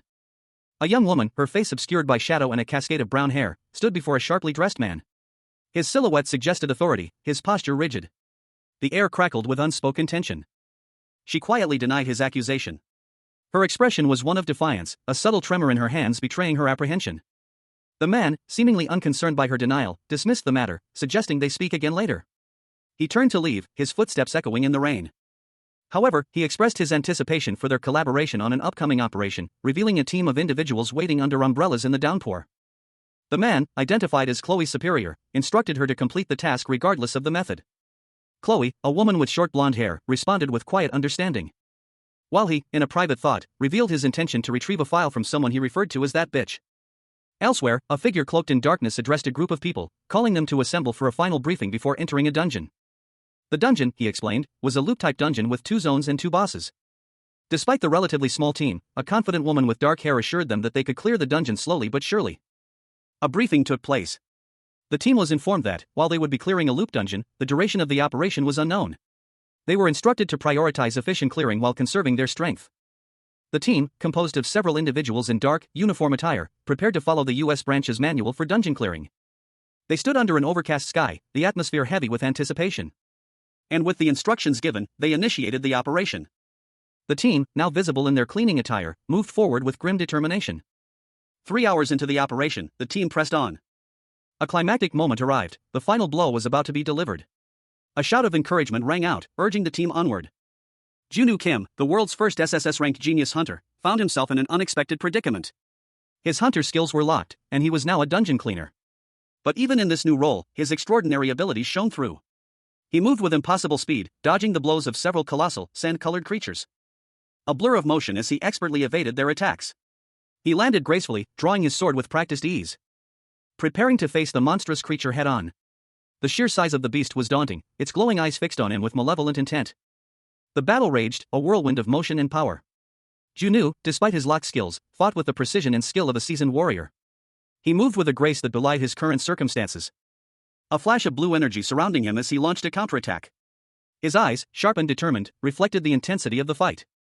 A powerful surge of energy coursed through his blade, amplified by an awakened skill. The blue light intensified, illuminating the scene with an ethereal glow. Cleaving through the air with devastating force. The impact was earth-shattering, a testament to Junwoo's unwavering resolve. Victory was theirs. The first boss was defeated. A triumphant shout echoed through the dungeon. A team of dungeon cleaners, clad in practical uniforms, moved through the dimly lit corridors. Their leader, a stern-faced man, addressed them, his voice firm yet measured. He instructed them to maintain their pace and prioritize efficiency while conserving their energy. The leader, turning to one of his team members, Han Sang-hyuk, inquired about his progress on marking the dungeon's pathways. Sang-hyuk, his expression focused, confirmed that everything was proceeding smoothly. Further instructions were given, emphasizing the importance of thoroughness. The team was to mark not only the main corridors but also the intersections and rooms that had already been explored. The leader stressed the need for meticulous record-keeping alongside the marking process. Each mark was to be accompanied by a precise timestamp and a notation of the current loop iteration. Sang-hyuk acknowledged the order with a respectful affirmation. Meanwhile, another team member, Miss So-yeon, was tasked with checking the number of personnel and their condition after each loop reset. A chart detailing this information was presented to her. The leader then issued further instructions regarding the disposal of smaller monster corpses. Incineration was deemed more efficient than dismantling. He emphasized the importance of maintaining the cleaning schedule, highlighting the potential delays if they tried to process every corpse individually. Her competence in handling this responsibility was implicitly acknowledged. Junwoo Kim, the world's first SSS-RANK genius hunter, now found himself in a less than glamorous position. He listened patiently as his superior officer explained the current dungeon clearing operation, a task far removed from his previous exploits. But his thoughts were far from the mundane details. A simmering resentment burned within him as he contemplated the irritatingly cheerful subordinate beside him. He harbored a desire to strike her, just once, for her infuriatingly casual attitude. Junwoo's irritation deepened. He silently cursed the quick-witted individuals who made his life so difficult. A briefing followed, detailing the current dungeon clearing operation. Kim Min-ju's operations team 2 was acting as the vanguard, with the US branch providing rear support. The cleaning team, tasked with mopping up after the vanguard, was working as quickly as possible. On the surface, the operation appeared flawlessly executed. However, Junu's keen eyes noticed something amiss. A man named Jason, whose persistent glances towards Junu hinted at a hidden agenda.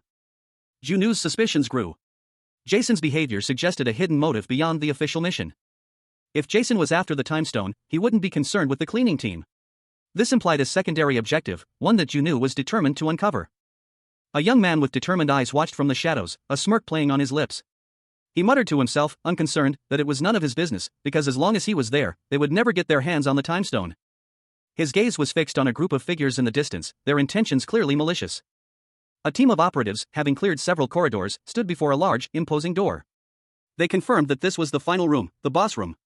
Their leader, a woman with dark hair, gave the order to proceed. With a collective nod of agreement, the team prepared to enter. The door swung open, revealing a blinding flash of light. Dust and debris swirled as the team cautiously entered the boss room. Team 2 reported that the boss monster was nowhere to be seen. Suddenly, a cry of alarm pierced the silence. "Teacher! Teacher!" someone shouted, as a beam of energy struck one of the team members. A young woman, her dark hair pulled back severely, stood amidst a group of soldiers. Her expression was one of grim determination as she reported, "Looks like the comms are down." Her gaze was fixed, her brow furrowed in concentration as she processed the information. A sense of unease settled over her. Suddenly, a series of blinding flashes erupted from above, as several energy blasts streaked towards the ground. The young woman's eyes widened in alarm. She shouted a warning, "Above us! Everyone dodge!" The energy blasts impacted, sending a shockwave through the area, throwing soldiers into the air and shattering the ground around them. One soldier, his face contorted in pain, cried out, "Wha?" Junu Kim, the world's first SSS-RANK genius hunter, found himself in an unexpected predicament. 10 years had been erased, his hunter skills inexplicably locked away, and he was now tasked with the mundane job of dungeon cleaning. A sudden, sharp pain shot through his side, causing him to instinctively recoil. As a monstrous figure emerged from the shadows, its weapon raised high. The creature's menacing presence filled the air, its grotesque features a stark contrast to the mundane surroundings. A swift, brutal attack followed, leaving Junu gasping in pain. The force of the blow sent him reeling, his body momentarily paralyzed by the impact. As he looked up, he saw a young woman, her face etched with terror, surrounded by a squad of soldiers. Her wide, fearful eyes reflected the chaos unfolding around her. A desperate cry escaped her lips as she witnessed the destruction. The scene was a testament to the overwhelming power of the creature, and the vulnerability of those caught in its path. A creature's weapon shattered, revealing a glimpse of something far more sinister lurking beneath. A chilling presence filled the air, signaling the arrival of a far greater threat. A pair of large, ornate doors opened with a resounding whoosh, revealing a brightly lit hallway beyond. A man with blonde hair and piercing blue eyes watched from the shadows, a grim expression etched on his face. He muttered to himself, concerned about the persistent pursuit. He and his associates urgently discussed their next move, their voices tight with tension. They needed to retrieve a file from a woman named Han, and quickly. Their conversation turned to the cleaning crew, specifically Captain Kim Jun-woo, noting something unusual about their operation. Meanwhile, Jun-woo and his team stood alert, their backs to the camera. A young woman with orange hair stood beside him, her expression equally serious. A surge of dark energy pulsed from Jun-woo's eyes, a clear sign of his heightened awareness. He knew he was being watched. He silently strategized, needing to find a way to delay his pursuers. The doors burst open again, revealing the blonde-haired man and his group, their arrival clearly unexpected. Operations Team Z reported that they had finished clearing a dungeon. Junu Kim, a young man with brown hair, listened intently to his radio, a slight frown creasing his brow. From another location, a voice expressed concern over Junu's unusual silence. The scene shifted to reveal a large, monstrous figure lying defeated amidst rubble, its armor broken and body scarred. Several figures in military-style uniforms observed the scene, their expressions a mix of relief and apprehension. Junu's back was shown as he stood amidst the chaos, his posture suggesting a moment of reflection. A bloody hand reached out from the debris, a stark contrast to the otherwise muted colors of the scene.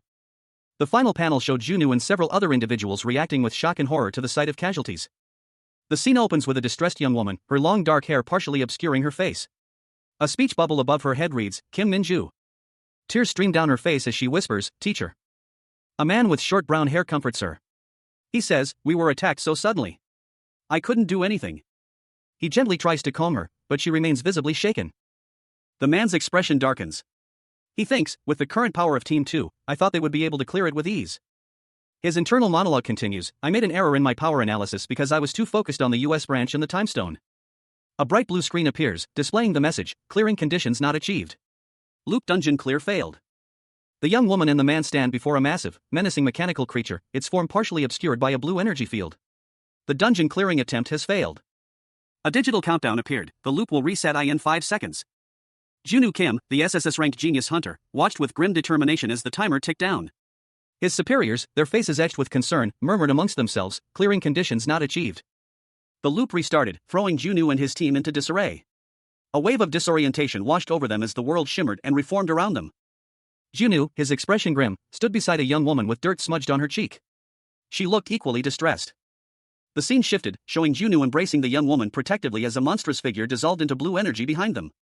A glowing infinity symbol pulsed with light, the center of a swirling vortex of blue energy.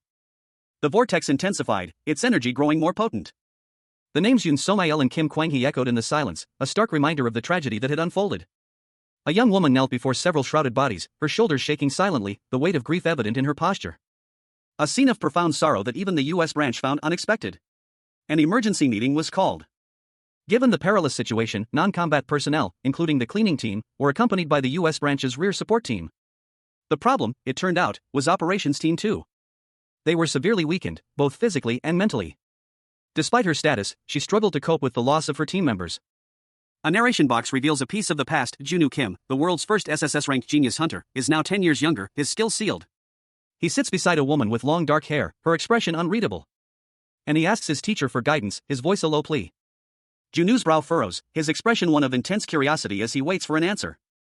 A chilling request escapes the woman's lips. She wants to know how to inflict suffering on the Atlantic Golem. The woman's eyes blaze with dark energy as she speaks, her desire for vengeance palpable. A close-up on her face reveals the intensity of her emotions. She realizes this is a loop dungeon, and she intends to use it to exact her revenge. Junwoo, startled by her outburst, chastises her for her reckless pursuit of revenge.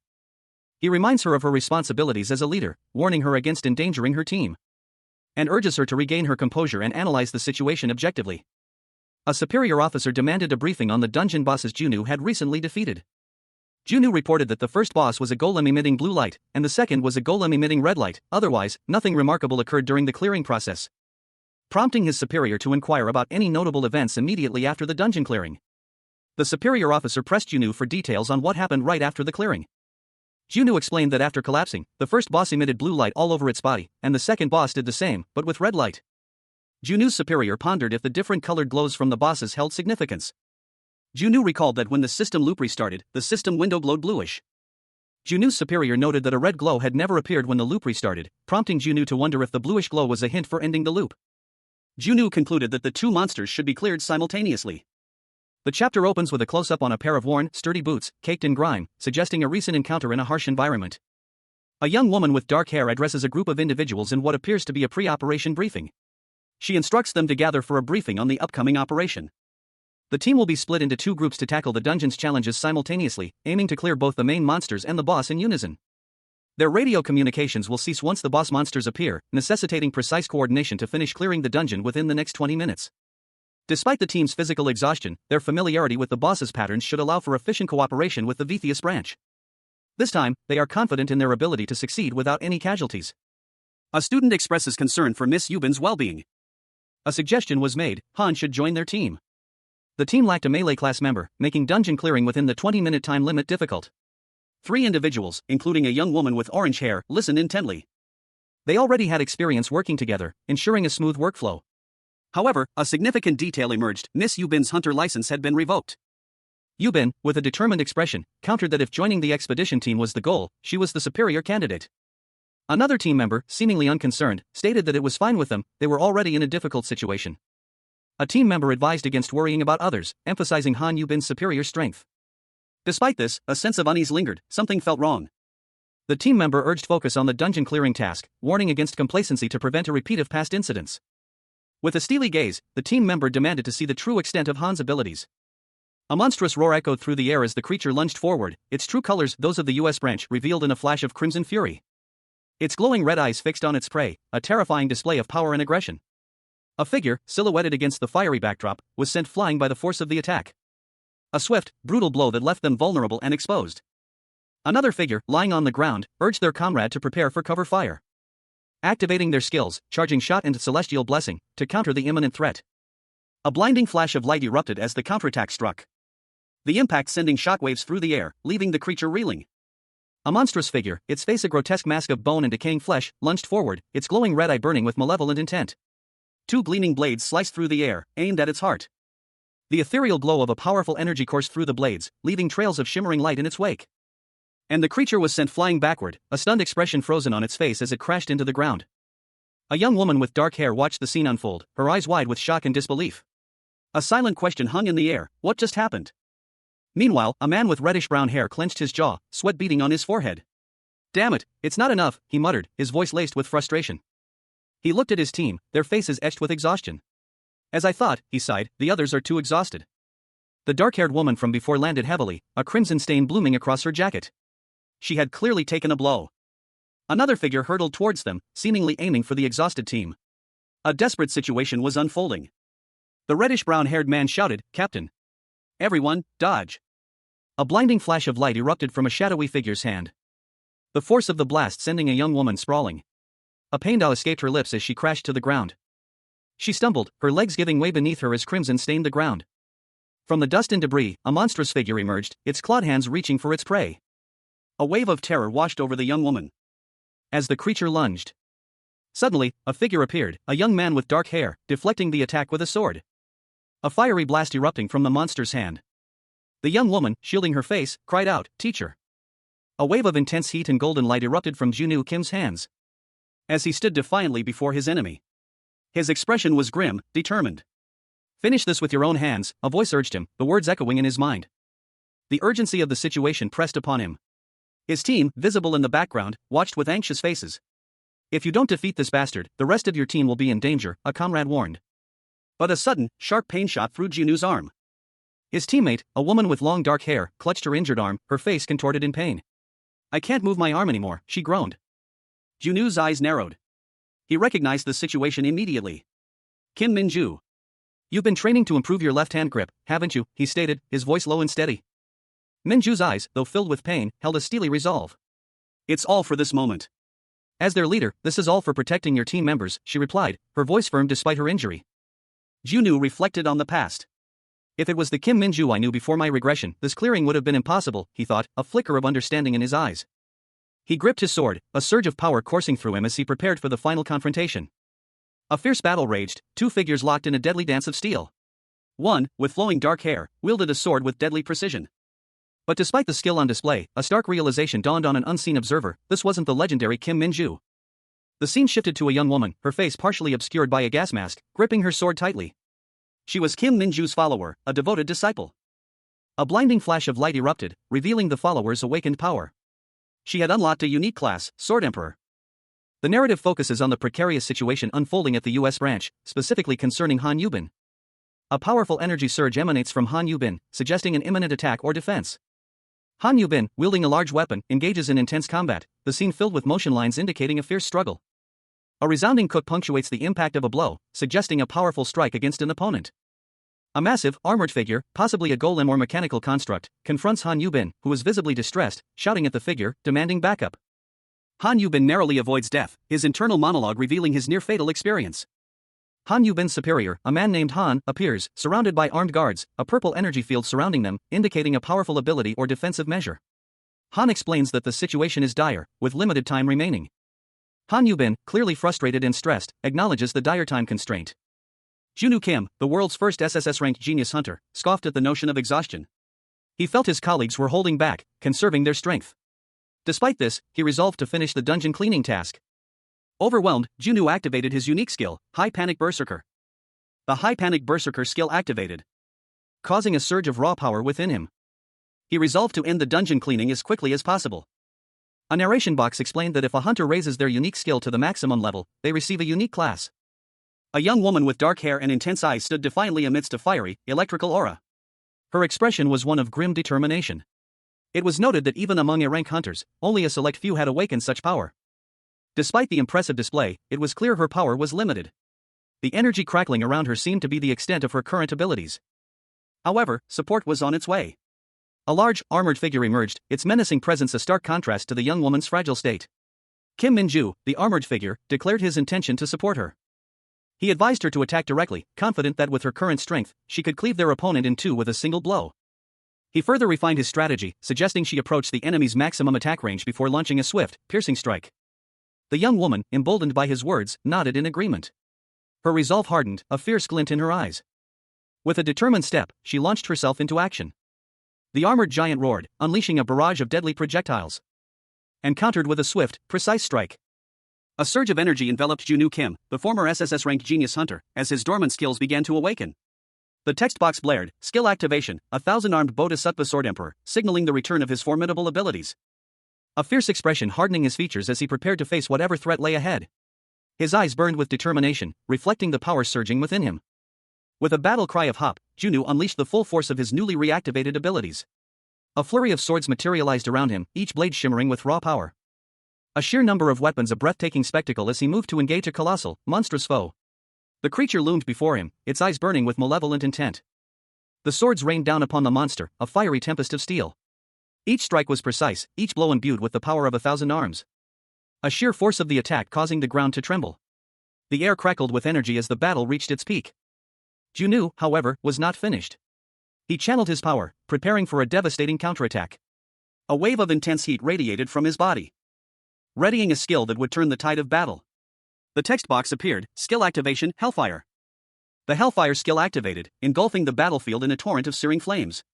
The monster roared in pain as the inferno consumed it. Junwoo Kim, the former SSS-RANK genius hunter, now a dungeon cleaner, stood resolute, his expression grim. Dust motes danced in the golden light emanating from his outstretched hand. A surge of energy building within him as he commanded, "Go." With a powerful leap, he launched himself into the heart of the fiery chaos, his movements precise and deadly despite his current occupation. A monstrous creature, its face a grotesque mask of teeth and rage, emerged from the inferno, its eyes wide with fury. Suddenly, a figure with long, dark hair appeared, wielding a sword that crackled with blue energy. Her movements were as swift and lethal as Junwoo's own. She moved with a blur of motion, her blade a streak of blue light slicing through the air. The impact echoing as she effortlessly cleaved through the monster's defenses. The dungeon clearing conditions were met, as indicated by a system message. A figure, heavily damaged, lay amidst the rubble. And a message appeared, proclaiming that the loop was about to end. A large, imposing figure loomed over a man and woman, who looked up in apprehension. The woman asked if it was finally over. Elsewhere, a team of soldiers observed a large, inert machine lying on the ground. One of them commented that the other team had also managed to complete their objective on time. A sigh of relief escaped the lips of the man and woman from the previous panel as they caught their breath. The man, concerned, asked the woman if she was all right. She had a visible wound on her arm. She reassured him, stating that at least she didn't think she was dying. A group of soldiers rushed towards the pair, inquiring about their well-being. A radio crackled to life, a voice cutting through the static. "This is Operations Team 2, Expedition Team. Please answer." The expedition team, having successfully cleared the dungeon, reported back to headquarters. There were no unusual incidents to report, so they prepared to leave. One member of the team, slightly injured, spoke. "The expedition team will clean up first, and then we'll follow after you." Meanwhile, another team member, watching from afar, smirked into his radio. "Ha, look at these bastards. I knew they'd do something like this." He continued, speaking into the radio, "I'll go over there, so you guys can go out first." The expedition team, unaware of the lurking danger, began their departure. A figure, moving with surprising speed, dashed towards them. A blur of motion as he closed the distance. Activating a new skill, replicate the ability to copy another's unique skill for 1 minute. A young woman, clad in a stained apron, stood defiantly before a stern-looking man. His words, sharp and accusatory, hung in the air. Even her affiliation with an international association wouldn't shield her from the consequences of her actions. He continued, his voice dripping with disdain, questioning how she dared attack his troops during an operation. The scene depicted the aftermath of a struggle. Several bodies lay scattered on the ground, a testament to the violence that had just transpired. A chilling question formed in his mind: how would anyone ever know if he had killed these people, or if they had simply died in battle? His expression hardened, a sinister thought taking root. After all, dead men tell no tales. His gaze intensified, a cruel smirk playing on his lips. He mused aloud, unconcerned, about the association's likely indifference to the deaths of a few lowly cleaners. The woman, her face pale with fear, attempted a desperate, futile struggle. Her hand reached out, grasping for something, anything, to save herself. But her efforts were in vain. The man, his patience exhausted, addressed her one last time, calling her by name, Han. With a swift, brutal movement, he plunged a knife into her side. A choked gasp escaped her lips as pain consumed her. He pressed his advantage, demanding the location of the operations file she had taken with her. She denied having it, her voice strained with pain and fear. Her mind raced, she cursed him for waiting until he had used up her skill. His response was cold and dismissive, he hadn't expected her cooperation anyway. A glowering figure, knife in hand, loomed over Junwoo Kim, the former SSS-RANK genius hunter. His face contorted in a grimace of pain and fury. Junwoo struggled against the attacker's grip. The attacker sneered, "I'll send you off to where that friend of yours went first, so don't forget to greet them," his voice dripping with menace, "together with your colleagues over there." A young woman lay unconscious on the ground, the aftermath of a brutal attack.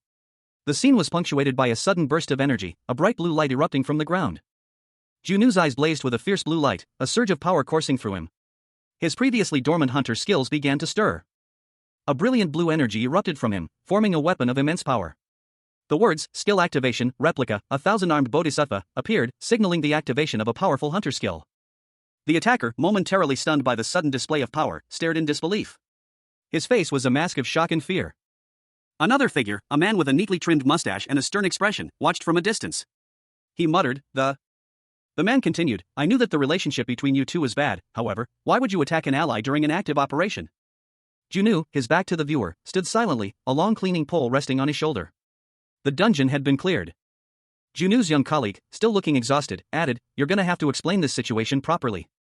A cloaked figure, its face obscured by a skull-like mask, stood amidst swirling purple energy. The figure's hands glowed with an eerie light, casting an ominous aura over the scene.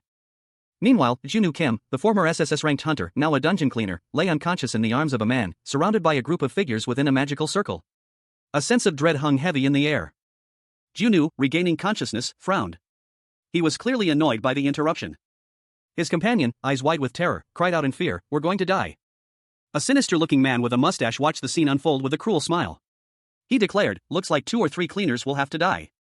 Junwoo's latent abilities, suppressed for years, began to resurface.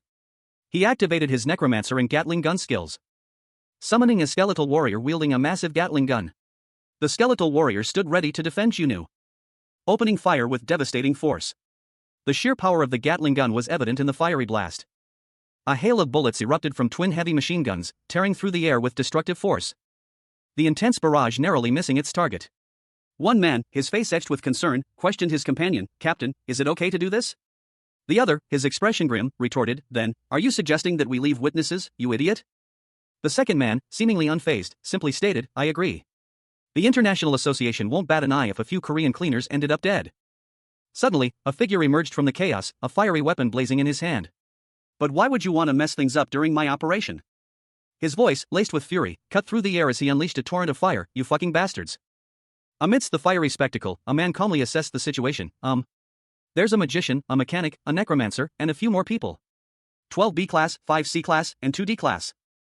He continued his assessment, noting, "But it's all focused on long-ranged combat. There are also good combinations of skills that are linked together." A young woman, witnessing the unfolding events, questioned the fiery figure's actions. "That doesn't seem balanced considering you're an elite team, but I guess you didn't have enough budget?" Her concern grew as she exclaimed, "Wait, why are you provoking them further? You're not thinking of fighting them by yourself, are you?" A young woman with vibrant orange hair, clad in a cleaning uniform, exclaimed Captain Kim. Her expression was one of both surprise and slight annoyance, as she was clearly interrupted. A small speech bubble above her head showed a disgruntled face, indicating the source of her interruption.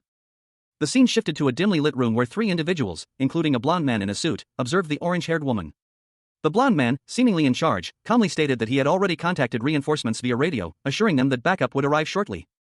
He also mentioned that 2 others were unconscious, implying a recent altercation. The blonde man's gaze narrowed as he focused on the orange-haired woman, a question forming in his mind, "This woman, just which side is she on?"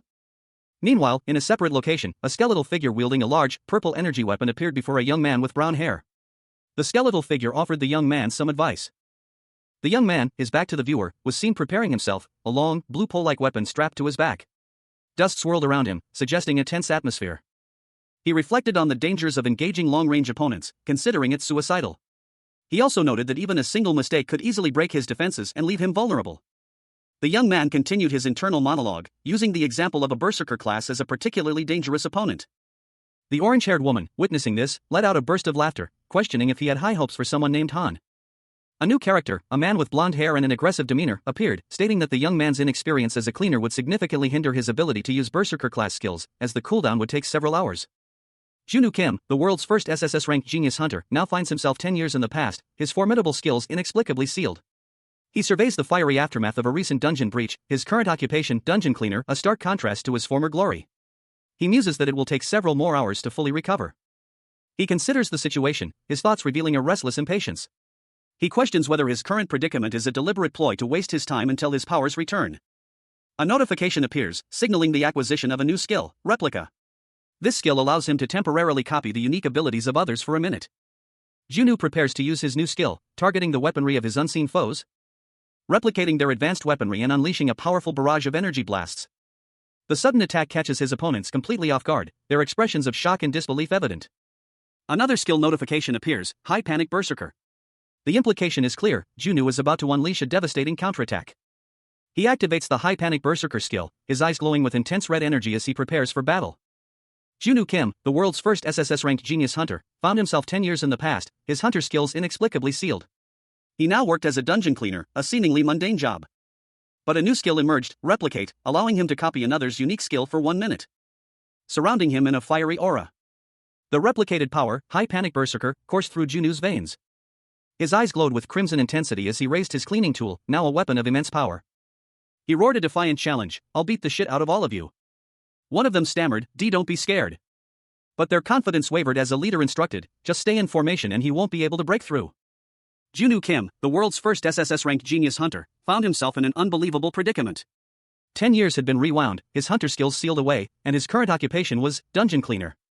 He watched, a flicker of amusement in his eyes, as a bystander gaped in disbelief. "This is crazy, what the hell is going on?" the man sputtered, his voice laced with astonishment. "I've never heard of a cleaner that can use skills." Junwoo, however, remained unfazed.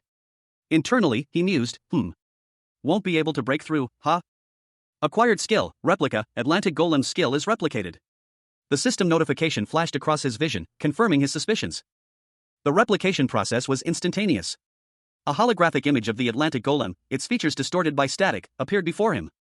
Acquired skill, Polymorph, changes the size or form of a target object, MOP. Another skill acquisition notification appeared. This time, it was the polymorph skill, and Junwoo's mind immediately focused on its potential application to his cleaning tools. With a swift motion, Junwoo hurled several mops, now imbued with newfound power, at his adversaries. The mops transformed mid-air, becoming formidable weapons, sending several of his opponents sprawling across the floor. Junwoo smirked, a glint of mischief in his eyes. "All right then." He prepared for the next phase of his cleaning operation, a wicked grin spreading across his face. "Shall I start cleaning up trash like the cleaner that I am?" A chilling wail pierced the air as two beams of crimson energy erupted from the shadows, hurtling towards a group of men in suits. The projectiles whizzed past the startled onlookers, narrowly missing their targets as they slammed into the ornate floor. A man in a suit, seemingly the leader, roared in frustration, his face contorted in a mask of fury. "You idiots! Don't go out of formation." He lunged forward, a blue energy blade materializing in his hand, attempting to intercept the incoming threat. But it was too late. The energy blasts impacted, sending a shockwave that rippled through the room. Suddenly, a figure dropped from the ceiling, a blur of motion and crimson energy. He landed with a powerful impact, his weapon a long staff that crackled with power. He moved with impossible speed, a whirlwind of strikes that left trails of crimson energy in his wake. His weapon arced through the air, connecting with the leader's head in a brutal strike. The leader crumpled to the ground, unconscious. The mysterious figure stood amidst the chaos, his crimson staff held aloft, surveying the scene. Junwoo Kim, the world's first SSS-ranked genius hunter, found his abilities inexplicably locked after a mysterious ambush 10 years prior. Now, he was tasked with a seemingly mundane job, dungeon cleaner. However, even in this new role, his extraordinary abilities began to resurface. A passive skill, Hyperbleed, manifested, granting him significantly increased stats as he expended stamina. He was ambushed. A group of armed men surrounded him. The attackers moved to strike, but Junwoo reacted instantly. His enhanced strength and speed allowing him to effortlessly dispatch several of them with brutal efficiency. One man cried out, "Kiok!" Another skill activated, Replica High Panic Berserker, converting stamina into a potent offensive buff. He unleashed a flurry of blows, combining it with Hyper Boost and Circle Counter to overwhelm his opponents. The attackers were no match for his power. One of the surviving attackers, a man in a suit, watched in disbelief as his men were defeated. He stammered, "What the hell is this?" Junwoo, his eyes blazing with barely controlled power, moved to finish the job. The man in the suit looked on in terror as Junwoo closed in. A guttural voice, filled with barely contained rage, echoed through the air. "Better grit your teeth well, you bastard." Junwoo Kim, his eyes blazing with a dangerous green light, clenched his fist. Crimson energy crackled around his hand, a stark contrast to his otherwise calm expression. A silent promise of impending violence. His opponent, a man with a neatly trimmed mustache and a look of panicked desperation, stammered, "He pleaded, "Let's talk. We can talk." Junwoo's fist shot forward, connecting with the man's jaw with brutal force. A sound of bone cracking echoing in the sudden silence. A crimson energy wave erupted from Junwoo's hand, engulfing his opponent in a destructive torrent, leaving him crumpled and defeated on the ground. Two figures, one with blonde hair and the other with orange hair, stood facing each other. The blonde-haired man's eyes widened slightly, a silent question hanging in the air. The scene shifted to reveal several figures sprawled on the ground, unconscious. The blonde and orange-haired men from the previous panel were among them. A closer look showed the extent of their injuries. They were clearly defeated. One man, his face contorted in pain, gasped for air. The focus shifted to a new character, a man with short brown hair, his expression grim. He seemed to be examining something with a critical eye. His hands moved deftly, as if manipulating something unseen. He muttered something under his breath. The brown-haired man's internal monologue revealed his thoughts. This is ridiculous. He continued his internal assessment. Even if you can replicate a unique skill, if you don't understand that particular skill very well, there's no way you can utilize it that easily. But his thoughts were interrupted by a new realization. But that guy was able to do it perfectly, from skill activation, skills linkage, and even skill application. Whispers circulated about Junwoo Kim, the world's first SSS-RANK genius hunter, even after his regression. His flawless judgment and overpowering strength were legendary, despite his current, seemingly mundane occupation as a dungeon cleaner. Two figures, one a man in a suit and the other a young woman, observed him from a distance, their expressions a mixture of awe and apprehension. A sudden shift in perspective. The scene changed, revealing a tense conversation between two individuals in dark attire. One, a woman with fiery red hair, spoke with intense anger. Her companion, a man with silver hair, listened with a grim expression. The woman's words hung heavy in the air. If Junwoo Kim had been stationed in the US branch at the time, would Angel have lived? Back to the present, the man in the suit from earlier let out a pained groan. Junwoo Kim, still in his cleaner's uniform, approached him, a cleaning tool held aloft. The man's eyes widened in fear. The man stammered, "Are you going to kill me? Do you think the International Association will sit still if you do?" Junwoo Kim smirked, a chilling glint in his eyes.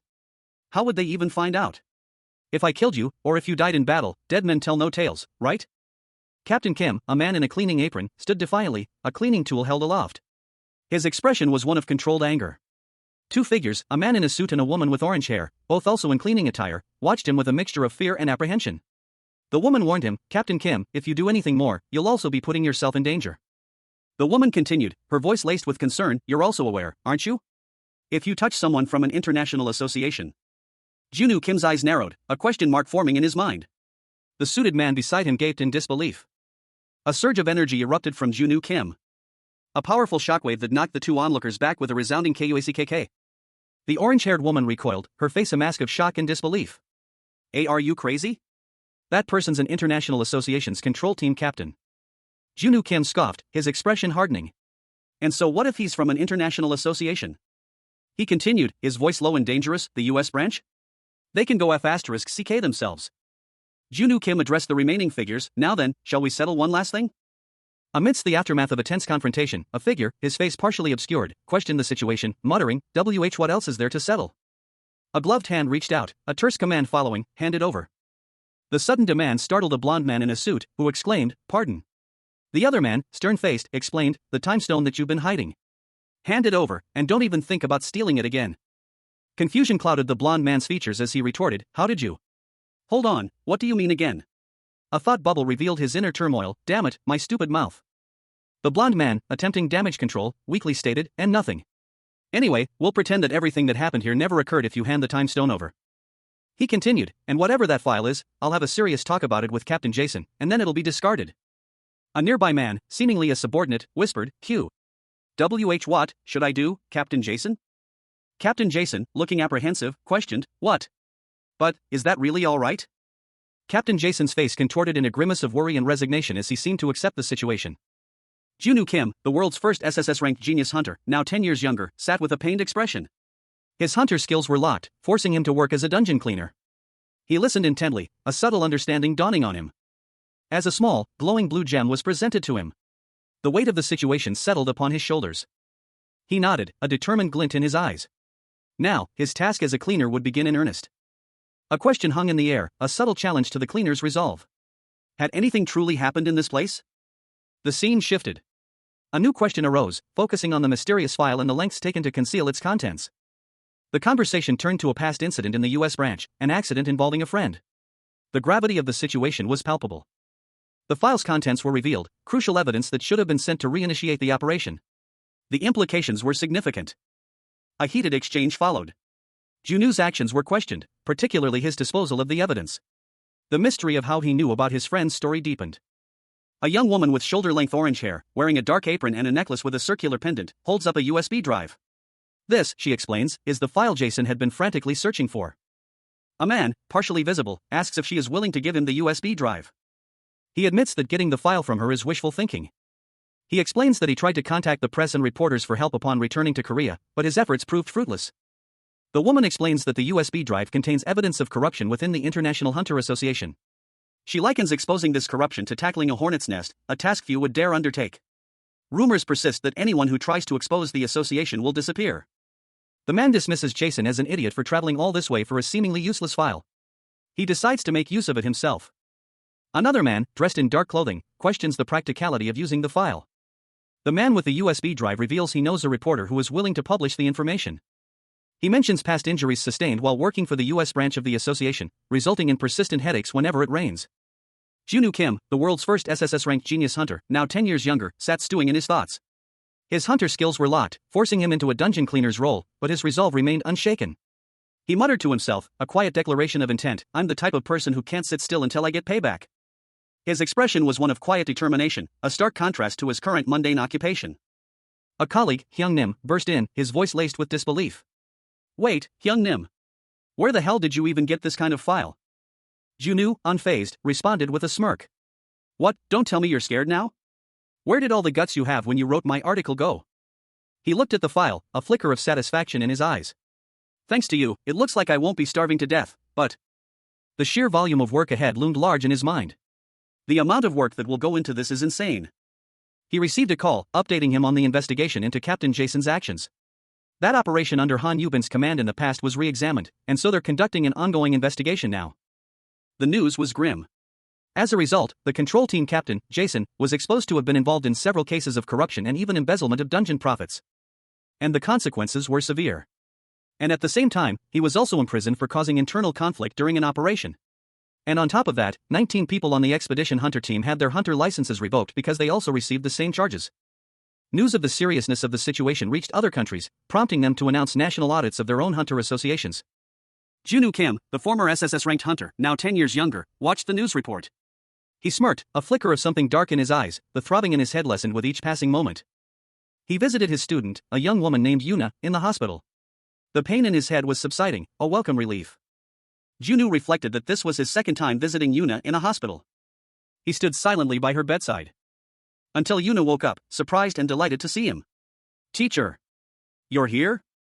Junwoo asked how she was feeling.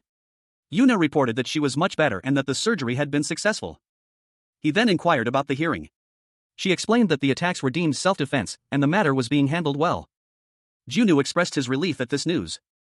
Junwoo Kim, the world's first SSS-ranked genius hunter, now finds himself in an unexpected predicament.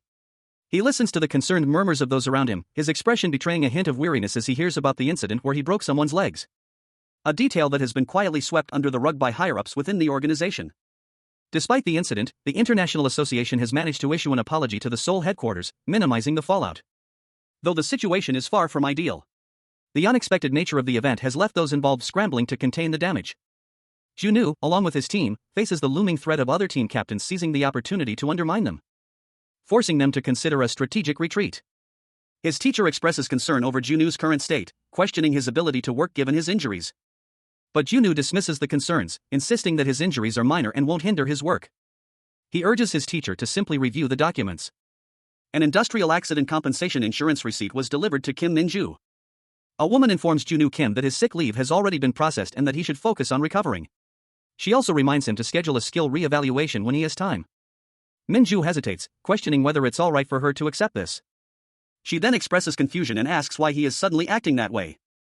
The scene shifts to show a group of people in uniform standing solemnly around several body bags.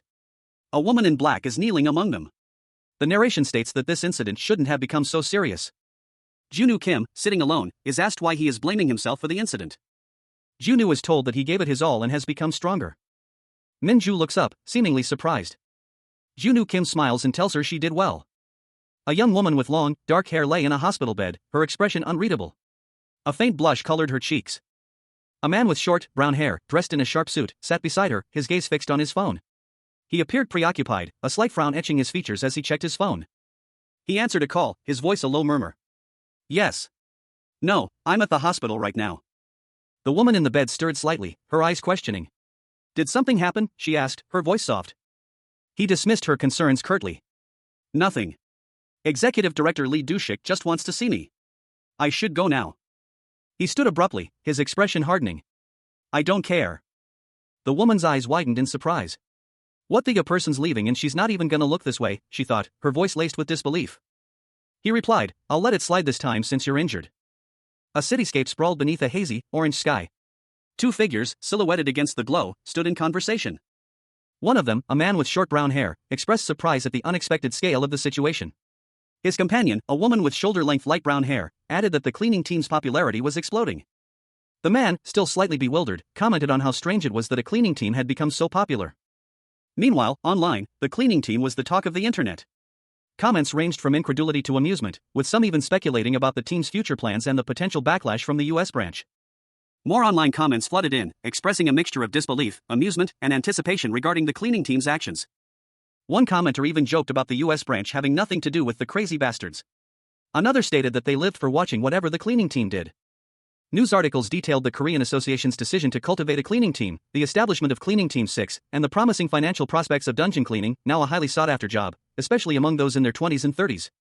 Junwoo Kim's cleaning team had reached a significant milestone. They had achieved the unlocked condition for his hunter skills. The required annual salary for dungeon cleaners had been met, and the team's competition ratio had exceeded the threshold. As a result, he acquired several new skills: ultimate technique, sword manipulation, otherworld summoning, and form Oriel. Junwoo Kim, the world's first SSS-RANK genius hunter, now 10 years younger, smirked, a glint in his eyes.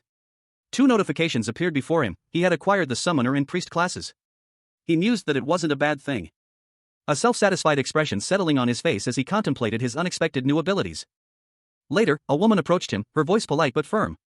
She inquired about the progress of a request he had made, specifically concerning compensation for the casualties suffered during a recent operation. The woman reported that the compensation for the victims' families and funeral arrangements had been handled smoothly, leaving nothing else to worry about.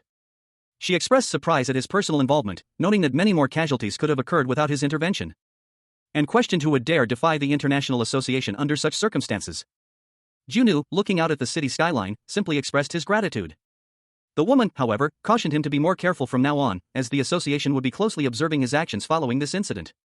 Junwoo Kim, the world's first SSS-RANK genius hunter, sat with a grim expression. His eyes, usually sharp and calculating, held a weariness that belied his youthful appearance. He muttered to himself, reflecting on his distaste for conflict amongst humans, a stark contrast to his prowess in battling monsters. A man in a sharp suit, his face etched with worry, ran a hand through his thinning hair. He seemed overwhelmed by the weight of a problem far exceeding his expectations. He sat across from Junwoo, his concern evident. The conversation turned to the pressure mounting from the International Association. The man explained that while the association hadn't yet directly intervened, some board members were already suggesting they cut ties with Junwoo preemptively. He managed to temporarily quell the dissent, but the threat remained. Junwoo, listening intently, offered a measured response. He acknowledged the board's concerns, suggesting that from an outsider's perspective, their worries were valid. He revealed that the board had been pushing for a resolution to a significant matter related to the International Association for a month now. Two men, one in a dark suit and the other in a lighter one, engaged in a tense handshake. The man in the lighter suit bowed deeply, his expression strained. The narration box above them explained the precariousness of their situation. The entire board was hanging in the balance during delicate negotiations with the International Association. A situation that was dramatically disrupted. The man in the dark suit, his face contorted in anger, accused the other of having severely jeopardized their position. The scene shifted to a different location. A man with brown hair, dressed in a suit, sat alone, his expression a mixture of resignation and annoyance. He muttered to himself, realizing he had been demoted to a less important role. Another man, also in a suit, approached him, offering a word of commiseration. He explained that he too was facing similar consequences due to the incident. The brown-haired man listened, a grim expression on his face. His companion continued, explaining that despite the negative perception, he still hoped for a positive outcome, but also acknowledging that the man would now face his fair share of difficulties. The scene shifted again, showing a group of people in suits. A woman with glasses spoke, mentioning an upcoming audit scheduled for the next quarter. One of the men responded, expressing a degree of complacency, believing there would be no problems. However, another countered, emphasizing the importance of the actual audit and the need to remain vigilant. The brown-haired man's thoughts turned to his past life, reflecting on the many deaths that resulted from problems he had created. He was now facing the consequences of his actions. Junwoo Kim, the world's first SSS-RANK genius hunter, sat slumped in his chair, his brow furrowed in thought. He reflected on his past actions, muttering to himself that his previous concerns were insufficient for his current predicament. Both he and his companion needed to find a way to survive. This realization led him to consider a new approach. A direct request for assistance. He tentatively asked his companion for help. His companion, undeterred, offered Junwoo a tempting proposition, cooperation in exchange for a guaranteed future within the association, even suggesting a directorship. But Junwoo, despite the enticing offer, expressed his desire to step down from his current position as team captain, finding it excessive. His companion countered, explaining that the situation was far more complex than Junwoo realized. His recent actions had created numerous enemies, and that dealing with them alone would be incredibly difficult. The panel showed the faces of several of these enemies, their expressions grim and menacing. Until the board reached a final decision, his companion advised Junwoo to maintain a low profile, because it seemed that many were seeking retribution against him, specifically targeting him for his current role as a cleaner. His companion concluded by stating that he wanted to hear Junwoo's request first. A man in a suit, his face etched with shrewdness, leaned back in his chair. He addressed his companion, a younger man with a more serious demeanor. "It's something that won't be too difficult for you." The older man's words hung in the air, a challenge veiled in casualness. The task was revealed in a thought bubble above him: convince the president to return to the association. He continued, his expression hardening, "As you very well know, it's been 3 years now since he went into hiding." The younger man, his brow furrowed in thought, responded, "You know where the association president is, don't you? Please go meet him once and convince him." A question mark floated above him as he voiced his confusion. "Why would you ask me for such a thing?" The older man simply replied with a single word, The younger man's face was a mask of confusion, question marks swirling around his head as he grappled with the implications. The younger man, now alone, reflected, "I've heard of rumors like that going around, but I didn't know there are people who actually believe it." A sudden realization struck him. He muttered to himself, "So that's why Lee Soo-young and Seo Min-cheol were acting docile towards me. Did they assume I have direct connections to the association president?" A tense meeting unfolded. Junwoo Kim, his brow furrowed in concentration, vehemently denied any connection to the association president. His denial was met with disbelief by the other man, whose eyes widened in shock as he sputtered, "What?" He pressed further, questioning the veracity of Junwoo's statement. Junwoo's curt, single-word reply, "Yes," hung heavy in the air. The other man sighed, acknowledging that he seemed to have disappointed Junwoo. He admitted that it was difficult to say otherwise. He then expressed his inability to ask Junwoo to convince the president, and inquired whether anyone else knew about the information Junwoo had just revealed. Junwoo responded that this was the first time he had spoken of it, questioning whether it would be better to clarify the situation to others. He decided against it, stating that it would be troublesome if others discovered the truth. The next operation was entrusted to Captain Kim Junwoo. A question was posed to the assembled group: were there any objections? Junwoo Kim, the world's first SSS-RANK genius hunter, now 10 years younger, sat slumped in his chair, a look of utter exasperation etched on his face. His usual sharp eyes were dull, his shoulders slumped in defeat. 2 other men, equally weary, sat beside him. One, with fiery red hair, shook his head, muttering that there were no leads. Another man, older and more formally dressed, confirmed that he, too, had found nothing. The weight of their shared failure hung heavy in the air. The scene shifted to a large boardroom. A gray-haired man, presiding over a meeting of several other men in suits, announced the conclusion of the weekly meeting. Observing from the sidelines, a bespectacled man noted the change in attitude among the team captains. He explained the situation: an internal conflict within the organization, involving corruption and disagreements with the International Association. Everyone was simply trying to protect themselves amidst the chaos. He sighed, admitting his worry about the future, before accepting a cup of coffee. Another man approached, questioning his colleague's worry, pointing out his successful work record. His colleague, exasperated, questioned why he was worrying about others when he had free time. Hwan Dong-hee questioned the safety of their situation, wondering if their anonymity would hold given that all eyes were on Kim Junwoo. He voiced his concern that, if unlucky, they could also be implicated. Dong-hee pondered what could possibly happen to Junwoo, given the association president's backing. He mused that such protection was only possible if the president truly supported him. One of the men cautioned his colleague to keep their conversation confidential, revealing he'd spoken with some executive directors during the recruitment process. The scene shifts to a meeting where 2 men discuss the fact that they've never heard of Kim Junwoo. One of the men expressed surprise, believing the matter to be serious, suggesting that the 2 simply didn't know about him. He clarified that they were discussing Eun-yang and Song Cheol-shik. The final panel shows a large, imposing figure, possibly a powerful individual, standing behind a smaller man, creating a sense of mystery and power. A thorough investigation into Junwoo Kim's past yielded no evidence of contact between him and any other individuals prior to his joining the cleaning team. 2 men in suits, their faces etched with concern, discussed Kim Junwoo, expressing disbelief at the possibility of his involvement. A third man, also in a suit, stroked his chin thoughtfully, a knowing glint in his eyes as he listened to their conversation. One of the men suddenly remembered something, muttering an ah before realizing he had left a file behind. He exclaimed in mock distress, "Dear me! Making such a mistake!" With an apologetic "Please excuse me then," he rushed out of the room, leaving the other two men behind. The two remaining men exchanged a look of confusion. One of them then questioning Lee Soo-young's presence and how long he had been there. Both men admitted their ignorance, their faces reflecting a mixture of shock and bewilderment. A hushed conversation unfolded in a dimly lit hallway. One of the speakers voiced a concern, wondering aloud if a third party had overheard their private discussion. A simple "so" trailed off, hinting at the gravity of the situation. A man in a brown coat turned away, his back to the viewer, his posture suggesting contemplation or unease. Two men in suits engaged in a quiet exchange. One of them questioned the connection between Kim Jun-woo and the association president. The other confirmed the rumor, stating that he had heard it clearly. A sudden eruption of rage. One of the men's face contorted in fury, his eyes blazing. The image shifts to show a flashback, revealing a figure in a white apron, seemingly oblivious to the brewing storm. A man's violent thoughts filled the panel, a vengeful plan to deal with the person who had angered him. A man in a suit sat at his desk, a thoughtful expression etched on his face. So? He wondered aloud, does Kim Jun-woo have any connections to the association president? Another man, also in a suit, stood behind him, his face obscured. He waited for an answer. A sharp intake of breath escaping his lips as the first man slammed a file onto the desk. The file contained a certified personal record, family relations, diploma, and other documents. He had also conducted a thorough background check and found nothing to indicate any connection between Kim Jun-woo and the association president. Kim Jun-woo was definitively a cleaner with excellent abilities, but the man in the suit still found it hard to believe he wasn't acting under the association president's orders. Even when involved with the international association, neither the hair nor the height of the association president was ever seen. The man sighed, clearly unconvinced. Two men, one older with a stern expression and the other younger with a sly smile, sat across from each other in an office. The younger man calmly stated that what the older man was saying made sense. The older man, his face contorted in anger, exclaimed that if that was the case, then what had they all been doing this entire time? He then expressed disbelief that they had been oblivious to a mere cleaner outsmarting all of them. The older man turned to the younger one, Soo-young, and asked him if he remembered what was discussed at the general meeting a month prior. Soo-young, appearing confused, asked what it was. The older man explained how it would be a good idea to sell the Korean Association to the International Association.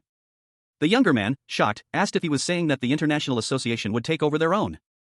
The older man confirmed this, explaining that the Korean branch was the largest among the independent associations and that he had been busy gaining consent from executives all over the country. The younger man, looking thoughtful, remarked that this would be a big deal if successful. The older man agreed, adding that those who were retiring could make huge profits. The International Hunters Association executives and hunters were left in a state of disarray.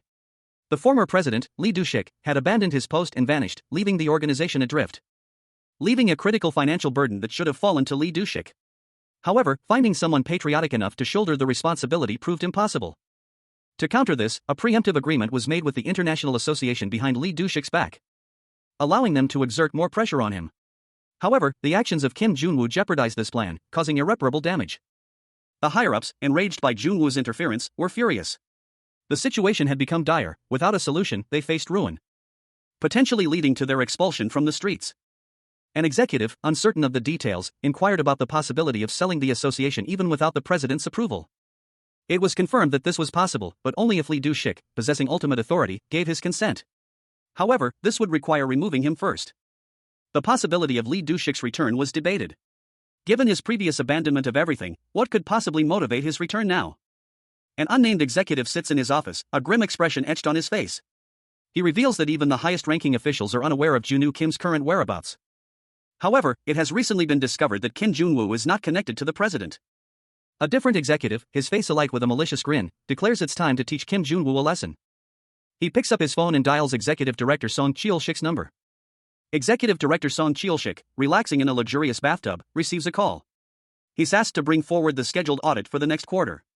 Confused, he questions why. Meanwhile, the other executive, a sinister glint in his eye, reveals he's found a way to deal with Kim Jun-woo. He promises to send a report that can be used as a reference during the audit. And Song Cheol-shik, intrigued, asks if the amount is 5,000.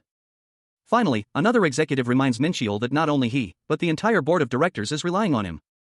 A tense phone call unfolds in a dimly lit office. One man, his face etched with worry and sweat, speaks into his phone, his voice tight with anxiety. He assures the person on the other end that everything will be taken care of. He agrees to expedite the audit, giving the other party free rein to proceed with their plans. Elsewhere, a man holds a glass of red wine, his reflection distorted in the curved surface. A sinister smile plays on his lips as he contemplates his next move. A single word, clang, echoes in the silence. He is promised a seat on the board of directors if everything goes according to plan. A woman observes the unfolding events from afar, her thoughts a mixture of concern and suspicion. She notes that the investigation is becoming overly thorough. She finds the level of scrutiny excessive and questions whether this is standard procedure. Another individual, reviewing documents, shares her concerns. The intensity of the audit is unusual, confirming that this level of scrutiny is unprecedented. A woman in a business suit addressed Captain Kim Min-ju, questioning whether he personally wrote all the operational plans for the past few months. Captain Kim Min-ju, taken aback, responded with a simple, questioning, "Pardon?" The woman confirmed that he had indeed written the plans, but then questioned whether he had been taking advice from someone else, given what she had heard. Captain Kim Min-ju admitted to taking someone's advice, explaining that it hadn't been long since he became team captain, so he had been asking questions here and there. The woman pressed further, questioning why other team captains had stated they never gave advice to Captain Kim Min-ju. She pointed out the suspicious similarity between the plans and the numerous other suspicious aspects of the situation, her suspicion growing. The scene shifted to show a pile of documents, and the woman addressed Captain Kim Min-ju again. She accused him of using a proxy to write the plans, highlighting the seriousness of such an offense. The woman surmised that Captain Kim Min-ju was the project leader, given the scale of the operation, and asked if that was correct. Two women in business attire stood in an office, discussing a matter of some importance. One of them, holding a document, explained that the other team captains had decided to boycott a particular operation. The other woman, intrigued, questioned the nature of this boycott.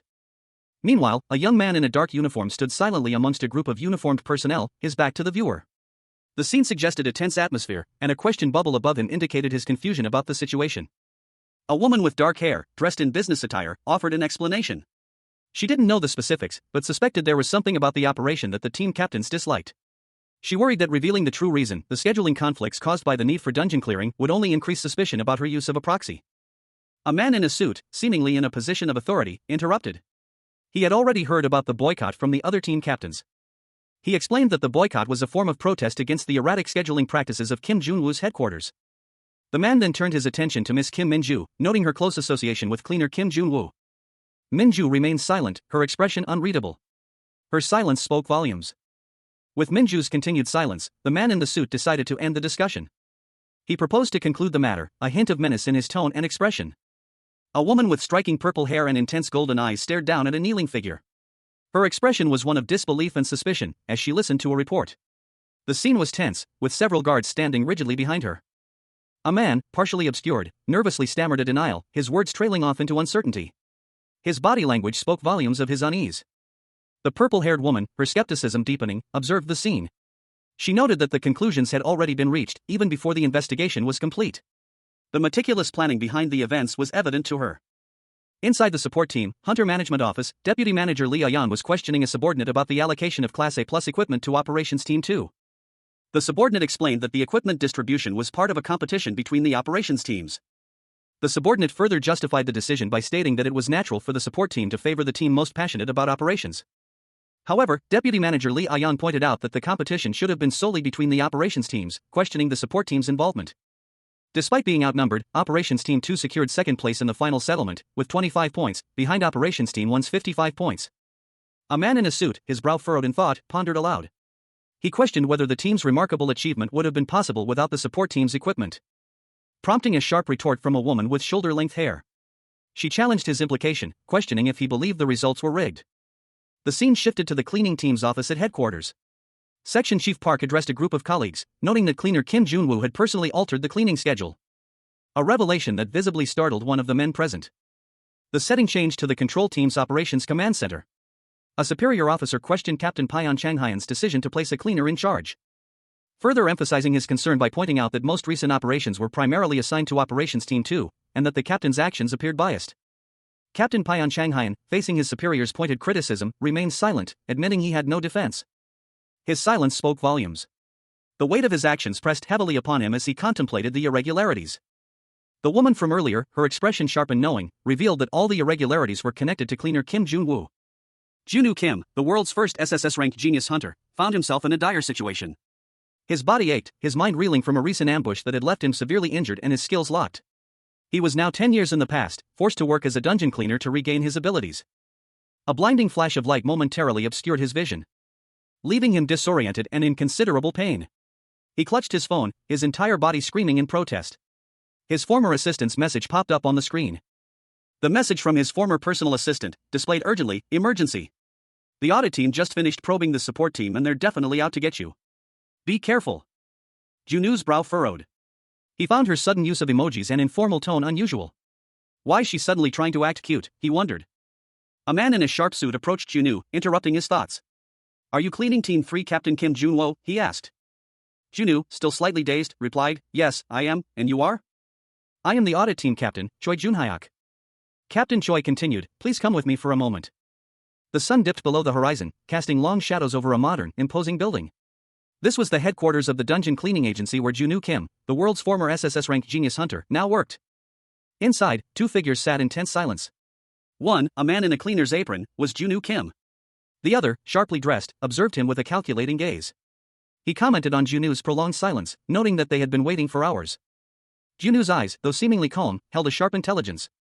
He reflected on the situation, noting the deliberate strategy of targeting those around him rather than confronting him directly. A cruel but effective tactic. The sharply dressed man reviewed documents, his expression unchanging. The scene shifted to show a close-up of a brown envelope. A dark gray LG phone lay on a table, a symbol of his isolation. A narration box explained the psychological effect of enforced silence and isolation. It breeds overthinking and anxiety. Junwoo, alone in his thoughts, wondered about the status of his other teams. He worried that he might have inadvertently caused them trouble. His anxiety mounted with each passing moment, his face contorted in a mask of worry. A chilling narration box explained a psychological manipulation technique. Prolonged anxiety would break down a person's rationality, forcing them to reveal what was desired. The narration continued, illustrating the process. Under duress, the target would unwittingly provide the desired answers. A sweating, distressed man was shown, his face a mask of worry. Junwoo Kim, his eyes blazing with an unnatural red glow, was shown in a close-up. Tears streamed down his face as he pleaded, It's stopping now, please. A narration box confidently declared, however, this happens to be my area of expertise. A man with brown hair, seemingly confident, spoke to another man, explaining that he had successfully used this method to extract information from several people before. He added that this must be causing a huge headache for the audit team. The two men sat at a table, discussing a recent change in schedule. One noted that a certain event had been moved up a few months earlier, prompting the other to ask about Executive Director Song Cheol-shik's well-being. The first man smirked, mentioning that it was the executive director's wife's birthday next month and suggesting a gift. Mr. Woo, a man in a sharp suit, offered a suggestion to Junwoo Kim, a man with a serious expression. He proposed a recommendation, leaving Junwoo Kim seemingly unmoved. Mr. Woo quickly apologized, deciding to remain silent. Junwoo Kim, however, remained focused, his expression unchanged. A thought crossed Junwoo Kim's mind. The more he remained silent, the more his presence would weigh on the other man's thoughts. This silent pressure intensified, prompting Junwoo Kim to internally question the identity of this persistent individual. And to wonder if this man already knew everything about him. Mr. Woo's suspicion grew, dismissing Junwoo Kim's silence as mere nonsense. But his curiosity was piqued by Junwoo Kim's unexpected question about Executive Director Song Cheol-shik. Mr. Woo's internal conflict was evident. A young woman with shoulder-length brown hair confronted Junwoo Kim, the former SSS-RANK genius hunter, now working as a dungeon cleaner. Her voice was sharp with concern and a hint of accusation as she demanded to know his whereabouts and why he hadn't answered her calls. She pressed him further, questioning if he had neglected his responsibilities. Junwoo, appearing weary but resolute, dismissed her with a curt instruction to leave. He seemed burdened by something, his shoulders slumped slightly. In the background, other cleaners could be seen, their faces etched with worry. The woman, however, persisted, inquiring about the status of the other cleaning teams. Junwoo responded grimly that the situation was dire, though thankfully, no one had been fired yet. The woman expressed concern, noting that the lack of firings only prolonged the suffering of those involved. Junwoo, his face clouded with worry, echoed her sentiment, questioning the motives behind the prolonged hardship. A sudden realization struck him. He understood the reason for the prolonged suffering. His colleagues' suffering was a calculated tactic. They were hoping he would leave his post due to his inability to bear witnessing their plight. The weight of this realization was heavy on him. Junwoo Kim, the world's first SSS-RANK genius hunter, found himself in a predicament. His hunter skills were locked, a consequence of a recent ambush, and he was now tasked with cleaning dungeons. He stared out the window, a question forming in his mind. Is there no other way? His colleague, Minju, reacted with disbelief to his suggestion. He proposed a simple solution, leaving the Hunters Association. Seriously? You can still joke in this situation? Junwoo calmly responded that he was simply answering her question. He explained that even if they left the association, they could still join a guild. Minju, however, remained unconvinced. Minju pointed out that the rest of their cleaning team would remain within the association. The uncertainty of what might happen to the others weighed heavily on Junu's mind. Despite his outward calm, Junu admitted to being worried about his colleagues. Minju, seemingly understanding, responded with a curt "all right, I understand." However, her subsequent reaction suggested otherwise. Junu, using his phone, contacted Executive Director Kim Jung-woo. Minju's expression shifted to one of surprise and alarm. An irate voice demanded an explanation from Captain Kim, questioning his unavailability. The captain responded that he was aware of the rumors circulating about him, and that he would address the situation shortly. The scene shifted to a conversation between the executive director and an unseen individual. The director posed a question: if offered a sword, would the individual wield it? The executive director waited for a response, his back to the camera, a thoughtful expression on his face. An enthusiastic affirmation, of course, was heard over the phone. The executive director, pleased with the answer, ended the call, promising to contact the individual again soon. Elsewhere, a man, presumably a manager named Lee, contacted a female colleague, Manager Lee, asking for her immediate availability. Manager Lee, surprised by the request, inquired about the reason for his summons. He explained that he needed her to accompany him somewhere. Manager Lee, having just finished her audit, readily agreed to go. Manager Lee's male colleague suggested they get ready first, stating he would wait for her in the lobby. He reflected on the familiarity of the situation, noting that it mirrored a similar event from his past life. Junu Kim, the world's first SSS-RANK genius hunter, found himself in a position he never anticipated. Betrayed and ambushed, his skill sealed, he now faced a humiliating reality: he was a dungeon cleaner. A bitter resentment simmered within him as he thought, "It feels awful now that I'm the one being treated this way." This injustice fueled a burning resolve. He vowed to exact his revenge. The scene shifted to a car speeding down a highway. Inside, Junu sat beside a woman, his exasperated expression evident. She exclaimed, seriously? This is so damn uncomfortable." The woman continued, questioning his attire. "Why did you wear something like that then?" Junu, clearly irritated, responded with a sigh. The woman, growing increasingly agitated behind the wheel, retorted, "Also, I'm not even your assistant, but how many hours have I been driving now?" He mumbled an excuse about lacking a driver's license. She responded sharply, "What? If you don't have it, then you don't." The car pulled over. Spotting a package in the back, the woman asked, "What's that?" Junu explained it was instant ramen, a gift for their hosts. The woman questioned the appropriateness of such a gift, prompting Junu to say, "Wait. I don't know who we're going to meet, but isn't it a bit weird to bring instant ramen as a gift? Follow me, and watch your steps." Two figures, a woman and a man in a suit, approached a secluded house nestled deep within a forest. The woman's expression was unreadable, while the man seemed weary. They arrived at the house's gate. The woman, slightly out of breath, complained of being tired from over-exercising, while the man, seemingly unfazed, inquired if anyone was home. A hand reached for the gate, and a soft click echoed as it opened. They entered the house, apologizing for the intrusion. Inside, an elderly man with piercing eyes confronted them, demanding to know their identities. He questioned how they had found this hidden location. The man in the suit identified himself as Captain Kim Jun-woo from Seoul headquarters, explaining that he had come to meet the old man, the president. The woman gasped, revealing the old man's true identity. President Park In-beom, a stern-faced man with long, silver hair, was introduced. A narration box revealed that dungeons began appearing 50 years prior. The scene shifted to a group of individuals standing solemnly over the fallen body of a monstrous creature. Before the formation of hunter associations and guilds, this man, along with 5 colleagues, had laid the foundation of the hunter world. The focus narrowed to a man with short, light gray hair, his expression grim and determined. Later, he single-handedly established an association. And remains the current head of the Korean Supernatural and Dimension Management Association. President Park In-beom addressed 2 younger individuals, his voice sharp. He warned them to remain silent. One of the younger individuals, a woman, muttered about the president's persistent grumpiness. The other young person, a man, looked shocked and asked what the president meant. President Park In-beom, his back turned, simply stated, "The spicy ones." An elderly man with long white hair and a distinguished mustache turned his back to the viewer, his expression unreadable. He inquired about the length of the visitor's stay, prompting a curt reply of only 30 minutes. The visitor, unseen, was granted entry. A moment of quiet anticipation followed, punctuated by a whispered, uncertain thought, "It worked." The scene shifted to a tense meeting. A woman, her face etched with concern, sat across from 2 men in suits. One of the men, incredulous, demanded to know the visitor's identity. The woman explained that the location of their meeting was a closely guarded secret, known to virtually no one. The woman emphasized the secrecy surrounding the meeting place, stating that even her father was unaware of its existence. The visitor, seemingly unfazed, simply requested permission to eat. Permission granted, the visitor began to eat. The woman watched with a mixture of apprehension and curiosity. The elderly man reminisced about a time, 50 years prior, when he and his colleagues subsisted on similar rations during a dungeon clearing operation. He continued, explaining the difficulty of obtaining such food now due to his age and reduced mobility. The visitor listened attentively. The elderly man, his patience wearing thin, angrily questioned the visitor's methods and knowledge of the location. An elderly man with long, silver hair sat alone, eating a meal. His expression was serious, and he muttered to himself that no one should have known about this place. A younger man in a suit sat opposite him, looking equally concerned. He explained that he knew how the cleaner found this hidden location, but the older man likely wouldn't believe it.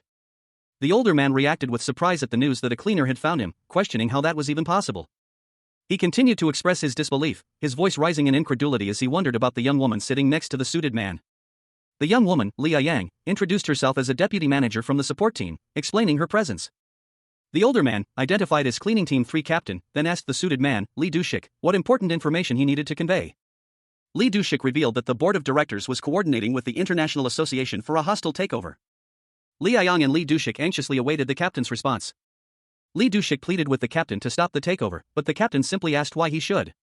An elderly man with a long white beard sat before a younger man, his expression one of weary disdain. He stated that he didn't care if the Hunters Association flushed itself down the drain. He continued, reminiscing about a time 50 years prior when there were no organized hunter teams or systems in place. He questioned how anyone could have known what was going on back then. The old man explained that he had gone through immense trouble to establish the current system, only to see people squabbling over scraps. He scoffed at their petty infighting, calling it bullshit. He declared he had no further interest in the matter and dismissed the younger man, asking if he intended to relinquish his position as president. The old man's face showed a mixture of anger and weariness as he waited for a response. The younger man, Junwoo, was taken aback by the old man's bluntness. A woman beside him gasped, clearly shocked. The woman questioned Junwoo's reaction to the president's unexpected statement, highlighting the president's disinterest in continuing his role. The woman accused Junwoo of having lost his mind, wondering if his actions stemmed from greed or a desire to maintain power. Junwoo looked exasperated. Junwoo retorted that the Hunters Association was the one acting irrationally, not him. He seemed to be growing increasingly frustrated. The association's priorities, according to an internal discussion, should be the safety of civilians, followed by dungeon clearing. However, those who work silently for the safety of citizens are seen as pests, while those who use any means necessary to gain power are considered more powerful. A woman, seemingly concerned, questioned a man in a suit about his continued involvement with the association, given his current predicament. The man, unfazed, retorted that his participation is merely for show. The woman pressed him further, urging him to stop making statements he doesn't mean, especially given their current situation. He countered that if he truly lost interest in the association, he would have resigned already. However, he admitted that wasn't the case. The reason for his continued presence, it was revealed, is his desire to reclaim his position, despite the board of directors watching him like vultures. A desire fueled by his ambition to return to his seat of power. He lamented his predicament, highlighting his lack of trust in anyone. One of the men questioned why Executive Director Lee Dushik wasn't present. The other man responded that the first had given full authority to Lee Dushik because he trusted him, adding that the first man was immature and acted like he was still in high school. Elsewhere, a woman explained that she was joining hands with Executive Director Lee Dushik to restore the association to its former state. An older man, seemingly skeptical, agreed to join forces with Lee Dushik but questioned what benefit the woman would receive for going this far. He wondered if Lee Dushik had promised her a seat as a director. The woman revealed that she had received such an offer but had rejected it, as she planned to leave the association soon anyway. The man reacted with surprise to her statement. He then asked why the board of directors was pressuring her. She confirmed that this was the case, but that it wasn't the main reason. She questioned the importance of knowing a cleaner's reason for resignation. Having said all she needed to say, the woman stated that she would be leaving. Anyway. An older man, his face etched with years of experience, stared intently at Junwoo. He questioned aloud whether they had met before, his mind clearly racing with suspicion. A woman, her face a mask of concern, confronted Junwoo. She urgently asked if his departure was truly necessary, her voice laced with worry. She pressed him further, demanding an explanation for his decision to take responsibility for the recent incident. Junwoo, however, remained resolute, stating that the two matters were unrelated. The woman's frustration grew. She challenged his decision, questioning his disregard for the expectations of others. He retorted, shifting the responsibility back onto her and others, emphasizing their autonomy in their own lives. His tone was sharp, conveying a sense of weariness. Junwoo walked away, leaving the woman behind. He reflected on the situation, admitting to himself that he had acted foolishly. The woman, left alone, contemplated the implications of his departure. She voiced her concerns about what would happen if he left. Her gaze drifted upwards, lost in thought, as she considered the potential consequences of Junwoo's actions. Junwoo Kim, the world's first SSS-RANK genius hunter, found himself in a predicament. 10 years had been rewound, his formidable hunter skills sealed away, and his current occupation was dungeon cleaner. A grim thought crossed his mind as he surveyed his surroundings. It was a lonely task ahead. An older man, his face etched with lines of worry and surprise, reviewed a newspaper article.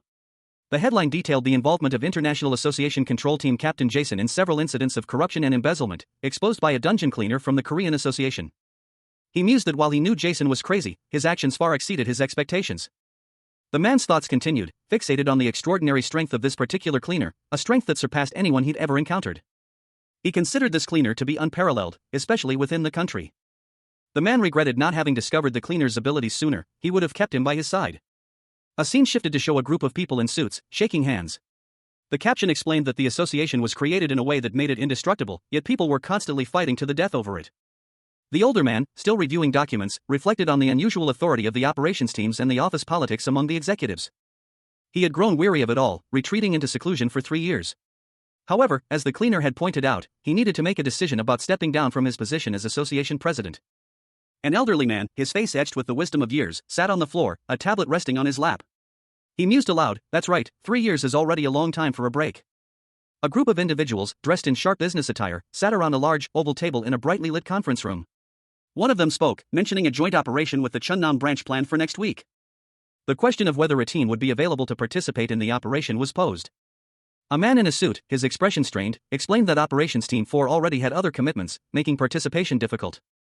And that Team 5 was similarly unavailable. Team 7 also declined, having prior plans for that day. The implication was clear: finding a suitable team was proving challenging. The discussion turned to Kim Jun-woo's team, Team 2, as a potential solution. However, concerns were raised about the lack of contact with Captain Kim Jun-woo. Two figures sat across a table, their conversation laced with tension. One, a man in a suit, voiced his concern: a cleaner shouldn't have been in charge of the schedule in the first place. His companion, a woman, simply nodded, her expression grim. She agreed, adding that this association was definitely going to good places, the sarcasm dripping from her tone. The woman's gaze fell, a silent contemplation passing over her features. A subtle shift in her demeanor hinted at a deeper concern. A sudden outburst shattered the quiet. A voice, filled with disbelief and a hint of triumph, boomed, "Song Min-cheol, USAT, you're still alive. I knew I could trust you, Raykal." The source of the voice was revealed, a man with dark hair, a wide, almost manic grin splitting his face. He was clearly pleased with the news. He continued his meal, a plate of steak before him, his words cutting through the air like a knife. "So, is there still no word about that bastard Kim Jun-woo?" Another man, seated beside him, responded. He reported that Kim Jun-woo seemed to have disappeared strategically, at a disadvantage. Even if he returned, he could only continue cleaning quietly, like a mouse. A wave of manic laughter erupted from the first man. He declared that they just needed to make progress with the takeover. He praised Min-cheol for his work. The scene shifted to a larger dining table, where several men in suits were gathered. One of them spoke, attributing their success to the executive director's leadership. The conversation turned to Lee Do-shik, the only remaining executive director. They wondered if they could get his signature for the takeover. A man with a sinister smile sits at a lavishly set table, enjoying his meal. Even if he didn't want to, he's been called to a board meeting. This time, the agenda includes the retirement of executive director Lee Do-shik. Another man, his face etched with concern, interjects, stating there's no need for a meeting, as it's the end of Lee Do-shik's term anyway. However, if the president's seat is vacated for a specific reason, the executive director, granted full authority by the association, automatically assumes the presidency until the president returns or retires. But if the president hasn't performed his duties for over 36 months, and it's determined he has no intention of continuing, the board of directors may forcibly remove the president through a vote. The image depicts the president, surrounded by grasping hands, symbolizing the board's impending vote. One of the men from the earlier scene asks if they plan to strip the president of his position. The man with the sinister smile confirms this, adding that he will send Lee Do-shik on his way to avoid loneliness. Another man questions whether they have the majority vote. A third man assures them that many executive directors are waiting for the president's removal. Lee Do-shik, the executive director, reassured someone that he had already received clear answers after handing out a few things. And then praised Seo Min-cheol for his good work, jokingly suggesting that he should now be addressed as Executive Director Seo. Seo Min-cheol then politely inquired about the executive director's plans for his replacement. Lee Do-shik admitted that he hadn't thought about it yet, prompting Seo Min-cheol to offer a suggestion. He proposed Captain Lee Soo-yong, highlighting his significant contribution to a recent event and his excellent team record. Lee Do-shik found the suggestion suitable, considering Captain Lee Soo-yong more than capable of taking his place. Seo Min-cheol expressed his gratitude for the decision. Meanwhile, a narration box revealed that Kim Jun-woo would soon leave the association, and even if he tried to stay, he would have no one left to help him. Furthermore, Executive Director Lee Do-shik was also about to be removed from his position, signifying the end of an era. A stark contrast is presented: the sinister visage of Song Cheol-shik, his eyes blazing with malevolent energy, is juxtaposed with the calm, almost serene expression of Junwoo Kim, a fork poised delicately in his hand, as he eats. The narration box reveals an impending power shift within the Hunters Association. Song Cheol-shik is set to become the new authority figure. Junwoo Kim's internal monologue questions this development, expressing disbelief. The dialogue bubbles reveal the skepticism of other hunters regarding Song Cheol-shik's return and his role in the current turmoil. They question his audacity in returning to headquarters after causing such chaos. Junwoo Kim, now dressed in a cleaner's uniform, encounters a group of fellow hunters. One of them asks if his team was also affected by the recent events. He confirms that his team suffered losses due to their involvement in a previous operation. The conversation shifts as another hunter recognizes and calls out to him, addressing him as Captain Kim Junwoo. The hunter's surprised exclamation underscores the unexpected nature of this encounter. Junwoo Kim's current situation is far removed from his former life as a renowned hunter. Despite the turmoil, the pressing need to clear dungeons remains. A colleague expresses pessimism about the situation, highlighting the grim reality they face. Junwoo Kim reflects on his anticipation of repercussions following a recent audit, acknowledging that the current situation is even worse than he had foreseen. He notes the widespread fallout from the recent events, observing that even former allies are distancing themselves from him. A young woman with dark hair, dressed in a sharp business suit, sat at her desk, a subtle smirk playing on her lips. She looked up as someone entered the room, her expression shifting slightly. "Ah, you're here?" A man in a cleaning apron stood beside her, looking somewhat weary. "I guess the audit team has already been here." The woman lowered her head, her expression clouding over. The man asked, concerned, "Are you angry?" She replied softly, "A little, at me?" Her expression shifted again, a playful glint returning to her eyes. "Why would I get angry at you when other people are the bad guys here? You didn't even do anything wrong." He sighed, his shoulders slumping. "Well, other people think differently though. That's what makes me angry." The woman explained, her voice laced with frustration. When their teacher took the lead and looked after them, they acted as if he were the highest authority in headquarters. But as soon as he started putting pressure on himself, they immediately turned their backs on him with the same eagerness. The man looked confused. "What the hell is she talking about again? When did I ever look after them?" "Well, no need to dwell on it too much. It was something to be expected. And you're already having a hard time, so why concern yourself with other people?" A hand, presumably Junwoo's, held a worn document. The accompanying text advised, "If you have time to come up with nonsense, use it to get more sleep instead." He was instructed to read this. He cautiously examined the document, a question forming in his mind. "This is?" A young woman with dark hair, possibly Junwoo's teacher, reacted with wide-eyed surprise to the document's contents, a single exclamation point signifying her astonishment. She explained, "Well, I know you'll do well even without my help, but I thought I'd give it as a farewell gift." A question mark reflected her uncertainty. Junwoo, his face etched with concern, urgently pleaded, "Hold on. Teacher, don't tell me." The teacher's words were cut short as a new voice announced, "From now on, the main powers within the headquarters are going to change." The teacher continued, explaining that the situation was bound to get chaotic, but cautioned Junwoo against interfering. Junwoo, his expression resolute, was advised to focus solely on his assigned task. An angry voice interrupted, demanding, "Is your phone just for decoration? Why won't you pick up my calls?" A young woman with dark hair, wide eyes filled with alarm, jumped, startled by an unseen presence. "You scared me," she exclaimed, her voice laced with worry. "Did something happen?" Meanwhile, another woman, this one with shoulder-length brown hair, stood with a grim expression. She seemed to be processing some troubling news. It appeared that a proposal had been submitted to remove the association president from his position.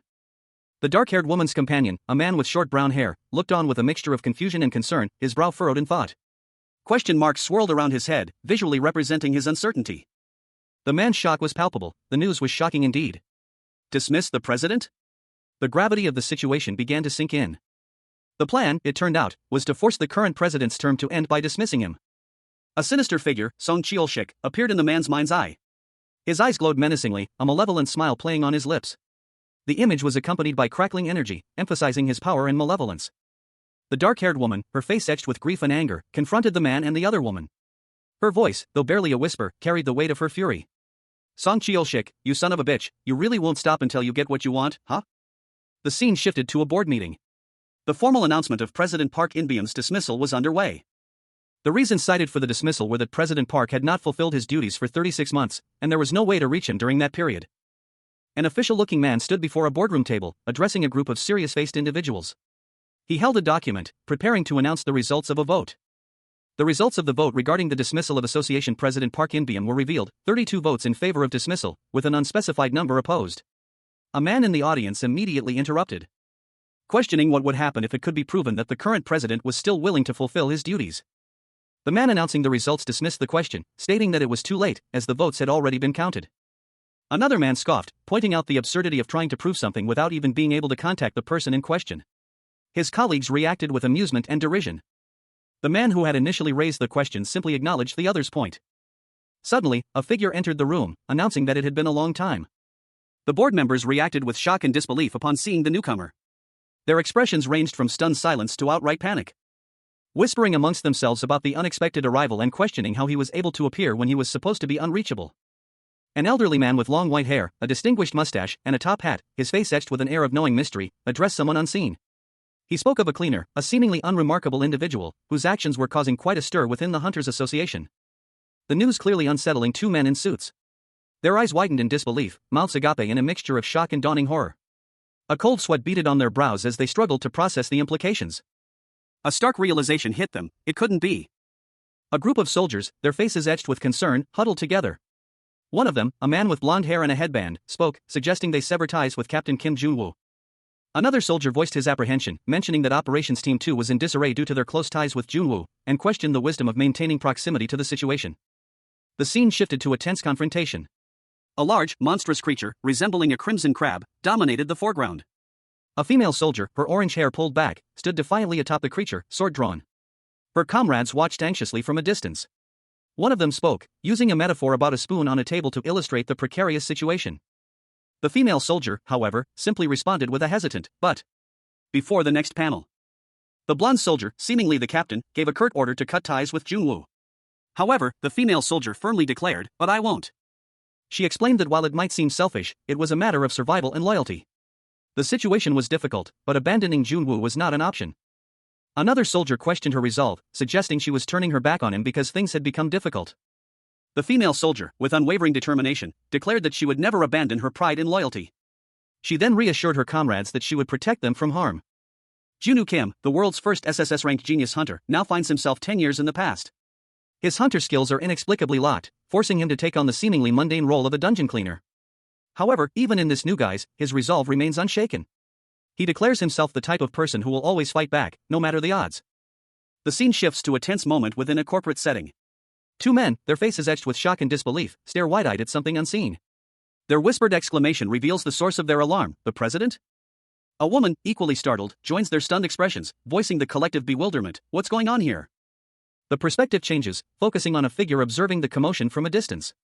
The individual, partially obscured by a hat, recognizes the voices involved, muttering to themselves, "I see that it's still the same voices." The camera focuses on the observer's face, revealing an older man with a stern expression, long white hair, and a distinguished, neatly trimmed beard. His gaze is intense, hinting at a deep-seated knowledge of the unfolding events. The older man approaches another man, Lee Do-shik, who appears thinner than before. He greets him with a comment on his weight loss. "It's been a while, Lee Do-shik. Have you lost weight?" Lee Do-shik replies, acknowledging the change and implying a reason for it. "Yes, I guess I have to thank you for it." The older man then turns his attention to a younger man, Jun-woo, and accuses him of secretly planning to connect with the president. "Jun-woo, you little bastard, just how long were you planning to pretend you don't have any connection to him?" Two sharply dressed men listened intently as an older gentleman with a cane and a fedora explained the situation. "What a wreck things have become while I was gone," he stated. "I picked up a few things and disposed of them, but as soon as they think they've emptied the main room, they can be the masters of the house now." One of the younger men, visibly distressed, pleaded, "Please, don't take this personally." The other man, however, remained firm. "We were just strictly proceeding according to the rules." The older gentleman scoffed, "Rules, my foot." He then pointed out a procedural flaw. "Isn't the proper order of things supposed to start with notifying the concerned party first before submitting a proposal to dismiss them? Don't tell me you don't even know that?" One of the younger men sputtered in response, "Please don't be unreasonable. No one knows where you've been these past 3 years, so how are we supposed to contact you?" The older man's eyes narrowed. "No one knows?" A sudden realization dawned on him. "Then, how did that cleaner find me?" The younger man's face paled. Kim Jun-woo. This doesn't make sense." A man reviewed documents, a serious expression etched on his face. He muttered to himself about the information Soo-young brought, the ongoing investigations, and the need to be safe. His investigation had uncovered a suspicious connection to the president. And he discovered that the proposal had bypassed the association, suggesting a clandestine method of contacting the president. The man in the meeting confirmed this was indeed the case. Another man, his face contorted in alarm, voiced his concern about the implications of this secret contact on the current situation. The votes were already cast. The first man responded sharply, urging him to make a decision quickly, as the matter was already settled. A third man, his face etched with worry, remained silent, his thoughts unreadable. The scene shifted to a group of men in suits, their expressions ranging from anger to apprehension. One man, clearly agitated, gestured emphatically. His face was a mask of tension, sweat beading on his brow as he struggled to contain his emotions. Back in the meeting room, another man expressed disbelief that the association president would show up. He lamented his decision to trust Song Cheol-shik, and the executive director questioned how things could have gone so wrong. The executive director was also unaware of the clandestine meeting. A tense meeting unfolded within the association's boardroom. The president, seemingly unharmed, sat amongst his advisors. One advisor suggested they sweep the recent events under the rug, claiming it was against the rules. Another advisor expressed relief at the president's well-being. But a third advisor vehemently objected to the proposal to dismiss the president without proper notification, questioning the board's integrity. The image showed a multitude of hands reaching down, symbolizing the clandestine actions taken against the president. One advisor insisted that the actions were against the rules. Despite the advisor's protest, others argued that they had exhausted all efforts to contact the president before taking action, even forming a dedicated team half a year prior. Another advisor, visibly agitated, accused the others of lacking conscience and demanded they cease their actions. He pointedly questioned the president's sudden reappearance after 3 years of absence. The tension escalated, the atmosphere growing heavy with unspoken accusations. The president, his face partially obscured by shadow, remained impassive. A bead of sweat trickling down one advisor's face betrayed his inner turmoil. Finally, the president declared that the proposal would be retracted, leaving the advisor stunned and speechless. A long mahogany table dominated the room, its polished surface reflecting the somber expressions of the assembled executives. Each sat rigidly, hands clasped before them, as if awaiting a verdict. At the head of the table stood a man, his presence commanding attention. His long white hair flowed down past his shoulders, framing a stern face etched with years of experience. He leaned on a cane, his gaze sharp and unwavering. With a decisive thud, the old man slammed his cane on the floor. He wouldn't ask for much, he only needed them to remember one thing. The weight of his words hung heavy in the air as 3 men visibly flinched, their faces betraying their unease. They were no longer associated with the organization. A woman with silver hair announced her intentions. She would establish a new planning division and push through an extensive internal reorganization. She paused, her gaze settling on a man with a worried expression. He would be in charge. And she asked him if he could handle the responsibility. The old man, his term officially ended, was given one last task. He was asked a simple question: if given a sword, would he wield it? The man, his back to the viewer, stood before a large imposing door, deep in thought. His decision would shape the future. A close-up reveals a man's satisfied smirk, his mustache and beard neatly trimmed. His expression hints at a plan successfully set in motion. All right, then. He had accepted a sword from the association president. A burst of energy erupts from the man as he bows deeply before 2 onlookers, his action suggesting a powerful transfer of authority. The top of his head is visible, his expression unreadable. The man, his face now fully shown, declares that they will proceed with reforming the headquarters. His tone is firm and resolute. A woman, her face etched with confusion, questions what the man meant by his announcement. 2 other individuals stand beside her, sharing her bewilderment. She is then informed that the cleaning team is not allowed to use the cafeteria. The woman, surprised, asks why this sudden restriction is in place.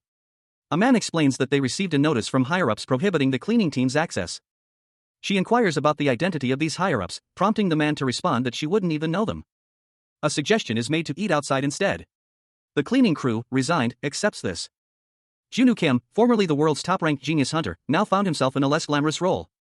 He questioned the unfairness of the situation, muttering to himself about the illogical separation of duties while everyone was working together anyway. His superior, a man in a sharp suit, calmly reassured him, suggesting he simply join them. The superior continued, explaining that it was highly unlikely any food would be available at that hour. Junwoo and his cleaning crew exchanged glances, a mixture of confusion and suspicion evident on their faces. Wondering what kind of notice had been passed down. The panel shows a simple lunch tray, highlighting the mundane reality of their situation. The reason for their exclusion from the cafeteria was revealed: complaints from other teams about the cleaning crew's hygiene and odor. The news was met with a mixture of anger and disbelief. The superior's nonchalant response further fueled their frustration. He sarcastically pointed out the irony, given that hunters frequently handle monster carcasses, often with far less pleasant smells. The conversation concluded with the superior revealing that all logistical operations for Team 2 had been handed over to the cleaning crew, leaving Junwoo and his team bewildered. A tense conversation unfolded. One man questioned the other's actions, wondering why they hadn't simply gotten a proxy in making their plans. He pointed out that Kim Minju might even get replaced as team captain. Another man, seemingly unconcerned, responded that, as far as he knew, Kim Minju had written her own operational plans. He mused that she could have easily gotten some advantages, couldn't she? He then shifted the conversation, asking why they were bringing that up with him. He suggested they discuss it with the audit team instead. A third party interjected, expressing concern about the cleaning team's impending staff reduction. A superior, a man with a sly smile, responded that nothing bad would happen to them as long as they stayed with the association. The other man, clearly suspicious, asked what he meant. The superior then launched a scathing remark, questioning how the other man had managed to do whatever he wanted until now, without a backer. The scene shifted to a cafeteria. A cleaner, seemingly Junwoo Kim, was eating. Suddenly, a piece of food was thrown at him. The food splattered on his face. Other cleaners looked on in shock and anger. One of them shouted at him, asking what he thought he was doing. The superior, enraged, confronted Junwoo, demanding to know who he thought he was glaring at. Junwoo calmly responded that the superior was acting like a moron, pointing out that he had only seen him as a yes-man for the past few months. A young woman in a cleaning apron glared at Junwoo Kim, the former SSS-RANK genius hunter, now relegated to the mundane task of dungeon cleaning. He remained impassive, his expression betraying nothing of his past glory. "Try saying one more word and I'll make sure you'll never be able to work again at the bottom of this place," she threatened. He responded curtly, "If you're a cleaner, then just clean." And that included cleaning up the mess left behind by the argument. A man with graying hair and a sharp smile watched the scene unfold, a glint of amusement in his eyes.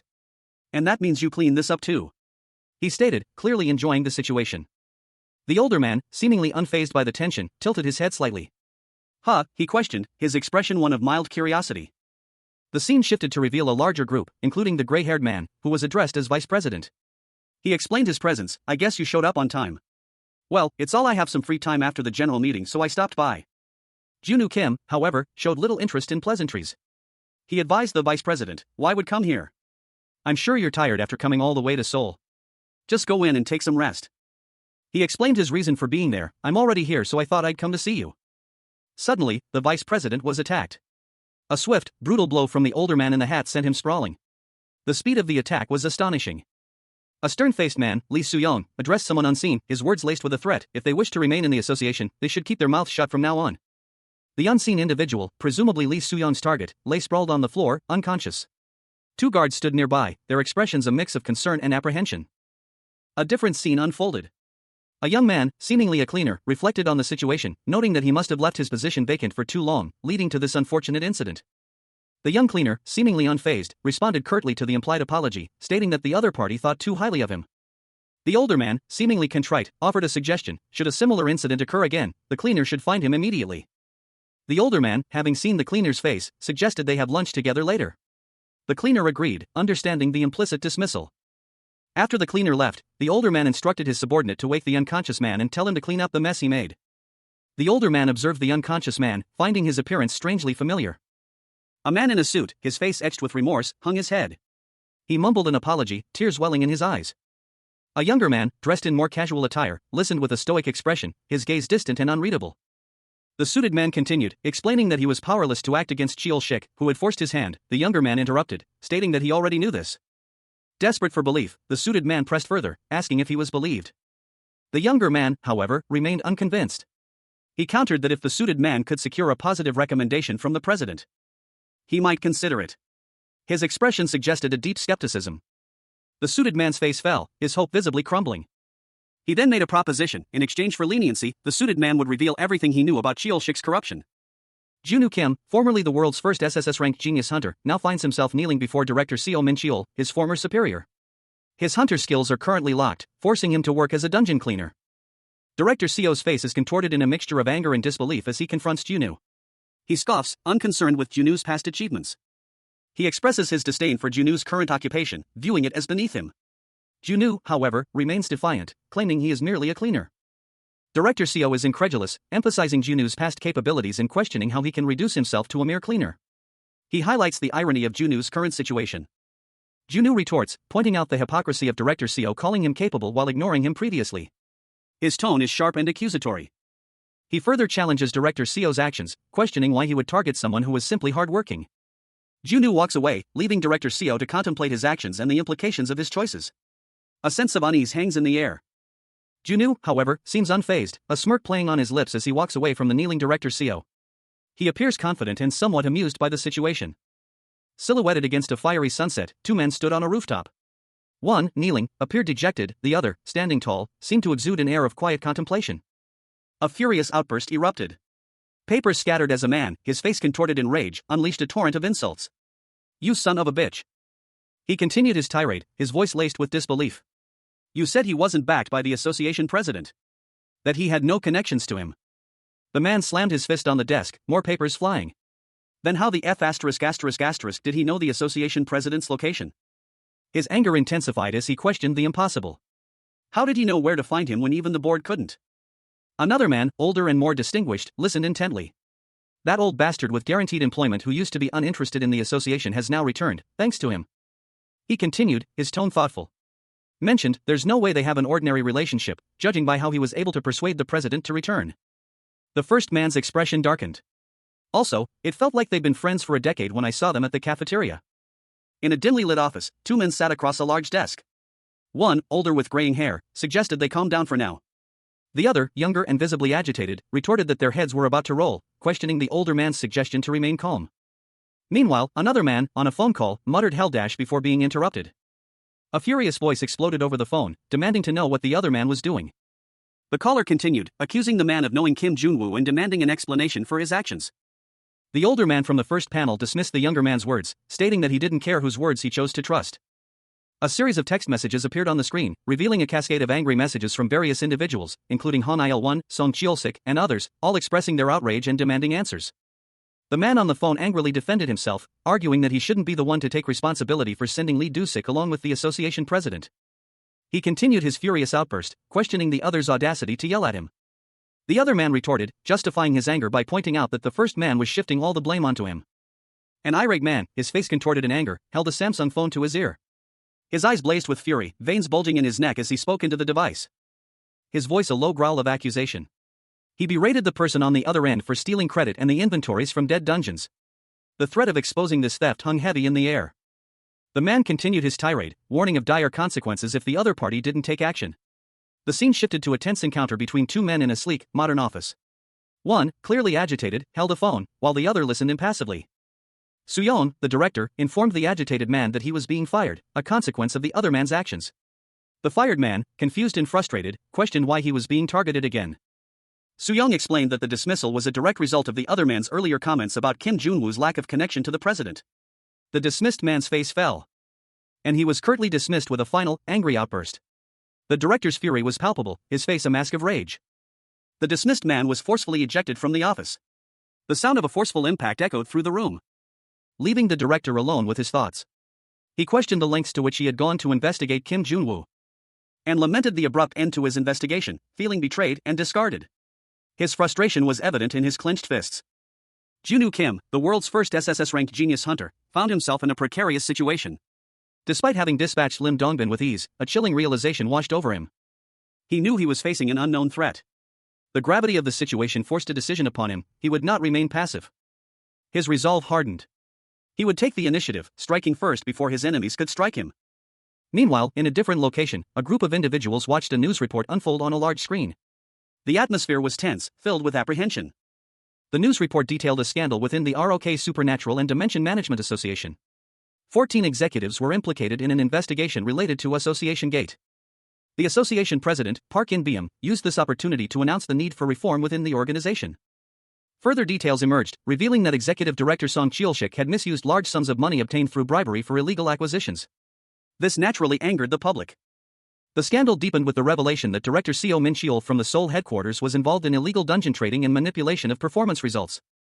Seoul headquarters director Seo Min-cheol, his face etched with remorse, offered a public apology to the entire nation. The news report also highlighted the continued success of Old Jeans, a popular song that had topped the charts for 3 consecutive weeks. Meanwhile, an anonymous whistleblower continued to expose instances of corruption within the association, claiming to be acting under duress.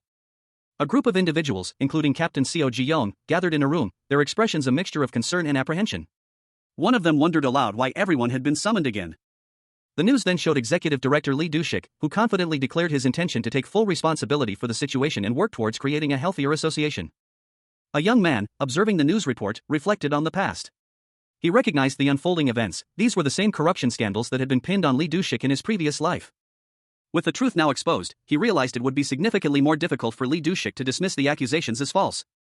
The narrative shifted to the past, revealing that Lee Do-sik, a man previously ousted by the protagonist, had successfully reformed the headquarters in this alternate timeline. A flashback sequence showed the protagonist's ruthless climb to the top, eliminating anyone who stood in his way to achieve the title of SSS-ranked hunter. The scene transitioned back to the present, focusing on the protagonist, now a cleaner, his expression serious and determined. Junwoo Kim, the world's first SSS-RANK genius hunter, found himself in an unexpected predicament. 10 years had been rewound, his hunter skills sealed away, and his current occupation was dungeon cleaner. He reflected on his current situation, a bitter irony considering his past.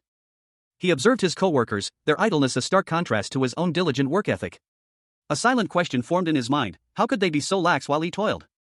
A co-worker pointed out the urgency of the situation, reminding him of the ongoing crisis. Junwoo, however, remained unconvinced, suggesting a team-building exercise to improve morale and efficiency. He internally noted the president's assessment of him as a high school student, a perception he found amusing. The suggestion of a get-together was met with some hesitation from his colleagues. Junwoo's thoughts turned to the unexpected invitation, questioning the executive director's presence. His co-worker inquired about the executive director's presence. Junwoo, seemingly unfazed, calmly responded that the president was inviting them to lunch. Junwoo, already planning a visit, saw this as perfect timing. He had already decided on his meal. He confidently stated his choice of meal. Arriving at the restaurant, the group was seated. Junwoo's co-worker suggested the short rib soup, a local specialty. Junwoo, with a knowing smile, confirmed his familiarity with the restaurant and its menu, highlighting his prior knowledge of the establishment. Junwoo Kim, the world's first SSS-RANK genius hunter, now found himself in a less than glamorous situation. He grumbled to himself, his face contorted in disgust, about having to eat with this old man for 300 days a year, a consequence of his current, less than ideal employment. The old man, seemingly unfazed by Junwoo's displeasure, simply stated that he wanted to talk. He explained that the conflict between Seo Min-cheol and Lee Se-jong was escalating, a situation that had already reached the news and was causing significant turmoil within the organization. He expressed surprise at the intensity of the conflict, noting that he hadn't expected things to deteriorate so rapidly. As a direct result of this conflict, Seo Min-cheol was about to be dismissed from the board of directors. The old man revealed his plans to deal with Lee Se-jong. Furthermore, the takeover deal with the International Association had been cancelled. Junwoo inquired about any statements from the International Association, to which the old man responded that they likely didn't consider the matter important enough to comment on. The old man then urged Junwoo to tell him about his experiences over the past few days, suggesting that having something to do would be better than nothing at all. Junwoo, referencing his precarious life situation a week prior, expressed his gratitude for the opportunity and promised to pay back the favor with interest later. An older man with gray hair and a stern expression addressed someone off-panel. He stated that he had returned and was now reforming the association, questioning what he should do next. A younger man, seemingly a subordinate, questioned the older man's inquiry, implying that the situation was unusual. The older man continued, advising against immediate action. He explained that pushing for reform too hard could create internal conflict within the association. He emphasized the importance of the hunters as valuable assets and the need to avoid bloodshed. The older man then proposed a different approach, to show they were simply doing their jobs without any intention of causing internal conflict. The younger man agreed, stating exactly. The younger man suggested they move beyond official matters and have a more personal conversation. Curious, the older man asked what this personal conversation would entail. The younger man revealed his true desire, to raise the annual salary of the cleaning team. Junwoo Kim, the world's first SSS-RANK genius hunter, now 10 years younger, sat across from a superior, casually eating. He questioned the meager amount of information his superior had provided. The superior, clearly agitated, smacked his forehead. He regretted not having returned earlier. The conversation shifted. The superior inquired about Junwoo's plans for the future, specifically regarding a director position. Junwoo politely declined the offer, explaining that he found the current situation inappropriate for such a discussion. He felt that no one was better suited for the position than the superior himself. Another man, seemingly a subordinate, interjected, explaining his lack of time to visit Junwoo. Junwoo, with a determined expression, handed over a resignation letter. The letter simply stated, "I'm quitting effective today." Junwoo Kim, a man with a determined set to his jaw, stood before his superior. He declared his intention to quit his job, effective immediately. He submitted his resignation, a crisp white paper in his hand, leaving his superior speechless. The superior, a man with silver hair and a neatly trimmed mustache, appeared taken aback. He questioned Junwoo's sudden decision. He pressed Junwoo, wanting to know if there was anything he disliked about his work. Junwoo, however, simply stated that it wasn't that, and explained that since his planned takeover of the International Association hadn't happened, he was now in opposition to them. This meant he could no longer remain with the Korean Association. Junwoo stood before the imposing building of the Korean Association, contemplating his future. He knew that staying would prevent him from ever joining the International Association. In that moment, a steely resolve hardened his gaze. He was ready to forge his own path. Junwoo Kim, the world's first SSS-RANK genius hunter, now 10 years younger, silently resolved to begin his preparations for joining the International Association. His superior, an older man with silver hair and a stern expression, offered a resigned sigh. There was nothing he could do if Junwoo had already made up his mind. He left everything to Operations Director Kim Jun-woo for the rest of the month. Junwoo, a man with a serious demeanor, accepted the responsibility with a curt nod. Junwoo, now working as a cleaner, stared at his food with a mixture of disbelief and annoyance. What? Kim Junwoo pointed out that leaving work without notice was a violation of labor standards.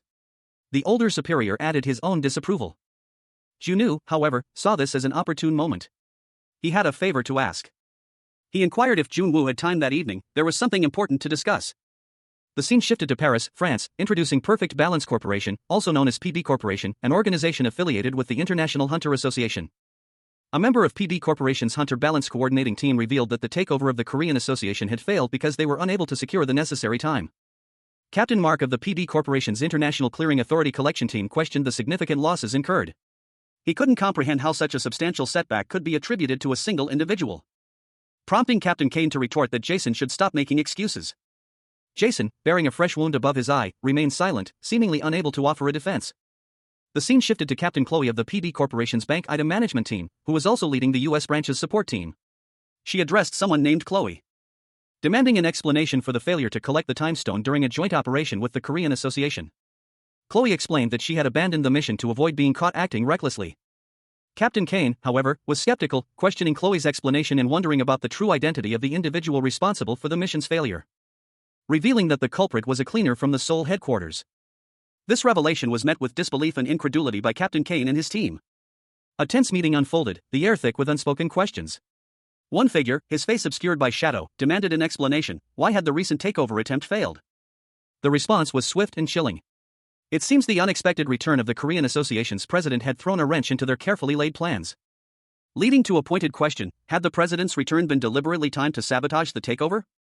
The weight of this possibility hung heavy in the room. One man, his face contorted in a mixture of anger and disbelief, roared his frustration, "Just who the hell is that bastard?" The situation was further complicated by the unexpected reformation of the Korean Association, a direct result of the recent events. The implications were far-reaching and unsettling. Amidst the chaos, a surprising revelation emerged: a simple dungeon cleaner had been appointed as the new director of operations. The news was met with stunned silence. Further investigation revealed that this seemingly ordinary cleaner possessed extraordinary combat abilities, far exceeding the capabilities of most hunters. The mystery deepened. His skills were exceptional, surpassing even seasoned hunters. The question arose: was this cleaner even registered in the hunter ranking system? A quick check confirmed the shocking truth: he was not. The implications were staggering. The assembled officials were left speechless. How could someone with such immense power remain unregistered, working as a lowly cleaner? The situation defied logic and reason. A figure, his face obscured by shadow, pondered aloud. He mused that the subject in question might be an irregular. The weight of this assessment settled heavily upon him, his expression one of deep concern. The scene shifted to a sharply dressed individual, their face partially hidden by shadow, sitting behind a large desk. They were clearly agitated, their internal monologue revealing their concern over the appearance of an irregular who possessed the time stone. They wondered how to deal with this unexpected development. In a conference room, a group of individuals discussed their options. They decided to try a different approach to retrieving the stone. Another individual, their face partially visible, spoke. They noted that legal avenues for retrieving the stone were blocked, but that there were still ways to resolve the situation through dialogue. A man with blonde hair considered using a dimension stone to resolve the situation. Another individual, however, cautioned that even with a dimension stone, the other side would be prepared for their arrival. The individual behind the desk, still partially obscured, inquired about any available information regarding the reformed Korean Hunters Association and their involvement with the time stone. The blonde-haired man responded that such information was not yet available. The individual behind the desk then instructed them to work with Hunter Yang Minho and Chloe to retrieve the time stone from the irregular. Junwoo Kim, the world's first SSS-RANK genius hunter, now 10 years younger, stood amidst a swirling vortex of ethereal blue flames, two skull-shaped entities floating menacingly beside him. Summoned by his will, they obeyed his silent command. A new character is introduced. Yang Minho, the #1 freelance hunter in the official domestic rankings, approached with a smirk, addressing Junwoo as Miss Client. Minho gestured dismissively, asking Junwoo if he could also clear that away. Junwoo, with a self-satisfied grin, commented on the opportune timing, mentioning his need for a new skull-shaped entity. As one of the existing ones crumbled into dust, Minho watched, his expression one of clear apprehension. Junwoo, with a sinister smile, summoned another ethereal skull, which materialized with a burst of energy. Junwoo, having completed the task, now prepares to report to the Secretary General. A shadowy figure, cloaked in darkness, sat behind a large desk. Their face was obscured by shadow, only their piercing red eyes visible. They spoke, their voice a low, chilling murmur: "So that would be all for today." The figure continued, their tone shifting to one of sinister anticipation: "One last thing, keep this in mind. That irregular is our enemy. Junwoo Kim, the former SSS-ranked hunter, now a dungeon cleaner, observed a celebratory gathering. His expression was one of quiet contemplation. He reflected on the event. That really important thing we were prepared to deal with turned out to be just a get-together. His thoughts continued, a hint of disapproval coloring his internal monologue. He couldn't believe they were having fun with no regards to what others feel. The scene opens with Junwoo Kim, the world's first SSS-ranked genius hunter, floating lifelessly in murky water. Blood stains the surface around him, a grim testament to a recent ambush. A translucent, digital interface appears, revealing the activation of a hidden skill, karma. The condition is simple, death. The effect? Junwoo is sent back 10 years into the past. To cancel karma, Junwoo must ascend to the position of Secretary General of the International Supernatural Association within 5 years. Failure means complete erasure from existence. His thoughts turn to Captain Park Geun-tae, a prime suspect in the ambush. However, Junwoo dismisses him as unlikely to be the culprit.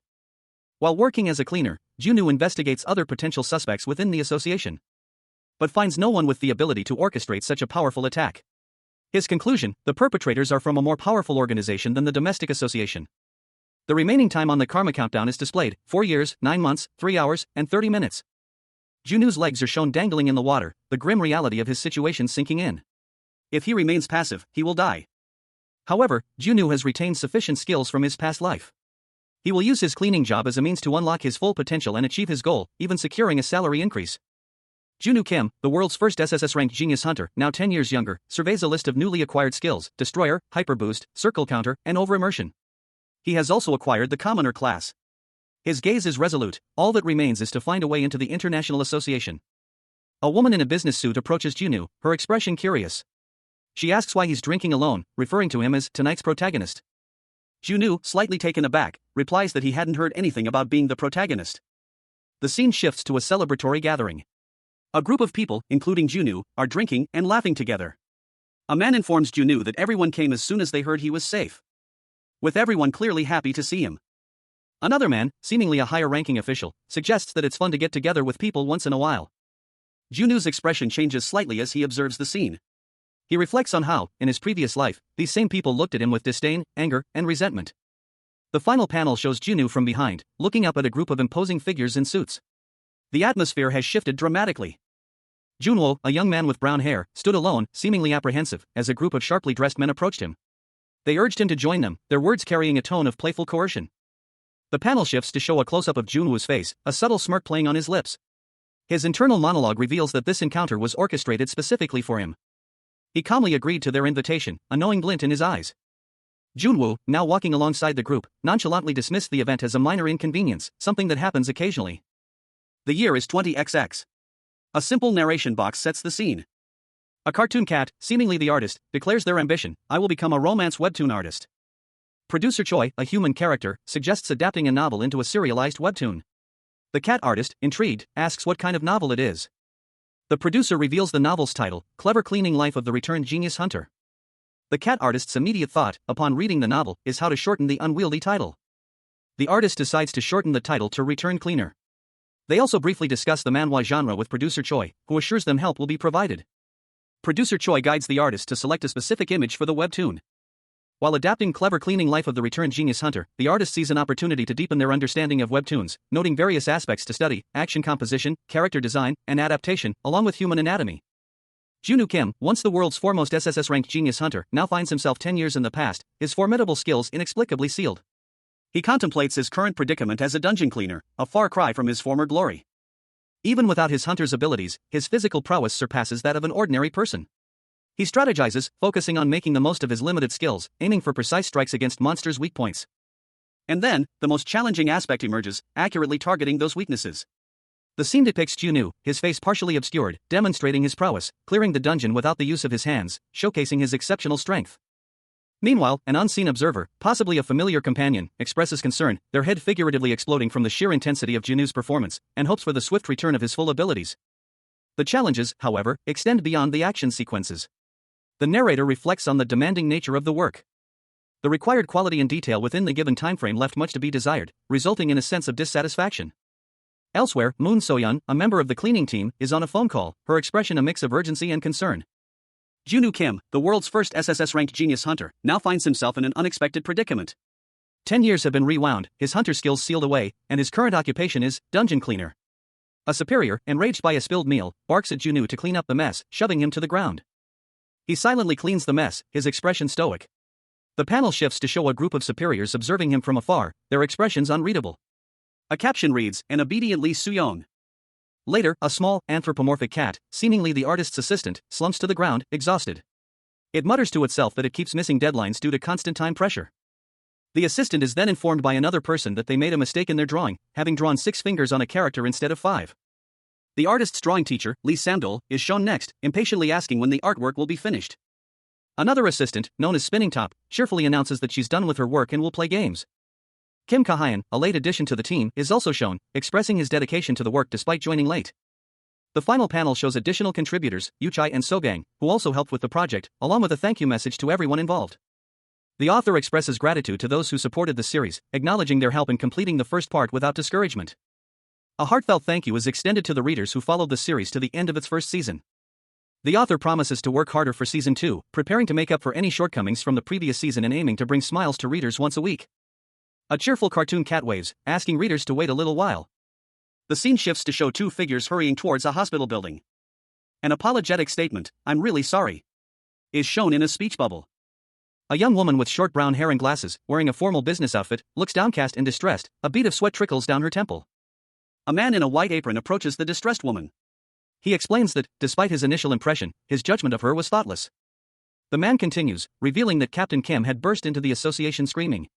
The woman, recalling the event, remembers him as a scary person. Junwoo Kim, the former SSS-RANK genius hunter, now finds himself in the mundane role of a dungeon cleaner. He stood, expressionless, as a brightly clad co-worker, seemingly oblivious to his inner turmoil, cheerfully waved at him, exclaiming something Junwoo dismissed with an apathetic, "I don't really care." A young woman with vibrant orange hair, her eyes wide with surprise, stared at him, a silent ha hanging in the air. A narration box explained the scene. They were meeting for the first time, yet an immediate sense of kinship, and underlying competition, was palpable between them. Junwoo, seemingly unfazed, stood between the 2 women. One, the orange-haired woman from before, looked on with a mixture of surprise and apprehension. The other, a woman with brown hair and glasses, observed the scene with a thoughtful expression. Junwoo's internal monologue revealed his assessment, X2. The tension between the 2 women intensified, a silent battle of wills playing out in their expressions.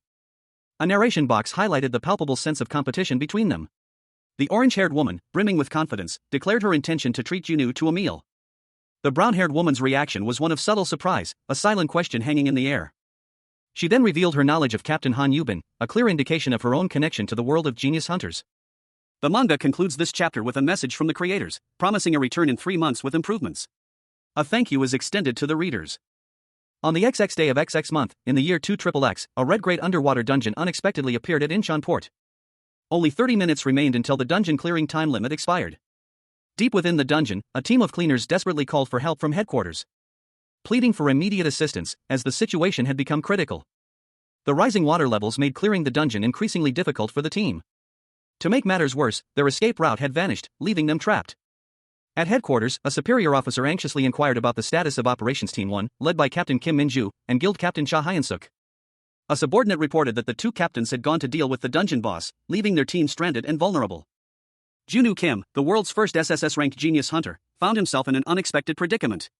10 years had been erased from his life, his hunter skills inexplicably locked away.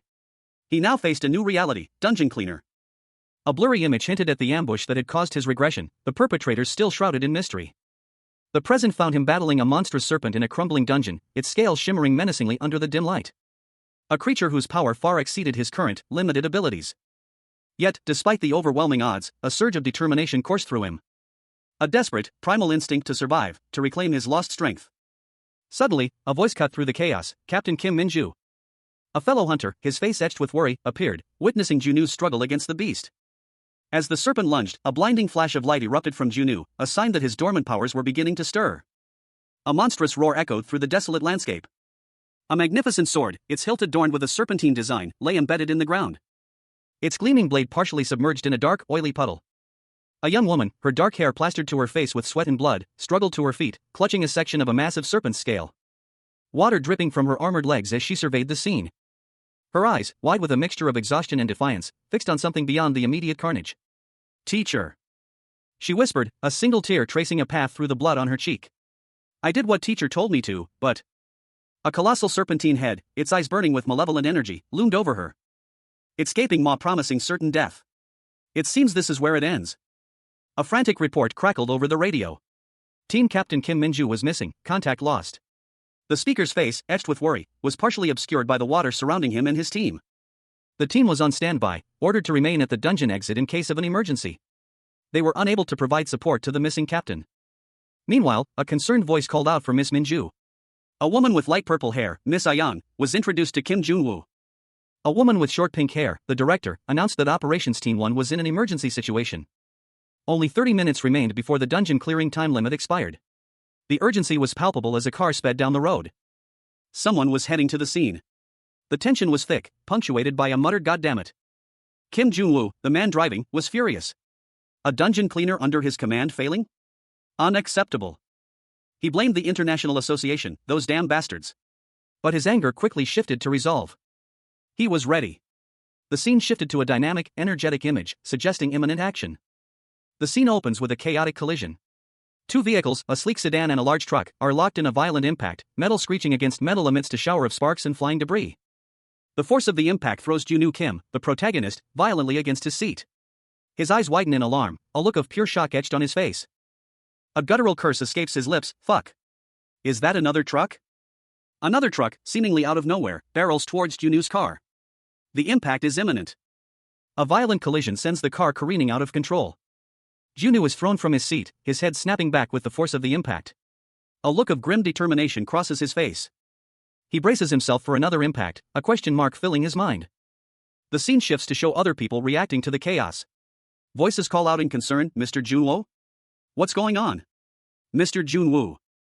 Another voice, colder and more sinister, cuts through the concern, "Mr. Jun-woo."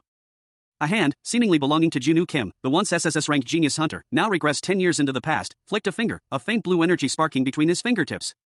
The energy coalesced into a small, bright orb, then exploded outward in a blinding flash. The resulting explosion was intense, a fiery maelstrom engulfing everything in its path. The narration box stated, "Let's go back in time again," setting the scene for Jun-woo Kim's temporal regression. The scene shifted to 2 weeks after the infamous Association Gate incident, a significant event in the world of genius hunters. A man's hand, meticulously filling out paperwork, was shown. The details of the documents remained unclear. He muttered to himself, questioning his actions. Despite his internal conflict, he had become the operations director. Following the Association Gate incident, significant changes occurred within the association. Seo Min-cheol and Lee Soo-young, the main culprits, were demoted and sent to the countryside. Kim Min-ju, a striking young woman with dark hair, stood poised, a glowing blue energy blade materializing in her hand. The narration box above her declared that she had become the captain of the newly organized Operations Team 1. The next panel showed a man and a woman, both in cleaning attire, standing together. The text box revealed that a former B-class hunter, now the captain of the association's most elite team, had risen through the ranks remarkably quickly. 10 dungeon cleaning teams had been created. However, 2 other individuals, Moon So-yeon and Han Sang-hyuk, had declined offers to lead teams. Han Yu-bin, a young woman with orange hair, was shown, the text box noting she had dyed her hair roots. Meanwhile, in a separate development, manager Kang Hyun-suk was dismissed from the support team, his position being filled by Lee Ah-young. A man with brown hair sat at a desk, a look of displeasure on his face. He muttered to himself about the absurdity of the situation, questioning the organization's decision-making process. He continued his internal monologue, expressing frustration with an older man, whom he referred to as a geezer, and his likely refusal to accept his resignation unless something significant happened. His plan, therefore, was to ensure an incident-free month to secure his resignation. He resolved to let this 1 month pass without incident, no matter what. The final panel showed the man's determined face, his eyes narrowed in focus. He muttered the word "well," suggesting a shift in his thoughts. Jun-woo Kim, the world's first SSS-RANK genius hunter, now finds himself 10 years in the past, his hunter skills inexplicably locked. He reflects on the unexpected benefits of his current position. As he reviews his progress as a dungeon cleaner, the sheer volume of dungeons cleaned has triggered the unlocking of several of his skills: rolling paper, otherworldly red cat, and limit breakthrough. He realizes that most of his abilities are now accessible. Despite this progress, one powerful skill remains locked, a unique ability he possessed in his previous life. The conditions for unlocking it seem particularly challenging. He examines the requirements to unlock his Demon King skill, concluding that it's too difficult to achieve in his current life. Despite this setback, a notification appears, informing him that he has unofficially achieved S-rank status, ranking first domestically and 37th globally. This prompts him to consider officially registering his rank. He reflects on his original goal, to unlock his skills and resume his career as a hunter. A surge of energy emanates from his hand, showcasing his latent power. Junwoo acknowledges that his current activities have expanded his capabilities even without officially returning to hunting. A knock on his office door interrupts his thoughts. Someone asks for permission to enter. Junwoo grants permission, and assistant Shin Suzy enters. A woman in a sharp business suit presented a stack of documents. She explained that these were the clearing plans for the operations teams for the next month, requiring approval by the end of the day. She then handed the documents to a man in a suit, who looked overwhelmed by the sheer volume. He was informed that these were the documents needing his approval.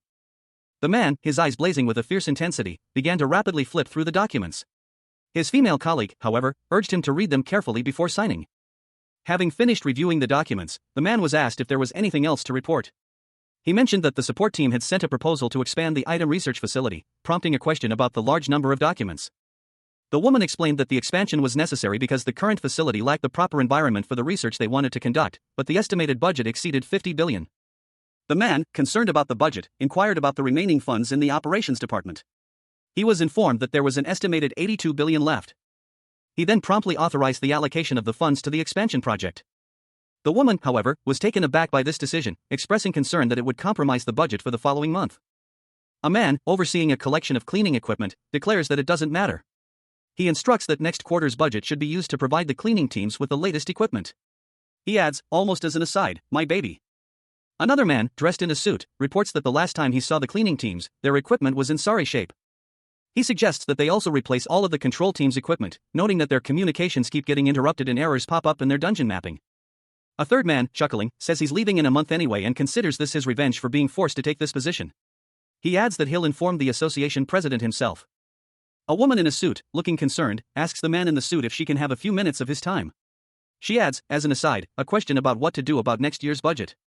The suited man, addressed as Captain Pion, asks if something happened. He is clearly apprehensive. Captain Pion replies that, yes, he guesses it can be called a problem. Captain Pion asks to elaborate. The woman nods, clearly ready to explain. The woman reveals that too many hunters have left after the reorganization, and with the current problems, they won't have enough people to cover everything. An internal meeting was underway. The team was discussing the need for additional personnel, with operations starting the following week. They had already completed their analysis and determined that at least 32 more people were needed to reach a sufficient level of stability. One of the team members, visibly agitated, exclaimed that they were ridiculously understaffed. A serious development unfolded. A supernature signature had been detected in the port. At this rate, clearing a red-grade underwater dungeon would be impossible. Despite the dire situation, Director Kim's proposal was unexpectedly approved. His team expressed their gratitude. One of the team members reacted with surprise and disbelief at the approval of the budget. However, concerns arose about the substantial budget. Another team member questioned whether Director Kim had thoroughly reviewed the proposal, admitting to her own greed in the request. It turned out that Director Kim had only skimmed the proposal, catching the team off guard. The team discussed the unusual nature of the approval, noting that support requests were usually considered wasteful expenditures. This person was truly unique. Director Kim's decision also included additional support for the investigation team and the cleaning team, tapping into the budget for the next quarter. One team member laughed, revealing a similar past experience. Two women in business attire observed Junwoo Kim, the former SSS-RANK genius hunter, now relegated to dungeon cleaning. One commented that she often found his actions nonsensical. But even if they didn't understand, they acknowledged he was not one to act without thinking. The other woman, however, pointed out that isn't that what everyone should do? One of the women agreed, that's true. But the other countered that while true, Junwoo Kim's foresight was on a completely different level, he looked far ahead compared to others. She elaborated, curious about the extent of his foresight, and noted that even while part of the cleaning team, he always took care of his colleagues. Even to the point of risking his life to protect them. The first woman agreed, adding that he never turned a blind eye to injustice, and that he was simply an amazing person. The second woman, however, hesitantly asked for forgiveness before continuing. Manager Lee, a woman in a sharp business suit, turned to her companion, whose back was to the reader. She inquired, her tone suggesting a subtle probing, whether he held any particular fondness for Director Kim. Lee's companion, only partially visible, offered a knowing smile, a hint of amusement playing on their lips. A subtle smirk that suggested a deeper understanding of the situation. As a person, they added, their words implying a distinction between professional respect and personal regard. The two continued their conversation. Lee expressed her satisfaction that Director Kim had approved the proposal to expand the research facility. Lee eagerly anticipated the commencement of research on the subject within the facility. A large, transparent container holding a glowing blue crystal was the focus of their attention. The crystal pulsed with an inner light. Both women watched intently as the crystal floated within the container. Junwoo Kim, formerly the world's first SSS-RANK genius hunter, now finds himself driving, his mind preoccupied. An image of an underwater dungeon flickers in his thoughts. The words underwater dungeon appear dramatically, accompanied by an image of a turbulent, underwater cavern, pulsing with dark energy. A narration box explains that this dungeon, true to its name, is located beneath the sea. Its unique location makes it exceptionally difficult to clear, due to the scarcity of hunters capable of underwater breathing. The panel shows a monstrous, serpentine creature, its eyes glowing menacingly, surrounded by aggressive sharks. This is the dungeon's formidable guardian. And the narration box emphasizes the need for meticulous planning to successfully navigate this perilous environment. Back in his car, Junu's expression shifts. He questions the timing of this underwater dungeon's appearance. Suspecting something unusual about the situation, he concludes that there's something strange about this. Junu Kim arrives at a meeting. Kim Jun-woo, from the Seoul headquarters of the Supernatural Management and Prevention Association, introduces himself. Cha Suk-hyun, the Aries deputy leader and domestic rank number 4 mechanic, expressed his eagerness to finally meet Junu Kim in person, though he admitted to being somewhat flustered by the unexpected encounter. Suk-hyun's excited greeting was met by the amused gaze of Jang Yul, the Aries guild leader and domestic rank number 2 support class. Jang Yul, having heard of Junu Kim's rapid promotion to operations director within just 3 months of starting as a cleaner, expressed his curiosity. Jang Yul wondered what accomplishments Junu Kim had achieved in such a short time, given the high concentration of skilled individuals in the building. Junu Kim humbly responded that he didn't believe he had done anything particularly special. Jang Yul countered that Junu Kim's reputation had already reached them, even at their high level. Based on their prior phone conversation, Jang Yul suspected that Junu Kim was there to scout for potential recruits. Junu Kim himself felt that Jang Yul was trying to extract information from him. Junu Kim, the world's first SSS-RANK genius hunter, now 10 years younger, sat across from a stern-looking man in a dark suit. The older man explained that while the Hunters Association was currently satisfied with its roster, there were a few urgent vacancies to fill. He continued, mentioning that intelligence suggested an underwater dungeon was likely to appear soon near Incheon port. This meant they would need to send personnel to cover that area eventually, prompting him to prepare in advance. Junu nodded, a thoughtful expression on his face. The older man then asked about Junu's reasons for choosing their guild.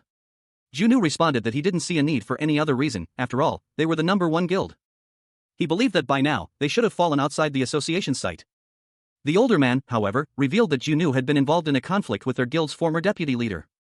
He identified the former deputy leader as Shin Tae-hwan. Junu stated that he knew how to separate personal and business matters. The older man simply replied, "I see." A man presented a document to another, explaining, "This is our recruitment contract. If you read it, you will see that the conditions we offer are quite good." The second man interrupted, "I apologize for cutting you off while you're in the middle of talking.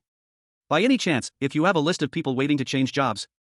The two men sat across from each other, a tense silence hanging in the air. The younger man's gaze sharp and assessing. The older man responded firmly, "I will have to refuse."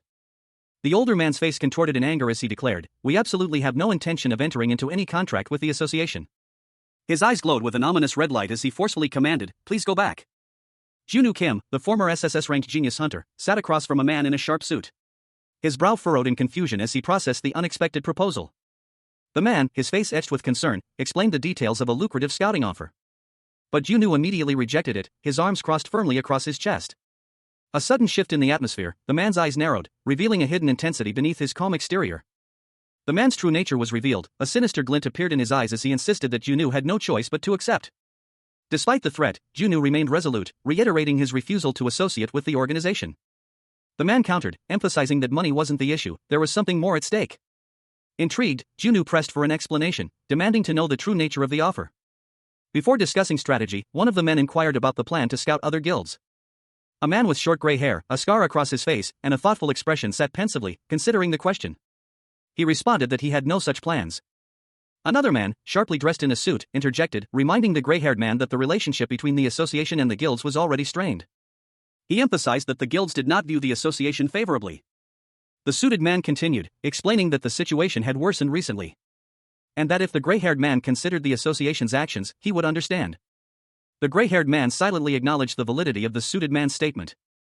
A narration box explained that while private guilds were not affiliated with the association, they were not entirely independent either. The association controlled dungeon clearing rights, allocating them to guilds only after completing its own operations. The scene opens with 3 emblems, each representing a powerful guild, displayed prominently against a dark, imposing backdrop. A narration box explains the system. The Hunters Association claims all dead stock from dungeons, while private guilds keep the profits without paying fees. Initially appearing as a reasonable arrangement. However, 2 sharply dressed men, their faces grim, stand facing each other. Below them, 2 smaller figures exchange a small bag. The narration box reveals the dark truth: if a dungeon yields no loot, the private guilds receive nothing. leaving the guilds utterly dependent on the association's goodwill, forcing them to bow to its demands for even a single dungeon. The two men are shown again, their expressions hardening. The narration box explains that the association uses its power to manipulate the guilds, creating a relationship of tyrant and oppressed. The scene shifts to a close-up of one of the men, his face etched with anger and resentment. He concludes that this imbalance of power is the work of Seo Min-cheol. In a modern office, two men discuss a precarious situation. One warns that if they sign a contract with the association, they risk becoming public enemies. The conversation continues, with one man expressing surprise at the other's concern for ethics, given their current circumstances. The other retorts that ethics is not a word their side should be using. Junwoo Kim, the world's first SSS-RANK genius hunter, announced his departure. He stated that under the circumstances, he would be taking his leave. He left the office, where two other men sat at a hexagonal table reviewing documents. One man was older, with gray hair and a scar across his face, the other was younger, with dark hair and a more muscular build. The older man, observing Junwoo's departure, commented on the current tense atmosphere among Seoul's guilds, warning that any attempt to join another guild would be met with hostility. He emphasized that a warm welcome shouldn't be expected. Junwoo thanked the older man for the warning. As the scene shifted to reveal a powerful, teal energy emanating from the older man's hands. A younger man with short, gray hair appeared behind him, questioning if this was Kim Junwoo. The younger man, identified as Yang Minho, stood over the older man, his expression cold and calculating. Yang Minho accused Junwoo of secretly trying to join forces with an opposing association. He expressed his disappointment at Junwoo's actions. A man in a simple white shirt, his face contorted in a mixture of shock and disbelief, stared at someone off-panel. His eyes were wide, his brow furrowed, and a vein pulsed visibly in his temple. "This fucker, when did you?" he sputtered, the unspoken question hanging heavy in the air. A younger man with short, gray hair, a smirk playing on his lips, calmly responded, conjuring two glowing, ethereal skulls in his hands. He stated matter-of-factly, "I've already mentioned it last time, the association's days are numbered." Another man, observing the scene, voiced his astonishment. "Just look at that guy from earlier. A cleaner got promoted to director." The man with the skulls considered this, a thoughtful frown etching itself onto his face. Wouldn't it be a pity if the so-called guild itself to be subservient to the association, he mused. However, he quickly added, a glint of determination in his eyes, anyone who joins me in my plan would be able to live well. Turning to his companion, the gray-haired man pressed on, his tone brooking no argument. "I can't give you a lot of time to think about it. Things have already been set into motion, after all." The other man, his face scarred and weathered, remained silent for a moment, his gaze fixed on the gray-haired man. He questioned, his suspicion growing. "Is it about having fun pretending to be on their side as you incite everyone into fighting each other?" The gray-haired man remained impassive, his expression unchanging. "Just what the hell are you trying to achieve? You're not even in any guild. By going against the association, what benefits are you hoping to get?" he challenged, his voice sharp and accusatory. In a dimly lit room, two figures sat on a plush sofa. One, older with gray hair, listened intently as the other, a younger man with dark hair, spoke. "Jang-il, I hate being made to wait," the younger man stated, his voice laced with impatience. The older man remained silent, his expression unreadable. The younger man continued, "That said, after having to wait this much, I think that's more than enough time." Two glowing, skull-like figures hovered behind the younger man as he spoke. "Either way, the association is going to collapse soon," he stated, his tone unwavering. He paused, a hint of a smirk playing on his lips. "You will also soon regret ignoring my offer." The younger man leaned in, a sly smile spreading across his face. "And lastly." The older man, seemingly startled, reacted to the younger man's words. "Please hold your tongue," he said, his voice strained. The scene shifted to show the older man and another man sitting on the sofa. The second man muttered, "This psychotic bastard." The younger man stood, his expression unreadable. The older man, clearly agitated, turned to another man standing nearby. "What are you going to do now, guild leader?" The guild leader, a man with a stern expression and a scar across his face, responded. "There's no doubt about it. We'll eventually have to pick sides in the future." The younger man and another man, with dark purple hair, were shown in discussion. "Taking Yang Minho's side is an excellent way to keep earning profit, not only for us, but also for other guilds," the younger man explained. He continued, "However, I have no idea what that guy's really up to." The older man, deep in thought, added, "On the other hand, the offer from the association is good for us, but we also have to consider." Two men discussed the nature of their new director, Kim Junwoo, contrasting him with the previous director, Seo Min-cheol. They noted that their relationship with other guilds was also affected by this change. One of them wondered aloud if perhaps Kim Junwoo was someone they could be friends with. The other man recounted an incident where he tore up a contract and insulted the association in front of Kim Junwoo, yet the new director didn't react. He contrasted this with Seo Min-cheol's likely response. He initially thought Kim Junwoo was a pushover, but his calm demeanor throughout their conversation changed his mind. The man continued his analysis, noting Kim Junwoo's annoying attitude and dull voice, which made others feel like he wasn't taking them seriously. leading him to theorize that there are only two types of people who give off such an atmosphere: a seasoned sergeant about to retire, or someone with a much larger plan in mind. He dismissed the first possibility, given that Kim Jun-woo only recently became the director. The second man considered the alternative, that Kim Jun-woo was playing the long game, viewing their trivial matters as insignificant. Suddenly, a woman interrupted, quoting Confucius, "He is no vessel." A woman, her face etched with worry, frantically tried to reach someone on her phone. "Jang Yul. Why aren't you answering your phone? There's serious trouble." The woman, identified as Yu Ji-woo, leader of the Aphrodite Guild, explained the situation. She had heard that guilds in Seoul were currently conducting large-scale dungeon interceptions. Two men reacted with alarm to the news of these interceptions. One of them, clearly agitated, questioned if Yang Minho was involved. Driving his car, Junwoo Kim realized the gravity of the situation. Jang Yul's warning proved accurate, a fact that filled him with grim determination. He had visited several other guilds after leaving Ares, only to find their leaders absent. This unusual absence was deeply concerning. His frustration grew as some guilds refused even to schedule an appointment. He cursed them as "those damn bastards." Junwoo considered the implications of his actions. If he escalated the situation, it would lead to an all-out war with the guilds. This was a risk he was willing to take. Junwoo Kim, the world's first SSS-RANK genius hunter, found himself in a perplexing situation. His thoughts raced, questioning the motives of the Hunters Association. He wondered why they were so angry about something the association itself had done to him. A self-doubt creeping into his mind. Had he, in his past life, abused his power? Meanwhile, elsewhere, Captain Pyeon's laptop displayed an urgent message. Captain Pyeon contacted his director, reporting on the scouting mission. The director, however, seemed preoccupied, dismissing the report as unimportant. But the director's demeanor shifted when he received a new, urgent message. He explained that it was a matter requiring immediate attention. A crisis unfolding across Seoul. The message detailed a shocking number of dungeon interceptions occurring simultaneously across the city. 18 cases in just 2 hours. And the situation was still worsening.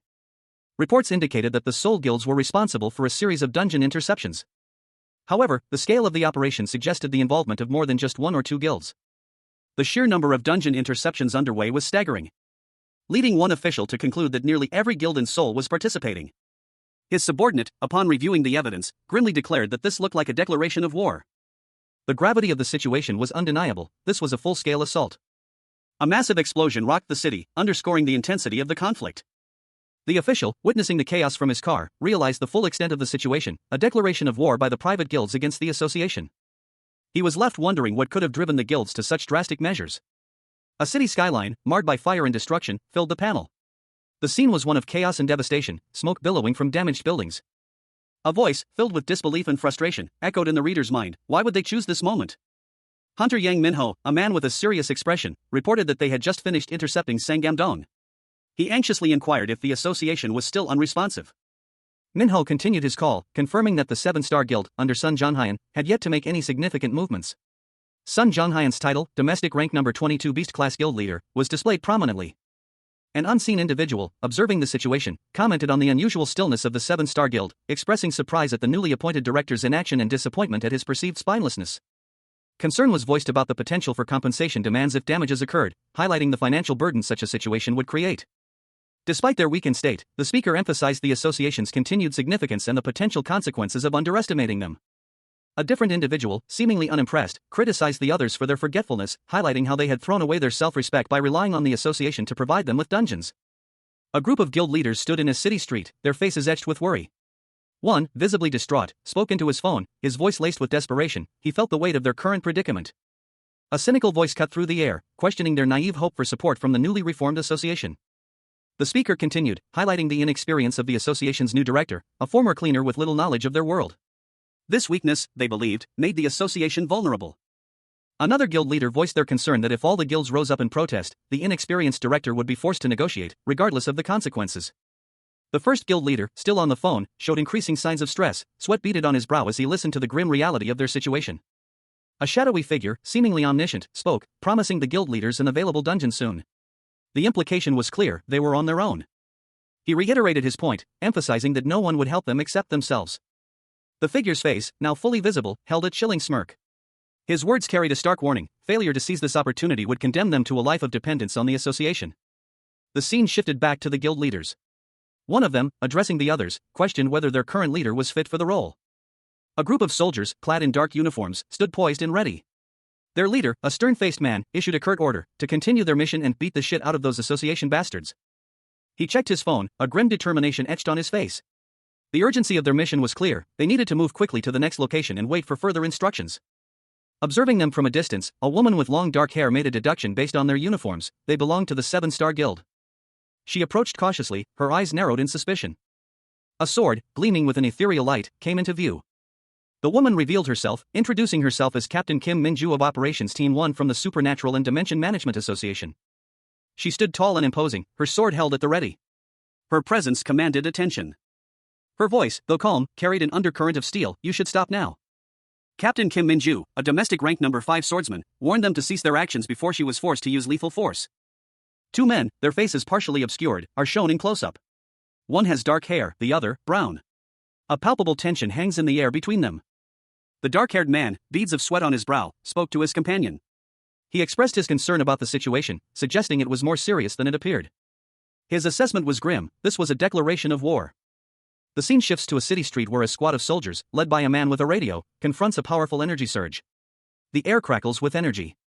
Back inside, the dark-haired man observes the scene unfolding on a monitor. He recognizes this as a calculated attack, exploiting the recent reorganization of the association. He emphasizes the need to avoid appearing weak and prepare for armed conflict. His brown-haired colleague reacts with alarm at the prospect of armed conflict. The dark-haired man proposes a two-pronged approach: legal action against past attacks and reporting the situation to the association president. A man in a dark suit, his face etched with worry, gripped the steering wheel of his car. He muttered to himself, questioning the necessity of reporting the incident, given the association president's demanding schedule. Despite his reservations, he was pressed by a group of colleagues, their faces grim, insisting that the incident must be reported. The urgency of their pleas stemmed from the potential financial ramifications. The damages could easily exceed tens of billions, they argued, and the legal team was already gathering evidence. He visibly tensed, recognizing the escalating situation. The involvement of the legal team would only amplify the problem. His anxiety intensified. The potential consequences of the association president learning about this could lead to his immediate resignation. He resolved to handle the situation personally, promising to negotiate a resolution. He instructed his colleagues to keep the legal team on standby but to refrain from reporting the matter to the association president. The man in the car agreed, promising to call back soon. However, he also reminded him of the organization's precarious financial state, emphasizing the inability to absorb further losses. A contact list appeared on a phone screen, displaying various names and numbers, including Junwoo Kim, crazy reporter, and underling cleaner. Junwoo Kim, the underling cleaner, contacted his associate, Miss Han Yubin, inquiring about her current location. Yubin responded that she had just finished her work in Jamsil. Yubin informed Junwoo that they should remain on standby due to recent interceptions. Junwoo expressed concern, as they were scheduled to finish work soon. Despite his reservations, Junwoo agreed to remain on standby, his frustration evident in his internal monologue. The scene shifts to Junwoo, who is now aware of the guild's growing resentment towards the association. He understands their resentment stems from his current role as a cleaner, a position he was forced into. Junwoo questions whether the guild's resentment is sufficient justification for large-scale interceptions. He wonders what benefits they hope to gain by interfering with the association. He drives, his mind racing as he contemplates the situation. And concludes that something shady is definitely going on. A tense standoff unfolded in a deserted courtyard. A lone man in military fatigues faced a squad of soldiers, their expressions grim. A woman, sharply dressed in black, stood opposite them, her presence commanding attention. The man questioned the group's intentions, asking if they planned to use force. He wondered aloud if this meant the operations team was about to use force against a private guild. The woman, her face set in a determined expression, responded curtly that they would if necessary. She stood defiantly, a sword held firmly in her hand. Meanwhile, one of her subordinates pointed out that everything the guild was doing was illegal. The woman acknowledged this, but stated that she couldn't allow them to leave, even without orders from her superior. Her resolve hardened. She would keep them detained for as long as possible. The soldiers, now surrounded, were asked if they could afford to compensate for the damages. Their leader scoffed, declaring they had no intention of paying anything. He considered them far more shameless than he initially thought. A tense confrontation unfolded between Junwoo and a group of Hunter Association officials. One official, his face etched with anger, accused Junwoo and his associates of shameless actions, questioning their right to use the association's resources. Another official, a woman with dark hair, calmly countered, suggesting that if they harbored dissatisfaction, a formal complaint would be a more appropriate course of action. The first official exploded, vehemently stating that they had already attempted this, receiving no response. He pointed out the drastic measures they were now forced to take. His frustration was palpable. He regretted not having intercepted Junwoo's dungeon activities much earlier. The dark-haired woman, however, remained composed, drawing her sword, a clear indication of their intent. Understanding their position, she acknowledged their actions, but insisted that Junwoo accompany them for the time being. Suddenly, Junwoo activated his Wild Beast transformation unique skill, his appearance shifting dramatically. He refused to comply, transforming into a powerful, bestial form and preparing for combat. The ensuing battle was fierce, with Junwoo's enhanced strength and abilities clashing against the Hunter Association's forces. Junwoo Kim, the world's first SSS-RANK genius hunter, now 10 years younger and stripped of his abilities, stood poised, his hand gripping the hilt of a sword. His expression was grim, his eyes narrowed in concentration, a cold determination hardening his features as he prepared to face whatever threat lay ahead. The energy around him crackled with barely contained power. Despite his current limitations, a warning issued from his lips, a stark contrast to the image of controlled fury he projected. He urged his opponents to surrender while he was still willing to negotiate. The scene shifted to a city street where Junwoo faced a monstrous beast, its massive form looming over a squad of armed soldiers. He stood his ground, sword drawn, ready to defend them. The beast's massive paw descending, claws extended, aiming for a devastating strike. Junwoo's resolve remained unshaken. The beast sneered, confident in its overwhelming strength, challenging Junwoo to stop it if he could. But Junwoo met the challenge head-on, his movements a blur of controlled aggression as he launched a swift counterattack. The clash of steel against monstrous claw echoed through the street as Junwoo's blade met the beast's attack. A fierce struggle ensuing, sparks flying as the two forces collided. The beast's enraged face was visible as it roared in pain and frustration. Junwoo Kim, the world's first SSS-RANK genius hunter, found himself in a desperate struggle. Surrounded by several armed assailants, he fought back with surprising agility, despite his hunter skills being locked. His movements were precise, his strikes deadly, even without his full abilities. But the sheer number of his opponents began to overwhelm him. He was forced to retreat, leaving his attackers behind him in a blur of motion. Later, within the Ares Guild headquarters, a tense meeting was underway. One of the guild members, his face scarred, expressed his bewilderment at the recent events. He confessed that they had been completely unaware of the ambush on Junwoo Kim, the highest-ranked hunter. A fact that seemed almost unbelievable given the guild's extensive network and intelligence-gathering capabilities. Another guild member, a more composed figure, explained that there had been some subtle signs of something amiss. But they had dismissed them as insignificant, never suspecting such a brazen attack on one of their own, especially a large-scale dungeon interception. The scarred guild member pressed further, questioning whether even the Aphrodite Guild, another powerful organization, had been aware of the plot. The response was a grim confirmation: Ares and Aphrodite were the only guilds in Seoul that had been kept in the dark. A fact that raised further questions about the attackers' motives and resources. Another guild member, a younger man with a serious expression, pointed out that if the attackers had intended to conduct large-scale dungeon interceptions, recruiting the top guilds would have been a significant advantage, leading to speculation about why the attackers had chosen to exclude such powerful allies. The scarred guild member pondered this mystery, wondering why the attackers hadn't attempted to recruit Junwoo Kim and his colleagues. The scene opens with Junwoo Kim, the former SSS-RANK genius hunter, standing before a group of figures. A question hangs in the air, unspoken but palpable. Perhaps, did something happen that put you at odds with the other guilds? A confident reply follows, dismissing the suggestion. Not at all. We can confidently say that we've maintained good relations with all the other guilds. If this plan was schemed among the guilds, there's no way we wouldn't have heard anything about it. The speaker's words are countered, highlighting the sheer scale of the opposing force. Then that makes it even stranger. In Seoul alone, there are already more than 20 guilds. If we add up all their members, they would be about 1,000. The sheer size of the mobilized force leads to a crucial deduction: for a group of this size to be mobilized at the same time, someone's definitely leading them. The focus shifts to a scarred man, his expression hardening. A pointed question is posed: do you suspect me? The accusation is deflected with a surprising counter-argument: it's actually the opposite. I say this with full faith in Mr. Jang Yul. The scene shifts to a discussion between Jang Yul and another individual. A subtle observation is made. A person like you, who puts a lot of emphasis on ethics, wouldn't have employed this kind of method. Further reasoning is presented, pointing to a lack of time for such elaborate planning. Also, you wouldn't have the time to be sitting here leisurely if you did do this, because you'd be busy commanding them.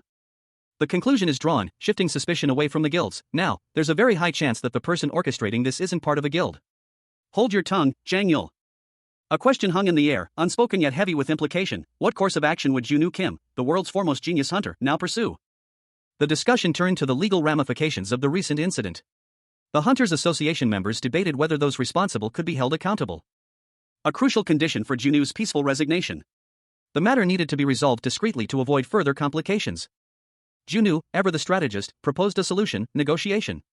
He intended to resolve the conflict through direct dialogue.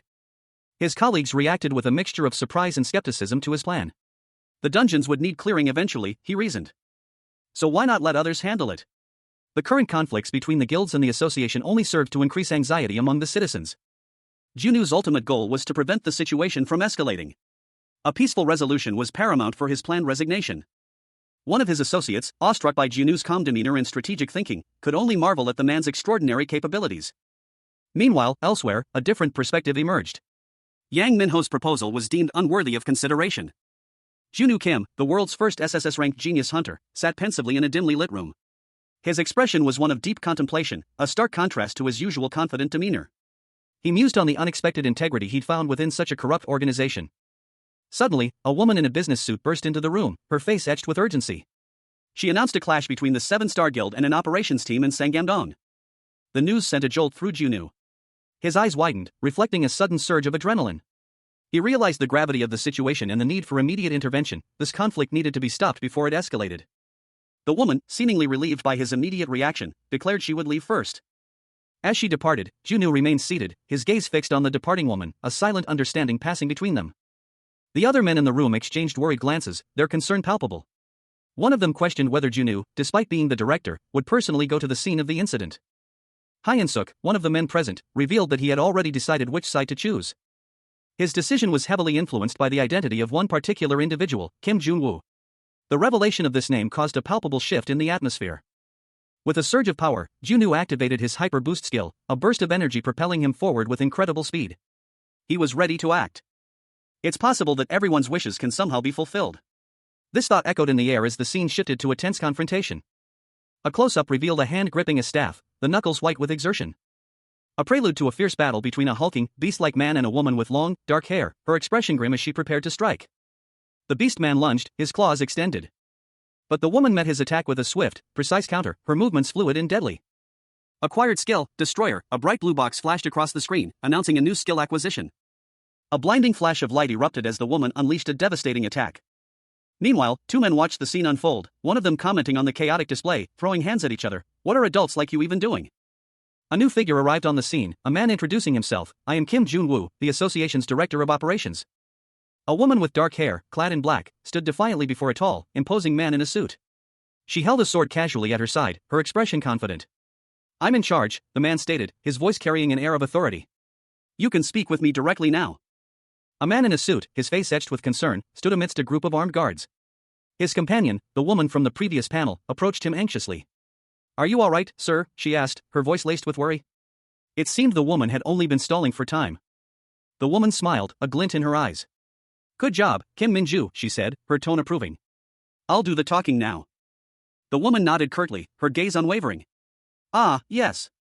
The man in the suit, his expression serious, was addressed by the woman. "Are you, Director Kim Jun-woo?" The director's arrival caused a stir among the guards. One of them scoffed, "The director is actually coming here personally? What is His Excellency doing in such a shabby place like this?" The director's eyes narrowed, his expression hardening. "Ah, are you here to catch us so you can lock us up? You can try. We're not simply going to stand still now." His anger flared, his eyes blazing. "You self-centered association bastards, let's end things right here, once and for all. That's why I came here, isn't it? So we can talk." But his words were met with defiance. "You're finally showing your true colors, huh? So what if you don't wanna? Are you going to kill all of us here?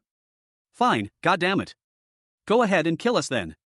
Junu Kim, formerly the world's top-ranked genius hunter, now finds himself in an unfamiliar situation.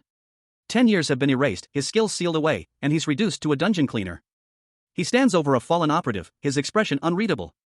A cold sweat beating on his brow as he considers the implications of his actions. His internal monologue wrestles with a chilling question: should he eliminate this threat permanently? Meanwhile, a woman with dark hair, presumably a member of his team, contacts Operations Team 1, her voice calm and controlled despite the unfolding events. A report comes in, an incident near Jamsil. A guild was intercepting an orange-grade dungeon when things went wrong. Further details emerge: they're under attack by the dungeon's boss monster, desperate calls for help flooding in. The scene shifting back to Junu, who observes the injured operative with a growing sense of unease. And the woman from earlier processes the information, a question forming in her mind: an incident near Jamsil? Junu's face contorts in horror. His eyes widen, a silent scream trapped behind gritted teeth. A horrifying realization dawning on him: the dungeon is where his wife's guild is currently operating. Junu Kim, the world's first SSS-RANK genius hunter, found himself in a desperate situation. 10 years had been stripped away, his formidable hunter skills now locked, leaving him vulnerable. He was ambushed, the shadowy figures surrounding him a blur of menacing movement. A chilling darkness swallowing him whole. The only path forward, a life-cleaning dungeons, the key to regaining his lost abilities. A young woman with long, dark hair, dressed in a dark, collared top, reported an incident near Jamsil. Meanwhile, the Earl Grey Guild, while intercepting an orange grey dungeon, was attacked by the boss monster. A man in tactical gear sat on the ground, surrounded by other figures in dark clothing. He appeared injured and distressed. The man, his face contorted in terror, revealed that the dungeon was the one his wife had entered. The young woman from earlier, now alongside a man in a suit, inquired about the situation. The man in the suit, his expression grim, ordered the preparation of a rescue operation. A large explosion rocked the city near Jamsil. A young woman in a school uniform knelt on the ground, eyes wide with shock and fear. A look of utter bewilderment washed over her face as she gasped. The scene shifted abruptly to a chaotic cityscape. A monstrous, clawed appendage, seemingly from some grotesque creature, burst forth from a building, its shadow engulfing a man in a business suit, who reacted with a grimace of pain and fear as the creature's attack tore through the city. A nearby woman screamed, "Kayak!" Suddenly, a figure with orange hair wielding a large, heavy weapon appeared, leaping through the air with surprising agility. They swung their weapon with immense force, the impact sending a shockwave through the area. The orange-haired figure landed, panting slightly, as they surveyed the scene. "What the hell happened?" they muttered, addressing two men in suits nearby. One of them urgently called out, "Director!" One of the men in suits explained, "This is an orange-gray dungeon. Originally, we were carefully planning how to clear it. But a complication arose. But it seems a guild already entered so they could intercept it." Another man added, "The control team monitoring them confirmed they entered an hour ago, but since there's been no response so far, we assume they've been wiped out." A grim realization dawning on him. He angrily stated, "This is what happens if people do this without having the right information. Do they think anyone can just intercept a dungeon?" Surrounded by a squad of armed officers, Junwoo Kim, the world's foremost SSS-RANK genius hunter, found himself the target of an ambush. The officers barked orders, demanding his immediate apprehension. He struggled against their grasp, his face contorted in a mask of fury. "Let go! Let go of me, goddammit!" he roared, his eyes blazing with defiance. One of the officers voiced his concern, highlighting the inherent danger of the situation. "Sir, what could you do even if you went inside? That's an orange grade. Even with an operations plan, it's still dangerous to enter." Suddenly, a sharp blow landed on the officer's jaw, sending him reeling. Junwoo, despite being restrained, managed to unleash a swift counterattack. The officer crumpled to the ground, clutching his jaw in pain. Another officer intervened, shouting, "Calm down." A man in a suit approached, his voice calm but firm. "If you go in now, you'll only be adding to the casualties." Junwoo's frustration boiled over. "Fuck! Are you saying I should leave it alone?" He challenged the man's authority, questioning the injustice of the situation. "That we deserve this? Is that it?" A young woman, presumably a colleague, watched the scene unfold with a mixture of concern and disdain. She muttered under her breath, "Teacher. Why do assholes like you do this in the first place and throw a fit if something happens?" Junwoo Kim, the world's first SSS-RANK genius hunter, found himself on the receiving end of a furious outburst. "You bastard! How can you say that?" the other man roared, his voice laced with disbelief and anger. The outburst continued, fueled by a potent mix of frustration and betrayal. "I didn't say anything about just leaving it alone," Junwoo responded calmly, his expression betraying none of the turmoil brewing within. Junwoo's resolve hardened. "I'm the one going in," he declared, his tone firm and unwavering. He continued, his voice carrying a hint of exasperation. "That's why, please stop kicking up a fuss." The other man's face contorted in disbelief. "What?" he sputtered, his voice barely a whisper. "No matter how you think about it, I don't see any reason for you to get involved." He continued his argument, his voice low and measured. "Even an operations team would suffer some losses. We were the ones doing the rescue." His words hung heavy in the air. And while the budget needed to do this is quite large, the operation wouldn't be a profitable one, even if it was successful. A young woman, dressed in a maid's uniform, quietly agreed. "Yeah, he's right." Junwoo's thoughts raced, a whirlwind of conflicting desires. His cleaning obsession warred with his desire to unlock his hunter skills, all while the association's budget loomed large in his mind. A woman's voice cut through his internal conflict. "Operations Team 1, you're coming with me." A man with short brown hair, dressed in a sharp suit and carrying a backpack, addressed a group of people. His expression was serious, almost grim. He requested that a blockade be put around a dungeon as quickly as possible, his words laced with urgency. He stressed the importance of preventing other guilds from learning about the incident, emphasizing the need for immediate action. Taking charge, he instructed his team to follow him. A subordinate called out to him, a clear sign of respect and obedience. Elsewhere, a young man with short, light brown hair watched a series of holographic images depicting a violent confrontation. The images showed a group of figures in combat, suggesting a recent clash. The young man, identified as Captain Chloe of PB Corporation's Bank Item Management and U.S. Branch Support Team, deduced that a guild had mistakenly entered an orange-grade dungeon. He suspected foul play, suggesting someone had deliberately misled the guild. A question arose in his mind: was this a deliberate act? In a separate location, a man with short, gray hair, holding a drink and speaking on his phone, smirked. His demeanor suggested a sense of amusement and satisfaction. Two men, one with stitched-up facial features, discussed their strategy. They believed that inciting conflict among the guilds was the best way to weaken the Hunters Association. One of the men, seemingly pleased with the unfolding events, commented that it was quite fun. A figure in a dark suit, his face partially obscured, worriedly muttered to himself. At this rate, he feared, their pursuers might uncover their trail. Meanwhile, news arrived: the Korean Association had initiated a rescue operation, with director Kim Jun-woo personally taking command. Another individual, this one with silver hair, observed the situation with a smirk. He commented that the new director seemed overly concerned with his public image. However, he questioned the wisdom of a former dungeon cleaner leading such a crucial operation. A young woman with blonde hair scoffed. She pointed out that the dungeon in question wasn't something incompetent people could clear, and that the association always prioritized its own interests above others. Therefore, expecting a genuine rescue effort was naive and would only lead to disappointment. A voice countered, reminding them not to underestimate director Kim Jun-woo. He was no ordinary irregular. The silver-haired individual, seemingly in charge, addressed the blonde woman. If the operation failed, she explained, she planned to use the Dimension Stone, so strict adherence to instructions was paramount. Emphasizing that their plan was not merely for amusement. A blonde woman with piercing blue eyes smirked, her gaze fixed on a man with silver hair and a scar across his face. His eyes, narrowed in suspicion, held a hint of unease. The silver-haired man sat alone at a bar, his back to the viewer, lost in thought. The atmosphere was tense. Elsewhere, a young man with dark hair clenched a glowing, fragmented orb in his hand. A surge of teal energy crackled around him as he muttered a curse under his breath. What a bitch. Back at the bar, the silver-haired man turned, his expression unreadable. He addressed the blonde woman, his voice sharp. What the hell is your true motive? The young man's hand glowed with a golden light, a new power surging within him. He had acquired the destroyer skill. He unleashed a devastating blow, a golden energy erupting from his fist. The force of the impact sent a monstrous creature reeling back, its body momentarily stunned. The young man's power was undeniable. A subordinate contacted the director, inquiring about his current location. He was informed that they had already arrived at the boss room. The team surveyed the scene. A fallen dragon lay before them. The director commented on the difficulty of dealing with airborne monsters, and promised to contact them again once more information was available. The team, led by a woman wielding a sword, moved forward. Into the dungeon's depths. They proceeded further into the dungeon, the darkness hindering their vision. One of the team members complained about the difficulty of seeing in the darkness. Their leader instructed them to search their surroundings carefully. Another member discovered a weapon that appeared to belong to guild members. The woman with the sword questioned if it had monster blood on it, only to be told it was covered in mucus. A young woman with dark hair, scrutinizing a viscous, green substance clinging to a blade, declared that it was undoubtedly of monstrous origin.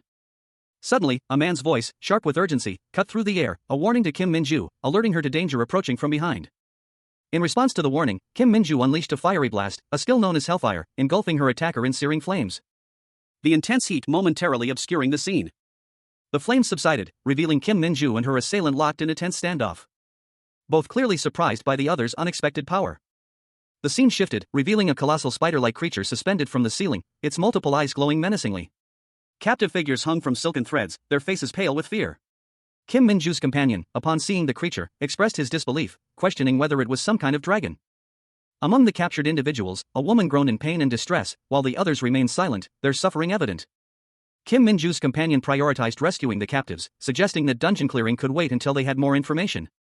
Junwoo Kim, the world's first SSS-RANK genius hunter, found himself in a precarious situation. 10 years had been erased, his hunter skills locked away, and he was now a dungeon cleaner. He understood the gravity of his predicament. But a flicker of his past prowess ignited within him. The announcement of awakened skill activation, Swordsman Meteoric Blade, signaled the return of his formidable abilities. With a surge of power, Junwoo unleashed the Meteoric Blade. His movements were precise, his strikes deadly.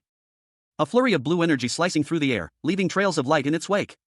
The attack was swift and decisive, leaving his opponents disoriented and scattered. A single, powerful arc of energy cleaved through the heart of the conflict. As attackers stumbled back, stunned by the unexpected display of power. Junwoo, however, was not finished. He activated his Hyper Boost skill. A blue aura engulfing him as he moved with incredible speed. He effortlessly scooped up one of his attackers, preparing to deliver a finishing blow. But a monstrous creature emerged from the shadows, its glowing red eyes fixed on Junwoo. A chilling screech echoed through the air as the creature lunged forward. Junwoo, bracing himself, prepared for the next challenge. Junwoo Kim, the world's first SSS-RANK genius hunter, found himself in a desperate situation. His enhanced abilities were inexplicably locked, leaving him vulnerable as he tumbled through the air, landing hard on a metallic surface. Meanwhile, two women, one bound and distressed, the other seemingly in control, were being carried away by a group of shadowy figures. Junwoo, disoriented but determined, looked up to see a monstrous spider-like creature descending upon him. He observed the scene, a grim understanding dawning on him. He mused on how easily the captors had subdued their victims using the giant spider. The spider unleashed a torrent of viscous green liquid, engulfing Junwoo completely. The shadowy figures watched, their leader expressing a mixture of satisfaction and impatience. Junwoo, covered in the spider's corrosive venom, cursed his helplessness.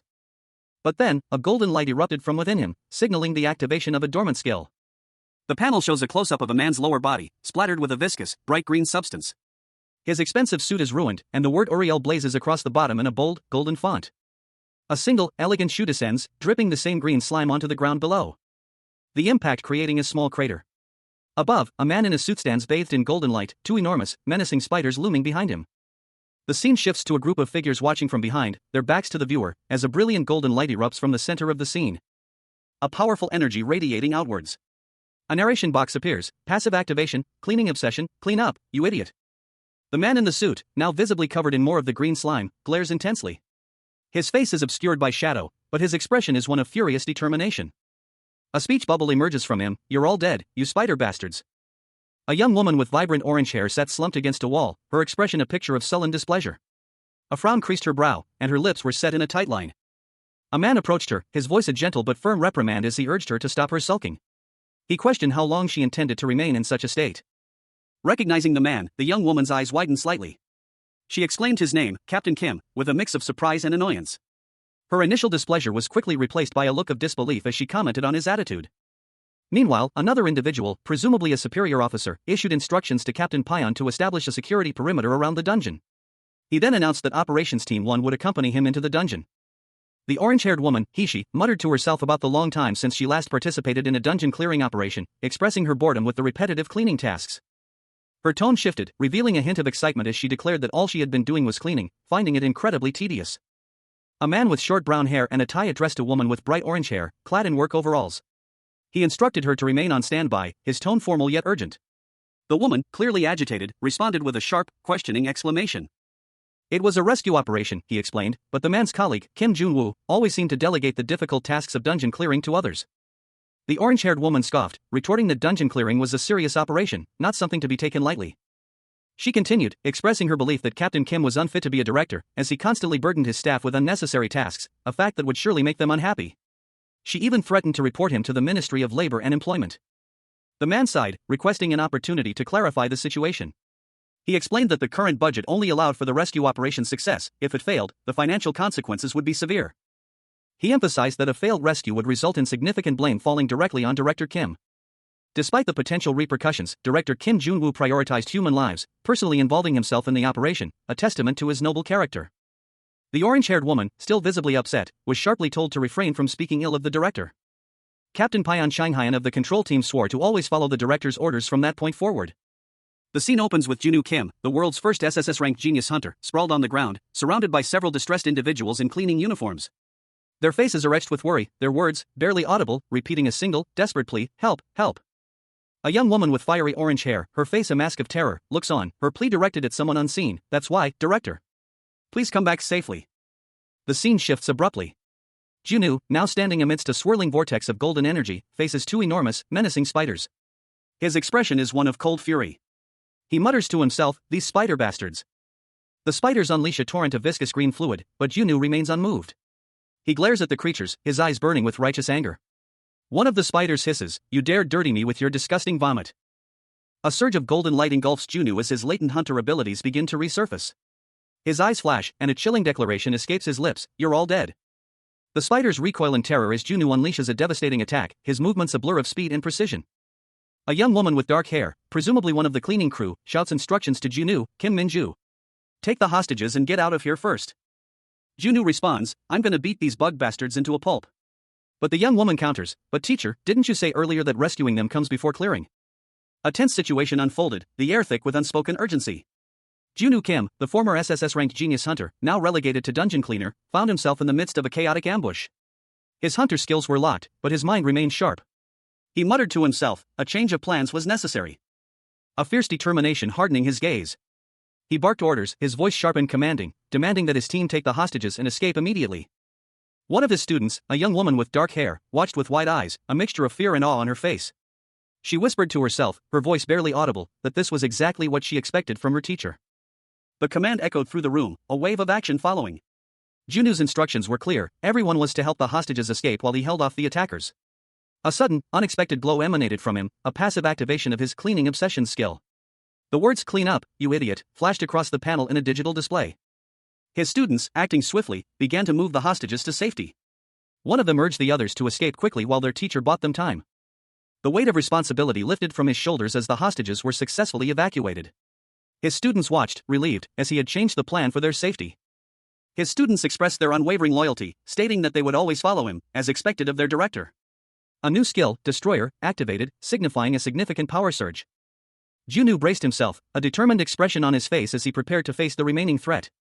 A monstrous spider-like creature descended from above, its many eyes gleaming menacingly.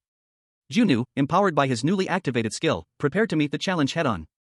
A blinding flash of golden light erupted from Junu Kim, the former SSS-RANK genius hunter, now relegated to the less-than-glamorous role of dungeon cleaner.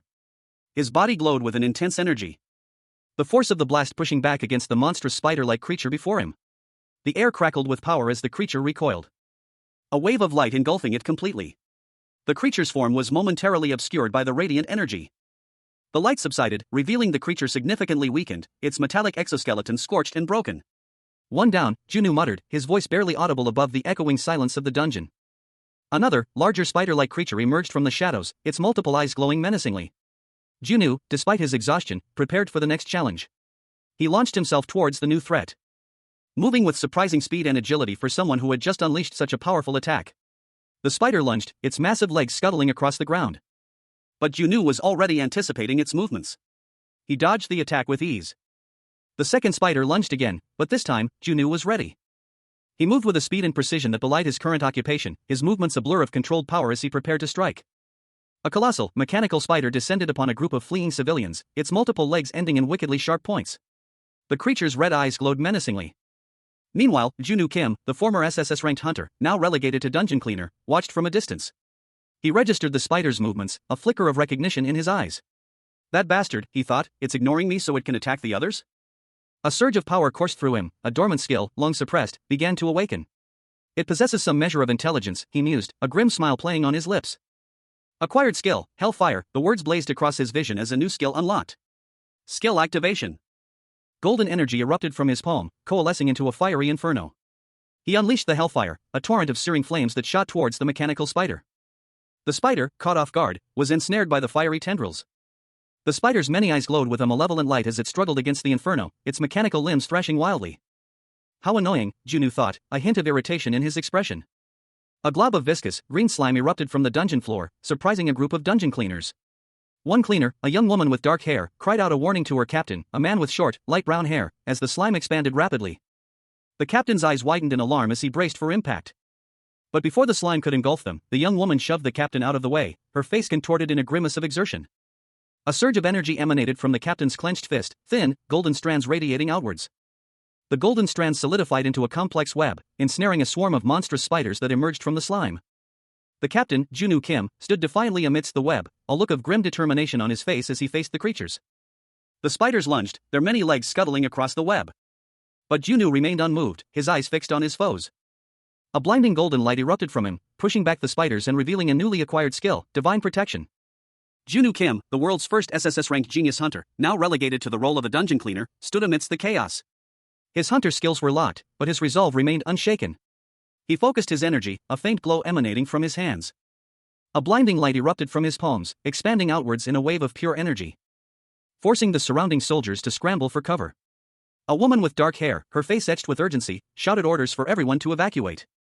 Meanwhile, a colossal spider-like creature emerged from the shadows, its multiple eyes glowing menacingly. Junu, seemingly unfazed, calmly addressed the beast. He spoke to the creature, referring to it as Black Whatever Dragon, indicating a familiarity with the dungeon's inhabitants. The spider lunged, but Junu was ready. He smirked, a glint of determination in his eyes, as he instructed the others to flee. A surge of purple energy enveloped Junu's fingertip as he prepared to unleash a new skill, a combination of overimmersion and great mage's hand gesture. A colossal, shadowy spider, pulsating with malevolent purple energy, dominated the scene. Its many eyes gleamed with sinister intent. As a blinding beam of light erupted from the depths of the dungeon, cleaving the monstrous arachnid in two. From the heart of the light, Junwoo Kim, the formerly SSS-RANK genius hunter, now a dungeon cleaner, ascended, his back adorned with radiant, golden wings. A wave of viscous, green slime splashed against him, coating his suit. The slime dripped from his raised arm, a grimace twisting his features. His expression was one of pure, unadulterated fury. A frustrated groan, "Arg," escaped his lips. The scene shifted to a bustling city street. A voice boomed over a loudspeaker, "Control team captain. The operations team has come out with the hostages. The rescue operation was a success." A woman approached a group of exhausted operatives, offering words of encouragement, "You've worked hard." Among the team, one man exclaimed, "Sweetheart," his face a mixture of relief and awe. Another asked, "And Captain Kim?" A woman with dark hair responded calmly, "The operation was a success. Teacher will come out shortly." Amidst the chaos of a brightly lit scene, a young woman with long, dark hair calmly surveyed her surroundings. She murmured to herself, simply stating that she was just looking around. A look of mild surprise crossed her face as she questioned the unusually large crowd gathered there. Elsewhere, a man with short brown hair, his face stained with a viscous green substance, urgently addressed someone he called director. He requested something to wipe himself with. He then issued further instructions, ordering the medical team to immediately provide first aid to the survivors and arrange their transfer to an affiliated hospital. The director, a woman with vibrant orange hair, was addressed by name, Han Yubin. She responded with a simple yes. Yubin then instructed her to proceed with the cleanup. The brown-haired man, still cleaning himself, mentioned guild leader Sun Jonghyun. Meanwhile, the scene showed a chaotic aftermath, with the orange-haired woman being carried away by two men, while another man watched with a concerned expression. The dark-haired woman from the beginning of the scene spoke to the brown-haired man, expressing gratitude for his help and questioning whether he truly intended to perform the cleanup for free, implying that his actions were a repayment for a previous debt. A tense atmosphere hung in the air as Junwoo Kim, the former SSS-RANK genius hunter, now relegated to the role of a dungeon cleaner, stood before a group of stern-faced individuals. Among them, a woman with striking dark hair and intense golden eyes commanded attention. One of the men, his face contorted in frustration, lamented the insurmountable costs of the recent dungeon incident. He felt helpless against the overwhelming financial burden. The director, a man with a scarred face, sharply rebuked him, implying that his attempts at heroism were misplaced and ill-timed. Suddenly, the director forcefully struck the man, silencing his complaints. The impact was swift and decisive. The fallen man gasped, recognizing his assailant as Jang Yul, the guild leader. Shock rippled through him. Jang Yul, the guild leader, formally apologized for his actions, explaining that his behavior was inappropriate, especially considering Junwoo's selfless actions in the dungeon. He expressed deep embarrassment at his earlier behavior, highlighting the irony of reprimanding someone who had risked their life to save others. Jang Yul sincerely praised Junwoo for his bravery and selflessness, acknowledging his prioritization of civilian lives over the interests of the association. He further emphasized Junwoo's concern for the safety of the citizens, highlighting his exceptional character. A group of men in uniform stood before a figure whose face was obscured, their expressions a mixture of awe and apprehension. The words "having you as its director" hung in the air, a clear indication of the weight of the situation. A woman with dark hair, dressed in more formal attire, sat calmly amidst them. She spoke confidently, assuring them, "I am confident that our guild, as well as the others, will be able to peacefully coexist with the current association." The camera shifted to reveal a group of people, including the woman from the previous panel, and several others. The narration box identified them, for me, Deputy Guild Leader Cha Suk-hyun, Guild Leader Yu Ji-woo, indicating a formal introduction of key figures. And others. The speaker continued, "And other guilds as well, your actions will surely serve as an example for us all." A sense of anticipation filled the air. One of the uniformed men spoke, his voice filled with genuine surprise, "Honestly, I was also touched when you decided to get yourself personally involved." Another chimed in, equally astonished, "Me, too. I thought you'd simply turn a blind eye." A third man, his face alight with admiration, exclaimed, "I read the article about you when you were a cleaner, but I had no idea you were such a great person." Finally, one man voiced the collective sentiment, "Director, you're the hope of Korea, no, the hope of the whole world, actually. Long live the director." The newly appointed director, Junwoo Kim, remained impassive, his expression unreadable. A single Korean word, meaning broken, floated above his head, hinting at his inner turmoil. Junwoo Kim, formerly the world's foremost SSS-RANK genius hunter, found himself utterly bewildered. His hunter skills were inexplicably locked, leaving him to navigate a new reality as a dungeon cleaner. He wondered, with a frown, what the commotion was all about. A group of men, their faces alight with gratitude, surrounded Junwoo Kim. He was the renowned SSS-RANK genius hunter, now 10 years younger and stripped of his abilities. Their words expressed their deep appreciation for his personal involvement in a recent rescue operation. They were palpable as they confessed their surprise at finding someone of his caliber within their association. One of the men, emboldened by the shared sentiment, pleaded with Junwoo to remain with the association forever. Junwoo, however, remained impassive, his expression betraying none of his inner turmoil. A subtle frown played on his lips. The scene shifted to a tense encounter. Guild leader Jang Il, a stern-faced man, approached Junwoo, acknowledging his contribution to the rescue but also hinting at a deeper, unspoken issue. A man with a scarred face, seemingly Jang Il's superior, interjected, agreeing with the sentiment expressed by Jang Il, but also suggesting that there were other matters to discuss. The scarred man continued, expressing his belief that the association's director was fully aware of the guild's actions. He hoped Junwoo understood the implications. Junwoo, his patience wearing thin, sharply questioned Jang Il's perception of him, his tone laced with barely suppressed irritation. Junwoo Kim, the world's first SSS-RANK genius hunter, stared intensely, his eyes wide with a mixture of anger and frustration. His expression conveyed the weight of his knowledge of the association's actions. A cold sweat beaded on his brow as he questioned the men before him. The scene depicted a tense standoff. Armed officers stood behind two stern-faced men, one of whom held a small, damaged object. He demanded to know their justification for breaking the law. One of the officers, his face scarred, retorted that after causing so much damage, Junwoo couldn't simply expect to be helped. He scoffed at the idea of them being philanthropists. Another officer, his voice rising in anger, explained that their actions were only justified because they had gone too far. Junwoo, his expression hardening, countered that if someone is having a hard time, does that mean they should do whatever they want? He questioned whether these men were the only ones suffering in the world today. He internally dismissed their reasons for the interceptions as none of his business. His focus shifting to the future implications of this incident. He stated that it wasn't important for someone like him, merely waiting to leave, but the potential for future occurrences was far more significant. One of the officers agreed, emphasizing the lack of guarantee against similar incidents if they simply covered it up. The final panel shows paramedics attending to an injured woman, highlighting the potential for financial ruin if they formally filed a claim for damages. Two men sat across from each other, one of them holding a stack of papers. The man with the papers stated that if there was nothing else to take care of, they could still put those bodies to work. And that everyone there would pay for all the damages they had caused. A contract was presented, detailing the terms of compensation and the subsequent obligation to clear dungeons as members of the association. One of the men questioned if they were being told to clear dungeons for free. Another man, with scars across his face, angrily accused the other of turning them into slaves. The man with the papers calmly replied that he wasn't done talking yet. Explaining that, as they could see if they continued reading, once they paid for all the damages. The contract also guaranteed clearing rights every month, under the condition that the proceeds would be shared with the association. Clause 6 of the contract was highlighted, specifying that once all damages were compensated, the right to clear a certain number of dungeons every month was guaranteed, with 5% of the proceeds going to the association. The scarred man, shocked, asked what the other man had said. A man with stitched-up facial scars pondered, his brow furrowed in concentration. Guaranteeing the right to clear meant. He proposed establishing a reasonable contract between the association and the guilds. Because it was impossible for the association alone to clear everything. A younger man, incredulous, exclaimed that such a contract was impossible, given the association had never approached them before. The scarred man, however, remained stoic. If the top brass said something about this. He had no idea how things were before, but he was the director now. The younger man, seemingly unfazed by the implications, declared that he could care less about what the top brass would say. The scarred man and his men cheered, proclaiming the new director's exceptional qualities.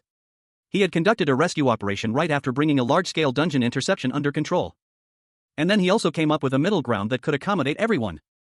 Junwoo Kim, the world's foremost genius hunter, now finds himself in a tense conversation. His superior, a stern-faced director, is informed that there is something yet to be revealed. A request for a moment of the director's time. Kim Min-ju, Junwoo's alias, is urged to wrap things up. Meanwhile, Miss Han Yubin questions his presence, reminding him of his cleaning duties. Yubin readily admits to knowing about his true identity, reassuring him to leave the cleaning to her. Junwoo reveals that he knows the true mastermind behind the ambush that led to his time regression. Leaving the director to wonder who it could be. Junwoo recalls young Minho's past position as Korea's second-ranked hunter, a position below his own in his previous life. The narration box explained that, to be precise, Junwoo Kim was more of a troubleshooter than a hunter. Among his peers, he was known as the cleaner, a testament to his willingness to take on any dirty job. His reputation as the cleaner stemmed from his willingness to take on any unsavory task.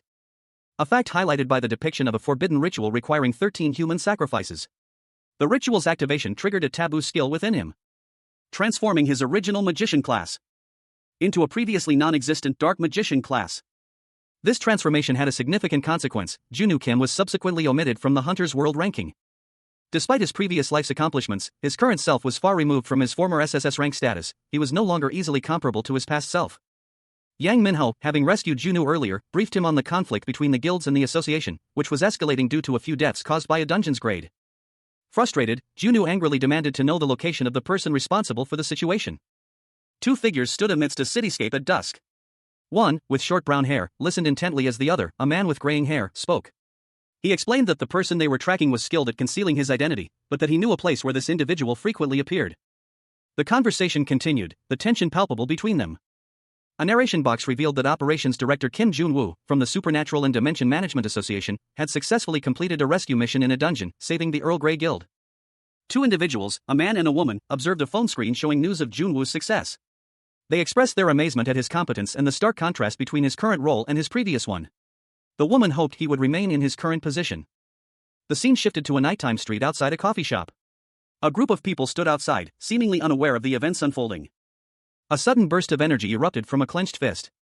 A man with light gray hair, his face contorted in a mixture of shock and disbelief, muttered to himself about Kim Jun-woo's unexpected actions. He considered Jun-woo far more ruthless than he had initially anticipated. He resolved to contact Chloe and proceed with the next operation. A shadowy figure, sharply dressed in a suit and tie, blocked Jun-woo Kim's path on a dimly lit staircase. He demanded to know where Jun-woo thought he was going. The question hanging heavy in the air, punctuated by Jun-woo's visible surprise. Jun-woo, taken aback, cautiously asked if his mysterious interrogator knew him. The man, his face partially obscured by shadow, scoffed. He claimed disinterest in Jun-woo's activities, but he warned Jun-woo to stay within the boundaries of his assigned role. The man's tone hardened as he accused Jun-woo of being a hunter who played with human lives. He let Jun-woo off with a warning this time, but made it clear that any further interference would not be tolerated. The man's superior, a stern-faced individual with a visible eye patch, appeared, emphasizing that he would not let such actions slide again. Unfazed, the man in the suit questioned why he should listen to them. Jun-woo Kim, formerly the world's foremost SSS-RANK genius hunter, now finds himself relegated to the mundane role of a dungeon cleaner. His superior's dismissive words, "You may be a director from the association, but that doesn't really mean anything to me," only served to fuel his simmering resentment. He internally questioned the audacity of his current situation. "I wonder what confidence possessed you that it made you come here alone when you only used to be a cleaner?" His superior continued, expressing concern for Jun-woo's safety. "Who knows if you'll be harmed?" This concern, however, was met with Jun-woo's steely resolve. He silently concluded, "Seems like you won't understand with just mere words." Jun-woo, fueled by a mixture of frustration and suppressed power, moved swiftly, engaging his opponent in a sudden, brutal confrontation. The impact of the blow sent a shockwave through the air, causing nearby onlookers to cry out in alarm, "Kayak!" The fight's intensity was undeniable, as witnessed by a bystander who exclaimed, "They're fighting over here." Another bystander, witnessing the escalating violence, nervously suggested, "Shouldn't we call for the police?" Jun-woo's opponent, momentarily stunned, issued a warning to the onlookers, "You better watch out from now on, Yang Min-ho." He then leveled a chilling threat at Jun-woo, "If you cross the line once again, I'm gonna kill you for real." Elsewhere, a child's innocent question hung in the air, "Dad, when are you coming home?" Jun-woo Kim, the world's first SSS-RANK genius hunter, was driving home. He muttered to himself that he would be very late today, as his work took him far away from home. His young daughter, excitedly waiting for him, called to say she was waiting for him and to take care on his way home. He reassured her, telling her to go to sleep first. Suddenly, as Jun-woo drove, a figure appeared in the road ahead, causing him to brake suddenly. A look of shock and fear contorting his face as he cursed under his breath. He swerved violently to avoid hitting the figure, but it was too late. His car skidded across the road and careened off the road, tumbling down a small embankment. The car burst into flames, leaving Jun-woo injured and groaning in pain. A man with a scarred face stared in disbelief. His eyes widened, reflecting a dawning horror. "What? That kid, wasn't she up there earlier?" He turned to a young woman with long, dark hair, concern etched on his features. "Kid, are you all right?" Suddenly, a terrifying visage erupted from the young woman, a skull ablaze with cyan energy, escaping Ma's silent scream. The scarred man recoiled, his eyes wide with shock as the energy washed over him. A surge of cyan energy erupted from the young woman, a powerful wave of raw power. The energy tore through the surrounding foliage, leaving a clear path of destruction in its wake. The scene shifted to another man, his face grim. He addressed another individual, his voice sharp and accusatory. "Jang Yul, didn't I tell you to keep your damn mouth shut?" The man on the ground groaned, his face a mask of pain and defeat. "Yang Min-ho. So, you become a dog of the association, huh? I didn't expect you'd make a choice like that." The scarred man spoke again, his voice strained but resolute. "Director Kim Jun-woo, cough, was able to come up with a middle ground for everyone's sake." Jun-woo Kim, the world's foremost SSS-RANK genius hunter, found himself in an unexpected predicament. 10 years had been rewound, his hunter skills inexplicably sealed away, and he was now tasked with the mundane job of dungeon cleaning. He stared, a look of disbelief etched on his face, at the spectral skulls swirling around him, a grim reminder of his current, powerless state. But even this menial task would not deter him. His resolve hardened, a flicker of his old determination ignited within him. A sinister smile stretched across his lips as he made a bold declaration. That everyone won't include you, he vowed, a chilling confidence in his tone. Suddenly, a powerful figure emerged, his presence radiating an aura of overwhelming might. With a booming laugh, he unleashed a blinding wave of golden energy, holy light. Junwoo met the attack head-on, a torrent of icy blue energy erupting from his hands to counter the golden light. The clash of opposing forces created a spectacular display of power. A whirlwind of energy engulfing both combatants. The dust settled, revealing Junwoo standing victorious, his opponent reduced to ashes. He turned, his back to the camera, a sense of quiet determination in his stance. A chilling smile playing on his lips as he spoke the name, Junwoo. The panel shows a title card, declaring the protagonist, Junwoo Kim, to be a truly amusing bastard. The scene opens at the Republic of Korea Hunters Dimension Management Association. A formal presentation is underway. A presenter reports on the financial impact of recent large-scale incidents in Seoul, noting significant losses but ultimately assuring that everything is going well. He continues, highlighting the remarkable enthusiasm of the contracted guilds and a 40% increase in eradication efforts compared to the previous week. This positive trend, coupled with a reduction in the subjugation team's workload, means they are essentially getting 5% of the profits for free. At this rate, losses will be quickly recovered. Online comments about the director's performance flood the screen. One calls him crazy, another proclaims Kim Junwoo's career is set for life, and a third declares him the true leader of this era. The presenter agrees, stating that the director has solidified his position with this incident. He further explains that, with all hunters in Seoul now affiliated with the association, there will be no future personnel shortages. A female colleague enthusiastically agrees, challenging the presenter to a later competition. The presenter, however, reveals that he will be resigning in 3 weeks, having already achieved his goals. Two men are shown in a tense conversation. One, with a stern expression and an eye patch, points accusingly at the other. He states that with no new information on Yang Minho since the incident, the case is closed. The man with the eye patch, his brow furrowed in concentration, declares that only one task remains before he can resign from his position. He resolves that if he completes this final task successfully, he will resign. He then declares, "All right, let's get to the point." The man with the eye patch sits before a group of people, a large, menacing creature looming behind them. He proposes they discuss the upcoming underwater dungeon expected to appear in Incheon port. He silently hopes nothing interferes with his plans before his resignation.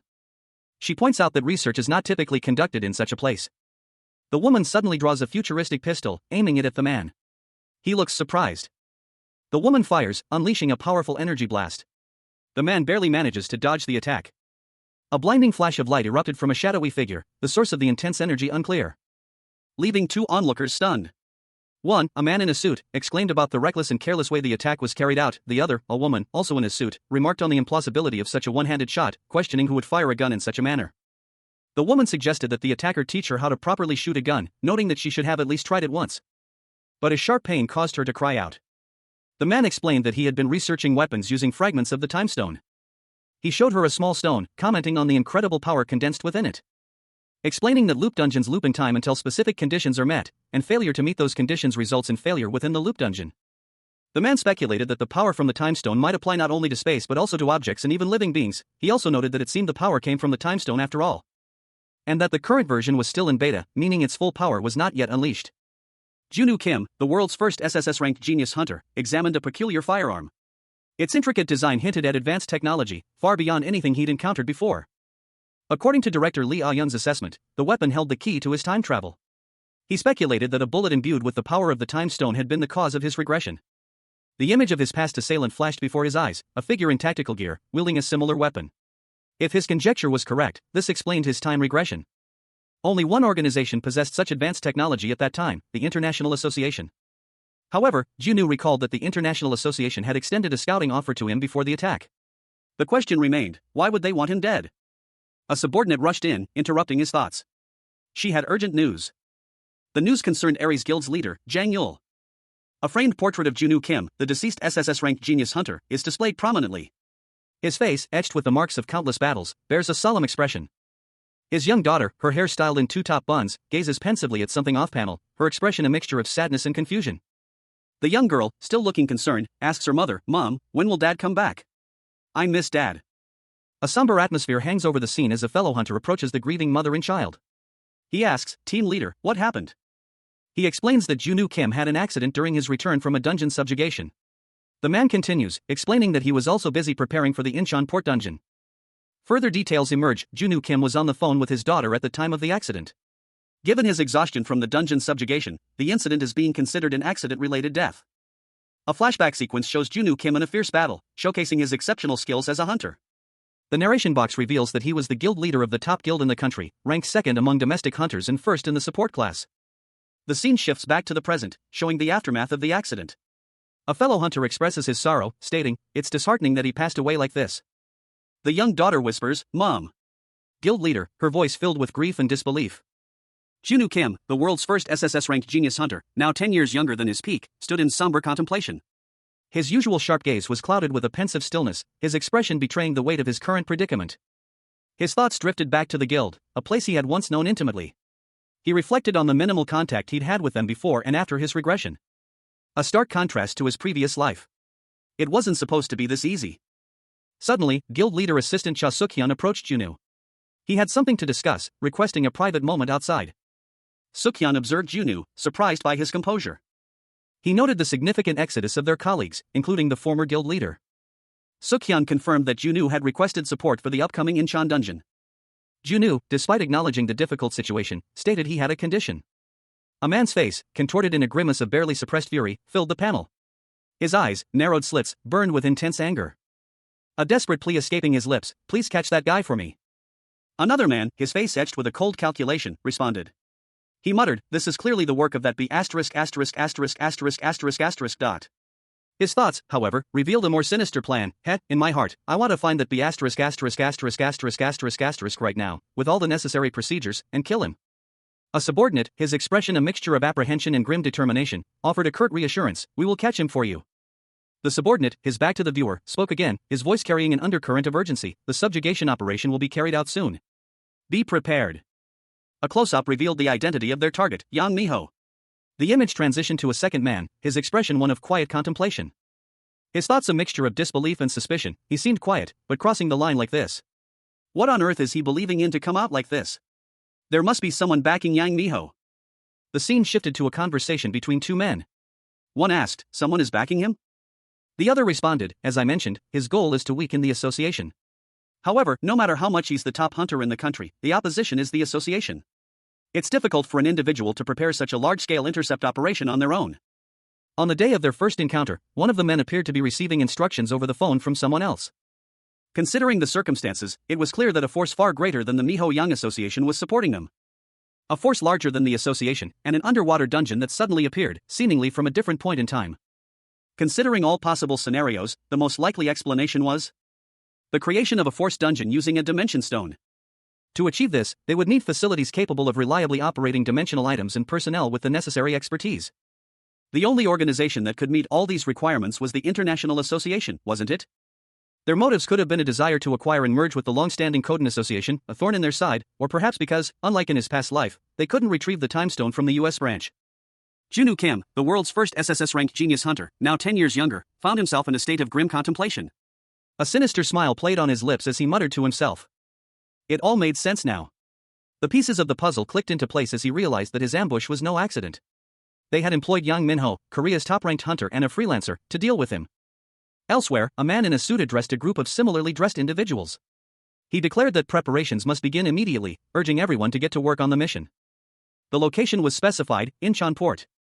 At Incheon Port, Junwoo Kim, now working as a cleaner, was on duty. His colleagues noticed his unusual focus and asked him what he was looking at. He simply responded with a confused From the vortex, a powerful, dark energy erupted, causing the workers to exclaim in shock and awe. A surge of purple energy crackled and pulsed, filling the panel with chaotic, vibrant light. The raw power emanating from its core was palpable. A woman in a sharp business suit stumbled backward, her eyes wide with alarm, as a man in a lab coat watched with a grim expression. Junwoo Kim, the former SSS-ranked hunter, now 10 years younger and stripped of his abilities, felt a familiar tension coil in his gut. His eyes, though, held a steely resolve. "We've just successfully created a dungeon," one of them reported, their voice laced with a hint of nervous excitement. "It's been a while. How's the condition?" The woman, seemingly in charge, turned to assess the newly formed dungeon. "It's stable," she confirmed, her voice calm and professional. "It should last for over a week at this rate." "What's the grade?" a man asked. "It's red grade," she replied. "So? What's the plan now?" Even using the dimension stone, a man inquired, his tone sharp and demanding. Another woman, observing a holographic projection of a swirling vortex, responded, "What's the connection between creating a dungeon and retrieving the time stone?" Junwoo, observing the conversation, remained silent, his expression unreadable. For now, I plan to wait until the Korean Association initiates the subjugation, the woman in charge stated. Ah, by any chance, do you plan to take advantage of the subjugation and steal the time stone? Another man asked, a hint of suspicion in his voice. Junu's eyes narrowed slightly. It's not impossible, but I don't think there's a need to resort to violence, the woman replied, her gaze unwavering. Revealing our faces to an organization like the Korean Association is quite risky. Then, we should try to stay as legal as possible. I plan to use this dungeon as bait for a hostile takeover, she concluded, her eyes gleaming with ambition. A woman with shoulder-length brown hair, her face partially obscured by shadow, stared intently at a holographic display. Her expression was one of grave concern as she muttered to herself, recognizing the unfolding events as a hostile takeover. Team leader Chloe, observing the same display, commented on the formidable nature of the situation, though another voice countered that she was exaggerating. The conversation shifted to the irregular, Kim Jun-woo, the director of the operations department. Team leader Mark suggested that given Jun-woo's public profile, it would be wise to observe him a little longer. The woman with brown hair, her eyes now glowing with an ominous purple light, considered the need for a contingency plan to account for unforeseen variables. With a decisive gesture, she declared that she would handle the situation personally. A team of operatives, clad in tactical gear, meticulously loaded large sacks onto the back of a truck. The city skyline loomed behind them, a stark contrast to their serious demeanor. One of them, a man with short, dark hair, explained to his colleagues that they were a hand-picked group of exceptionally skilled individuals, approximately 10 members strong, including himself. The scene shifted to introduce Cha Seok-hyun, leader of the Aphrodite Guild, and Yoo Jae-wo, leader of the Aries Guild. Both stood tall and confident, their expressions serious but resolute. Kim Min-ju, the leader of Operation 1 Team for the Republic of Korea Dimensional Management Association, addressed her assembled team. Her dark hair was pulled back severely, her expression grim. She informed them that the entire Operation 1 team had convened. And that the second team, under the leadership of Choi Jong-han, had also arrived in full force. The briefing continued, with the gravity of the situation becoming increasingly clear. The teams were facing a red-level dungeon in Incheon Port, a mission fraught with significant risks and numerous variables. Finally, Kim Min-ju stood before her assembled forces, a sea of faces reflecting the weight of the impending mission. The air crackled with anticipation and a palpable sense of foreboding. The chapter opens with a close-up on Junu Kim, the world's first SSS-RANK genius hunter, now 10 years younger and his hunter skills locked. His expression is one of grim determination, his eyes narrowed in focus. A stark contrast to the sharp suit he wears. He listens intently as a mission briefing begins. Let's commence with the mission briefing, a voice commands. The briefing continues, outlining the extreme risks involved. While I'm sure you're all aware, this mission involves an extremely highly risky dungeon, the speaker explains, being an underwater dungeon, the first attempt at conquest is bound to be quite challenging. Further instructions are given, emphasizing caution and the importance of immediate retreat if problems arise. Please, avoid unnecessary risks, and if any issues arise, initiate an immediate retreat, the speaker stresses. Team assignments are detailed. This mission will be led by team leader Kim Min-ju, and she, along with Team 1, will take the forefront, the briefing continues. The strategy is explained, a division of roles between the front and rear teams. We will divide positions into the front being the operation team and the rear being the guild alliance, so I trust that everyone will stay in their designated roles without deviation, the speaker states. The high risk necessitates a multi-stage approach. Given the high level of risk, the most favorable approach is to conduct the assault in several stages, the speaker explains. Final instructions are given, emphasizing communication in case of unexpected events. In the event of even a minor unexpected situation during the operation, kindly communicate it instantly via your comms, the speaker concludes. The briefing ends with a chilling reveal, the dungeon boss is an immortal python, a unique and dangerous monster. A briefing is underway. A stern-faced man in a suit is shown, his gaze intense. The speaker informs the assembled group that, while the operation is about to commence, the dungeon mapping is incomplete, requiring participants to determine their location as they proceed. A diagram of a complex, one-way dungeon structure is displayed. The briefing continues, emphasizing the dungeon's one-way nature and the impossibility of exiting until the mission is complete. Instructions are given to follow the leader's judgment in case of insufficient information. The briefing concludes, and the group waits for equipment to arrive. Among those present are a woman with long dark hair and a man with short brown hair, both in business attire. One of the men, the man with short brown hair, politely asks the woman, who appears to be in charge, if he may inquire about something. The woman grants him permission to ask his question. The man hesitates before posing his question. A sudden, intense close-up on a man's face, his expression sharp and inquisitive, interrupts the scene. The man with short brown hair is asked point-blank if he is a hunter. The man's gaze is described as reminiscent of a beast. The conversation continues, revealing that the man with short brown hair was overseeing the previous rescue operation.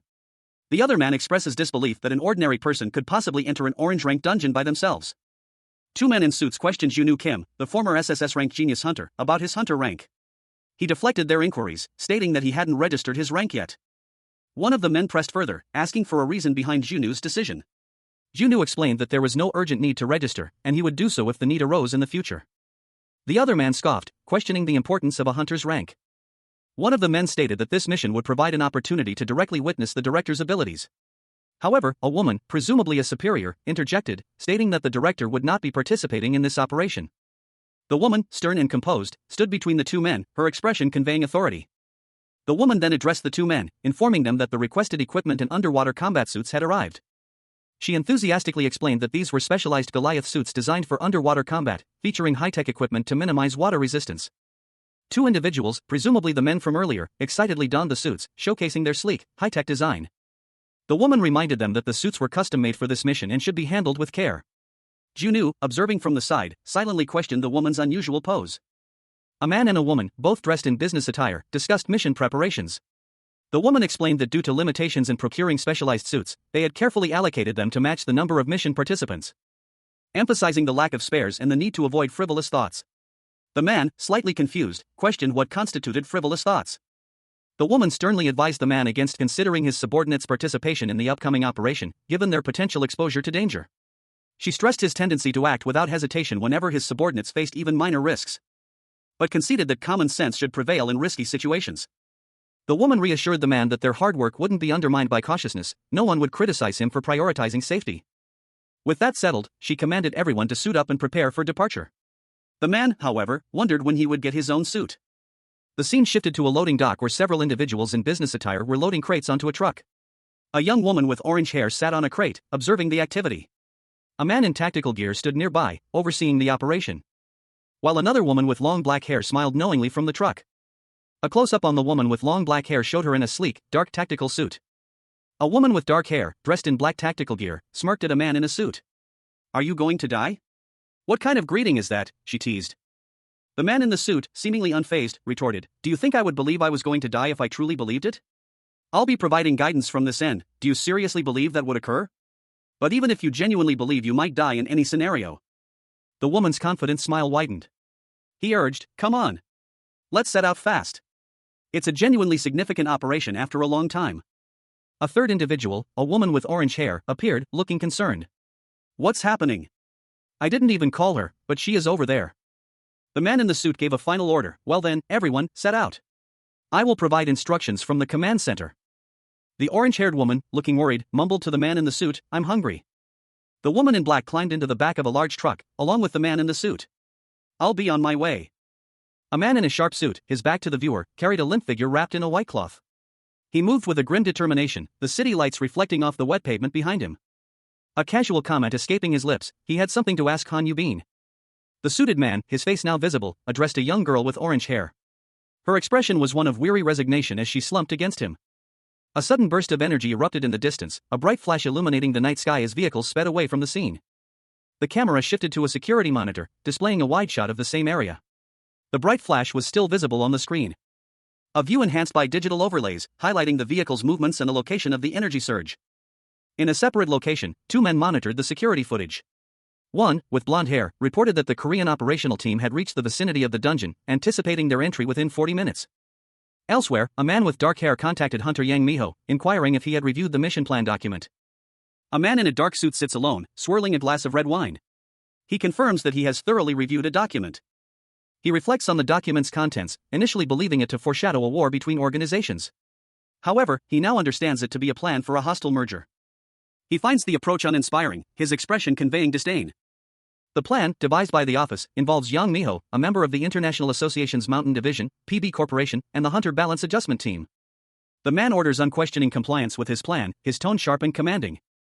Elsewhere, a blonde woman on a phone call is informed that the balance in Korea now falls under her purview.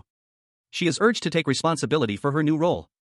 A man with brown hair warns that this must remain secret, as long as their cover remains intact. The blonde woman, identified as Representative Emma, expresses concern that she would be let down if this information were to be discovered. The final panel reveals a man, part of an organization under the International Hunter Association, known as the Hunter Balance Adjustment Team. The narrative opens with an exposition of a clandestine organization, helmed by Director Mark, dedicated to maintaining equilibrium among the world's superhumans. The inexplicable emergence of dungeons across the globe led to the appearance of individuals with extraordinary abilities.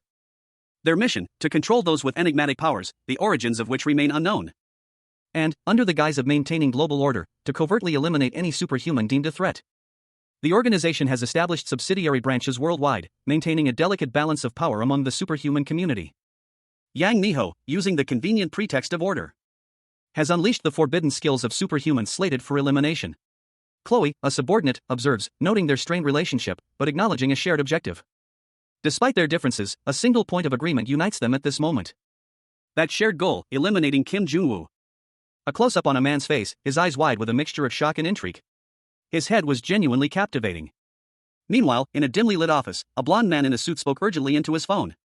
He informed his superior, a man in a white coat, that contact had been made. The blond man's expression hardened. He issued a sharp order: halt the activation of the dimensional stones and synchronize them with the dungeon entry. A surge of purple energy erupted from the ocean, illuminating the dark water. Several figures, seemingly in small life rafts, were caught in the blast's periphery. A team of individuals in diving suits surfaced, reporting to their leader, a woman with long dark hair, that they had reached the surface. They confirmed they would maintain radio silence after entering the dungeon. The team prepared to enter the dungeon, their faces grim and determined. A swirling vortex of dark energy erupted from the depths of the ocean, churning the water into a chaotic maelstrom. Several figures, clad in scuba gear, plummeted towards the abyss, caught in the vortex's relentless pull. One of them, a young woman with long, dark hair, struggled against the current, her face a mask of determination. She fought with surprising strength, her eyes wide with focus as she navigated the turbulent waters. Suddenly, bolts of purple energy crackled around the divers, throwing them violently in different directions. The young woman, momentarily stunned, watched as her companions were flung about by the powerful energy. More divers were caught in the chaotic energy, their forms silhouetted against the vibrant purple light. On the surface, a man in a suit reported to his colleagues, "Teacher, we've entered the dungeon." Another man responded, "Confirmed.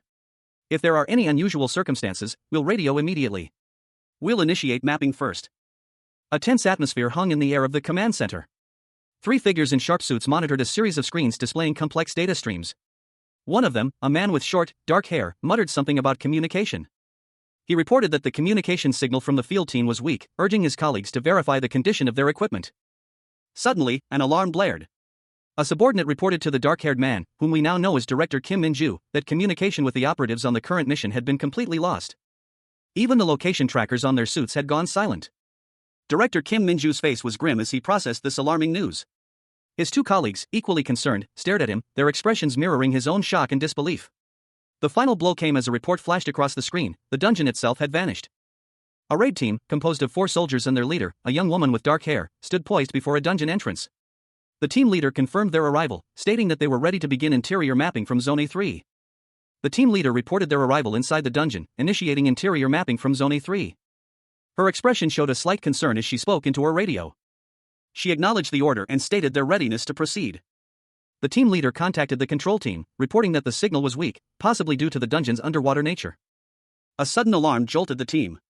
One of the soldiers urgently alerted their leader to an anomaly at the dungeon entrance. A powerful surge of energy erupted from the dungeon entrance, throwing the team leader back. She immediately ordered a cautious retreat. The team, caught off guard, began their retreat amidst the chaotic energy surge. A surge of chaotic energy erupted from the dungeon's depths. A blinding flash of light illuminating a team of dungeon hunters, silhouetted against the radiant glow. The hunters stared in disbelief as the dungeon entrance vanished, leaving them stranded and bewildered. What could have happened? One of them wondered aloud. They hadn't even defeated the boss monster yet. And now, the very dungeon itself had disappeared. Panic began to set in. Is this even possible? One of them thought, their voice laced with disbelief. Another reported, "Team leader, we can't establish communication with headquarters," making the situation even more dire. Furthermore, water just began rising due to the shock, a third hunter exclaimed. One of the hunters, a grim-faced man, muttered to himself, It couldn't get any worse than this." He was wrong. Even the monsters were emerging to attack them. A monstrous serpent-like creature, wielding a trident, lunged at the hunters, its eyes burning with malevolent intent. Junwoo Kim, the world's first SSS-RANK genius hunter, now 10 years younger, stood amidst a swirling vortex of energy. His hunter skills were locked, his current profession, dungeon cleaner. A grim smile played on his lips as he muttered to himself, his resolve unwavering. He surveyed the scene, his eyes falling upon a small, white robotic puppy. RDN0.3, a voice exclaimed, followed by an observation, "Oh, that robot puppy is cute." The cute robot puppy, RDN0.3, whimpered softly. 2 figures in dark uniforms approached cautiously, one male, one female, questioning whether they should take care of it. Junwoo Kim watched them with a knowing smirk, a sinister plan forming in his mind. as RDN-0.3 suddenly self-destructed in a bright flash of light, surprising the two uniformed figures. The resulting explosion sent the robot puppy's remains flying towards a monstrous creature, which Junwoo Kim swiftly dispatched with a precise strike. The woman, clearly shocked by the events, gasped in disbelief. Her companion, equally stunned, could only ask, "What did I just witness?" Junwoo Kim, having eliminated the immediate threat, calmly ordered the appearance of another robot, "Come out, RDN-0.4. A team of officials monitored a screen showing an underwater scene. The dungeon entrance had vanished, leaving behind only a faint purple glow.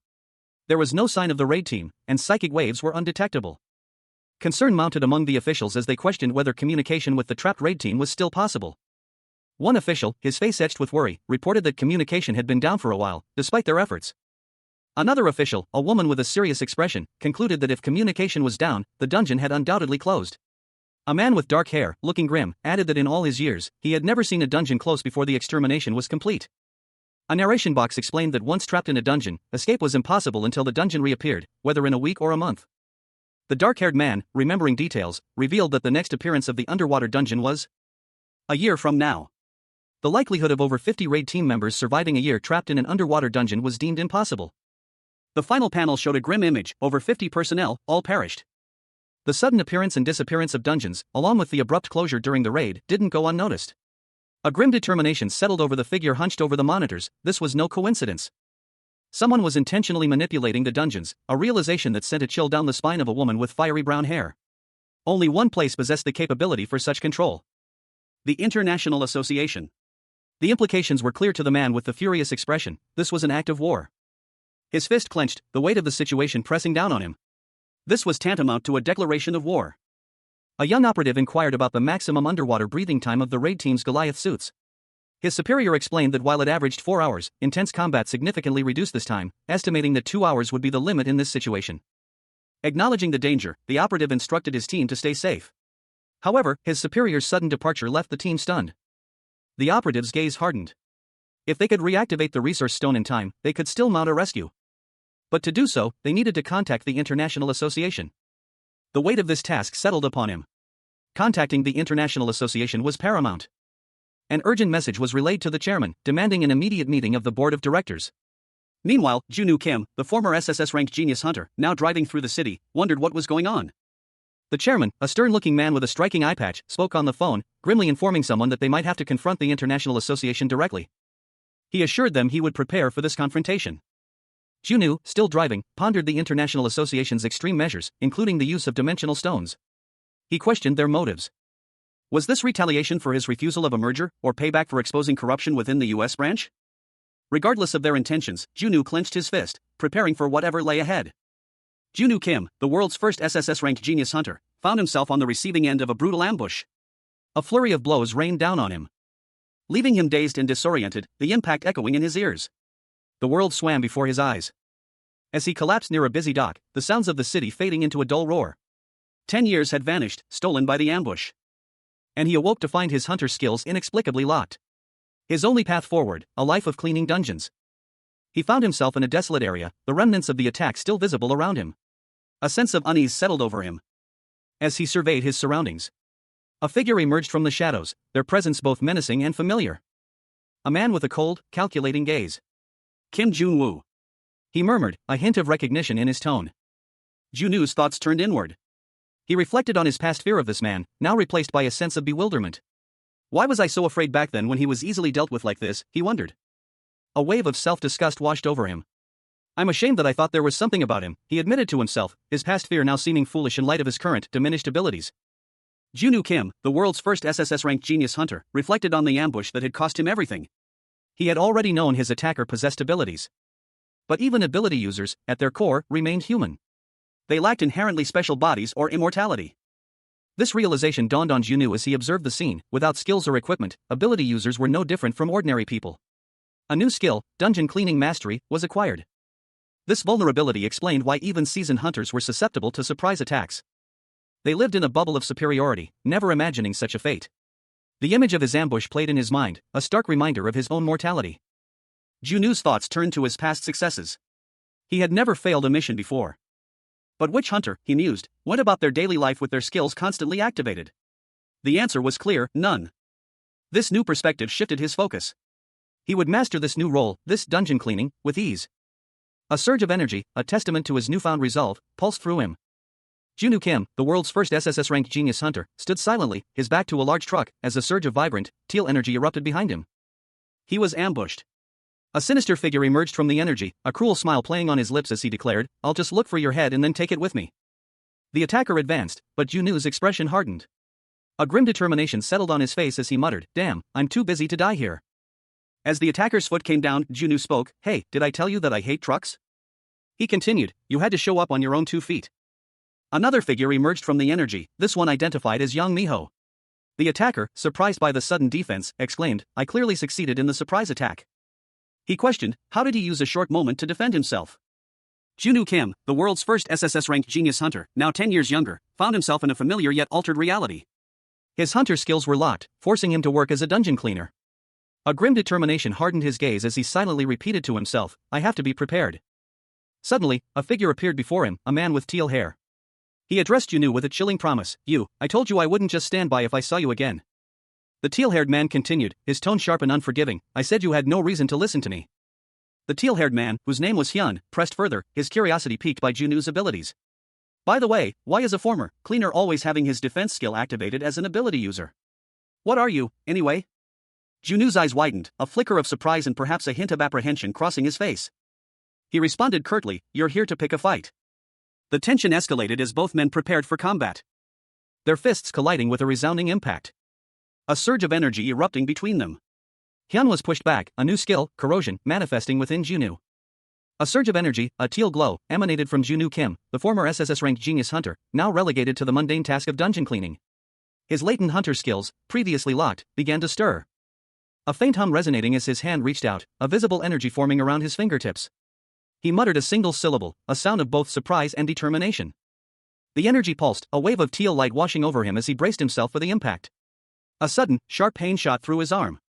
A realization dawning on him as he saw the corrosive effect of the energy on the nearby dungeon wall. His opponent, a shadowy figure cloaked in darkness, smirked, a cruel glint in his eyes. "Everything he touches corrodes," he thought, a chilling realization. Junwoo grimaced, bracing himself for the inevitable discomfort. "This is going to be a pain," he thought, resigned to the challenge ahead. His opponent, unfazed, unleashed a counterattack, 2 skull-shaped projectiles hurtling towards Junwoo. "Well, try to stop this too," he taunted. Junwoo's eyes widened in surprise as he braced for the impact. A sudden burst of energy erupting from him, a powerful counteroffensive that met the skulls head-on. The resulting collision sent shockwaves through the dungeon, a testament to the raw power of Junwoo's newly acquired skill. A shadowy figure lunged at Junwoo Kim, the former SSS-RANK genius hunter, his attack a blur of motion. Sending Junwoo sprawling with a powerful blow that sent a shockwave of icy energy rippling outwards. Leaving him dazed and struggling to regain his footing amidst the swirling, ethereal energy. The attacker, a figure cloaked in darkness, sneered. "You're all about showing off your pride, and now you're just going to run like a scared mouse?" Junwoo, despite his disoriented state, glared back defiantly. "Let me ask you one thing, too." 2 glowing skulls materialized behind the attacker, their eyes burning with an eerie light. "Who is that?" Junwoo's eyes widened in recognition as he saw a glimpse of the attacker's face, a chilling smirk playing on his lips. A sinister figure whose presence sent a shiver down his spine. The attacker's identity was a mystery, but his malevolence was undeniable. A blinding flash of blue energy erupted from a container port, illuminating the night sky. Revealing a skull-like entity unleashing a beam of the same energy. The beam streaked across the port, leaving a trail of destruction in its wake. As Junwoo Kim, the formerly SSS-RANK genius hunter, now a dungeon cleaner, braced himself against the impact. He moved with surprising speed, dodging the energy blast. Sending a nearby man flying with a swift kick. Before leaping towards his attacker. Activating his hyper boost skill, Junwoo's speed increased dramatically as he engaged in a fierce battle, utilizing his extreme speed sword technique. The chapter opens with a shadowy figure, his face obscured, standing amidst the flickering flames of a recent conflagration. His dark coat and intense posture hint at a hidden power. Suddenly, another man is shown, his face contorted in a grimace of exertion and surprise. His eyes widen, reflecting a shock that is palpable even across the page. The shadowy figure activates a skill, Moss, unleashing a torrent of blue energy that engulfs his opponent. The energy is depicted as a powerful, swirling vortex. The force of the attack sends the other man hurtling backward, a blur of motion against the darkening sky. He crashes into a nearby container, the impact jarring him. Leaving him momentarily stunned and breathless. He mutters to himself, frustrated by the unexpected turn of events.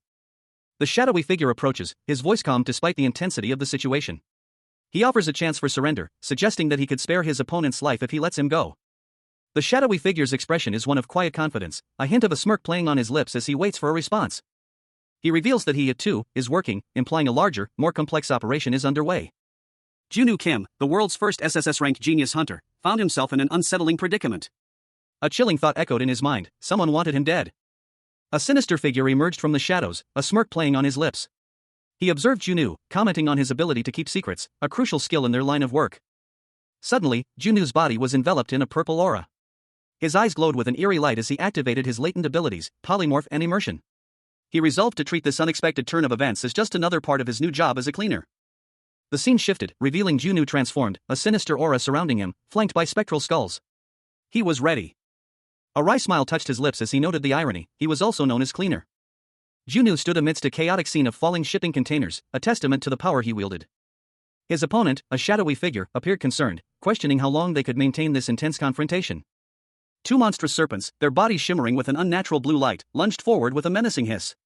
Junwoo Kim, the world's first SSS-RANK genius hunter, met their attack with a blur of motion. He moved with impossible speed, his sword a silver streak against the blue. His blade danced, a whirlwind of precise strikes that carved through the air and the serpent's scales with ease, leaving trails of brilliant blue energy in its wake. A teammate's voice cut through the action, expressing concern. He questioned whether Junwoo was overusing his awakened skills. Junwoo's teammate, a woman with long, dark hair, looked on with worry, her hand resting on her sword. Despite her words, the woman's internal monologue revealed her regret. She wished she had saved her most powerful skill for the final boss fight. The scene shifts to reveal more of the dungeon, showing two more serpentine creatures emerging from the shadows, their eyes glowing menacingly. Several smaller, reptilian figures are also visible, armed with tridents. A relentless wave of aquatic creatures, wielding tridents, swarmed the small group of hunters. Their numbers seemed endless, a tide of blue-skinned monsters crashing against the human defenders. One of the hunters, a woman with long, dark hair, gripped her sword tightly. Her face was a mask of grim determination, a stark contrast to the fear reflected in her eyes. She had intended to save her strength for the final boss battle, but the relentless onslaught forced her hand. The battle raged in the confined space, making coordinated attacks difficult. The relentless tide of monsters continued to press forward, their numbers seemingly inexhaustible. Exhaustion weighed heavily on the hunters, their stamina was dwindling, and the dungeon itself was beginning to flood. Adding to their troubles, their oxygen supply was rapidly depleting. One of the male hunters gasped, his breath ragged. Unless they found a way out soon, they would all perish. The situation was dire. The female hunter with dark hair sheathed her sword, her face etched with grim determination. Their current strategy was failing. She knew what she had to do. She would confront the boss monster directly. Her decision was met with shock and concern from her fellow hunters. The weight of her decision hung heavy in the air. A young woman with dark hair stood before a team of 4 men clad in dark, tactical gear. They were submerged up to their knees in dark water, their expressions a mixture of apprehension and concern. One of them voiced his worry, stating that the mission was too risky. The team leader, a man with short, dark hair, explained the dire situation: all communication was lost, the exit was blocked, and the situation was incredibly dangerous. Understanding the gravity of the situation, the young woman instructed the team to remain where they were, advising them to leave only once the exit was clear. One of the team members, however, protested. He pointed out that they were facing a red-grade dungeon, and attempting to take on the boss alone was suicidal. He urged them to stick together. The team questioned their leader's plan. She responded that there was no need for such a dangerous gamble. Another team member, a woman with purple hair, playfully accused the team leader, Kim, of trying to have all the fun by herself. Kim simply stated, "I'm in." The purple-haired woman, enthusiastically, declared her participation as well. Despite acknowledging the high probability of death, the team leader's determination remained unshaken. She questioned what harm there was in trying.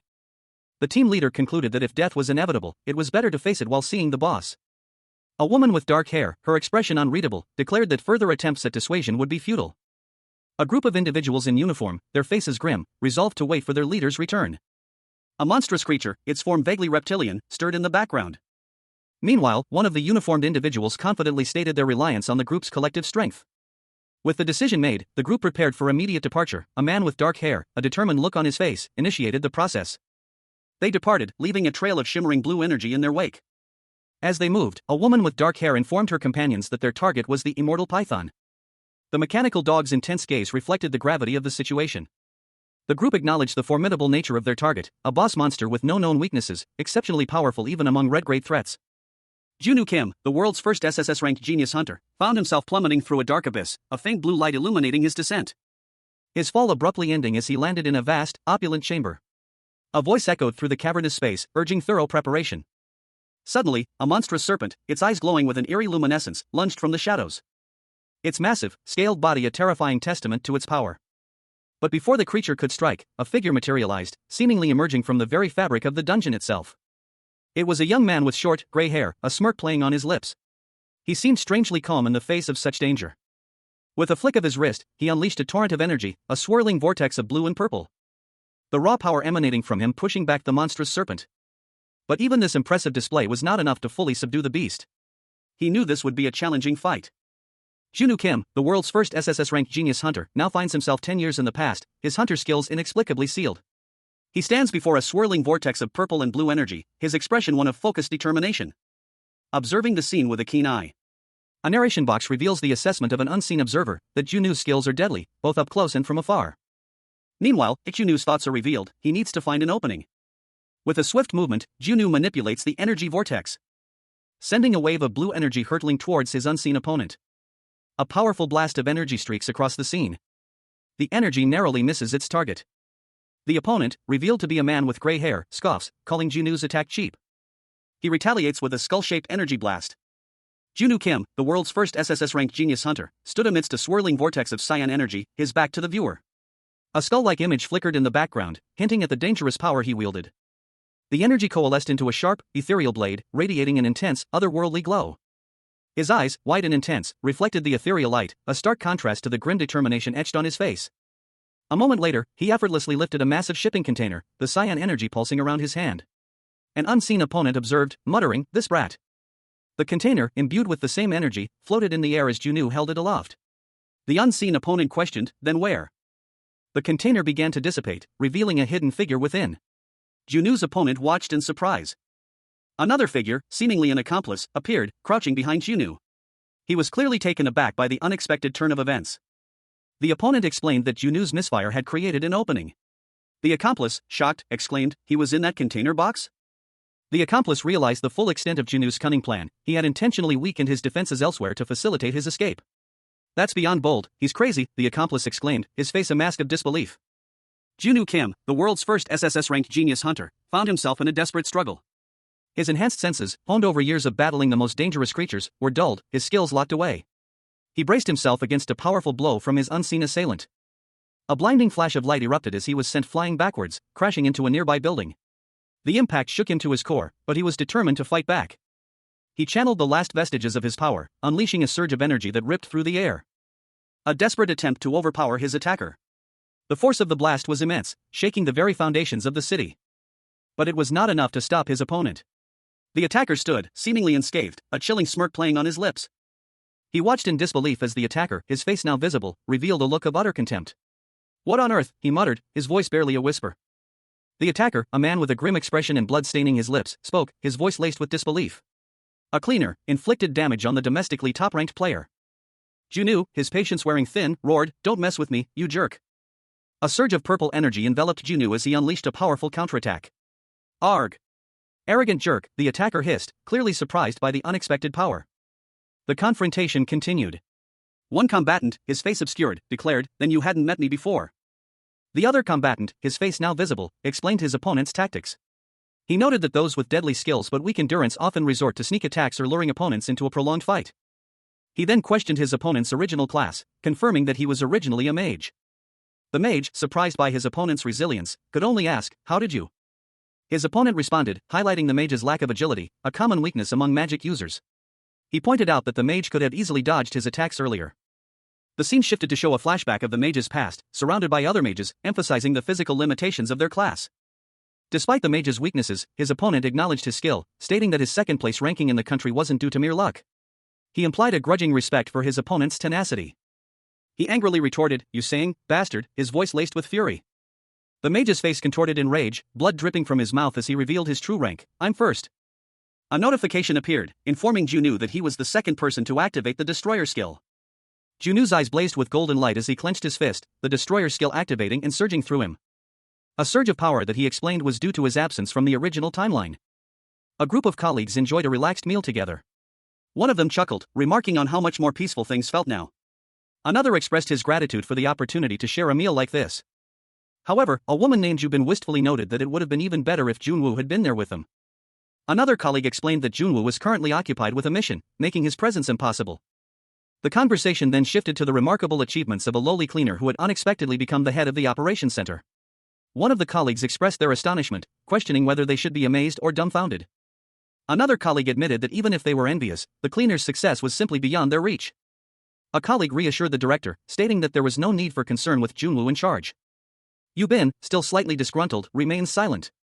Meanwhile, elsewhere, two shadowy figures prepared to leave, one of them declaring, "I'll be back." A man in a suit, his face obscured, addressed a young woman with fiery orange hair. He had a question for her, Yubin. He wondered aloud if Jangyul's death was connected to the International Association. The man continued, his tone sharp, questioning Yubin about the frequency of deaths among those who were considered nuisances to the International Association during her time as a member. Yubin, her expression unreadable, simply responded with a thoughtful pause. The man mused on the unclear connection between the guild leader Jangyul and the International Association, noting that similar events had occurred before. But that most people dismissed these occurrences as mere conspiracy theories, given the inherent dangers of a hunter's profession. However, he revealed a persistent rumor among hunters. That unlicensed hunters or those who posed a threat to the International Association were eliminated without mercy.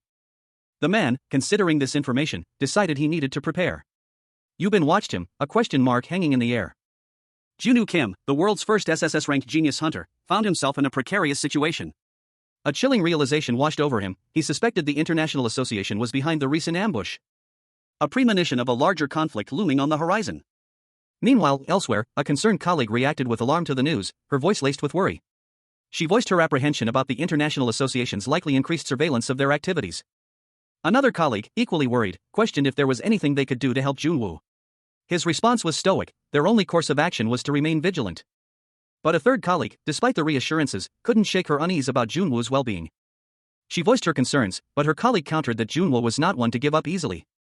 However, a more pressing fear emerged, the possibility of Junwoo resorting to extreme measures in his desperation. The scene shifted, revealing a contrasting atmosphere of levity among other individuals, oblivious to the gravity of the situation. Suddenly, a surge of intense energy emanated from Junwoo Kim, hinting at the immense power he still possessed, despite his current circumstances. Junwoo Kim, the world's first SSS-RANK genius hunter, found himself in an impossible situation. His powers were locked, his body weakened, and a searing question echoed in his mind. Why? Why was he being attacked now, when he was already struggling to maintain his composure? His frustration boiled over, a furious outburst escaping his lips. The sheer power of his rage began to manifest, a golden aura surrounding him. He knew this display would have consequences. A surge of energy that threatened to consume him. His attackers, however, seemed unfazed by his outburst. He lashed out, his power a blinding flash of light and heat. His opponent, however, remained defiant, unyielding in the face of his attack. The fight continued, a brutal exchange of blows. His opponent, surprisingly resilient, dared to call for a halt to the conflict. Junwoo scoffed at the suggestion, his anger escalating. Two skeletal figures emerged from the shadows, adding to the chaos. He found himself increasingly frustrated by his opponent's arrogance and resilience. His opponent, wounded but still standing, mocked Junwoo's current state. The once renowned hunter was now reduced to this. The scene opens with Junwoo Kim, the second-ranked genius hunter, nursing his wounds. His assailant questions his slow thinking, highlighting the severity of the ambush. Junwoo explains his delayed reaction, revealing that he hasn't yet registered the full impact of the attack. He uses his abilities to repair his damaged vehicle, a task that took longer than anticipated. And reflects on the situation, attempting to find a silver lining in the unexpected delay. He is approached by another individual, their conversation hinting at a shared understanding of the circumstances. A sudden, ominous presence is felt, interrupting their conversation. Junwoo is instructed to contact the client who hired him. The individual, seemingly unfazed, denies any knowledge of the situation. Junwoo, losing patience, physically confronts the individual, suspecting deception. Junwoo Kim, the world's first SSS-RANK genius hunter, lay wounded on the ground, his body screaming in pain. He groaned, "Arg." His voice laced with fury, he spat at his unseen assailant, "Hey you jerk, so you're saying that you trying to kill me at this timing was just a coincidence?" A man in a suit, his face impassive, stood over Junwoo. He calmly asked, "Okay?" The man continued, "If you get involved with them, you won't die in a good way." A sudden, sharp pain shot through Junwoo as he was struck. His eyes widened in shock and agony. He collapsed, his body convulsing, a smartphone falling from his grasp. Elsewhere, a man with blonde hair answered a call, a grim expression on his face. He asked into the phone, "Hunter Yang Minho? Did you handle him?" A voice, cold and sinister, replied, "Yes, I handled him well." A young man with blonde hair, dressed in a sharp suit, held his phone to his ear, his expression serious. He confirmed his suspicions, so you guys are really from the International Association. He paused, considering his next move. Tell me what you want. You wouldn't be doing this for no reason, right? He listened intently, his face unreadable, then, with a sigh, he conceded, all right, I'll respect your right to remain silent. Suddenly, a bright pink box appeared, announcing, skill activated, bloody helix, effect, continuous blood-sucking. A scream, ARGH, echoed as the blond man clutched his neck. A dark, shadowy figure appeared, seemingly the source of the attack. The blond man's body convulsed as blood flowed from the wound. Meanwhile, a young man with dark hair watched the scene unfold on his phone, a grim expression on his face. He spoke, his voice laced with dark amusement. Let's see who will speak first, this jerk, or you? The blond man remained silent, his face pale and strained. The dark-haired man sighed. Wow, you're still not saying anything? All right, then I'll talk to myself. He began to formulate a theory. So, here's my conjecture. Someone is manipulating dungeons using dimensional stones. And that someone is probably connected to the International Association or a closely related organization, but why would they go to such lengths against our Korean association? Junwoo Kim, the world's first SSS-RANK genius hunter, now 10 years younger and stripped of his abilities, found himself deep in thought. He had meticulously considered the motives of his attackers, their ultimate goal. And only one possibility remained: they were after the time stones. He voiced his deduction during a tense phone call, only to be met with skepticism. His interlocutor, a man with blonde hair, dismissed his theory as overly imaginative, urging him to continue. Junwoo pressed on, explaining the logistical impossibility of transferring such powerful artifacts between organizations. He detailed the only two viable methods for obtaining the time stones: forceful seizure or a complete hostile takeover of the organization possessing them. He reached his conclusion, his expression grim. Junwoo revealed his theory: the recent attacks and dungeon openings were a calculated move by a rival group planning a hostile takeover. The blond man's response was immediate and revealing, a demand for Junwoo's true identity. Before Junwoo could respond, the line was cut, leaving him with a chilling realization. A figure, shrouded in shadow, issued a chilling ultimatum: reopen the dungeon when we're on good terms. His response was immediate and defiant. I don't understand what you're saying. What you are saying is unreasonable. The shadowy figure scoffed. You still haven't figured out the situation.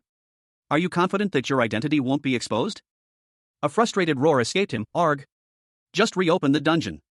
We'll pretend like nothing happened. His eyes blazing with fury, he glared at his phone, a sinister threat forming on his lips. If you don't open it within 10 minutes, I'll come looking for you. He turned away, his back to the viewer, a storm brewing within him. A subtle tremor shaking the very ground beneath his feet. As weight of his decision settled upon him. A chilling warning followed, the moment he utters a word about PB Corporation. A shadowy figure, cloaked in darkness and surrounded by an ominous crimson aura, issued a chilling decree: the necks of all employees under the CEO would be killed. Meanwhile, in a brightly lit office, a man with neatly combed dark hair and glasses looked on in surprise as a colleague urged him to reopen something, prompting a confused huh? The blond man's face contorted in disbelief and outrage. He sputtered, incredulous, are you out of your mind? He demanded the immediate reactivation of the dimensional stone. Back in the brightly lit office, the blond man gave a new order: the balance adjustment team was to make Kim Junwoo their top priority target. And everyone around him, too. They were also instructed to begin disrupting his location tracking immediately and to dispose of the USIM. The blond man, his face grim, ordered the destruction of all remaining data related to Kim Junwoo. As he spoke the name Kim Junwoo, a powerful surge of energy erupted, seemingly from the dimensional stone. Junwoo Kim, the world's first SSS-RANK genius hunter, stood alone in a desolate, industrial area. The air crackled with an unseen energy, a stark contrast to the imposing stacks of shipping containers around him. A chilling premonition settling over him as he felt the weight of his impending doom. Director Lee, on the other end of a frantic phone call, urgently requested backup for Kim Junwoo, unaware of the true nature of the threat. A figure emerged from the shadows, their laughter echoing through the night. They unleashed a wave of energy, striking Junwoo Kim with unexpected force. The attacker taunting him with a chilling warning: not only was Junwoo Kim in danger, but everyone around him was now a target. The attacker's power was clearly superior, leaving Junwoo Kim vulnerable and exposed. The attacker pressed their advantage, accusing Junwoo Kim of killing Jang Yul, a claim that seemed to confirm the hunter's downfall. The weight of the accusation heavy in the air. Junwoo Kim, despite the dire situation, remained resolute, requesting a moment to finish what he had started. Suddenly, a surge of energy erupted from Junwoo Kim, a blinding flash of light engulfing him, transforming him into a skeletal figure radiating an eerie, cyan energy. The attacker recoiled in surprise. The transformation complete, Junwoo Kim's eyes burned with a fierce intensity. His rage was palpable, a terrifying power unleashed. A blinding column of azure light pierced the twilight sky above a bustling port, its ethereal glow illuminating stacks of shipping containers. The intense energy rippling outwards, causing a violent surge of turquoise flames to erupt from the ground. The chaotic energy subsided, leaving behind a scene of devastation. A figure, silhouetted against the ethereal glow, stood amidst the wreckage. Junwoo Kim, his back to the viewer, stood defiantly amidst the aftermath of the powerful energy surge. Three figures emerged from the swirling turquoise flames, their expressions grim and determined. They were clearly skilled fighters, armed and ready for combat. Meanwhile, in a seemingly unrelated scene, two young people in cleaning uniforms, a man and a woman, chatted casually, oblivious to the chaos unfolding nearby. A woman in a business suit, her face etched with worry, addressed a man standing beside her, her voice sharp and urgent. The situation was clearly escalating. A scene of intense energy once again filled the panel, obscuring the details. Passive skill activated, sacrifice of the soul, support awakening skill. Junwoo Kim, the world's first SSS-RANK genius hunter, found himself in an unexpected predicament. 10 years had been rewound, his hunter skills inexplicably locked away. His eyes widened. And a grim determination set in his features. He was now a dungeon cleaner, a far cry from his former glory, but he would use this opportunity to regain his strength. He surveyed his surroundings, a faint glow emanating from a nearby skull, and muttered to himself, questioning the presence of a protective shield. The glowing skull, a symbol of power, pulsed with an ethereal light. It belonged to Jang Yul, a support caster whose passive skill, Sacrifice of the Soul, allowed him to grant allies damage immunity once in their soul state. Junwoo's expression hardened as he recognized the skull. He whispered Jang Yul's name, a mixture of respect and concern in his tone. Suddenly, another man appeared, his face scarred, his demeanor grim. He spoke to Junwoo, expressing his gratitude with a simple, "I owe you one." Junwoo, however, was focused on a different matter.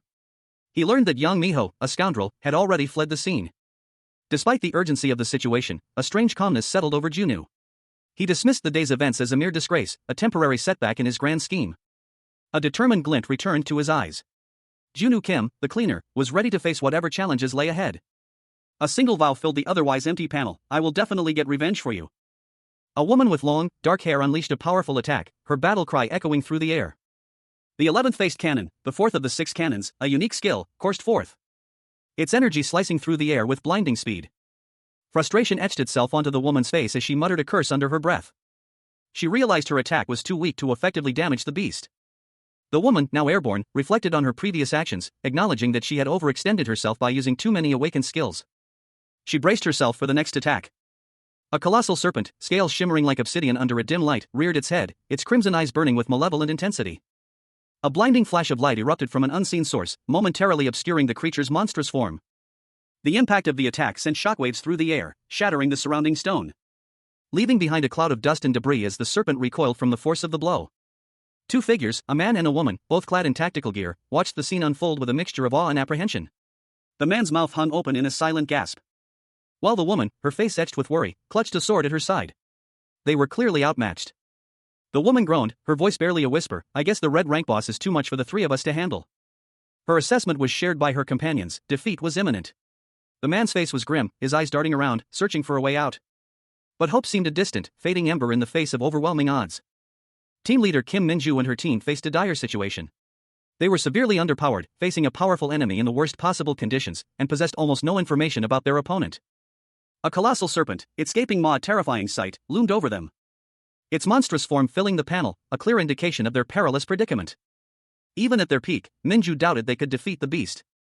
They had reached their limits. Despair etched itself onto Minju's face as she watched Kim Junwoo, her team leader, struggle. The weight of their desperate situation heavy upon them. Junwoo, however, proposed a daring plan. To create an opening, he needed just 5 seconds to bind the serpent's movements. Minju and her team were stunned by his suggestion. They questioned his intentions, unsure of what he meant. Junwoo explained that while risky, this was their last chance. He was already at his physical limit, but a slight miscalculation could cost him dearly.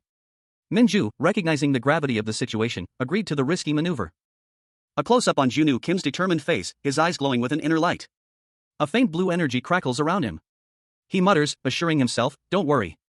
I'll finish it off this time."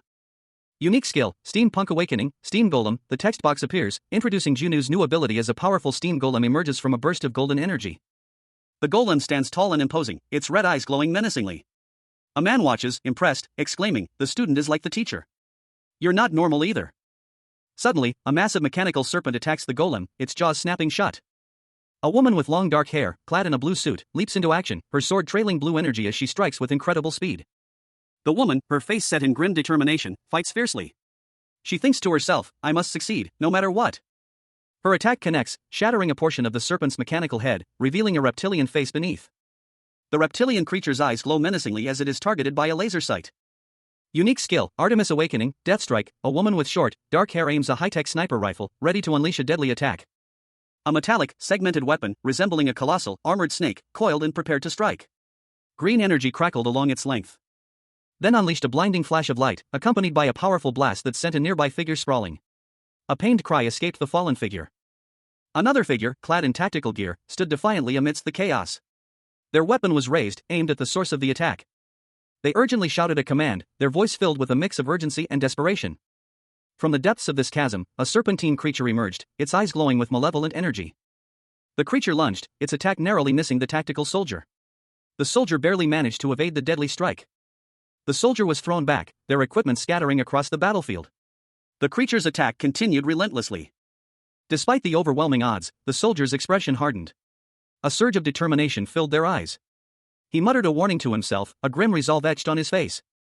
The panel then displays the name of a unique skill, Thousand-Armed Cannon Awakening, the fourth of the 6 cannon. With a blur of motion, Junwoo Kim, the former SSS-RANK genius hunter, now relegated to dungeon cleaner, launched a swift attack.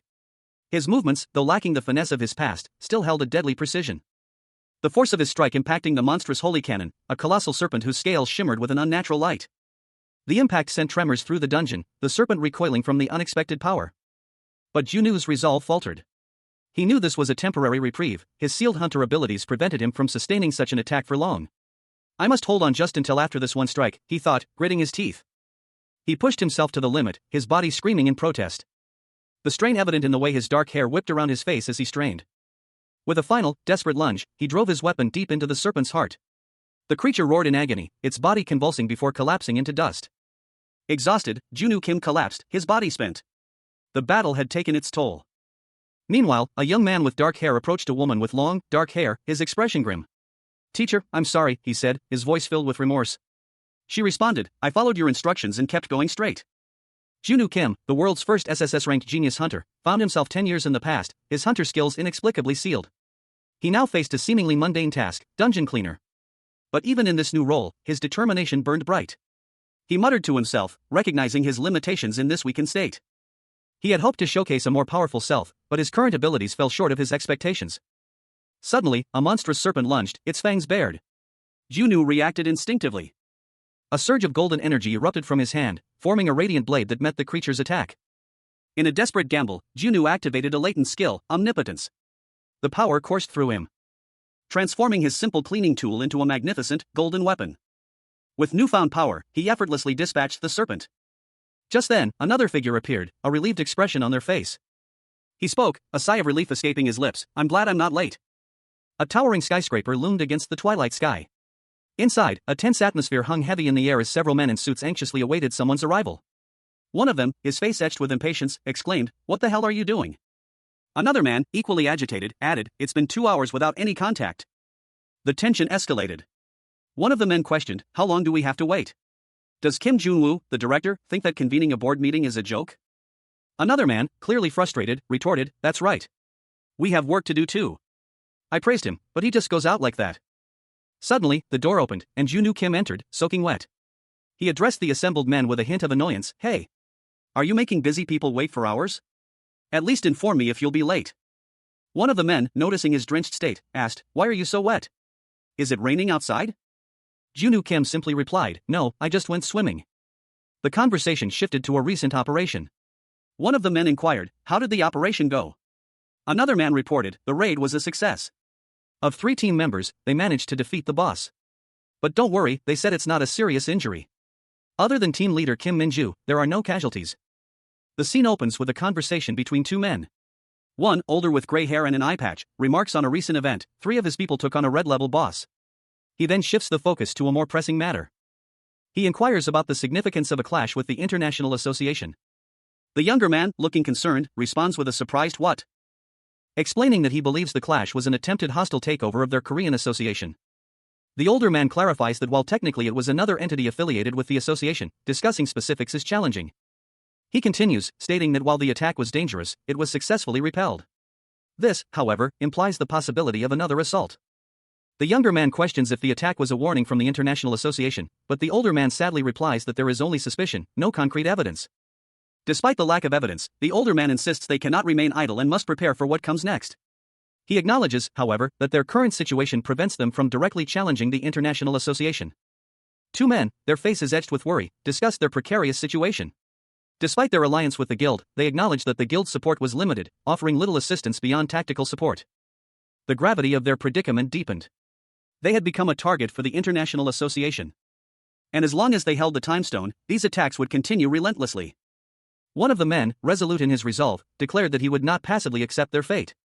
They would proactively counter the international association, even if their true objectives remained uncertain. To confront future assaults, they needed to significantly enhance their capabilities. The discussion shifted to a strategic plan. Despite being one of the largest independent associations, they needed to expand their influence. An older man with an eye patch, a seasoned leader, listened intently. The plan was revealed: to go international, acquiring branches by merging with other independent associations. However, another man voiced his concerns. Establishing overseas branches would undeniably challenge the international association, escalating the conflict beyond mere restraint and making them adversaries. One of the directors vehemently declared his opposition to the proposed plan. Another director warned of the potential repercussions of acquiring other independent associations, noting that the international association would undoubtedly retaliate. A third director questioned the certainty of the international association's involvement in the recent attack, pointing out the lack of concrete evidence beyond mere suspicion. While a fourth director, seemingly the leader, dismissed the idea of the international association as a threat, stating that it was off the table. He then explained that relying solely on suspicions to make the international association their adversary was far too risky. He further elaborated on the potential severe consequences and the risk of their organization crumbling under the backlash, especially considering overseas expansion. Despite these warnings, the director pushing for the plan remained firm, asserting that there must be a compelling reason for his actions. The leader, seemingly resigned, gave his permission, stating that he would take full responsibility for the consequences, regardless of the outcome. One of the directors expressed his dislike for the other directors from the start, revealing that this was his motivation for establishing the Korean Association as an independent entity. A senior official, his face obscured by shadow, reflected on a recent incident. His subordinates had nearly been involved in a serious situation, and he questioned whether inaction was the wisest course, considering the involvement of the international association or other potential entities. He addressed a younger, sharply dressed subordinate, instructing him to take whatever action necessary, whether it involved establishing overseas branches or other measures. The goal was to make it abundantly clear what would happen if they were provoked.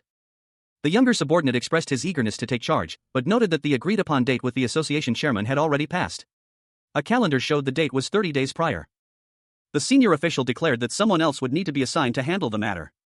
Another subordinate expressed his surprise at the younger man's abrupt departure, questioning if there were really people who acted in such a manner.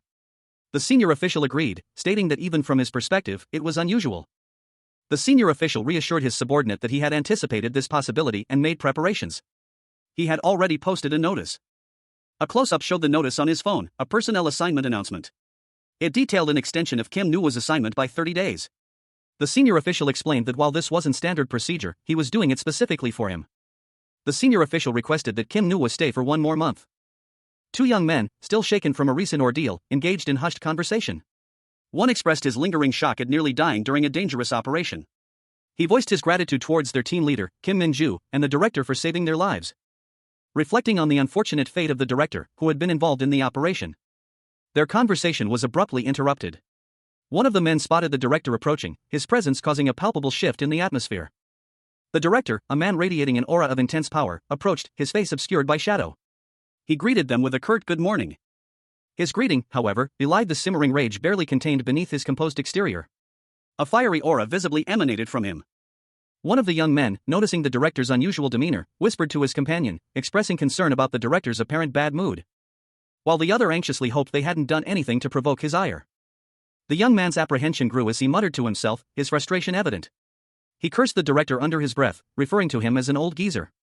Junwoo Kim, the world's first SSS-RANK genius hunter, found his resignation pushed back a month. He internally chafed at the delay, questioning how much longer he would be kept from his true goals. His superior, a stern-faced man with a noticeable eye patch, explained that since his contract had already been extended, he would have to take care of this additional task as well. Junwoo's frustration was palpable. He had wanted to offload the work onto someone else. But now he had no choice but to proceed. A flashback revealed his intense desire for retribution against the International Association, a group he clearly held responsible for something significant. Even if they hadn't killed him in his past life, Junwoo was seething with anger at their actions. The memory fueled his resolve. He knew he couldn't find those responsible while remaining in his current position. A flashback showed the aftermath of a failed attack, revealing a blue gem, the time stone, as the target of the ambush. Junwoo knew that the individuals behind the attack would inevitably return. His grim determination hardened. He anticipated a future confrontation, possibly even with the person who had implanted the Titan in his head. The weight of his past and the threat of his future pressed heavily upon him. The realization that the attackers had attempted to kill 50 hunters for a hostile takeover solidified his resolve. There was no guarantee they would only target him again. Junwoo Kim, the world's first SSS-RANK genius hunter, found himself in a predicament. His internal monologue revealed a stark truth: his continued association with the organization put others at risk. He contemplated the gravity of the situation. The potential loss of life weighed heavily on him. The image showed him surrounded by shadowy figures, their faces grim and menacing, a stark contrast to the worried expression on his own face. A scene that underscored the danger he was in. The panel then shifted to a more tranquil setting, Junwoo's office. He sat at his desk, his head in his hands, the weight of his decision evident in his posture. A silent ellipsis in a speech bubble indicated his internal struggle. A silent scream of frustration and exhaustion. A smaller inset panel showed a chibi version of Junwoo, highlighting his weariness. Someone's voice cut through his thoughts. They observed that he was exhausted and worried about people who didn't matter to him. Junwoo, however, had already made up his mind. He would leave the association once his current work was complete. He had a plan. The association chairman had offered him a way out, successfully handle this case, and he could resign. This was his chance. Despite the end of his career looming, Junwoo was determined to see this through. A subordinate entered, delivering the requested data. A young woman in a business suit, holding a stack of files, approached a man in a similar suit. She inquired about his travel plans, asking, "When are you going to leave the country?" He responded that he would be leaving within the week, planning to book a flight for the day after tomorrow. She then asked if he would have any companions on his trip. He considered her question, replying that he would think about it and get back to her later that day. She simply responded, "Sure," and the woman then informed him that she had received a call from the hospital. Their team leader, Kim Min-jo, had awakened from her coma. She asked if he would like to visit. He declined, stating there was no need. However, the woman added that although Min-jo had been near death, she was now alive. The woman's expression shifted, and she muttered the word demon under her breath. Her eyes narrowed. He sighed, telling her to spare him the dramatic stares. He added, "Been there, done that." A document detailing the consequences of workplace injuries is shown, addressed to Kim Min-jo. The text warns of severe repercussions for further accidents. Min-jo, a young woman with dark hair, is seen calmly reviewing the document. A subtle smile plays on her lips. She looks up, a slight concern etched on her face as someone asks if she is alright. Outside the room, a group of people, including a man with short brown hair, are blocking the doorway. He impatiently demands they move. A young girl with orange hair and a basket of fruit approaches, cheerfully stating that their team leader is excellent. The girl, still holding the fruit basket, enters the room and approaches Min-jo, who is lying in a hospital bed. She assures Min-jo that it's just a formality. Min-jo mentions that she's taking a holiday after finishing her current job, and wonders how much influence Director Kim has been exerting in the meantime. The girl's colleagues outside joke about Director Kim's offspring and their relaxed attitude towards work. The man from earlier agrees, adding that things have been overwhelming lately. He then advises Min-jo to take it easy. A team member questioned the team leader's A-rank status, noting that his fighting power was almost S-rank. He wondered if there was an error in the ranking system. Another team member added that if the team leader had more stamina, Min-jo would have inflicted serious damage during their fight. The first team member clarified that Director Kim's intervention was the reason for the team leader's apparent lack of damage dealt, but practically speaking, it was the same as the team leader handling it alone. A team member then questioned the director's involvement, curious about his presence. It seemed that a dungeon opened while they were fighting. When the team reported subduing the boss, Director Kim arrived immediately. After the subjugation, Director Kim asked who ordered the action, and the team responded that it was team leader Min-jo. Director Kim then carried an unconscious woman, presumably injured during the fight. Director Kim's expression was serious and intense as he spoke. A superior's voice, calm and authoritative, cut through the air. "Well done," he stated, the words carrying a weight of unspoken approval. The image shifts to a young woman with long, dark hair, her expression a mixture of surprise and bashful delight. Her eyes, wide and bright, hinted at a secret joy. The scene unfolds in a hospital room. A woman, her face partially obscured, asks, "Uni, are you about to explode from joy?" Another woman, with dark hair, blushes deeply, speechless. A third individual, a man with short, dark hair, observes the scene with a subtle smirk. He then inquires, "How's your health, Team Leader Kim?" The focus shifts to a man in a suit, carrying a basket of fruit. He addresses the woman in the hospital bed, "Oh, assistant." He continues, "I know it's a bit odd to bring this up while you're in the hospital, but..." The assistant, Team Leader Kim, lies in bed, listening intently. The man in the suit informs her, the takeoff is the day after tomorrow, so the bags should be packed early. He adds, Director Kim considers this trip quite important. The scene shifts back to the assistant, who is now looking thoughtful. The man in the suit continues, holding a document, as for the person accompanying team leader Kim Min-jo. A young woman with short, purple hair and a serious expression is shown in the lower half of the panel. Her gaze is intense, suggesting a thoughtful or perhaps even suspicious nature. In the upper half, a portion of a man's face is visible, his features sharp and his expression stern. The scene shifts to show a man and woman engaged in what appears to be a tense conversation. The woman's eyes are wide, reflecting a mixture of anxiety and apprehension. A hand reaches for a piece of furniture, the action suggesting a moment of hesitation or perhaps a subtle attempt to maintain composure. A young woman with bright orange hair, wearing a hoodie, lies on a bed casually eating a banana. She seems relaxed and unconcerned, a stark contrast to the previous scenes. She casually mentions that it would be Han Yu Bin. The orange-haired woman is instructed to have her bags packed early for departure the day after tomorrow. She continues eating her banana, seemingly unfazed by the instruction. But her expression subtly shifts to one of annoyance as she finishes her banana. The woman lets out an angry outburst, directing a vulgar insult towards an unseen target. The panel shows a large building in the background, possibly the target of her anger. 2 days later, at Incheon International Airport, a man and woman in business attire prepare to depart. The man puts on his sunglasses, signaling their readiness. A young woman with fiery orange hair, dressed in a sharp business suit, scowled intensely. She then put on a pair of sunglasses, a mischievous glint in her eyes, and declared that they should enjoy their trip. The scene shifted to an airport. A man in a suit, accompanied by 2 women in similar attire, one of whom was the orange-haired woman, was seen heading towards the gate. The narration box explained that expanding overseas was the best choice given the current situation. The man, his face partially obscured by his bangs, explained that he had created as many allies as possible to prepare for the international association. He had simply expanded it from domestic to overseas. A woman with shoulder-length brown hair, also in a business suit, voiced her concern. Venturing abroad under the banner of the Korean Association raised questions about the nature of their alliances. The man confirmed that they were not just forming alliances but outright acquiring independent associations. He further explained that if things went smoothly, the international association would remain in check, but if not, it could become a completely different entity. The woman acknowledged the risk, stating that if the plan failed, they would all be jobless. The man responded that it was a grand-scale plan, something he appreciated. The woman suggested they look for other jobs just in case. She then playfully asked if he would give her the reins if he ended up jobless. The woman leaned forward, a thoughtful expression on her face, as the man stared intently at her. The ellipsis suggests a moment of shared understanding and anticipation. Junwoo Kim, the world's first SSS-RANK genius hunter, now finds himself in a rather unexpected predicament. Having regressed 10 years into the past after a mysterious ambush, his formidable hunter skills are inexplicably locked. He sits across from a young woman, her expression a mixture of professional curiosity and slight apprehension, as he lightheartedly deflects her question, insisting that he's at a loss for words. The woman, undeterred, presses on, inquiring about the location of their association's first branch. Junwoo reveals that the branch will be in Vietnam. He considers the location a recently established branch of their association.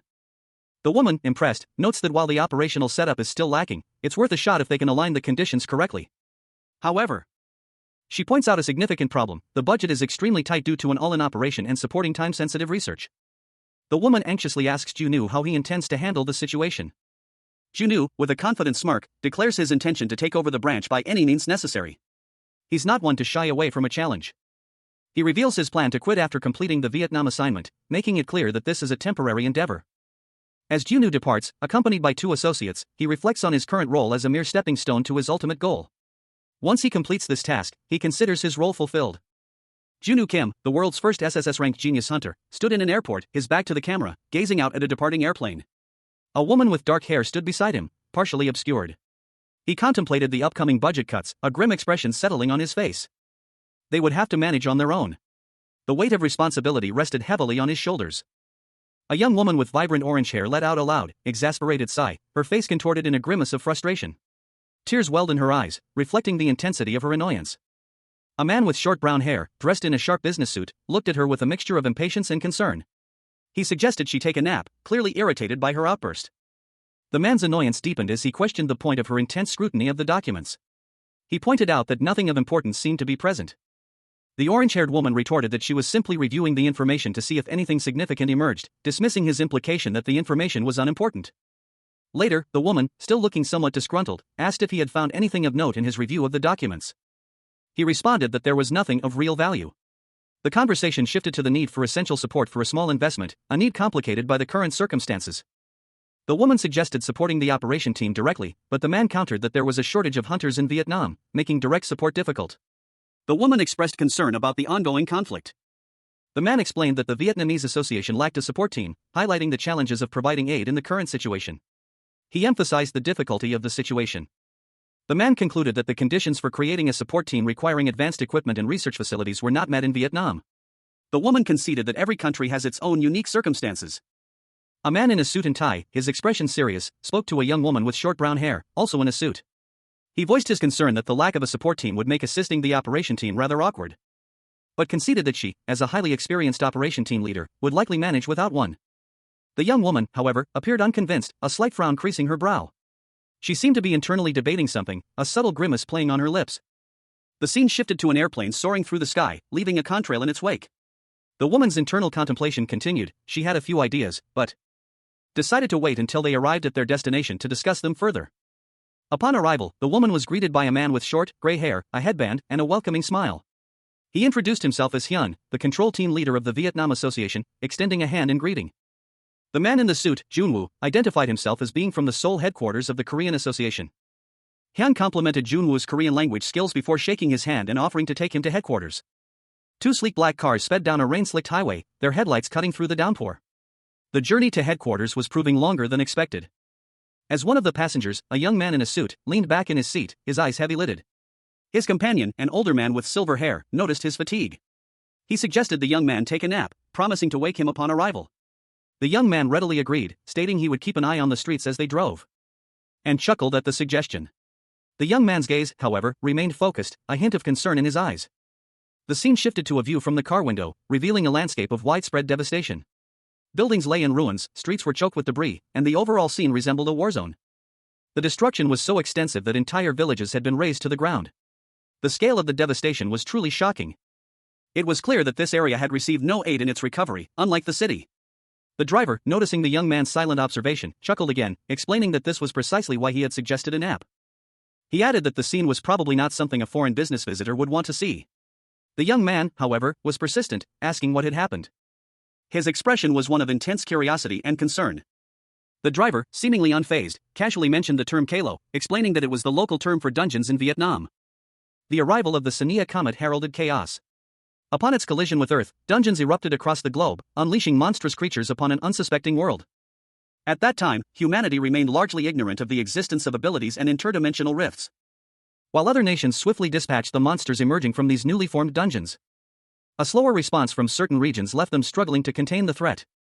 One individual questioned the lack of awakened individuals in a particular area, prompting a response, explaining that while awakened individuals existed, the mountainous terrain hindered timely dungeon discovery and response in Vietnam. Another individual agreed, noting that Korea faced similar challenges in its early days, but its smaller size and advanced information network allowed for a quicker response. He emphasized that Korea's success stemmed from two factors: the speed of dungeon location identification and the efficiency of their response teams. The narration box explained that the Vietnam Association had been fortunate enough to build a successful dungeon rating system and to implement it early on.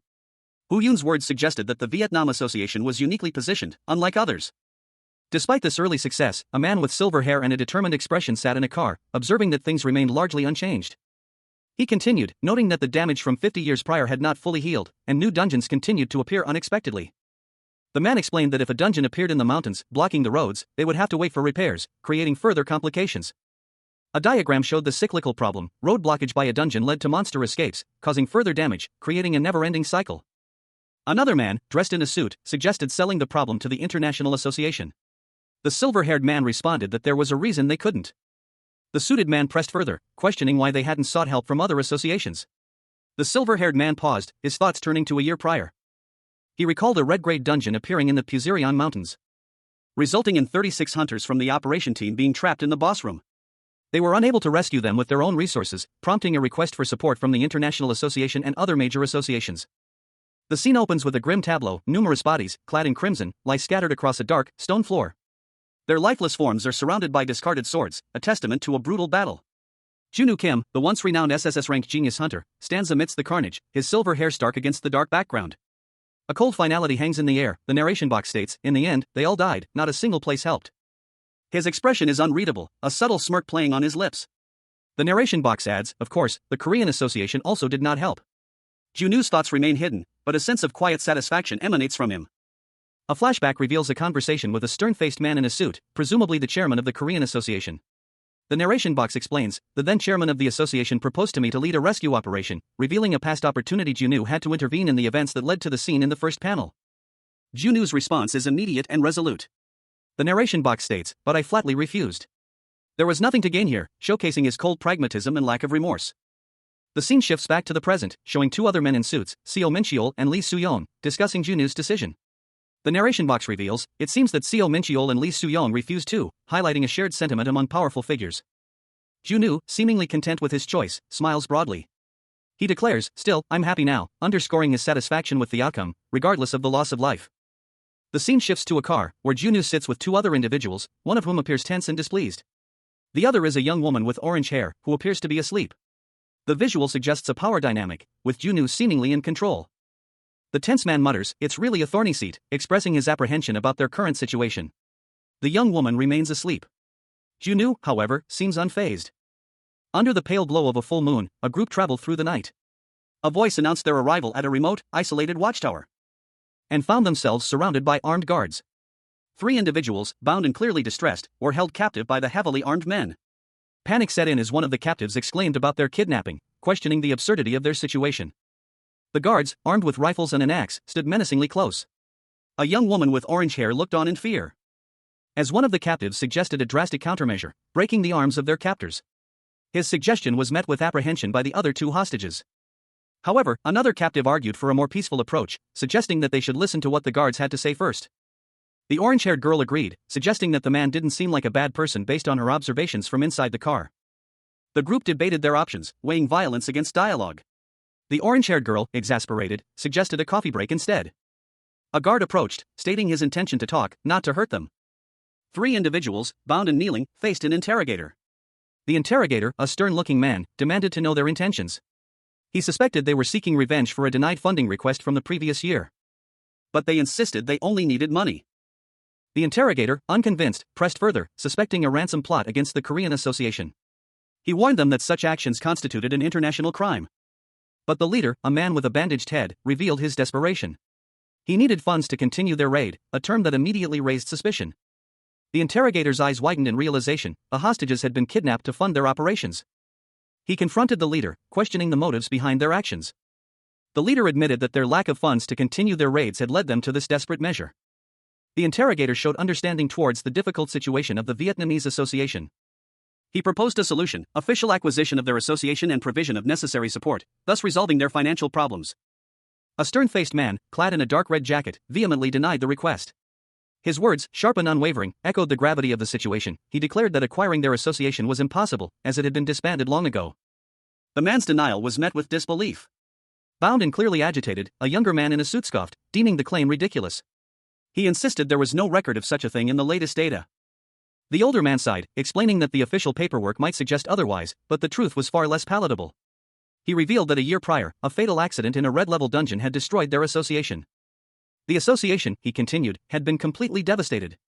The chairman, left with no other option, had been forced to sell it to the International Association. However, the government intervened, blocking the sale. The reason? Government funding would cease if the International Association acquired it. Facing insurmountable financial difficulties, the association struggled, ultimately collapsing as employees resigned en masse. Now, only a shell remained. The Vietnam Association existed in name only, a deceptive facade to continue receiving government funding. The bound man, his face etched with a mixture of shock and disappointment, reflected on the situation. He never imagined the association would become a mere paper entity. One of the women accompanying him deemed the entire endeavor a complete waste of time. However, the other countered, suggesting that this outcome was, in fact, for the best. A man with dark hair and a sharp smirk contemplated his next move. He mused that negotiating was pointless, it was better to start fresh, especially since it meant avoiding unnecessary expenses. He addressed a group of men in dark red uniforms, offering them a second chance to establish a Vietnamese branch of their organization. But with a condition: it would be subordinate to the Korean Association. He presented this as a golden opportunity. Suddenly, one of the uniformed men, his face grim, pressed a gun to the man's head, demanding he stop playing games and simply contact the association. The threat was clear: cooperation or death. The dark-haired man's expression shifted, his eyes hardening. The scene then shifted to show the sole headquarters of the Korean Association, a towering skyscraper. Inside, a concerned subordinate questioned the chairman's decision to expand into Vietnam, citing unease and recalling a previous incident. He highlighted the existing good relations with other associations and questioned the wisdom of choosing Vietnam as the first target for expansion. The chairman, a man with a gray beard and an eye patch, countered that he had returned hoping to avoid unemployment, and that this decision, while risky, was necessary. An older man, seated at a large desk in a modern office, spoke on the phone, his brow furrowed in concentration. Beside him stood a younger, sharply dressed man, his expression one of quiet intensity. "I don't recognize this number," he continued, his voice tight with suspicion. The younger man watched him expectantly. The older man's eyes widened as he heard the response. What did you say?" A look of dawning horror spread across his face as the full weight of the information sunk in. His grip tightened on the phone. "What the hell are you guys doing?" The younger man, his face contorted in anger, slammed his fist on the desk.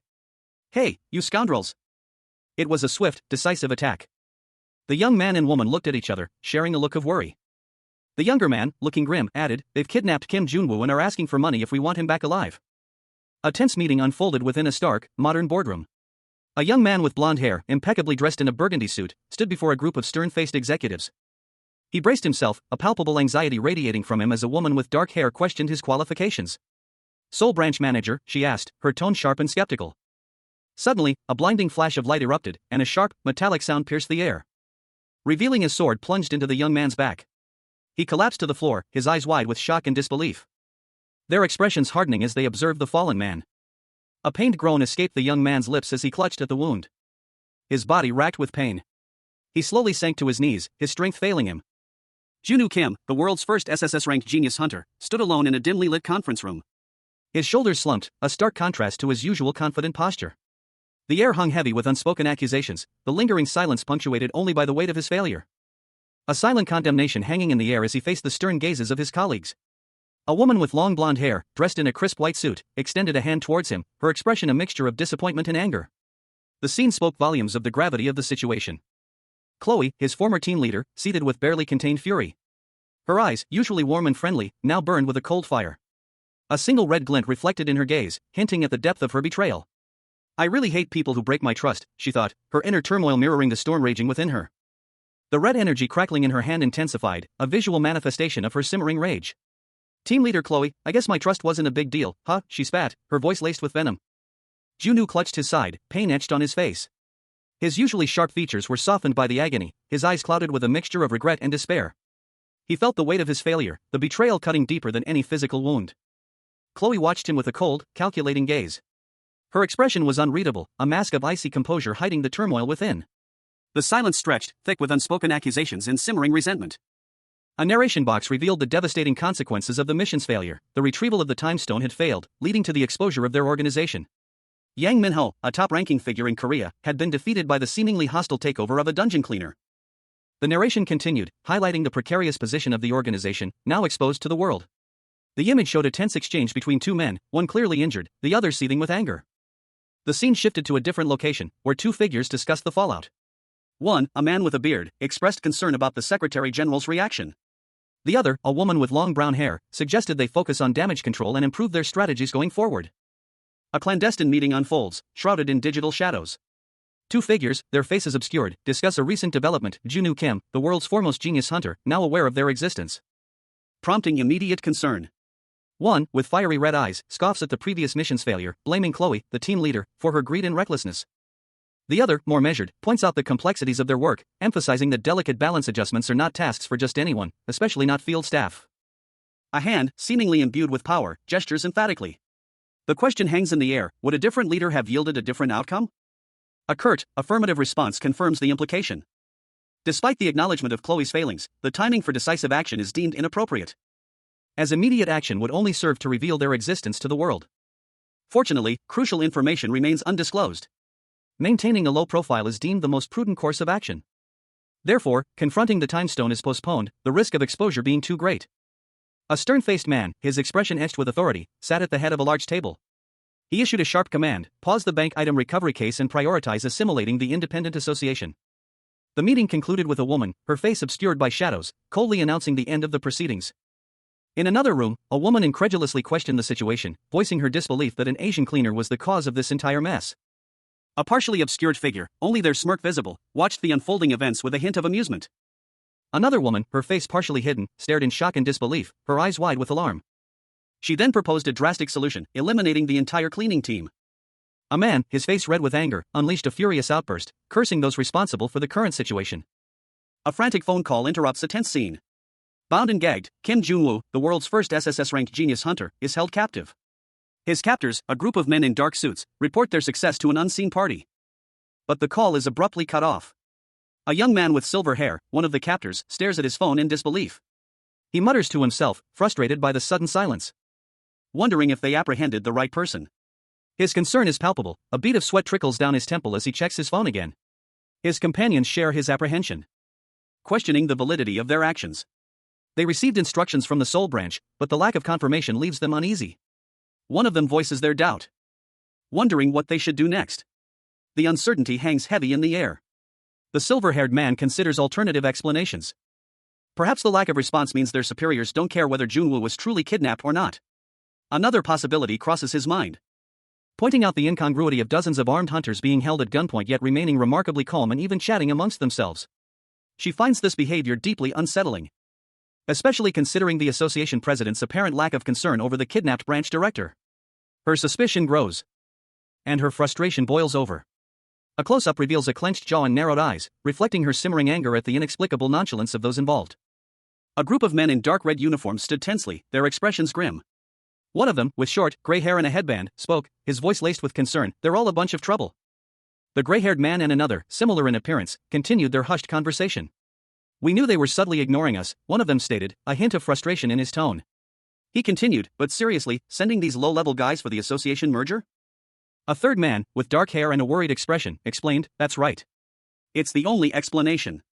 These guys are just low-level employees with no experience, so they don't have a clue what's going on." He continued, his voice dripping with sarcasm, "They're so low-level that the union chairman isn't even considered." The dark-haired man sighed, his face etched with weariness as he looked at two women in suits standing beside him, their expressions mirroring his own exhaustion. A heavy silence fell before one of the gray-haired men spoke again, his voice filled with apprehension. "What should we do now? If they keep reacting like that, the meaning of kidnapping them will be..." The gray-haired man's eyes narrowed in determination. He issued a sharp order, "It's Viet, the director. First, take the hostage to the cave." One of the men immediately pulled out his phone, presumably to relay the instructions.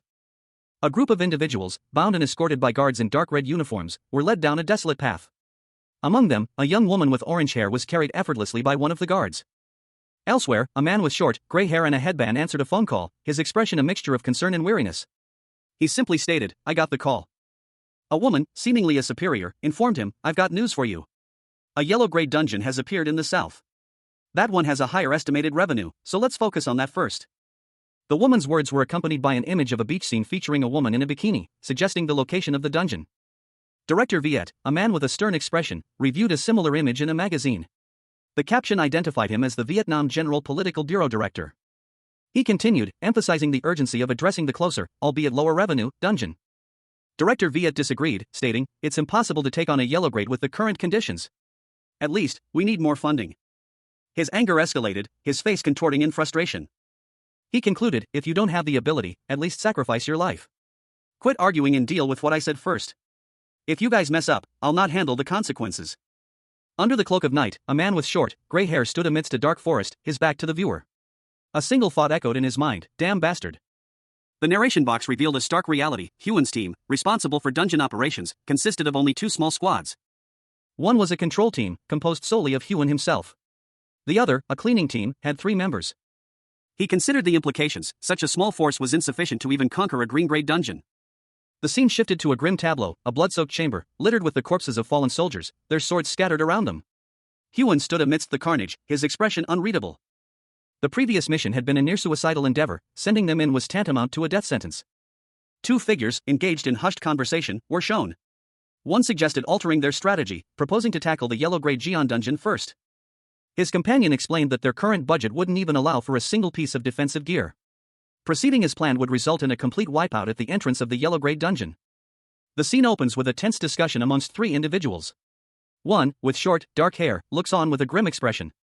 Another, with short, light gray hair and a headband, speaks with anger, his words echoing the dire situation. Over 100 dungeons are neglected, and the upper echelon is only interested in self-enrichment, offering no support.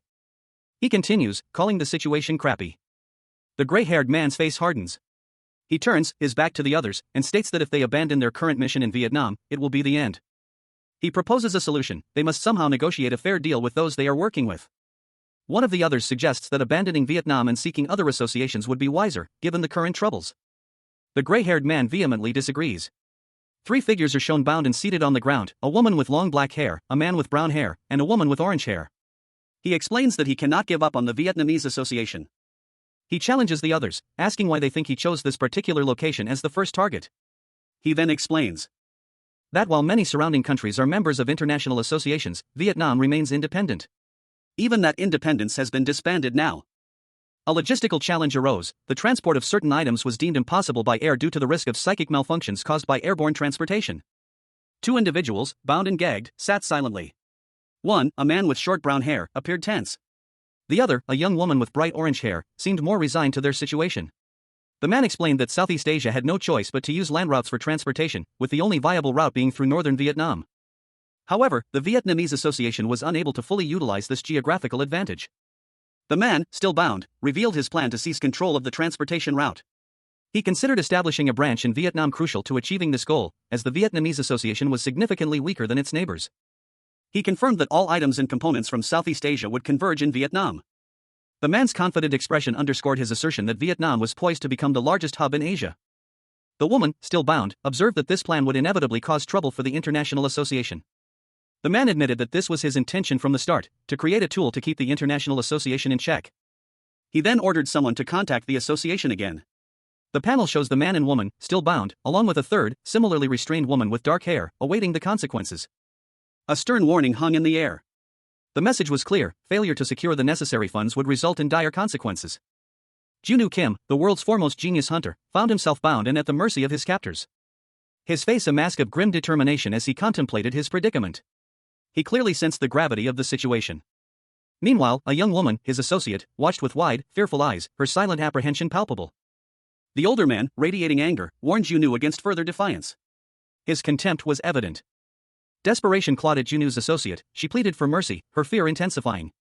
The captor acknowledged the young woman's negotiating skills, impressed by her effectiveness. He instructed his subordinate to relay urgent information to their leader. Two team members reported a catastrophic event: a dungeon breach at a previously cancelled operation site. A monstrous, mechanized scorpion, its chitinous shell glowing with an infernal orange, was detected in the Mafi Range Canyon just 30 minutes prior. Now, it was rapidly approaching. Fear etched itself onto the face of a young man, his eyes wide with terror as he stammered, "No, no." Their worst fears had been realized. Three individuals, bound and helpless, sat before a man in a sharp suit, his expression a chilling blend of amusement and calculation. A stern-faced man, his gaze fixed on the approaching threat, questioned the feasibility of their plan. He pointed out the small size of their team compared to the scale of the emergency, voicing his concerns about their ability to handle the escaping monsters and the evacuation of citizens. The man in the suit, his expression unchanged, observed that their current resources were insufficient for a proper evacuation and rescue operation. Another man, his face etched with anger and frustration, questioned who would be assisting in this dire situation. The group decided to swiftly deal with the monsters and return to claim their payment. They turned to leave, their backs to the bound trio. The man in the suit, however, paused, turning back to the captives with a thoughtful expression and a question hanging in the air: "What do you think?" Two women in sharp business suits, one with fiery orange hair and the other with sleek black hair, observed a scene of bound figures. The orange-haired woman voiced her concern, noting the difficulty of subduing so many monsters with such limited personnel, and the likelihood of incomplete annihilation. The black-haired woman agreed, finding the situation troublesome. She pointed out that if everyone were wiped out, they would have to rebuild their branch from scratch, a process that would involve everything from recruitment to training. A man with short brown hair, standing between the two women, sighed, concluding that there was nothing left to ponder. The three of them, now standing together, prepared themselves. They resolved to act before another day passed. A fiery inferno consumed a small wooden structure, its flames licking at the surrounding forest. The scene was one of chaos and destruction. Meanwhile, two men spoke urgently on their phones, their faces etched with worry. One of them cried out in alarm, "Eddie!" A man lay collapsed near the burning building, his body still smoldering. A small white dog barked anxiously beside him. The scene was one of intense urgency. A team of responders arrived, their leader giving orders: "Team 2, we need to rescue the citizens first. We need to ask for help from the citizens too since we don't have enough people." Another team was dispatched to a different area. Their leader instructed them: "Team 1, find the monsters that got through with me." They moved swiftly through the ravaged landscape until they came across something unusual. Another member, using a detector, reported, "Could it be a monster? The detector's not picking up anything. I have a bad feeling about this." A colossal, insectoid creature emerged from the earth, its chitinous carapace gleaming ominously under the overcast sky. Dust and debris swirled around its massive form as it rose, its multiple legs ending in wickedly sharp claws. The team leader, a man with striking silver hair, barked orders. His face was etched with grim determination as he yelled for his team to spread out and attack, utilizing all their skills. The hunters opened fire, their shots impacting the creature's carapace with explosive force.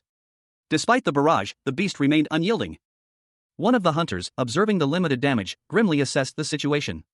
They were outnumbered, and the creature's resilience was proving to be a significant challenge. He ordered them to focus their fire on the creature's mouth while it remained open. The relentless barrage continued, preventing the creature from escaping. Another hunter stressed the importance of keeping the creature pinned down, as its resurgence would be unpredictable. Under the pale moonlight, the hunters regrouped, their faces grim. The battle had taken its toll. One of the hunters, concerned about the untenable situation, suggested a retreat. The team leader, however, remained resolute. The hunter's suggestion of retreat was met with sharp disagreement. He argued that their priority was survival, so they could continue combating the threat. The team leader, however, countered that retreating would expose innocent citizens to danger, making the situation even more perilous. The weight of command and responsibility was heavy on his shoulders. A group of civilians expressed their gratitude to a stern-looking man in a suit, their faces etched with relief. One young boy, brimming with excitement, declared his aspiration to become a hunter in the future. The man, however, simply responded with a curt, "You jerks." The scene shifted to a grim landscape, where two figures stood amidst a desolate scene. One of them voiced a grave concern: if they retreated, there would be no hope left for their country. A man with silver hair, his back to the viewer, stood defiantly before a group of soldiers. He declared, "I'll go." His resolve was unwavering, even as the soldiers warned that his actions might lead to complete destruction. Despite the risk, he remained steadfast. The silver-haired man and his soldiers prepared for an imminent threat, bracing themselves for whatever might come. He warned them to be prepared, for they did not know where the danger would strike. A massive, scorpion-like creature emerged from the dust and smoke, its menacing form filling the panel. The soldiers braced themselves for battle. The silver-haired man urged his team not to falter, as they faced this direct confrontation. They had to block the scorpion immediately. The battle commenced. The scorpion unleashed a powerful attack, a wave of dark energy engulfing the soldiers. A tremor shook the ground beneath the feet of four figures in dark maroon uniforms. Panic etched itself onto their faces as they struggled to maintain their balance. A sudden, violent crack split the earth, sending one of the figures tumbling into a chasm. The remaining three clung desperately to the edge, their faces contorted in terror as the ground continued to crumble around them. One of the men cried out in fear, his voice filled with desperation as he pleaded for help from their leader. Their team leader, a man with striking silver hair, appeared above them, his expression grim as he surveyed the scene. He barked orders, his voice sharp and commanding, instructing them to hold on tight and never look down as a massive, mechanical monstrosity emerged from the depths below. The team leader moved swiftly to assist his team, his movements precise and efficient. The monstrous machine loomed closer, its presence menacing and overwhelming. Two of the team members, their faces pale with fear, suggested a desperate retreat. The team leader, however, remained resolute, his eyes wide with a mixture of fear and determination. A desperate plea echoed through the desolate landscape, a whispered cry for help, barely audible above the storm's fury. A silent scream reflected in the wide, terrified eyes of a man, a desperate plea for salvation mirrored in his pupils, a desperate plea for help. As sounds of approaching vehicles cut through the silence, a sign of hope in the encroaching darkness. But the arrival was not what they expected. A blinding flash of light erupted, a sudden, violent energy that shattered the fragile hope. A powerful force slammed into the scene, sending those who had hoped for rescue flying through the air. A wave of energy washed over them, leaving them disoriented and vulnerable. As world tilted, a man in a suit landed upside down, a look of grim determination etched on his face. He was ready to act. With a swift movement, he launched himself towards the attackers, rescuing the trapped individuals with surprising speed and precision. He declared, "I am here to rescue you." Junwoo Kim, the world's first SSS-RANK genius hunter, stood before a colossal, shadowy behemoth emerging from a swirling cloud of dust. His eyes widened in surprise, a guttural roar escaping his lips as the sheer scale of the creature overwhelmed him. Yet, from within Junwoo, a surge of power erupted, a blinding light pushing back the darkness. The omnipotent skill, long dormant, activating with devastating force. The monstrous creature recoiled. Observing from a distance, a group of figures watched Junwoo's unexpected display of power. One of them, a man in a suit, spoke, questioning his reckless actions. He pointed out the impossibility of dealing with such powerful monsters under the current circumstances, implying Junwoo's actions were suicidal. Another figure, seemingly a subordinate, voiced their concern, questioning their next course of action. The man in the suit responded, his tone sharp and accusatory. A sharply dressed man, his expression grim, voiced his concern. He questioned the fundamental understanding of dungeon exploration, emphasizing that those venturing into such dangerous places shouldn't die so easily. He further pointed out the dire consequences of such high casualty rates, wondering what would become of the remaining dungeons if the current extermination efforts continued at this pace. Another man, his face partially obscured by a headband, sat slumped on the ground, his words laced with resignation. He argued that even with their limited abilities, they had to proceed with the extermination, implying a lack of viable alternatives. Two women in sharp suits stood nearby, observing the scene.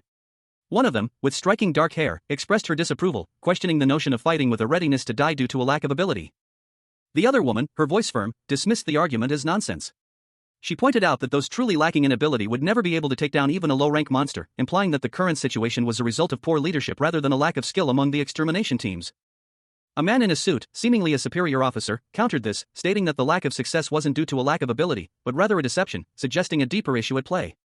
The man with the headband, now standing, looked at the current situation and criticized the reckless orders given without considering the tactical team's situation or conditions. His words were met with a stunned silence, punctuated by a man covering his face in despair. The sharply dressed man from the first panel reflected on the events, realizing why his offer of help had been ignored. It wasn't a lack of trust, but something else entirely.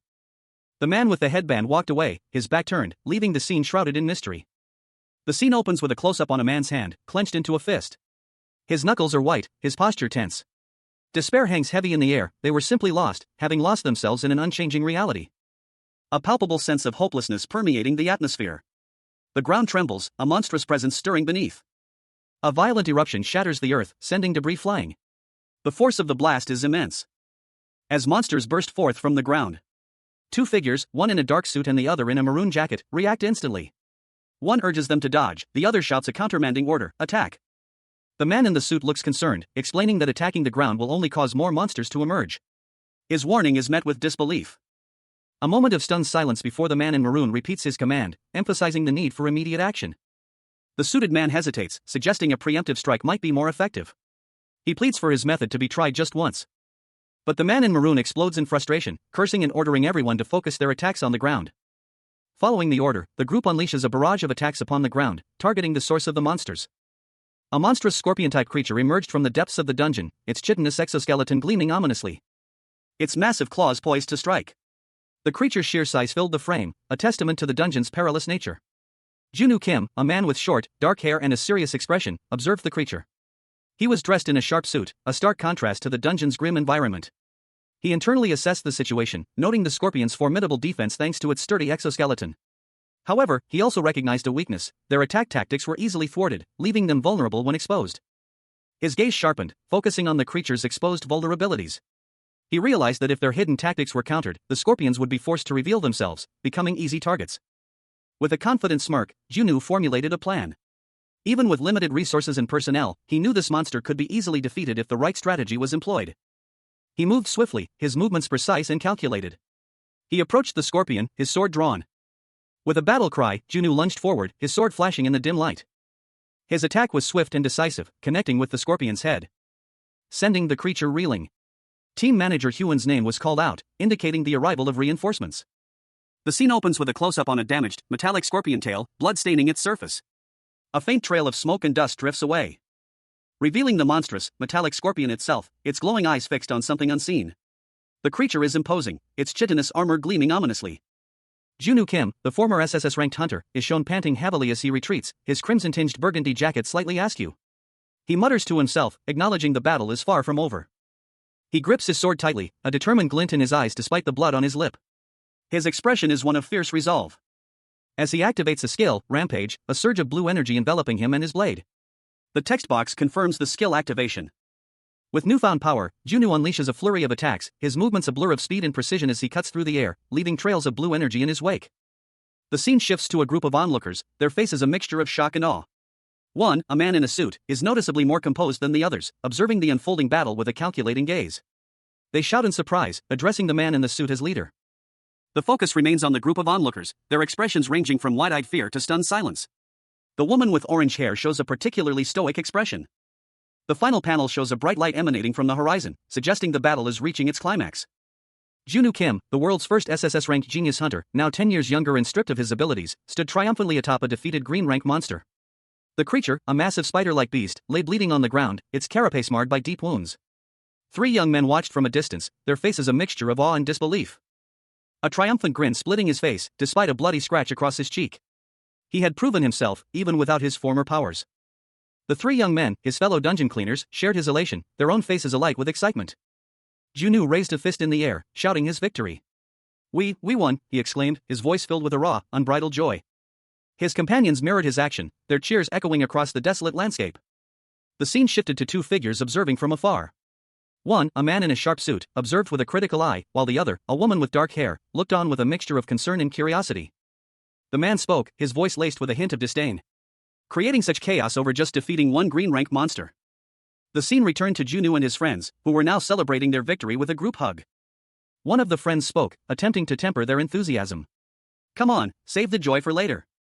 Two young men, their faces etched with apprehension, stood flanking a third, older man with silver hair and a noticeable cut on his face. He addressed them, his tone a mixture of weariness and challenge. He asked if they were willing to listen. The image shifted to focus on a man in a sharp suit, his expression one of calculated confidence. He made an offer, a proposition to re-establish a certain association. A man in a sharp suit, his expression a mixture of confidence and challenge, posed a question. He asked if his listener was finally willing to hear him out. His proposal, he explained, was to rebuild the association. A young man with a bloodied face listened, skepticism etched onto his features. He questioned the other's confidence, pointing out the monumental task ahead. It would be like starting from scratch. The suited man countered, stating that the young man should be asking himself this question, not him. He then warned of the potential consequences of opposing the higher-ups who had previously supported him. He pressed further, questioning the young man's confidence in his ability to handle the potential conflict. The young man, his face grim, remained silent for a moment before the suited man bluntly advised him to give up if he had any doubts. The suited man concluded by warning the young man not to come crawling back later with excuses. Junwoo Kim, the world's first SSS-RANK genius hunter, found himself 10 years in the past, his formidable skills inexplicably sealed. A cold sweat beaded on his brow as he stared at the four young men before him, their faces etched with worry and apprehension. He was surrounded, trapped in a situation far removed from the high-stakes hunts he was accustomed to. A wave of helplessness washed over him as he contemplated his current predicament. Meanwhile, a trio of sharply dressed individuals, a man and two women, observed the scene from a distance. One of the women, her expression unreadable, simply stated, "I understand." Junwoo's face tightened, his eyes blazing with a fierce determination. A fresh trickle of blood ran down his cheek, a stark reminder of his recent ordeal. He muttered to himself, but then corrected himself, "No, that's not right." Addressing the sharply dressed man, Junwoo stated, "Should you be respectful when you ask for something? It's not just for my benefit." Someone who needs help, prompting a stammering response from the man. "Boo, please, help me." The man pleaded, his voice barely a whisper. Junwoo, his resolve hardening, declared, "Good, and now, let's go meet your boss first." The man's eyes widened in alarm. "What?" "Right now," he exclaimed, his voice laced with disbelief. Two figures, exhausted from a long night of fighting, engaged in a brief conversation. One of them insisted that something needed immediate attention. The other, clearly irritated, simply uttered a single word, "You." A few days later, in Hanoi city center, a tense scene unfolded at a high-class restaurant. Three individuals, impeccably dressed, sat around a table, their silence heavy with unspoken tension. One of them, a woman with fiery orange hair, expressed her frustration at the prolonged wait, noting the disrespect implied by the tardiness. She pointed out that even powerful figures felt the sting of such disregard. Another, a man with short brown hair, agreed, acknowledging the lack of manners from the person they were waiting for. The panel then shifted to focus on the man they were waiting for, identified as Viet, the General Political Department Director of Vietnam. His considerable influence and power within the military were highlighted, with rumors suggesting his imminent appointment as Minister of Defense. Given his power and influence, it was speculated that he was likely thriving even after the destruction of the association. Finally, Viet arrived, offering a brief apology for his lateness. A man in a sharp suit, adorned with a Vietnamese flag pin, chuckled, "I've been so busy with work, you know." "Ha ha." He addressed someone off-panel, a hint of amusement in his tone, "You haven't been waiting long, have you?" A younger man, equally well-dressed, responded with a hint of impatience, "Not at all. I've waited long enough." The older man's expression shifted slightly, a question forming on his lips, A woman's voice cut through the air, "Was it Kim from the Korean Association?" "Younger than I expected. Is he a newcomer?" The older man scoffed, pointing a finger dismissively. "It's been a while since I joined."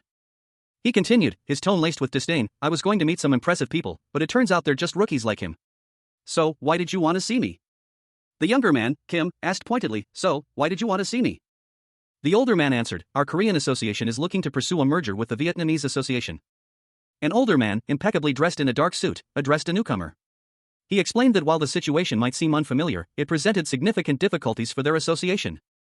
The newcomer, a younger man with dark hair, calmly acknowledged the Vietnamese Association's precarious state, noting its practical dissolution and the director's misappropriation of funds. The older man's face contorted in anger at the mention of the director's actions. A younger man with silver hair stood silently beside him, observing the scene.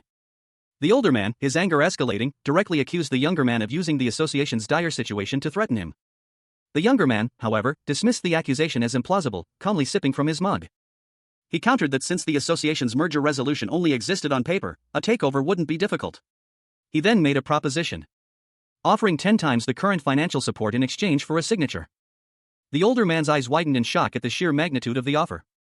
He sputtered in disbelief, questioning whether this was a one-time payment. The younger man simply asked what he was talking about. A balding man in a suit stared in disbelief, his mouth agape as dollar bills rained down around him. His eyes widened, reflecting the sheer volume of cash, a clear expression of shock and disbelief. Meanwhile, a younger man with neatly combed brown hair, also in a suit, calmly proposed a business deal. His expression was serious, betraying no emotion as he spoke of financial support 10 times the current amount. He clarified that while the initial offer was 10 times the current financial support, the reality was that they planned to allocate more than 50% of upcoming projects to him. Additional documents regarding branch development and other business matters were presented for review. The younger man carefully reviewed the documents, his brow furrowed in concentration. His expression suggested a thoughtful consideration of the proposal. He silently pondered the implications, a thoughtful silence hanging in the air as he continued to read. The older man, having finished reviewing the documents, revealed his thoughts.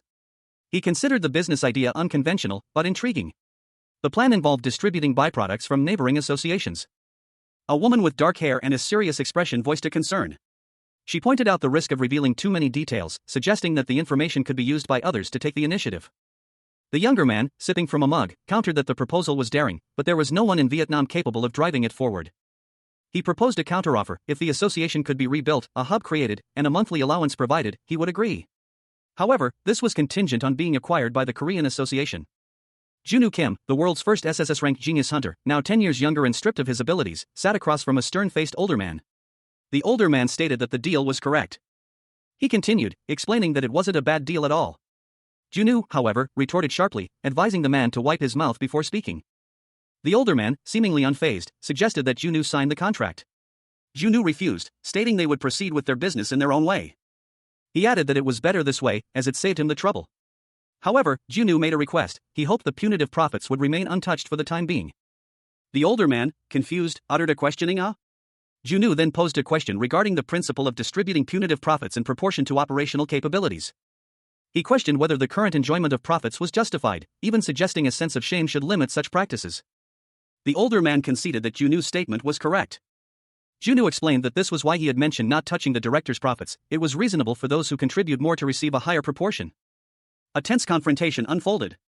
Junwoo Kim, his expression grim, stood defiantly before a furious, bald man in a suit, his face contorted in rage. The air crackled with unspoken threats. Meanwhile, another man, his face partially obscured by a scar, calmly proposed a business arrangement. "This is a deal," he stated, "a business arrangement for mutual benefit." He continued, explaining that it was simply a matter of accepting the offer. The implication hung heavy in the air: refusal would have dire consequences. The bald man, however, seemed to be considering the potential risks. His thoughts turned to the dangers of greed, the possibility of losing both money and friends. A sinister smile spread across the scarred man's face. His eyes gleamed with malicious intent. Addressing the bald man, he spoke, "Hey, my bloodthirsty friend. This wasn't Korea," he reminded him, implying a shift in power dynamics and a greater risk. A woman with dark hair and another with orange hair also agreed, the weight of the decision settling upon them. Silence fell as they considered the implications of their choice, the potential consequences hanging heavy in the air. The scene opens on a lavishly set table in what appears to be a high-end restaurant or private dining room. Several men in expensive suits are seated, their backs to the viewer, engaged in a hushed conversation. One of the men, a balding individual with a serious expression, speaks, his words implying a criticism of someone lacking in decisive action. A younger man with silver hair, looking distressed, responds, agreeing to relinquish his share of the profits but demanding the others uphold their end of the bargain. He readily agrees to the terms. The balding man meticulously reviews and signs a document, finalizing the agreement. The focus shifts to another man, who inquires about the next steps in their plan. A younger man with brown hair, presumably the one who made the initial proposal, outlines his strategy, beginning with addressing infrastructural deficiencies in Vietnam, specifically concerning dungeon location information and travel times. The scene returns to the dining room. Someone asks what the next step is. Junwoo Kim, formerly the world's top-ranked genius hunter, now found himself in a rather unexpected predicament. His hunter skills were inexplicably locked, forcing him to take on a new career, dungeon cleaner. A scowl creased his face as he contemplated his current situation. It was far from ideal. The conversation continued in a modern, high-rise office. A woman in a business suit explained the financial implications of a project. She pointed out that while direct infrastructure improvements were costly, Junwoo's unconventional methods had resulted in significant savings. Another individual, a younger woman with bright orange hair, suggested reallocating the surplus funds. When asked how much, she boldly declared, full amount. Her expression shifted to one of wide-eyed surprise at her own suggestion. A man with silver hair calmly acknowledged that the funds might not be sufficient and that additional investments would be needed. He delegated the task of securing these investments to Mr. Hewen. Mr. Hewen, the man with silver hair, expressed confidence that if Junwoo could persuade potential investors as he had done earlier, securing further funding would be straightforward. Junwoo, however, seemed less than certain, his expression conveying a lack of confidence. Mr. Hewen questioned Junwoo's hesitation, prompting him to reluctantly agree to try. Kim Min-ju, a man whose sharp eyes and confident smirk hint at a calculating mind, is introduced. His appearance suggests a position of power and authority. Instructions are given to Kim Min-ju. He is to take charge of the local operations team, initiate immediate punitive actions, and provide training for operation planning whenever possible. Further orders are issued to Han Yubin, assemble a reliable cleaning team, at least 10 strong, and provide them with basic training. Meanwhile, Mr. Hewen is tasked with finding investors, while another individual will focus on securing construction companies. The scene shifts to show Kim Min-ju, Han Yubin, and Mr. Hewen, along with another individual, ready to begin their tasks. A sense of purpose and determination hangs in the air. Kim Min-ju declares, "Let's begin." Elsewhere, a scene unfolds where a superior officer questions the trustworthiness of the Korean team. Concerns are raised about their past lack of support and the possibility of hidden agendas. The superior officer, however, decides to observe the situation for now. A man in a suit, his face partially obscured by shadow, smirked. His eyes gleamed with avarice as he contemplated the potential gains of a risky venture. If the business succeeds, he mused, we quietly gain profits. But the inherent risk was not lost on him. He continued, his voice betraying a hint of ruthlessness. If it fails, we can hold them accountable and extract compensation. The scene shifted to a tense confrontation. A man, Vietnam, was surrounded by several imposing figures in dark suits and sunglasses. He pleaded desperately, Vietnam, please reconsider. His desperation was palpable. His face was etched with fear and worry as he explained, my family depends on the small income from farming, and if you take that away, they'll truly suffer. Unmoved, one of the men in suits spoke curtly to his superior, what's going on? Quickly send him to the underground prison. Vietnam was roughly seized and dragged away by the guards. A shout of Vietnam echoed through the hall as he was forcibly removed. The man in the suit watched the scene unfold with cold indifference. He muttered, troublesome people. Then, addressing someone unseen, he added, if I say, hand it over, just hand it over without any fuss. The story opens in Vietnam during the first week of a business development summit. The high cost and time required to connect roads throughout the country proved prohibitive. Therefore, initial efforts focused on areas with a high concentration of dungeon appearances. Existing roads were repaired as much as possible, installing helipads at key points. And a network was built to allow for the reporting of dungeons via smartphone app. Kim Min-ju personally trained the operation team to improve their raiding efficiency. The panel shows a female warrior, presumably Han Yubin, in combat, showcasing exceptional swordsmanship. Due to the increased raiding speed, Han Yubin took charge of the cleanup team, effectively generating revenue through monster byproducts. As the budget increased, the business accelerated, and investors flocked to the opportunity. Junwoo Kim, the world's first SSS-RANK genius hunter, had achieved remarkable success in his clandestine operation. Profits generated far exceeded expectations, surpassing the original investment budget by 15 times, allowing him to establish a dedicated support team. Personnel and equipment were acquired through the Korean Association. And the expansion of this support network led to a corresponding growth in the operational team. This enhanced efficiency, allowing for more effective operations than ever before, resulting in a positive chain reaction across all teams. The image shows a briefing, with several figures in suits gathered around a table, one of whom is holding a sword. As the organization expanded and became more self-reliant, its influence grew. A month later, a new branch of the Korean Association was established in Hanoi, Vietnam, marking a significant milestone in their global expansion. With the Hanoi branch operational, raiding operations became possible throughout Vietnam. The team, comprised of several individuals, stands before a modern building. The other teams were also performing well, thanks to the support provided. One member of the team, exhausted from the recent workload, expresses relief at the successful outcome. Despite the exhaustion, the team celebrated their success. The leader of the team, a man with brown hair, is praised for his hard work. The logistics center is under construction, and a company has won the bid for its distribution. When negotiated with the surrounding associations, they weren't too happy, but they agreed. It's understandable that they would be upset. They've been using the road for free, and now we're suddenly asking for money. They might think we are trying to control them. Isn't this your goal? The establishment of the Vietnamese branch and the hub is like finally having a weapon to counter the International Association. It is a way to keep the International Association in check while making it impossible for them to touch us without a second thought. The purpose of the Vietnamese business has been fully met. Now, I think it's time for us to return to Korea.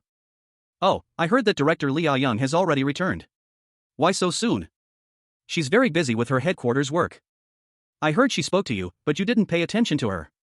Mr. Junwoo, I would be leaving soon. I want to go to a Vietnamese restaurant before I go. Is anyone willing to go with me? Junwoo Kim, the world's first SSS-RANK genius hunter, sat across a mahogany table from two colleagues.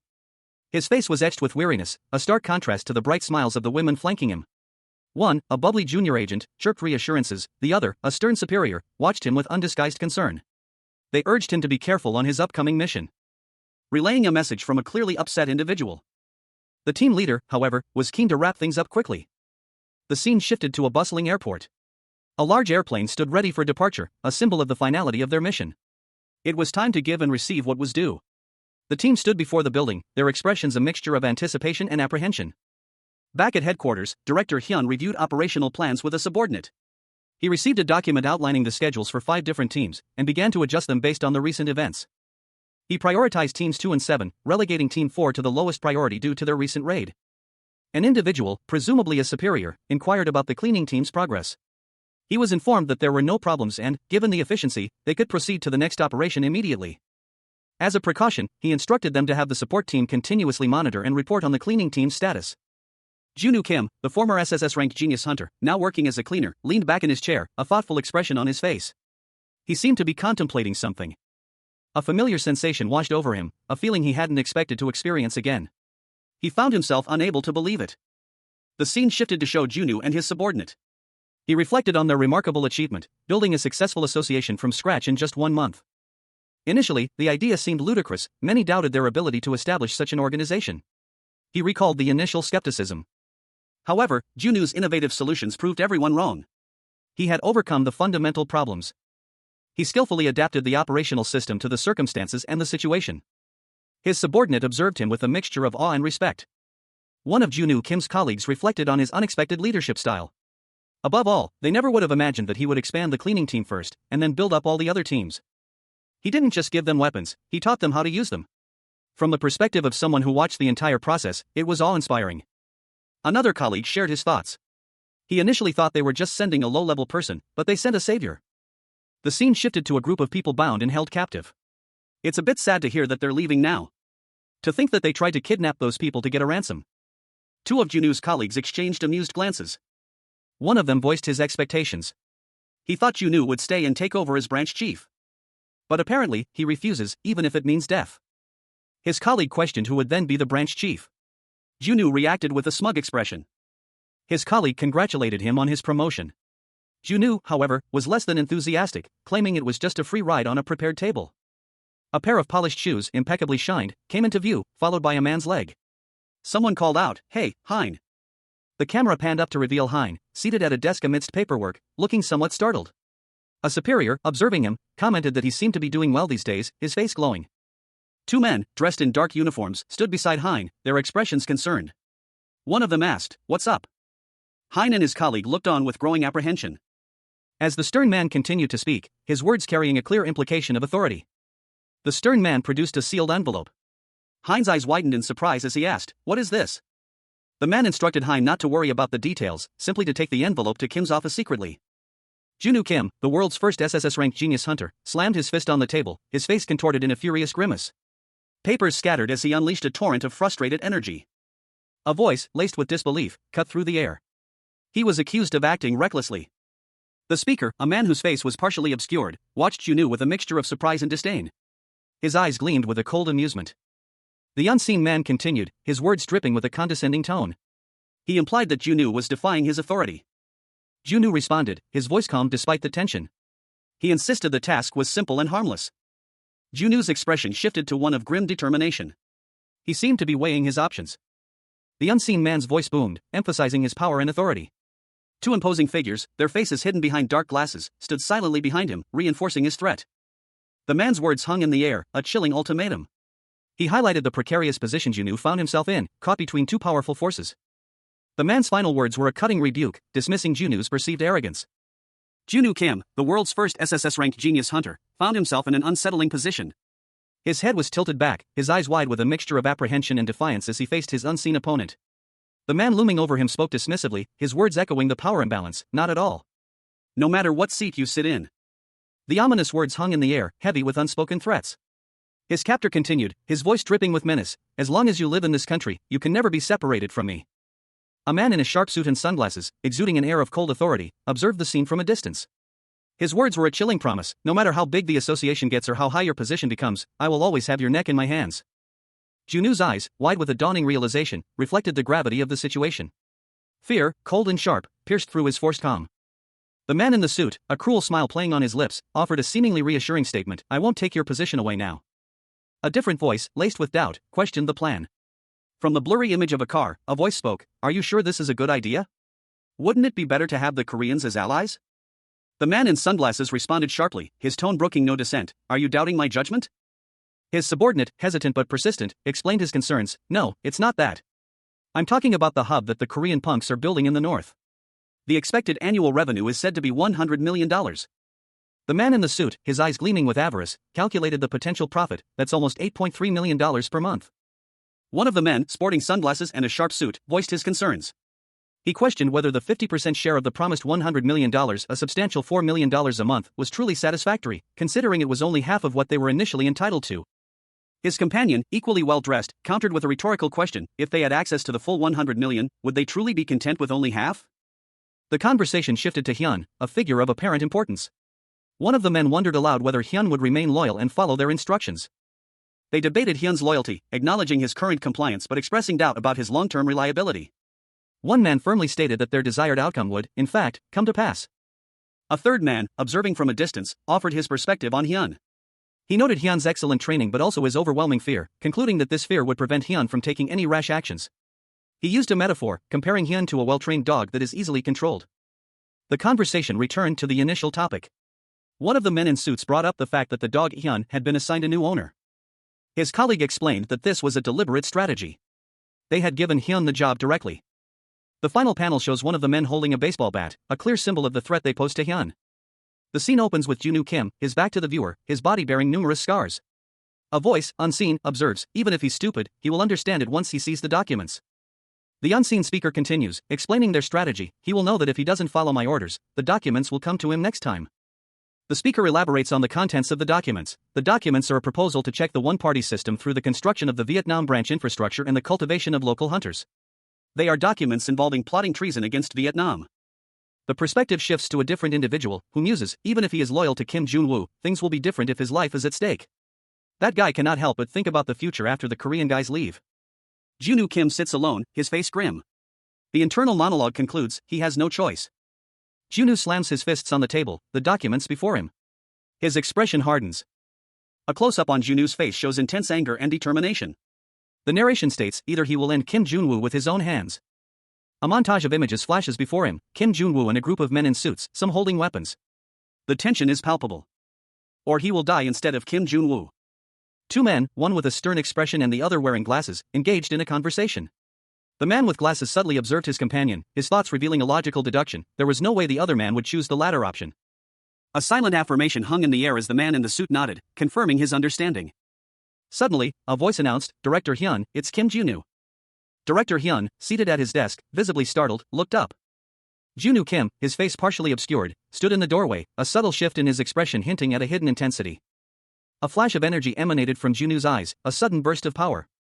With a swift movement, Junu sliced through some documents on the desk with an energy blast.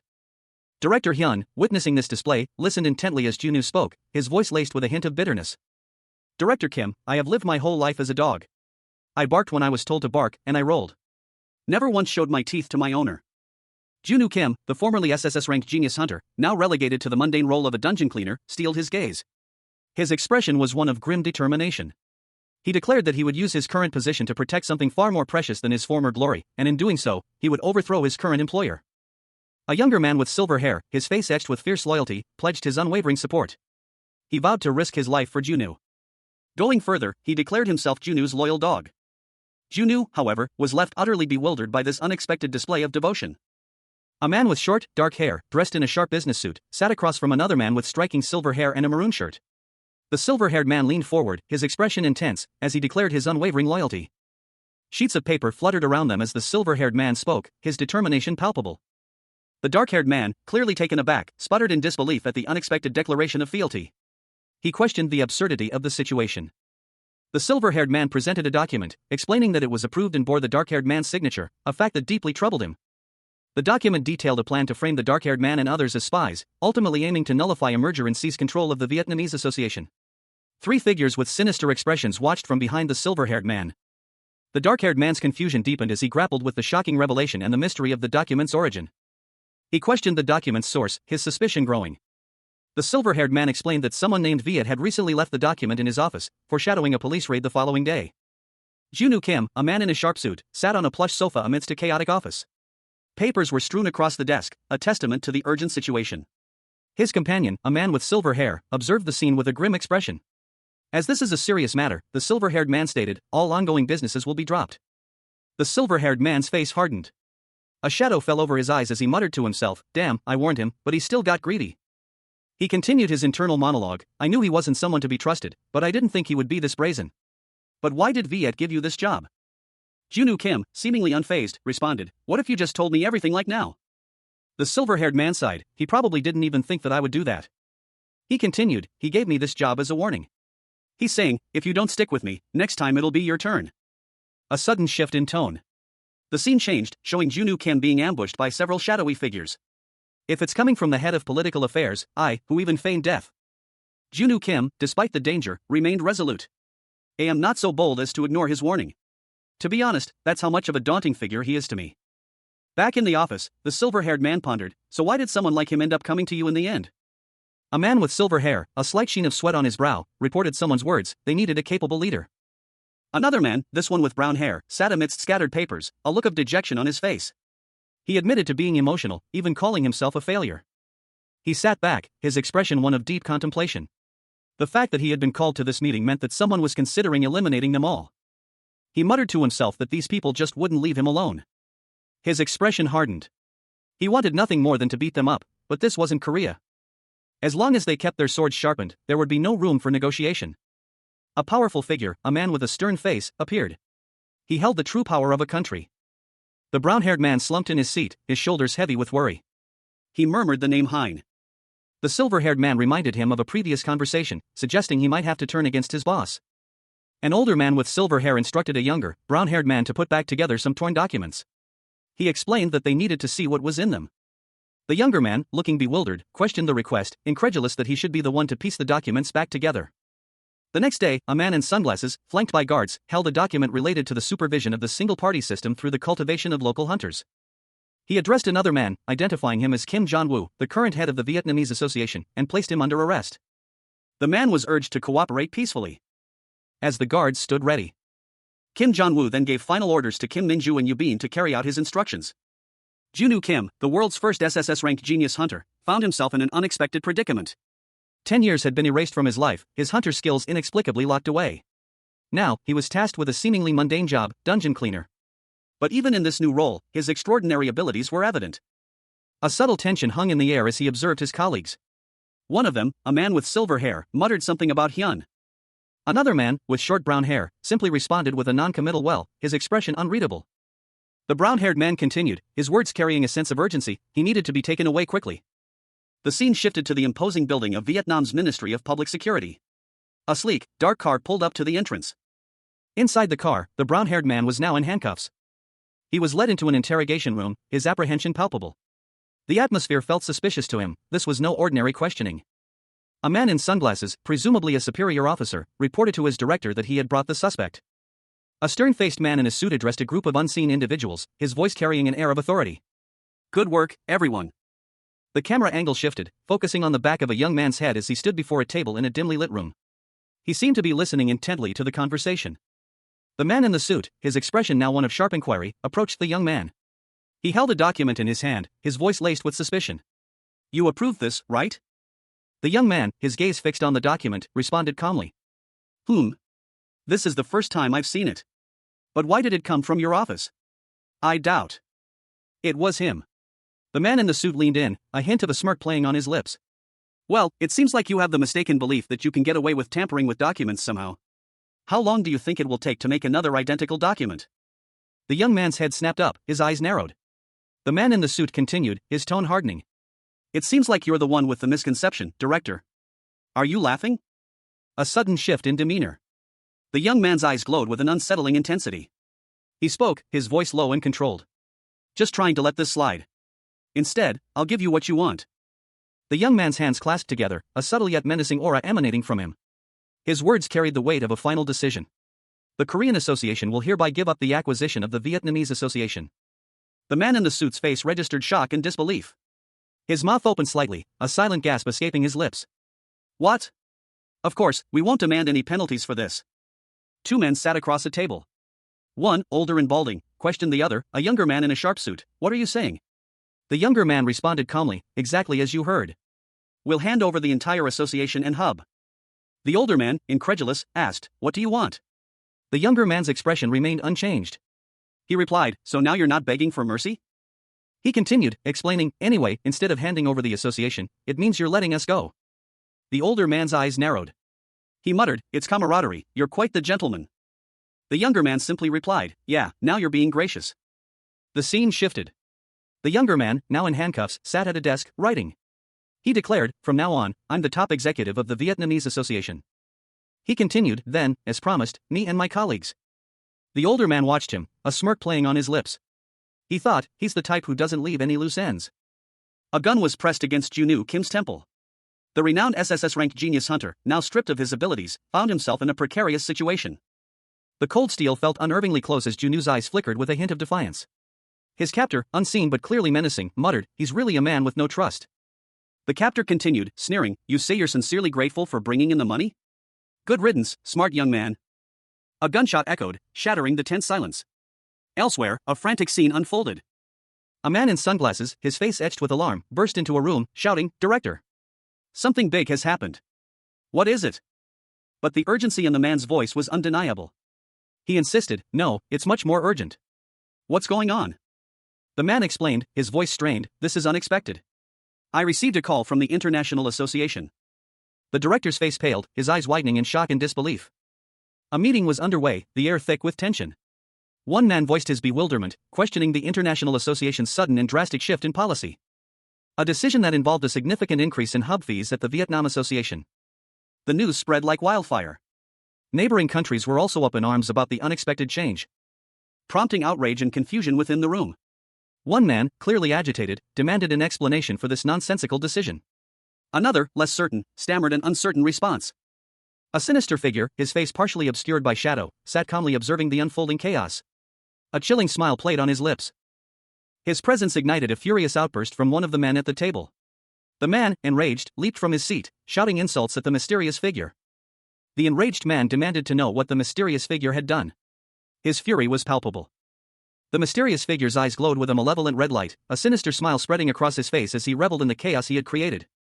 The scene dissolved into a dramatic, red-tinged close-up, leaving the reader to ponder the full extent of the figure's actions and their consequences. The question hung heavy in the air, was Junwoo Kim, the renowned SSS-ranked hunter, truly relinquishing control of the association? Concerns arose amongst his associates. A hasty takeover, they worried, could land them all in jail. But Junwoo had a plan. He intended to hand over both the association and the hub, then request their departure, leaving his colleagues questioning the wisdom of his approach. Was there a better way? One associate, visibly frustrated, voiced their anger at the freeloading members, wondering how this situation had even arisen. Junwoo, however, made it clear, a simple handover wasn't on the table. He issued a firm order, notify all Southeast Asian neighboring associations immediately. The response was swift and uncompromising. They would triple the hub distribution fee, demanding an additional 5% of distributed products be paid to the Vietnam Association. Failure to comply would result in armed conflict. A concerned voice cuts through the silence, questioning Junwoo Kim's well-being. He had apparently eaten a bad bowl of pho for lunch. Junwoo simply replies with a weary, oh. The scene shifts to a nighttime exterior. A man in a suit, presumably a director, is urgently addressed by a subordinate. The subordinate pleads with the director, begging him not to tell them something. The director, seemingly unfazed, calmly observes the situation. His thoughts reveal a pragmatic approach. If the people involved are still hungry after eating, they should be fed.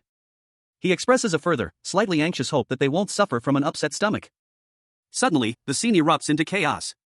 A furious man, brandishing a gun, confronts the director, berating him for an insane, damn mess and demanding immediate action. The director, visibly shaken, questions the outburst, asking what the other man is talking about. The irate man reveals a shocking truth: the director is the top authority of the Vietnam Association. The man, now holding a gun, coldly instructs the director to handle the situation himself. Junwoo Kim, the world's first SSS-RANK genius hunter, found himself in a situation far removed from his usual high-stakes hunts.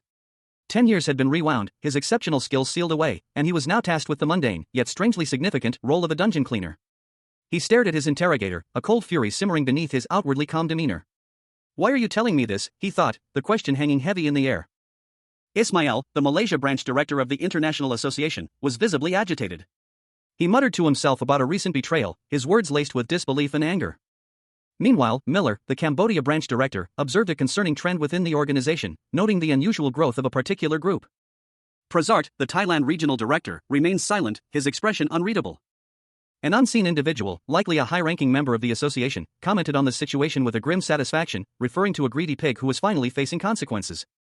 The camera then pans to the headquarters of the International Association in France, a grand building that belies the power and influence of the organization.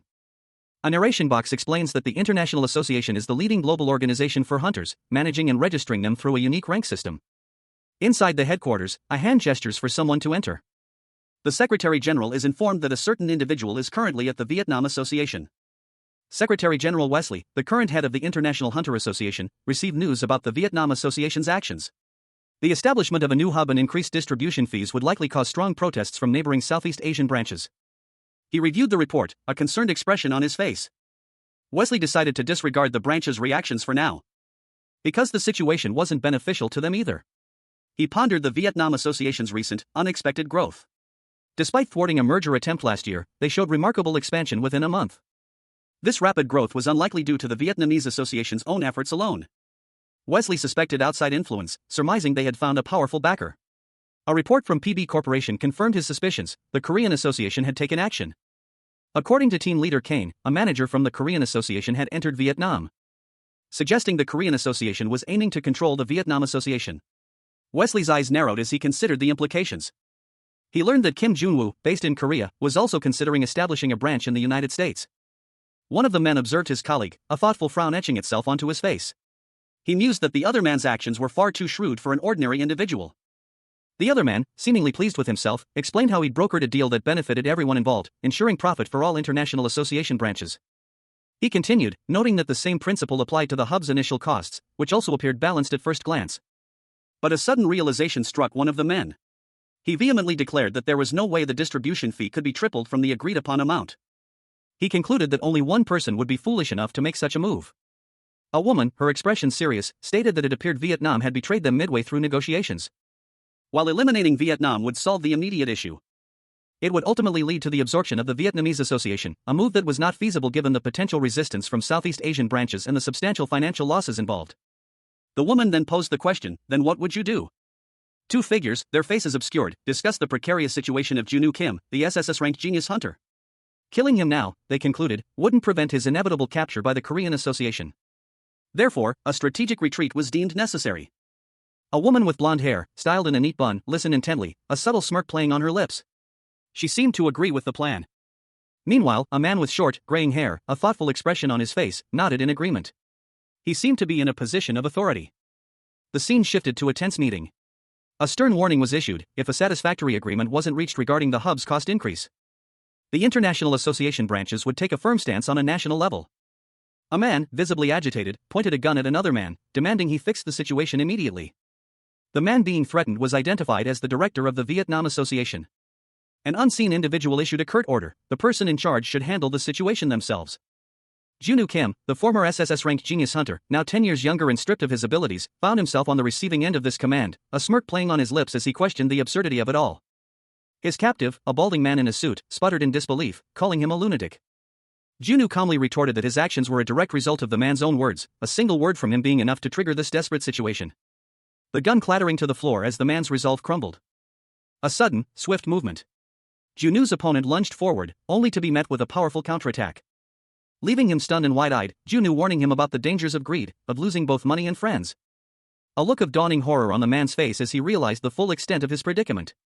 With a final, decisive step, Junwoo asserted his dominance, leaving his opponent defeated and at his mercy. Panic gripped the scene. A subordinate, his face etched with worry, urgently addressed his superior, "Director, we are in big trouble."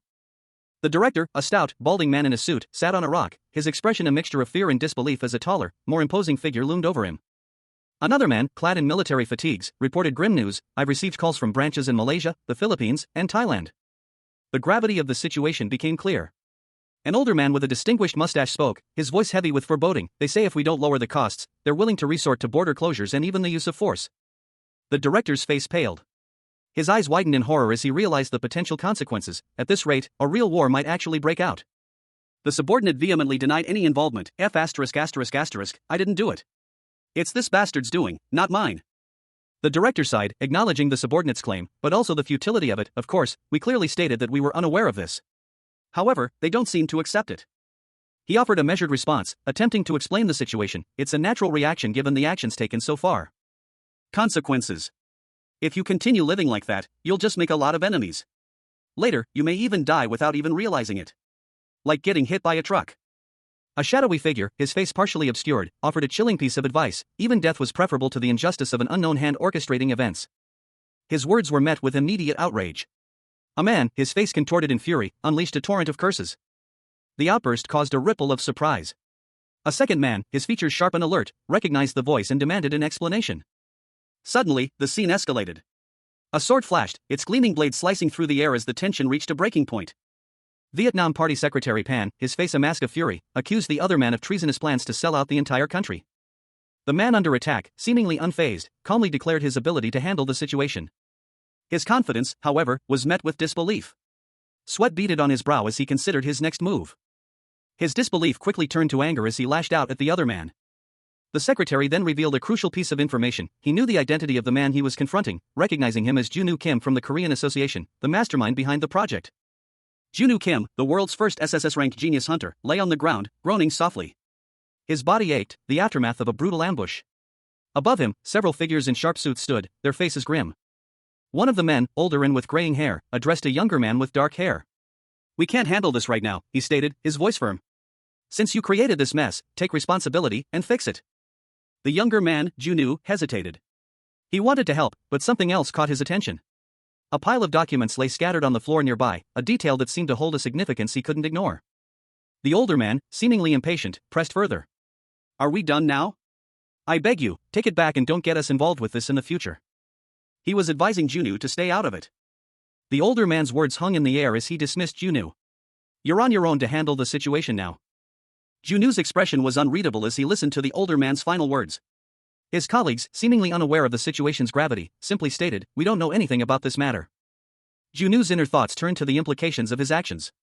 He mused, is it okay to be like that? Alone, Junwoo reviewed the documents, his mind racing. He realized the weight of his responsibility. Quite bold, as expected from the top rank. Power is nice. I suppose it means taking responsibility for this matter. It's almost like being officially recognized as a respectable independent institution. The older man, watching from afar, muttered darkly, "This bastard." A tense confrontation unfolded. One man, his face contorted in fury, accused another of betrayal. "You bastard! How dare you betray me?" he roared. The betrayed man, kneeling, leveled a pistol at his former associate. His voice dripped with venom as he spat, "You're so damn ungrateful, you damn dog, can't recognize your master." Meanwhile, another man, his face a mask of frantic urgency, barked orders. "Go to the secretary right away and tell him. Say that it's Daejo's doing. Whatever amount he promises you, I can offer twice as much." He emphasized his point with a sharp, commanding tone, "Do it exactly as I say, now." Suddenly, a third figure appeared, his movements swift and silent. He stood behind the man with the gun, a question mark hanging in the air as he observed the scene. A low, calm voice cut through the tension, "You're so noisy." The man with the gun, startled, turned to see the source of the voice. His eyes widened in shock. With blinding speed, the newcomer drew a sword, its blade shimmering with an ethereal blue light. He lunged forward, striking with deadly precision. The man who had been betrayed cried out in terror, Wait a moment. Are you trying to betray me?" Terror seized the Vietnam Association director, his eyes welled with tears as his hands flew up in a gesture of desperate denial. A voice, cold and accusatory, cut through the air, "You don't deserve to have that flag on your chest." With a sharp crack, the flag on the director's lapel split in two, falling to the ground. The symbol of his authority shattered, mirroring the collapse of his position. As he knelt before his accuser, a young man with silver hair, who declared, "I am no longer your dog." Following this confrontation, the investigation intensified. As expected, the Vietnam Association director faced dishonorable dismissal, and various corruption charges were uncovered. The most shocking revelation was that he had embezzled funds through the Ghost Association for a year. This led to his immediate trial, surrounded by a furious mob. The aftermath of the incident was chaotic. Junwoo Kim, the once celebrated SSS-RANK genius hunter, now found himself navigating a throng of enraged citizens, his already thinning hair further diminished by the sheer force of their anger. Immediately following the public outburst, he convened an emergency conference, summoning the directors of nearby country associations. The purpose of this meeting was to renegotiate the hub distribution issue, a complex matter that had become a focal point of contention. Having already punished the Vietnam Association director, a high-ranking official, without leniency, Junwoo hoped this act of decisive action might help to diffuse the escalating tensions. By steering the recontracting process in a direction favorable to the branches, offering it as a gesture of apology. He believed this would make it difficult for them to refuse the new terms. The briefing on the hub renegotiation proposal concluded, seemingly to a positive outcome. But one of the directors unexpectedly rejected the offer, stating that the terms of the new contract were unacceptable. The terms included exemption from all distribution fees for 1 year and a freeze on distribution fees for the next 10 years. A bold proposal, designed to appease the angered branches. But the director's refusal implied a far more serious issue, a potential refusal to supply the product to the International Association. This would be a catastrophic blow, and headquarters would likely not allow it to happen. A high-ranking official relayed a critical directive from headquarters. If negotiations with the Southeast Asian branch failed, they were to cease supplying the product. He explained that headquarters was furious and advised Director Kim Jun-woo to exercise extreme caution. Director Kim Jun-woo appeared troubled. He reflected on the 10-year cost freeze, a painful measure considering the potential economic growth the hub could bring. He suspected that the initial pretext for the freeze was the real issue. Director Kim Jun-woo, despite his reluctance, requested assistance from the association president. He knew this was a last resort, but he had no other choice. He contacted the association president, a gruff man with an eye patch, who dryly commented on Jun-woo's habit of only contacting him during crises. The scene shifts to a bound and blindfolded man, presumably director Kim Jun-woo, sitting in a chair surrounded by guards. As a masked figure holds up a ransom note demanding 100 billion at a specific time and location. Junwoo Kim, the world's first SSS-RANK genius hunter, found himself in a state of disorientation. His mind raced, a whirlwind of confusion and uncertainty. A cold sweat beaded on his brow as he frantically checked his phone, his usually sharp eyes clouded with worry. A hushed urgency permeated his actions. A question hung heavy in the air, a query directed at team leader Mark regarding the handling of several captured individuals. The weight of responsibility pressed down on Mark's shoulders. The scene depicted a group of subdued captives, guarded by several figures in dark suits. Among them, Mark, his face etched with concern, contemplated their fate. A curt order was given, a directive to deal with the prisoners swiftly and decisively. The implication was clear: efficiency was paramount.